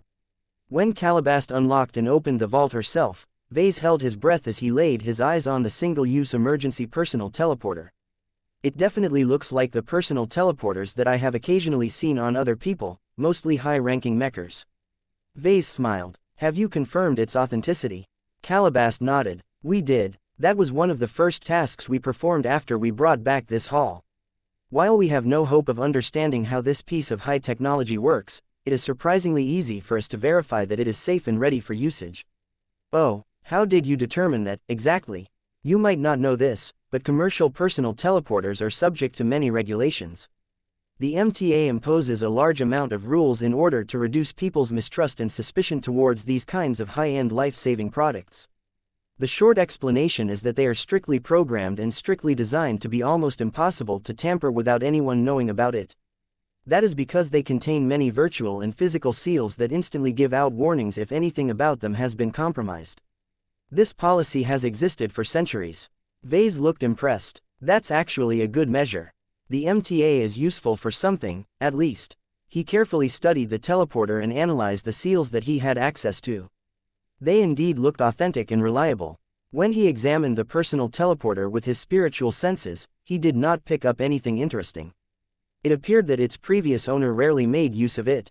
Perhaps it was a backup that the person had left in his vault. What was odd was that Vase didn't pick up anything obvious from the designers or makers of the personal teleporter. Vase briefly grew confused until he realized that it had likely been produced with a materializer. It was anything but a handmade piece of equipment. Though Vase found that to be regretful, that did not stop him from appreciating this device himself. He wanted to make use of it right away. Is it safe for me to use? Vase asked. I would advise you not to wear it on your person at this time. Calabast replied in a serious tone. This is still a strange and foreign device of unknown providence. Even if everything looks fine and dandy, there is still a chance that it is an elaborate trap device that is meant to hurt its user. I have already tasked one of my teams to contact its manufacturer to verify whether the product is truly one of theirs. You can wear it once we have concluded a few more checks. All right, I can wait a few extra weeks. It's not as if we are in danger at the moment. The chances that I will have to depend on them are much greater once we have traveled deeper into the frontier. Chapter 4345 Arminio Collection. If this was a decade ago, Vase would have become ecstatic if he obtained such a large and elaborate collection of heirloom equipment. Almost everything possessed a lot of value. The modern transphasic weapons were much more powerful than their normal counterparts due to their ability to penetrate armor and energy shields. Only transphasic combat armor and transphasic shield generators possessed the means to resist this effect. As long as they were powerful and artistic enough, both types of equipment could be sold for thousands of MTA credits. The best pieces could even be sold for over 10,000 MTA credits if the Larkinson clan could find the right buyers. The older antiques that possessed outdated tech might not be as usable anymore, but the rich and powerful colonists who ruled over Pima Prime V tended to collect them by the dozens or even the hundreds. These older fellows really liked to decorate their walls with rows and rows of historical guns. Vase mildly remarked as he swept his gaze across a table that contained over 100 phased-out Terran handguns. Personally, I'm not a fan of this stuff. I can recognize that they were all good products over time, but these guys spent way too much money just so that they can brag about their collections. Calabast chuckled. Everyone needs hobbies, Vase. The high disposable incomes of a small subset of the population of the Gage dynasty encourages more extravagant spending. Collecting all of these relics is not just a sign of wealth, but also a sign that you possess the appreciation to value these refined objects and the connections to obtain these rare goods. Other people will think more highly of those that meet all of the qualifications to amass these kinds of collections. This is a similar dynamic to collecting hunting trophies. Mere numbers in a bank account cannot fully convey a person's success. I see. As someone who most people considered nouveau riche, Vase still hadn't come around this elitist mindset. People tended to spend a lot of money on the most ridiculous luxuries. Vase admittedly indulged himself in this manner as well, though it was mostly his wife who spent the most on luxury consumer goods such as handbags, dresses, shoes and even baby clothing. At the very least, Vase tried to keep his profligate streak as productive as possible by channeling his urge to splurge into his mech design projects. For example, he already drafted a plan to allocate a considerable chunk of the profits of the recent raids to fund the Dullahan project. The latest 2 revisions of the Shield of Samar cost the Larkinson clan a lot of money to say the least, and that was when much of its armor and structure already consisted of unending alloy that hadn't been priced into the design budget. The Shield of Samar fell in battle due to participating in the raid of Pima Prime V to begin with. It was only right for Vase to make it right by using a large chunk of the proceeds of the planetary raids to fund its possible transformation and rebirth. Vase considered it an attempt to ease his guilt and compensate Venerable Janzi for the suffering she was enduring. Calabast picked up a random antique and activated it before aiming it carefully up the ceiling. The Terran-made gun might be out of date, but its high-quality tech and material composition still granted it a huge amount of power in a comfortably small package. "Can we keep a couple of hundred of these guns?" she asked. "Many of them can be lifesavers for the black cats in the field. Their styles and origins can help a lot with allowing our spies to blend into more well-off communities." Vase glanced around the entire hall. The Larkinsons had plundered thousands of pieces of equipment from the villas and mansions of the wealthiest district of Ardum. Though he found it a bit odd that their owners had left so much wealth behind, when he saw how much cargo space it would take to carry them all away, he figured that the hasty evacuation process left people with little time and space to take away their material goods. Nothing was more important than safeguarding one's own life. "You can keep 10% of this stuff," Vase finally replied. "You can keep the best and most practical gear, but I am not letting go of the revenue that we can earn from selling the rest to the right buyers. If the Fredamen appreciate them to the point of adding them to their personal collections, then there ought to be plenty of discerning customers in Davut who are willing to pay serious money for this haul." The spymaster frowned at the answer. "That is less than I was asking for, but I suppose it is better than nothing." The woman carefully put down the weapon in her hand and continued to survey the other pieces of equipment. Vase and Calabast proceeded to inspect the items that deserved the greatest amount of attention. Each of them were special in different ways. For example, Calabast brought Vase over to a separate table where a full set of high-quality gear had been placed on the surface. Vase had already noticed the peculiarity of this set as soon as he entered the hall, but now that he got closer, he was fully able to appreciate this exceptional display of craftsmanship. His inner Vulcan already became excited at the sight of all of the works. This is the Arminio collection, one of the most renowned collections of personal gear that has ever been produced in the Friday Coalition. Calabast proudly introduced in a way that made it sound as if the Larkinsons had been entrusted with the coordinated pieces of equipment. Vase had observed plenty of masterwork mechs throughout his life. The masterwork galleries were his favorite types of museums in the Red Ocean. He and his clan even made a bunch of masterwork mechs themselves. Whenever Vase was in the mood to contemplate his craftsmanship or just wanted to enjoy the sight of a fantastic example of craftsmanship, he could visit the hangar bays where one of the several Larkinson masterwork mechs were stored. Yet despite his unusually extensive experiences with masterwork mechs, Vase became increasingly more impressed at the sight of the so-called Arminio collection. On the surface, it consisted of a full set of top-grade second-class equipment that was made roughly a decade before the start of the Komodo War. "They're all masterworks." "That's right, Vase. It took 1.5 years for Master Smith Keliko Ervyr to design the collection and source every rare material before he handcrafted each and every piece of equipment. He proceeded to earn several prestigious industry awards for completing this string of masterworks. As a mech designer who possessed a bunch of masterwork certificates, Vase fully understood how difficult it was to make so many consecutive masterwork products, especially when they were discrete from each other. Though it looked as if the difficulty of turning imposing mechs into masterworks was much more difficult due to their vastly greater scale, the truth was actually a lot more nuanced. Mech designers simply accomplished difficult feats a lot easier due to their extraordinary characteristics.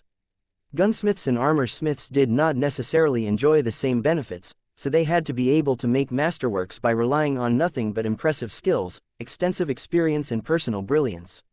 People like Master Smith Calico Ervier deserved almost just as much respect as Master Mech designers for their accomplishments and their excellent ability to develop new products. When Vase used his comm to look up the maker in question, he discovered that Master Ervier was a 300-year-old geezer who came from a long line of celebrated gunsmiths and armor smiths. The Erviers emerged way back during the height of the Age of Conquest when humanity had reached its zenith. When Vase tried to find out more about the man's design philosophy, he found articles that described that Master Calico Ervier did not pursue any extreme concepts. Instead, the old man prized the integration of technology in people's daily lives. He made his products with the intention of making them as practical and useful as possible. This was why many of his works were remarkably small and light. The intention was to make their owners carry them around and have them handy when they were needed the most. It was a pity that the last owner of the Arminio collection completely disregarded the maker's wishes. The valuable pieces of gear had remained locked inside a dark and isolated vault throughout the crisis that had befallen Pima Prime V. Now that he familiarized himself with the smith that created the collection, he began to inspect the individual pieces in further detail. The elegant suit of light combat armor was the largest, most expensive and most prominent piece of equipment. It was surprisingly small, thin and light and could be folded into a large suitcase for convenience and camouflage. Despite its lack of bulk, it still managed to cram in a full set of advanced components and systems due to a heavy reliance on miniaturization. Unfortunately, the high priority on making the suit of combat armor as portable as possible meant that it did not come with inherent defensive boost or any other extra functionality. In line with the armor's compact design, it was paired with two different compact weapons, a small laser pistol and a heated combat knife. The weapons were each made to exacting standards and continued to adhere to the uniform design concept of making them as powerful as possible while still adhering to strict size and mass constraints. To complete the ensemble, the maker of this collection created additional modules that could be slotted to the combat armor at the cost of making it bulkier. There was an ECM module that could drastically make it easier for the wearer of the collection to hide himself from detection. There was an automatic repair module that could fix and maintain the elaborate collection in the field without requiring the help of any engineers or technicians. There was also a back-mounted shield generator that provided the combat armor with a massive increase in defensive power at the cost of adding a lot of bulk. Overall, this was a fairly complete and rounded loadout that was completely designed to work with each other. At its greatest, the Arminio collection was exactly what Vase would have wanted to wear when he went out on dangerous excursions in past events. Vase felt tempted to reserve it for his own use even now. There were several reasons why he decided not to claim the Arminio collection for himself. First, it was made by someone else. Vase had become accustomed to designing and making gear for himself. Since he possessed sufficient skill and expertise to meet his own needs, why should he bother with products made by others?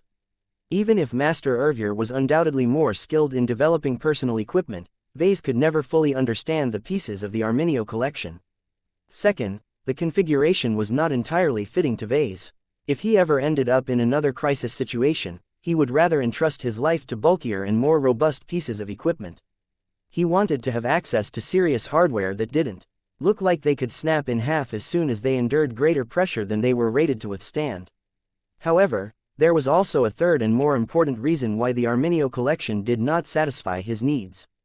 This is an excellent ensemble of masterworks, but the gear is already dated.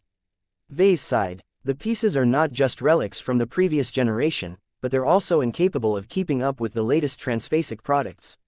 You can always upgrade them by adding phase water to them, Calabast suggested. Vase shook his head in rejection. That is extremely complicated and would take a huge amount of time. Not only that, it would be disrespectful for me to tamper with a set of masterworks that Master Ervier designed with a specific vision and intentions in mind. He may be a Fredaman, but that does not stop me from respecting him as a fellow artisan. What do you want to do with this collection if you don't intend to use it for yourself? I'll add it to my trophy case. Vase smiled. It's a nice way to commemorate the success of Operation Saturday Market. Perhaps it might provide me with inspiration as I stare at it whenever I am sitting in my office. Chapter 4346 Ural Tavik Clan. It was an enormous shame that the Arminio collection was too outdated to be of use today. If the current generation hadn't leapt forward so much due to the introduction of phase water technology, its excellent performance would have allowed it to remain relevant a lot longer. Even someone as impressive as Master Smith Ervier couldn't predict that most of his previous works would quickly lose a lot of relevance. This was the nature of technology. Many years could go by while products only improved on an incremental basis, but then everything might change on a single day as a revolutionary new invention completely changed existing paradigms. Vase took this case as a lesson that he should never be complacent about the works that he had already made. If he didn't want to get overtaken by technological progression, then he needed to be an innovator who pushed the forefront of technology himself. This was the only reliable way for him to stay ahead of the trends. It was also easier for him to keep updating his existing products so that they wouldn't fall into disuse because their performance became increasingly more insufficient. After Vase and Calabas decided on the fate of the Arminio collection, the pair proceeded to survey other interesting pieces of equipment.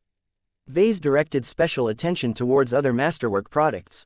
No matter whether they were centuries old or made in the last 2 years, each of them elevated a specific concept or idea. Every craftsman that was skilled enough to make a masterwork was worth learning about. Vase entertained himself by imagining how he would approach the same jobs and how his own potential masterwork equipment would differ from that of others.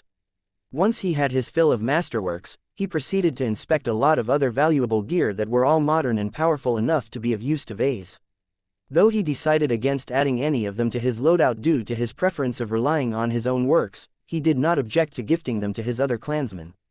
This shock scepter functions like a rechargeable EMP and shock grenade. Calabast explained as she picked up a strange metal rod. As long as you charge it with energy beforehand, it can release multiple shock blasts that are not only capable of disabling a lot of electric devices, but can also shock and paralyze the bodies of people within range. It's an excellent tool that is designed for self-defense purposes. The device's simple and user-friendly nature allows civilians such as your wife to make easy use of it without requiring any special training. Vase looked impressed. This is an excellent piece of technology. My wife won't accept it, though. The aesthetics are all wrong, and the scepter is a bit too big for her to hide. What is worse is that Gloriana is the sort of woman who believes that fighting should be left to others. I think someone like Kedis would embrace it a lot more. The varied pieces of equipment certainly opened his eyes. There were all kinds of technological devices that excelled at solving one problem or another. Vase even felt tempted to incorporate larger versions of these products in his next batch of mech designs. His only regret was that he didn't find anything compelling enough to claim for himself. So far, the only piece of equipment that he decided to make use of was the emergency single-use personal teleporter that he inspected at the start. The Arminio collection was also interesting, but not in a practical manner. Vase actually gained the faint hope that looking at it for longer periods of time might inspire him to design and create a set of gear that completely fit his own needs. 2 hours later, Vase had completed his extensive tour of the collections. Though the Larkinsons had plundered other miscellaneous artifacts and heirlooms from the underground vaults, none of them interested him in the slightest. The Larkinson clan was in full swing at this time. It was growing larger, stronger, wealthier and more powerful by the year. Vase was constantly making history and succeeded in coming up with new and groundbreaking products on a regular basis. He had no reason to covet other people's prized possessions for those reasons. Only those that did not do anything impressive in their lives had the greatest need to revisit past glories. Now that the tour came to an end, Vase and Calabast briefly discussed a couple of important topics. Our clan and our alliance has won a major victory in Pima Prime, but it will take time to recover from the damage that we have incurred in the last battle. Calabast spoke. For example, how long will it take to put Venerable Janzi back in action again? I don't know. Vase replied. I intend to try a lot of new stuff in the process of designing Janzi's new expert mech, and that will probably take at least a year. If my progress is slower than expected, then it may take additional months to give Janzi an opportunity to contribute in battle again. Calabast did not look pleased. We will be deep into the Trailblazer expedition by that time. What are you trying to say? Do you want me to delay the expedition? That's impossible. We still need this. Operation Saturday Market served as a good wake-up call to our clan, but if we want to forge everyone into hardened elites, then we need to continue to seek more challenges. I understand your motivations, but I suggest that you should adjust our route and early destinations so that we don't get as close to the action as we initially planned. Let us try to ease into the deep frontier rather than racing headlong into alien remnants. Just because we enjoy the cover of an ace mech like the Mars doesn't mean that we can ignore powerful alien threats entirely. Vase thought back on how many ships and mechs his clan had lost and reluctantly agreed that the Larkinson army was not in a good shape anymore. We'll discuss this during our next meeting with the other alliance partners. He spoke. Let's just say that I am open to the idea. We need to find the right balance between risk and reward. Calabast smiled in an intriguing manner. I have a suggestion that might interest you. It is a fairly recent development that has already attracted a number of pioneers, but the chances that the issue will be resolved is fairly minimal. Even so, it is worth attempting due to the people involved. What are you talking about? It's a missing person case. Someone important went missing in the vicinity of the border between the Krakatoa Middle Zone and the Zelmer Upper Zone. Vase looked surprised. Wait, you're talking about an upper zone? Yes, I'm indeed referring to a zone that is rich enough to attract first-raters. This case involves a member of the Ural Tavik clan. A man who descended from it decided to become a pioneer and organized his fleet in order to go on an adventure and explore the Red Ocean. Vase already snorted when he heard this. Let me guess. This rich and naive fellow thought that he could head straight into the deep frontier without studying the lay of the land or harboring any serious respect against native threats. You hit the nail right on the head.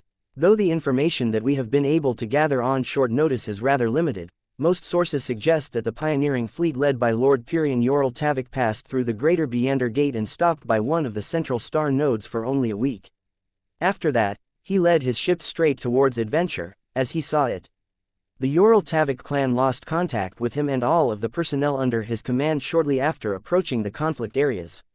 So no one knows what happened to Lord Pirian and his entire fleet of well-equipped ships and mechs. There is proof that his fleet encountered a powerful enemy alien force. A chase occurred across many light years that caused the fleeing ships to eventually reach the border between Krakatoa and Zelmer before losing all remaining contact. You should know what this means, Calabast. The chances that this pioneering fleet and everyone on it has survived are slim. People die in the new frontier all the time. Even first-raters have been demolished after running into powerful alien fleets. Just because the big two are able to match them doesn't mean that pioneers can do the same. What makes this particular bunch from the Ural Tavik clan special? The spymaster smirked. There are two reasons why we should take this opportunity seriously. First, let us assume that Lord Pirian and his entire crew have perished. Does that mean there is no more use in finding what was left? No, the Ural Tavik clan is large and wealthy enough to raise a full fleet of first-class mechs and ships. We can make incredible gains even if we are only able to salvage a few scraps from the original pioneering fleet. Now that sounded a lot more interesting. Vase immediately became excited, but logic quickly prevailed again. Wait, if this incident has already occurred and if people like us have obtained this news, then I bet that thousands of pioneers have already swarmed the border area. What makes you think there are any high-value remains left for us to salvage? There are too many star systems in this region. Calabast replied. As long as we arrive fast enough, there should still be a chance for us to come across at least one wreck. Even if we don't find anything, is it truly a loss for us to search around in this area? There are still plenty of other alien or natural curiosities that we can encounter in this border region. Though Vase wasn't completely convinced, he was willing to accept this argument for the moment. What else? This is a great opportunity for us to make contact with the Ural Tavik clan. We only need to find a single clue to obtain the favor of this first-class clan. Why would we want to befriend them? Isn't it our policy to stay away or at least maintain a neutral posture towards powerful first-raters? It is not wise for us to get too involved in their affairs with our current level of strength and development. That is true, but this is a unique opportunity. The Ural Tavik clan is not aggressive by nature. Its family interests are largely tied to commercial and industrial ventures. This is related to the state that they are based in. You see, the Omter Republic where the Ural Taviks hail from is a relatively small first-rate state that sits between the Greater Terran United Confederation and the New Rubarth Empire. Oh, realization was already beginning to dawn on him. Let me guess. The Omter Republic is a buffer state. Right again. You've become a lot sharper than before. The Omter Republic is nothing compared to its two super neighbors, but it is never meant to be able to stand up for itself. Its main role is to serve as a trade conduit between the Terrans and the Rubarthans. It is one of the states that can conveniently allow the two archrivals to trade their own specialty products with each other, but with an extra step in between. The Ural Tavik clan is one such step. Vase understood now why Calabast was so keen on taking on this near-hopeless task. You want to try and see if we can develop a relationship with the Ural Tavik clan in the hopes of gaining access to Terran and Rubarthan trade channels, is that right? That is one of the objectives we should strive for, yes. The Ural Tavik clan urgently demands news of what has happened to Lord Pyrion Ural Tavik. We will win the jackpot if we can rescue him alive, but the clan has made other promises for those who are able to bring back proof of the subject's whereabouts or demise. If that was the case, it was more than worthwhile to give this mission a try. Chapter 4347 Feedback Session. Vase did not have much luck with missing person cases. At least in person, Vase had abjectly failed in retrieving any notable person that went missing. He had made numerous attempts to look for Alec Brandstad, Myra, Solak Reva and other people, but he had failed each time. A number of those failures hit him harder than others. His lack of success in these endeavors taught him how difficult it was to find someone. Space was too big. Millions if not billions of star systems were spread out across regions of space. Each of those star systems were like miniature universes in themselves as they featured a large range of planets, moons, asteroid belts and possibly anomalous spaces. The odds of finding a missing fleet, let alone a single missing individual, was so slim that the Ural Tavik clan shouldn't get its hopes up. Even if thousands of greedy pioneers had swarmed the border area that sat between the Krakatoa Middle Zone and the Zelmer Upper Zone, the majority of them would probably return empty-handed.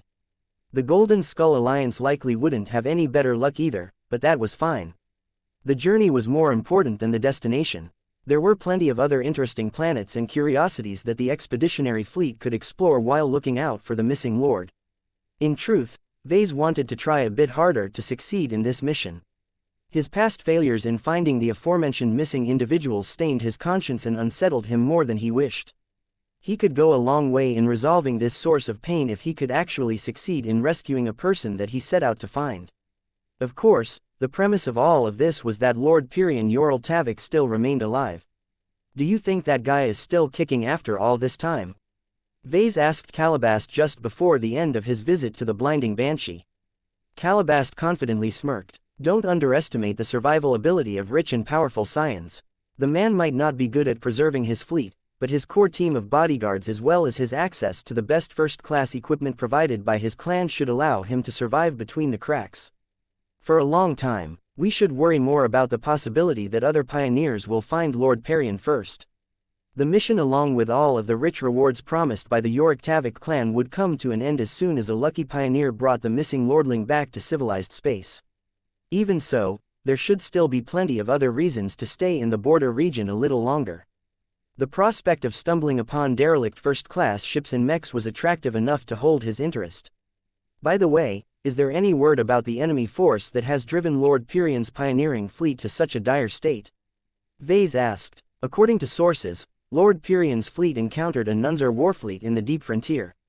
The aliens developed such an animosity towards the human pioneering fleet that they did not hesitate to persist in chasing their targets towards human territory. Though an MTA fleet eventually managed to intercept and destroy the Nunzar vessels, the Mechers arrived too late. I see. The MTA was strong, but the new frontier was way too big to adequately cover every region. The Mechers didn't even bother to stay around to find the missing lordling as the task was beneath their station. The Nunzars were certainly powerful. In fact, they were among the most dominant of the major alien races of the Red Ocean. However, the Nunzars also possessed a highly communal and collectivist culture and rarely engaged in subterfuge or sneaky actions. It was unlikely for them to dispatch a powerful ship of theirs that was lingering in the border region, especially when they had already destroyed the fleet of the humans that attracted their hatred.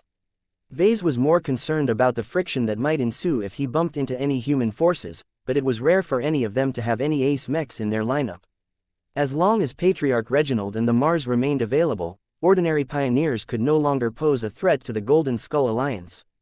When Vase returned to the Spirit of Bentime, he transmitted a brief message to various leaders in order to notify them of this potential opportunity. They agreed to discuss this matter during a future meeting after the expeditionary fleet returned to Davut. Right now, many people were still preoccupied with handling the affairs of the previous battle and operation. For example, Vase had to preside over a meeting between all of the journeymen of the Larkinson clan. Everyone had picked up a lot of gains over the course of the Battle of Pima Prime. Vase and all of the other mech designers discovered serious shortcomings about the performance of their existing mechs, gained a lot of inspiration from seeing the enemy mechs in action, and developed a lot of new ideas for future mech design projects. Since every mech designer was different, Vase and the others found it desirable to share and exchange their insights with each other. When Vase entered the conference room, everyone else had already taken their seats. He took his seat beside his wife and glanced at the faces.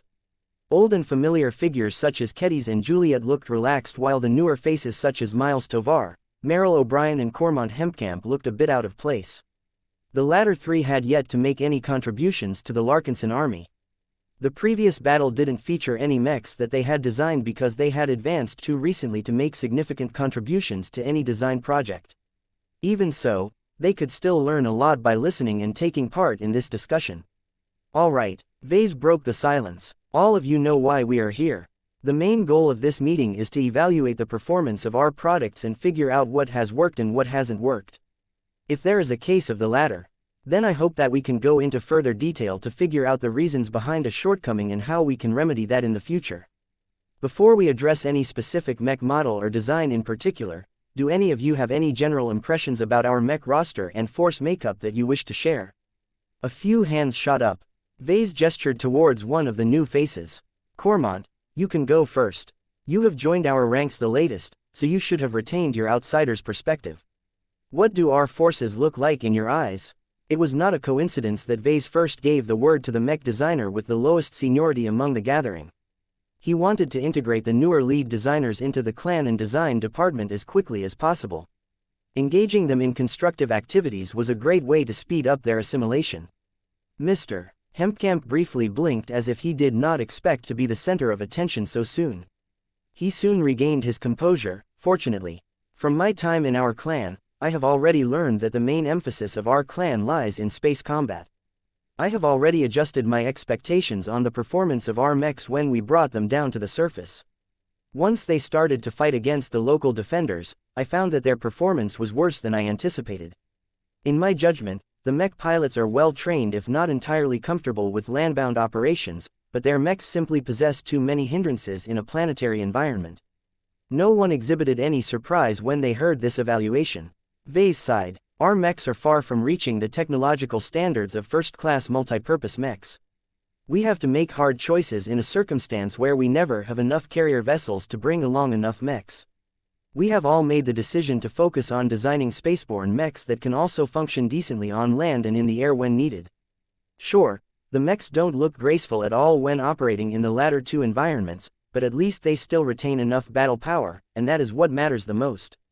Understood. This is a difficult dilemma. I agree with your choice. Do you have any other general ideas that you wish to share, Cormont? Yes. As you all know, I specialize in developing neural interfaces. I have carefully studied how our mech pilots are able to operate different mechs through the standard neural interface that you have selected in the past, and I can already state with confidence that the performance of every Larkinson mech can be elevated by at least 5% if I equip them with more tailored and optimized neural interface models. Gloriana became engaged in this topic. We shouldn't wait until we start new design projects that are centered around overhauling our existing mech models to replace their older neural interfaces with newer ones. Our mech pilots deserve better. The sooner their mechs are updated with better neural interfaces, the less casualties we will suffer in the next battles. Cormont, can you update all of our existing mech designs in batches? The man had already thought about this matter, so he quickly nodded. I can. There is almost no technical challenge involved with replacing one neural interface model with another one in a given mech design. The only matter that takes time is designing the optimized neural interfaces that best complements every unique mech design. In order to save time, I think it is best if I limit my work to the base models of every large mech line. There are too many variants for me to take care of in person. It would be better if I have a team of apprentices working for me that can take over this burden. Vase looked interested. That is actually a good idea. I will leave you in charge of that. From now on, I want every product that comes out of our design department to feature a neural interface model that truly fits the design. We need to hold ourselves to higher standards. We have always emphasized quality over speed or volume, and I do not want to cut corners when we can clearly do better. Mr. Hempkamp, please see if you can hire a team of apprentices in Davut that can assist you in your work. The other journeyman looked seriously. There are not many apprentices that possess the required certifications to work on neural interface technology, but we should be able to incentivize them into working for us as long as we promise enough benefits. Then do that. We aren't short on money and I am more than willing to invest in essential talent. The clan should have done this earlier, but it was not too late to plug this gap. Do you have anything else to say? No, not for now, Cormont replied. We appreciate your input. Vase smiled. Don't hesitate to say anything if you feel your opinion can benefit everyone. Our clan isn't strict on sharing feedback, whether it is positive or negative. We are all mech designers here, and designing stronger and better mechs is what matters the most. If people like myself aren't able to take a hit, then we have no business aiming for the top of our profession. While it was fairly easy to maintain a close and intimate atmosphere among the journeymen of the Larkinson clan at the moment, Vase knew that it wouldn't last forever. As more journeymen joined the clan and as the first seniors began to emerge from the ranks, the changes would likely lead to a shift in culture and norms that would make the discussions a lot more formal and stilted.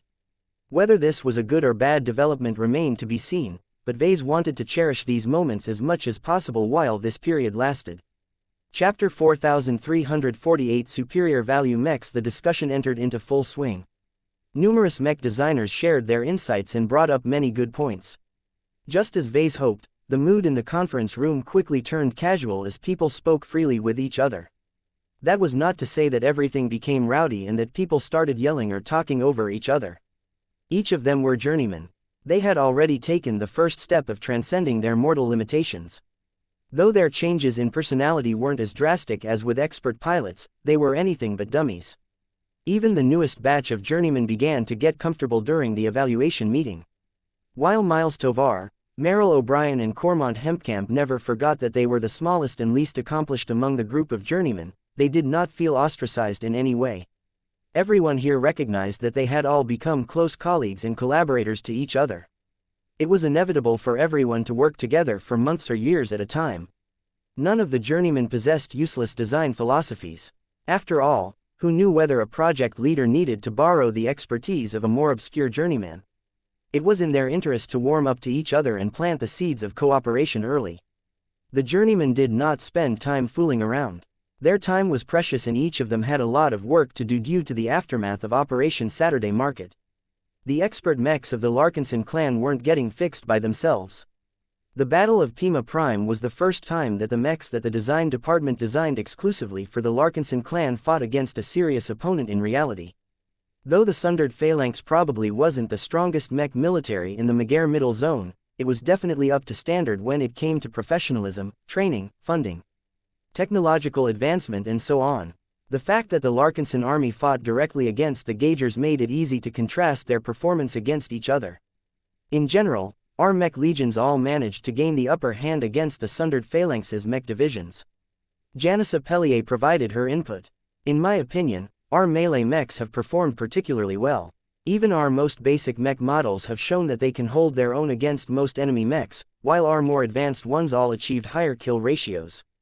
Tiffy Kozlone agreed with her close friend and collaborator. The Lucid Rage model that I worked on has attained a lot of results in the last battle. The avatars of Myth made excellent use of its ability to capture and wrench away the handheld weapons of the opposing mechs. The Lucid Rage fully unveiled the high upper limit of its potential when it was piloted by champions such as Lainey Larkinson. She managed to disarm so many enemy mechs that she could arm several mech companies with the weapons she relieved from her opponents. Vase grinned. He had worked extensively on the Lucid Rage as well. The Lucid Rage has proven to be an excellent machine in exerting enough pressure and influence onto skilled mech pilots. Each of them have displayed excellent fighting skills that they have recently attained after training with this unique melee mech. Its glow dynamic along with pairing it with weapons that are much more complex than a simple sword or spear is just what our melee mech pilots need to break the stagnation of their improvement. His wife partially agreed with him. The Lucid Rage functions well as a training mech. Its focus on training the mentality of its mech pilots and helping them polish their weapon skills has most assuredly made a difference to its pilots. However, that doesn't change its fundamental shortcomings. As an offensive melee mech, it is particularly difficult to get started, which means it can only be fielded in relatively small numbers. Another shortcoming is that the Lucid Rage still has trouble with taking down heavily armored opponents. Even Laney no longer bothered with trying to defeat the modal firmaments of the Pima Defender Mech division due to the fact that the plasma torches have to spend too much time and energy to burn through so much armor plating. The Lucid Rage was never designed to dismantle hostile defensive mechs. Tiffy spoke up again. The Redacts, which I have also designed in collaboration with Vase and Sarah, are the designated shield and armor-breaking units of the avatars of Myth. The two mech models complement each other and are able to make up for each other's shortcomings. While I agree that we cannot rely on the Lucid Rage model to defeat every opponent, it can play a great role in any mech body when operating alongside other mech models. Kedis nodded in support. The Sword Maidens have developed an interest in the Lucid Rage as well after witnessing how much the pilots of this new model have advanced their combat acumen.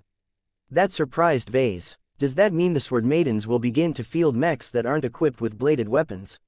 Nope. Kedis immediately responded. It's important for the Sword Maidens to wield their swords as much as possible in battle. Each life and death struggle is another opportunity for them to exceed their existing levels of swordsmanship.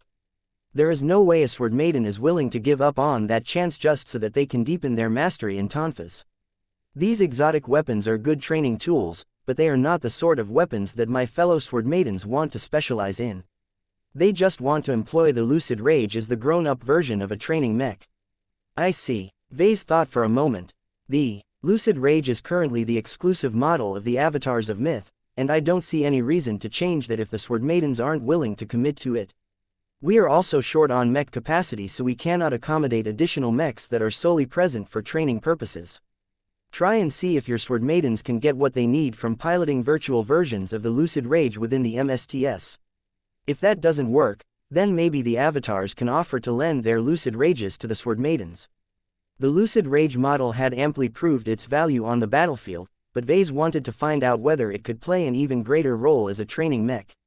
Of all of the mech pilots of the Larkinson clan, the Sword Maidens and the Heavenswarders were definitely the most avid melee combat specialists.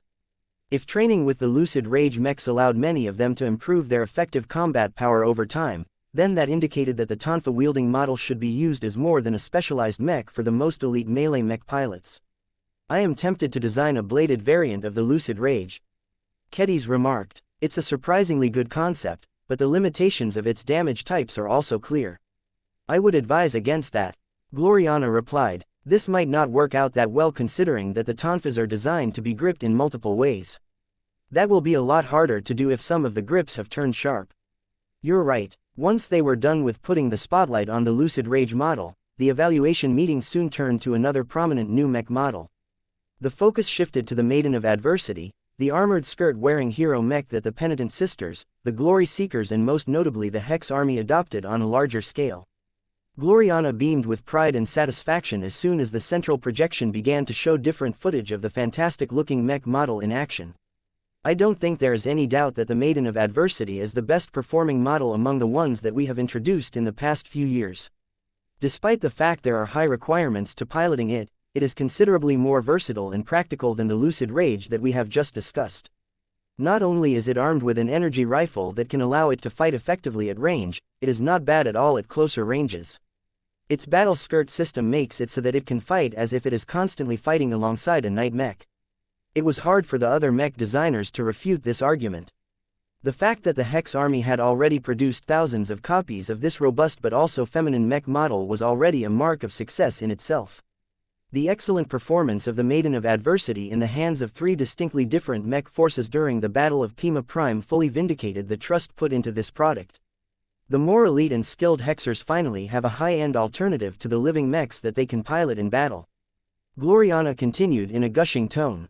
Previously, they had nothing better to pilot than the Valkyrie Redeemer and its many variants, but now that they have a mech that is much better equipped to fight standing battles, their ability to compete against the Fredaemon and other enemies have significantly improved.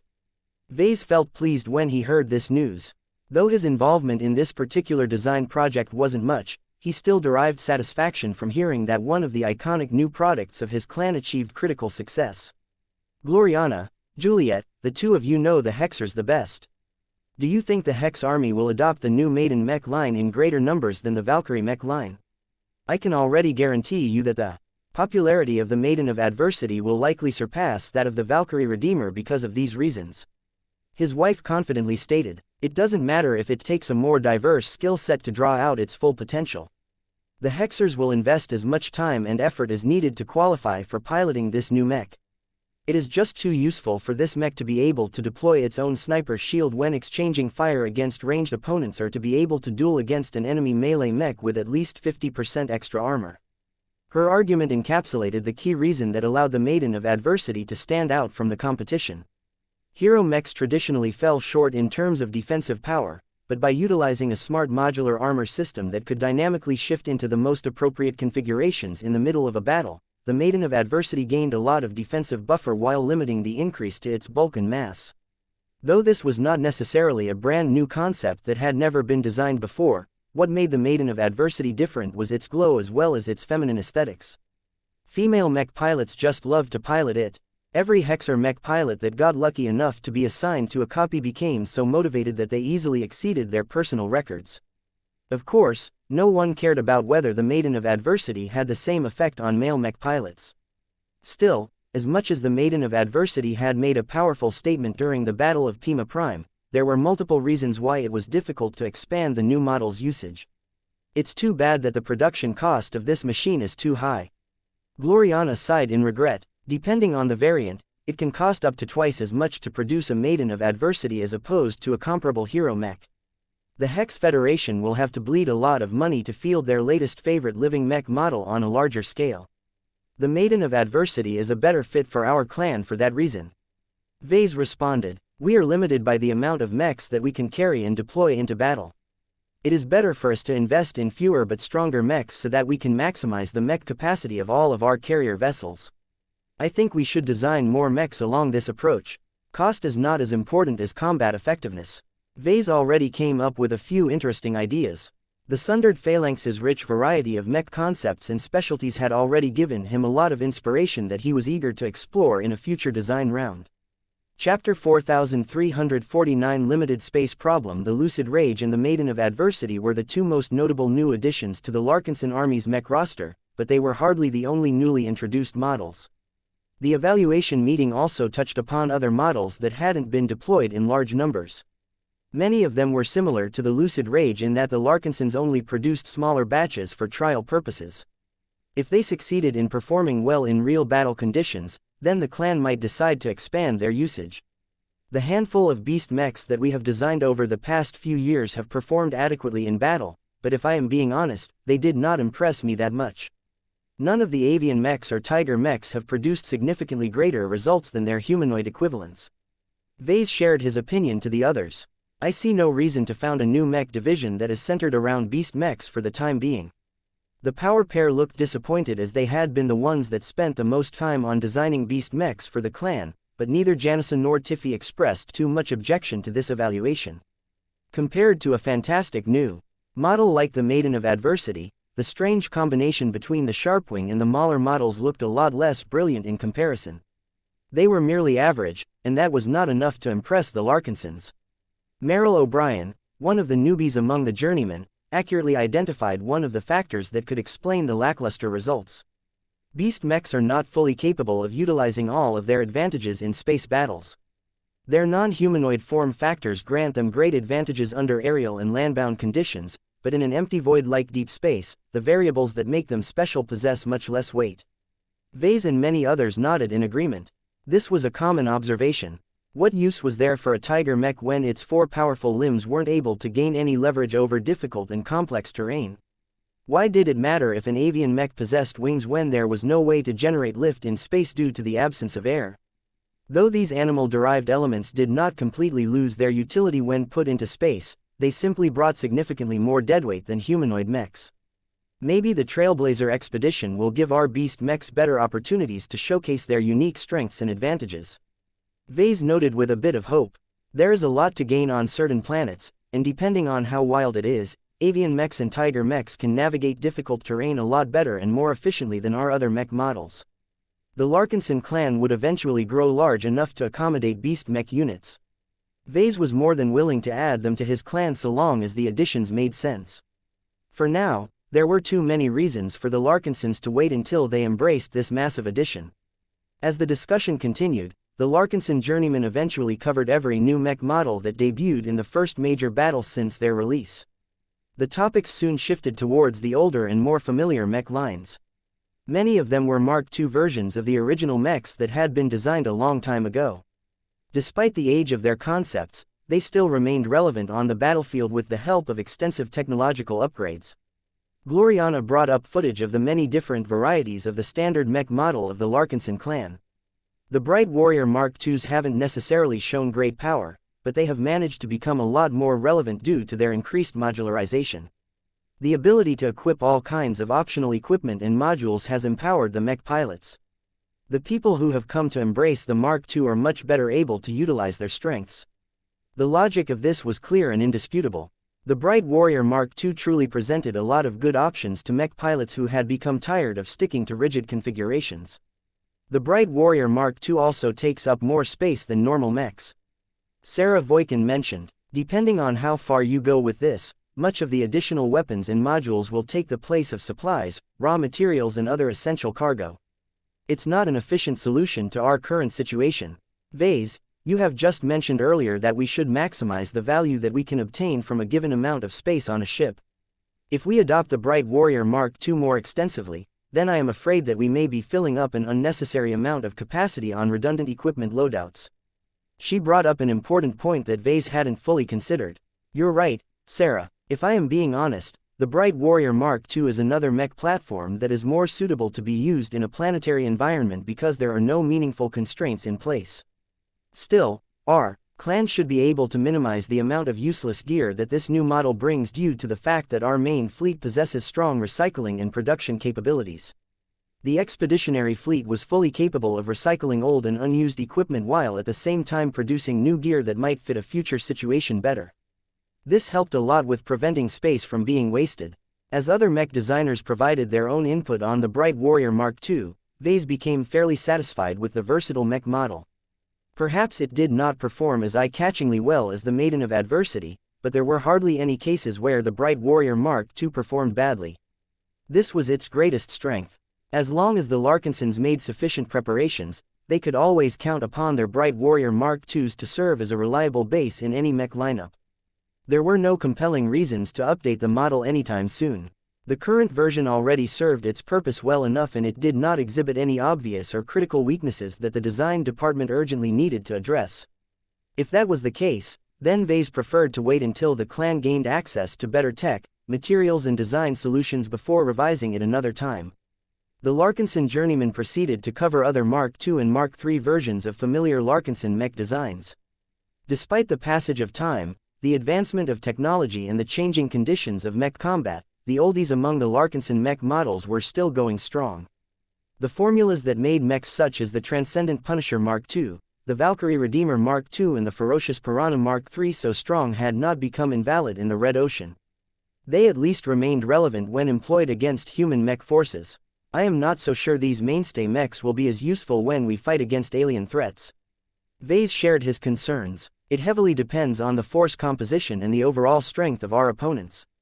If we bump into a minor race like the Pakladans, then we should easily be able to overrun their weak warships by relying on brute force. I'm concerned about the strongest native alien races.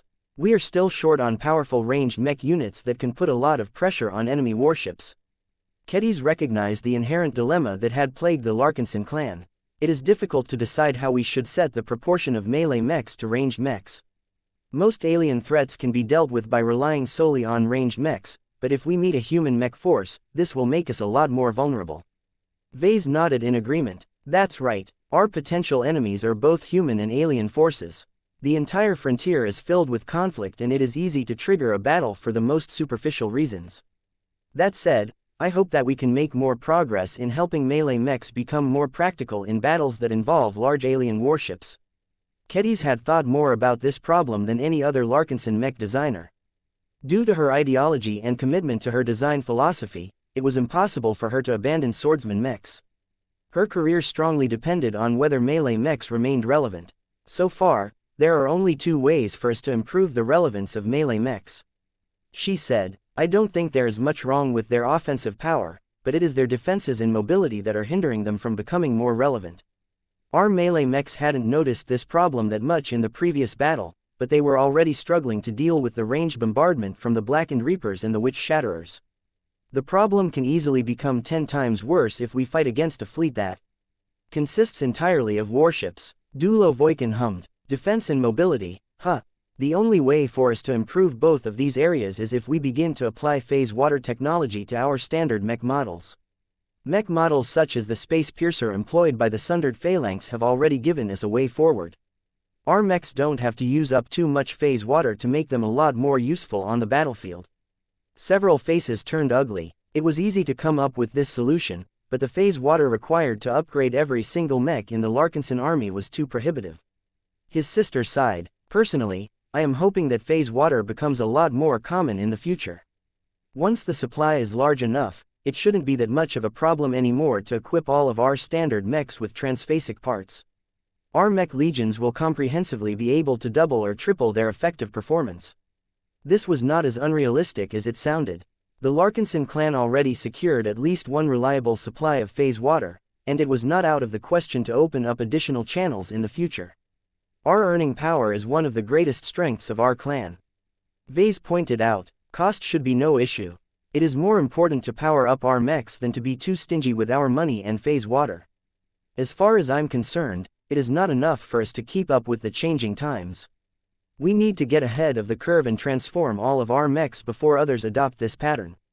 In a circumstance like ours, we cannot afford to lose a single battle as long as our fleet is at risk. Our ships are our homes. Given our precarious situation, there should be no limit to how much we are willing to spend to strengthen the defense of our fleet. We need to earn more money, then. Gloriana concluded. A lot more money. The current income of the LMC isn't enough to fulfill this ambition. Our mech company needs to earn at least 10 times more profit before we can seriously think about converting thousands of mechs into transphasic machines. We will have to make sure that we don't neglect commercial mechs once we commence the next design round. I am sure that this battle has given us all plenty of new ideas that might sell well. Overall, a lot of the changes and suggestions essentially entailed spending more money in order to compensate for the various weaknesses exhibited by the Larkinson army. The inability to accommodate more mechs simply imposed too many restrictions on the Larkinson clan. Every single mech and every single proposal had to work the limited space issue in one manner or another. Vase was growing rather tired of it. He wished that his clan no longer became as constrained by the lack of space as now. If this problem didn't exist, then it would have been easy for the Larkinson clan to expand its numbers so that it was able to field 30,000, 40,000 or even 50,000 elite mechs at the same time. Chapter 4350. My estimation. Once the Larkinson journeymen had gone over all of the standard mechs of the Larkinson army, they proceeded to shift their discussion to the most powerful and exciting mechs in their possession. It was difficult for both the older and newer journeymen to remain impassive at this time. The Larkinson expert mechs not only represented the best of what they had to offer, but also displayed much of their strengths and weaknesses during the Battle of Pima Prime. The Sundered Phalanx's own collection of expert mechs presented enough of a challenge to force many heroes of the Larkinson clan to fight at their best. Each of their battles provided the design department with a wealth of empirical data that the Larkinson mech designers barely had time to study in detail. Even so, a brief look at the footage and most important pieces of data granted them plenty of insights. Let's address the matter of phase water technology first. Vase began. The Gage dynasty equipped each of its expert mechs with transphasic parts and systems. Though none of those machines barring the Scorpion Commando received an excessive amount of phase water, what we have seen so far should be the minimum standard going forward. The Sundered Phalanx and other well-funded mech organizations will probably continue to equip their expert mechs with stronger and more phase water-saturated technology over time.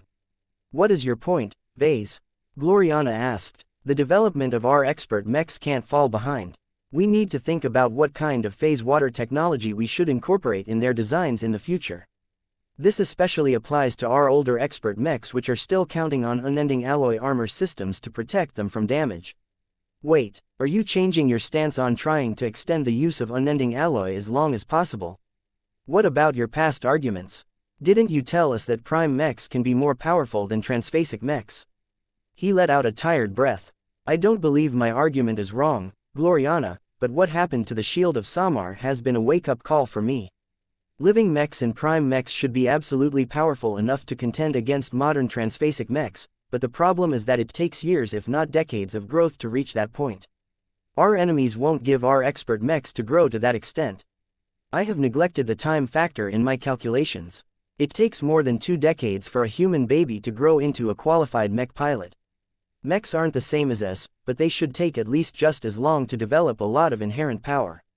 The Shield of Samar possessed plenty of advantages in this area when it was still intact. It was among the oldest living mechs in active service, which meant that it had accumulated many years of growth.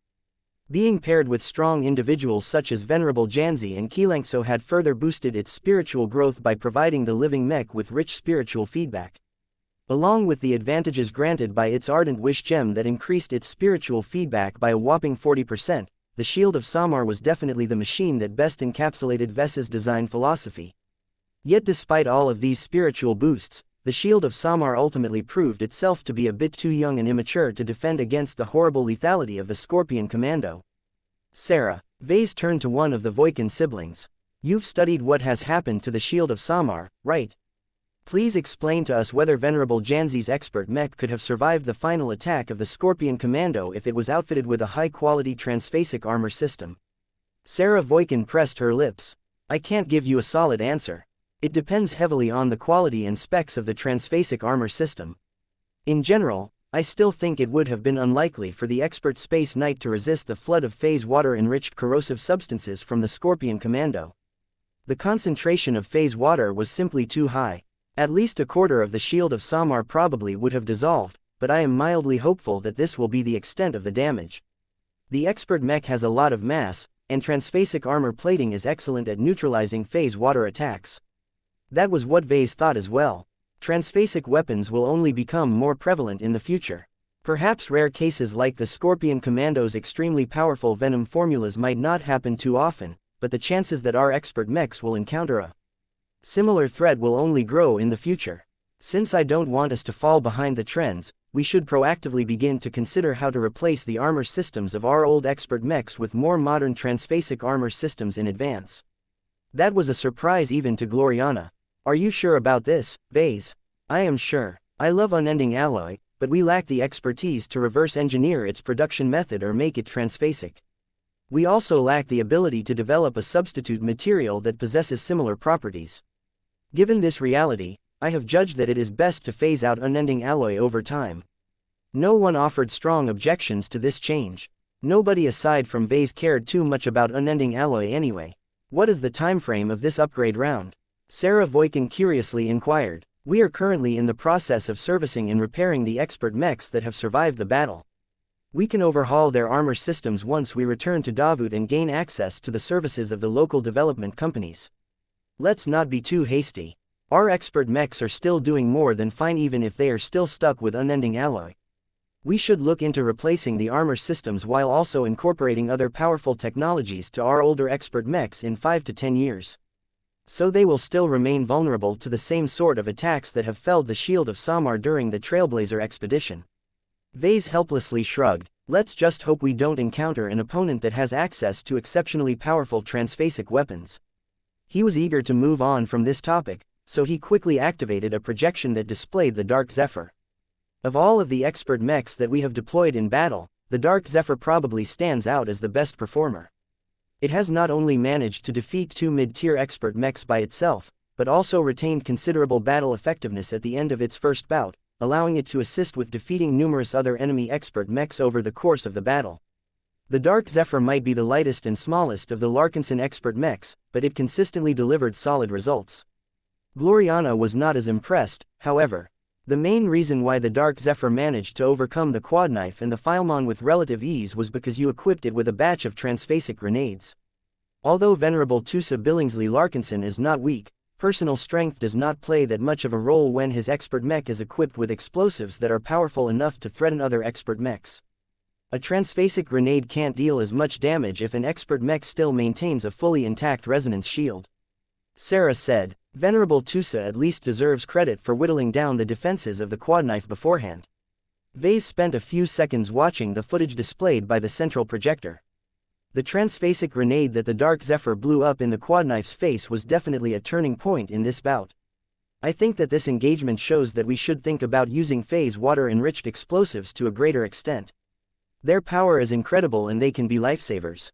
Perhaps the shield of Samar might not have ended up in such a sorry state if it was equipped with a transphasic grenade or missile. He said. Sarah Voikin shook her head. I am not so certain about that, sir.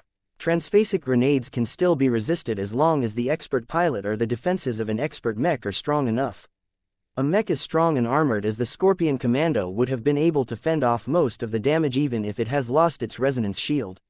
It is not so easy to enable a light mech to easily take down a space knight. As much as Vase became attracted by the idea of equipping every expert mech with a transphasic grenade, he wasn't certain whether the clan could afford the consumption of phase water.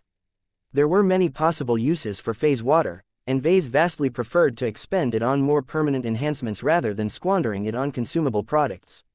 Once an expert mech tossed a transphasic grenade, all of the phase water put into it was pretty much lost forever. I think it is better to save up our phase water to upgrade all of our standard mechs in the future than to spend it on these luxury weapons. We need to show more restraint. We can't act like those other groups that have ran through their phase water reserves too quickly because they can't exercise enough self-control. Vase eventually judged. Though the Larkinson clan still saved up a considerable amount of phase water from the amount gained during the Purgatory campaign, Vase had resisted many temptations to use up the remaining reserves over the past 5 years. Many times, he resisted this urge, though there were also incidents where he gave in and invested in powerful applications. The Larkinson journeymen continued to discuss this topic a bit more before they moved on to talking about other expert mechs. The Riot and the First Sword did not look good in the last battle, but it was not their fault. Vase spoke in a serious tone. They simply weren't equipped to fight against Rebecca Andrews and her shellshock.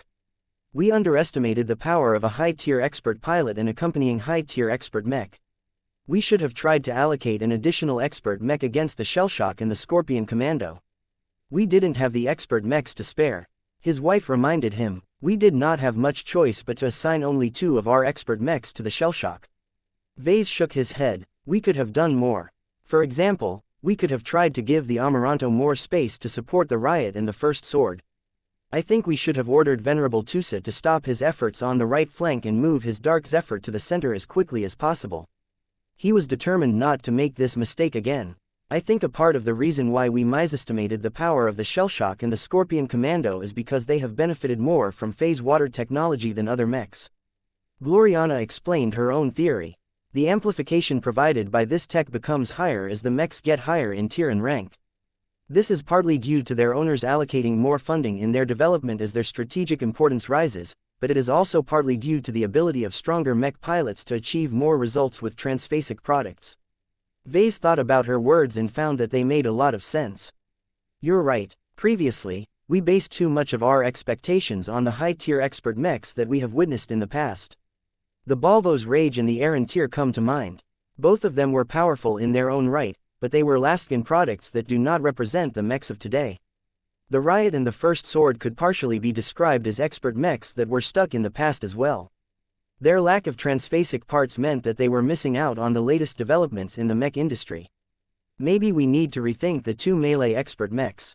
Vase wondered. Chapter 4351 Decision Dilemma. Do we need to rethink the concept of the Riot or the First Sword? Vase asked. Silence fell into the conference room. Everyone knew that the Larkinson expert mechs had taken on a lot of significance among the clansmen. They had become the standard bearers of the Larkinsons and represented the face of the clan. To admit that the designers of the 2 mechs overlooked crucial flaws or made mistakes was a controversial action. Tempers could easily flare if the competence and diligence of the mech designers came into question. Even so, Vase did not shy away from this matter. Pride and satisfaction would not protect him and his clansmen from defeat. The only way he could keep himself safe and guarantee his own survival was by making certain that the mechs at his disposal were as strong as possible. Gloriana, who cared a lot about the quality, fit and relevance of every expert mech, decided to speak. Please like and follow the Cultivation Audiobooks channel up first. Over half of our expert mechs are products from an earlier era and in a galaxy that is weighed down by legacy. They all emerged during a time when the current mech generation had only just begun. We formulated their configurations and designed their overall structure according to the tech and standards that we were exposed to at the time. We weren't as big or as wealthy at the time. Kedis agreed with the other woman. We only just heard about phase water, but we all thought that it was too distant from us. We never thought it would take a few years to obtain hundreds of kilograms of phase water at a time.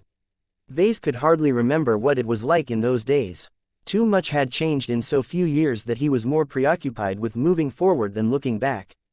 The absence of phase water in the Yina star cluster prevented us from gaining access and getting exposed to phase water early. Gloriana continued. That severely limited our vision and our options and essentially cornered us into designing expert mechs that are more at home in the last mech generation rather than the present one. Never did we dream that we would be in a position where we could make use of transphasic mech parts so early. We also underestimated the speed in which our competitors were able to do the same as well. As much as Gloriana tended to talk nonsense at times, she could be incredibly astute when it came to mechs. Her description clearly pointed out the root cause and the key variables that explained why the Riot and the First Sword underperformed. Granted, it was still amazing for the two of them to be able to put up a good fight against the Shockshell under the circumstances. If not for the untimely breakthrough of Rebecca Andrews, Venerable Orphan and Venerable Dice might have been able to defeat their high-tier opponent while only being low-tier expert pilots themselves. Yet given how much money and resources the Larkinson clan funneled into the continued development of the two Larkinson expert mechs, it was not unreasonable to expect a greater return on investment. As the mech designer who had developed the first sword from the start, Kedis had to give a response to this inquiry. Her willpower already grew sharper as her personal interests came under threat. She clearly did not wish to give in on her stance. I don't think the Riot and the First Sword have fallen behind the times. She began. I won't say much about the Riot, but the First Sword is still a sound expert mech even if it came out back when we were still traveling through the old galaxy. A swordsman mech is a swordsman mech, and there is nothing wrong with keeping its configuration clean and simple. It worked for Jeremiah Gage back when he was an expert pilot and it will work for Venerable Dice as well. Jeremiah Gage grew up in an older era of mech design. Vase noted, things aren't that much different nowadays. Kedis retorted, mechs are still mechs and even the possibility of fighting alien warships doesn't make expert swordsman mechs irrelevant. Conceptually, the First Sword contains everything that Venerable Dice needs to unleash her swordsmanship's full potential. Just because it doesn't have a gun doesn't mean it is bad. The only improvements needed to enhance her combat effectiveness is to replace lower performing components with higher performing ones. I agree with the stance that upgrading the First Sword's mobility and defense should be enough to ensure that it will be able to keep up in future battles. The Swordmaster's message was clear. She did not oppose the notion of modernizing the First Sword, but she clearly didn't want to reinvent it just because it had experienced difficulties in the last battle. Are you open to the possibility of arming it with a transphasic pistol or a transphasic grenade?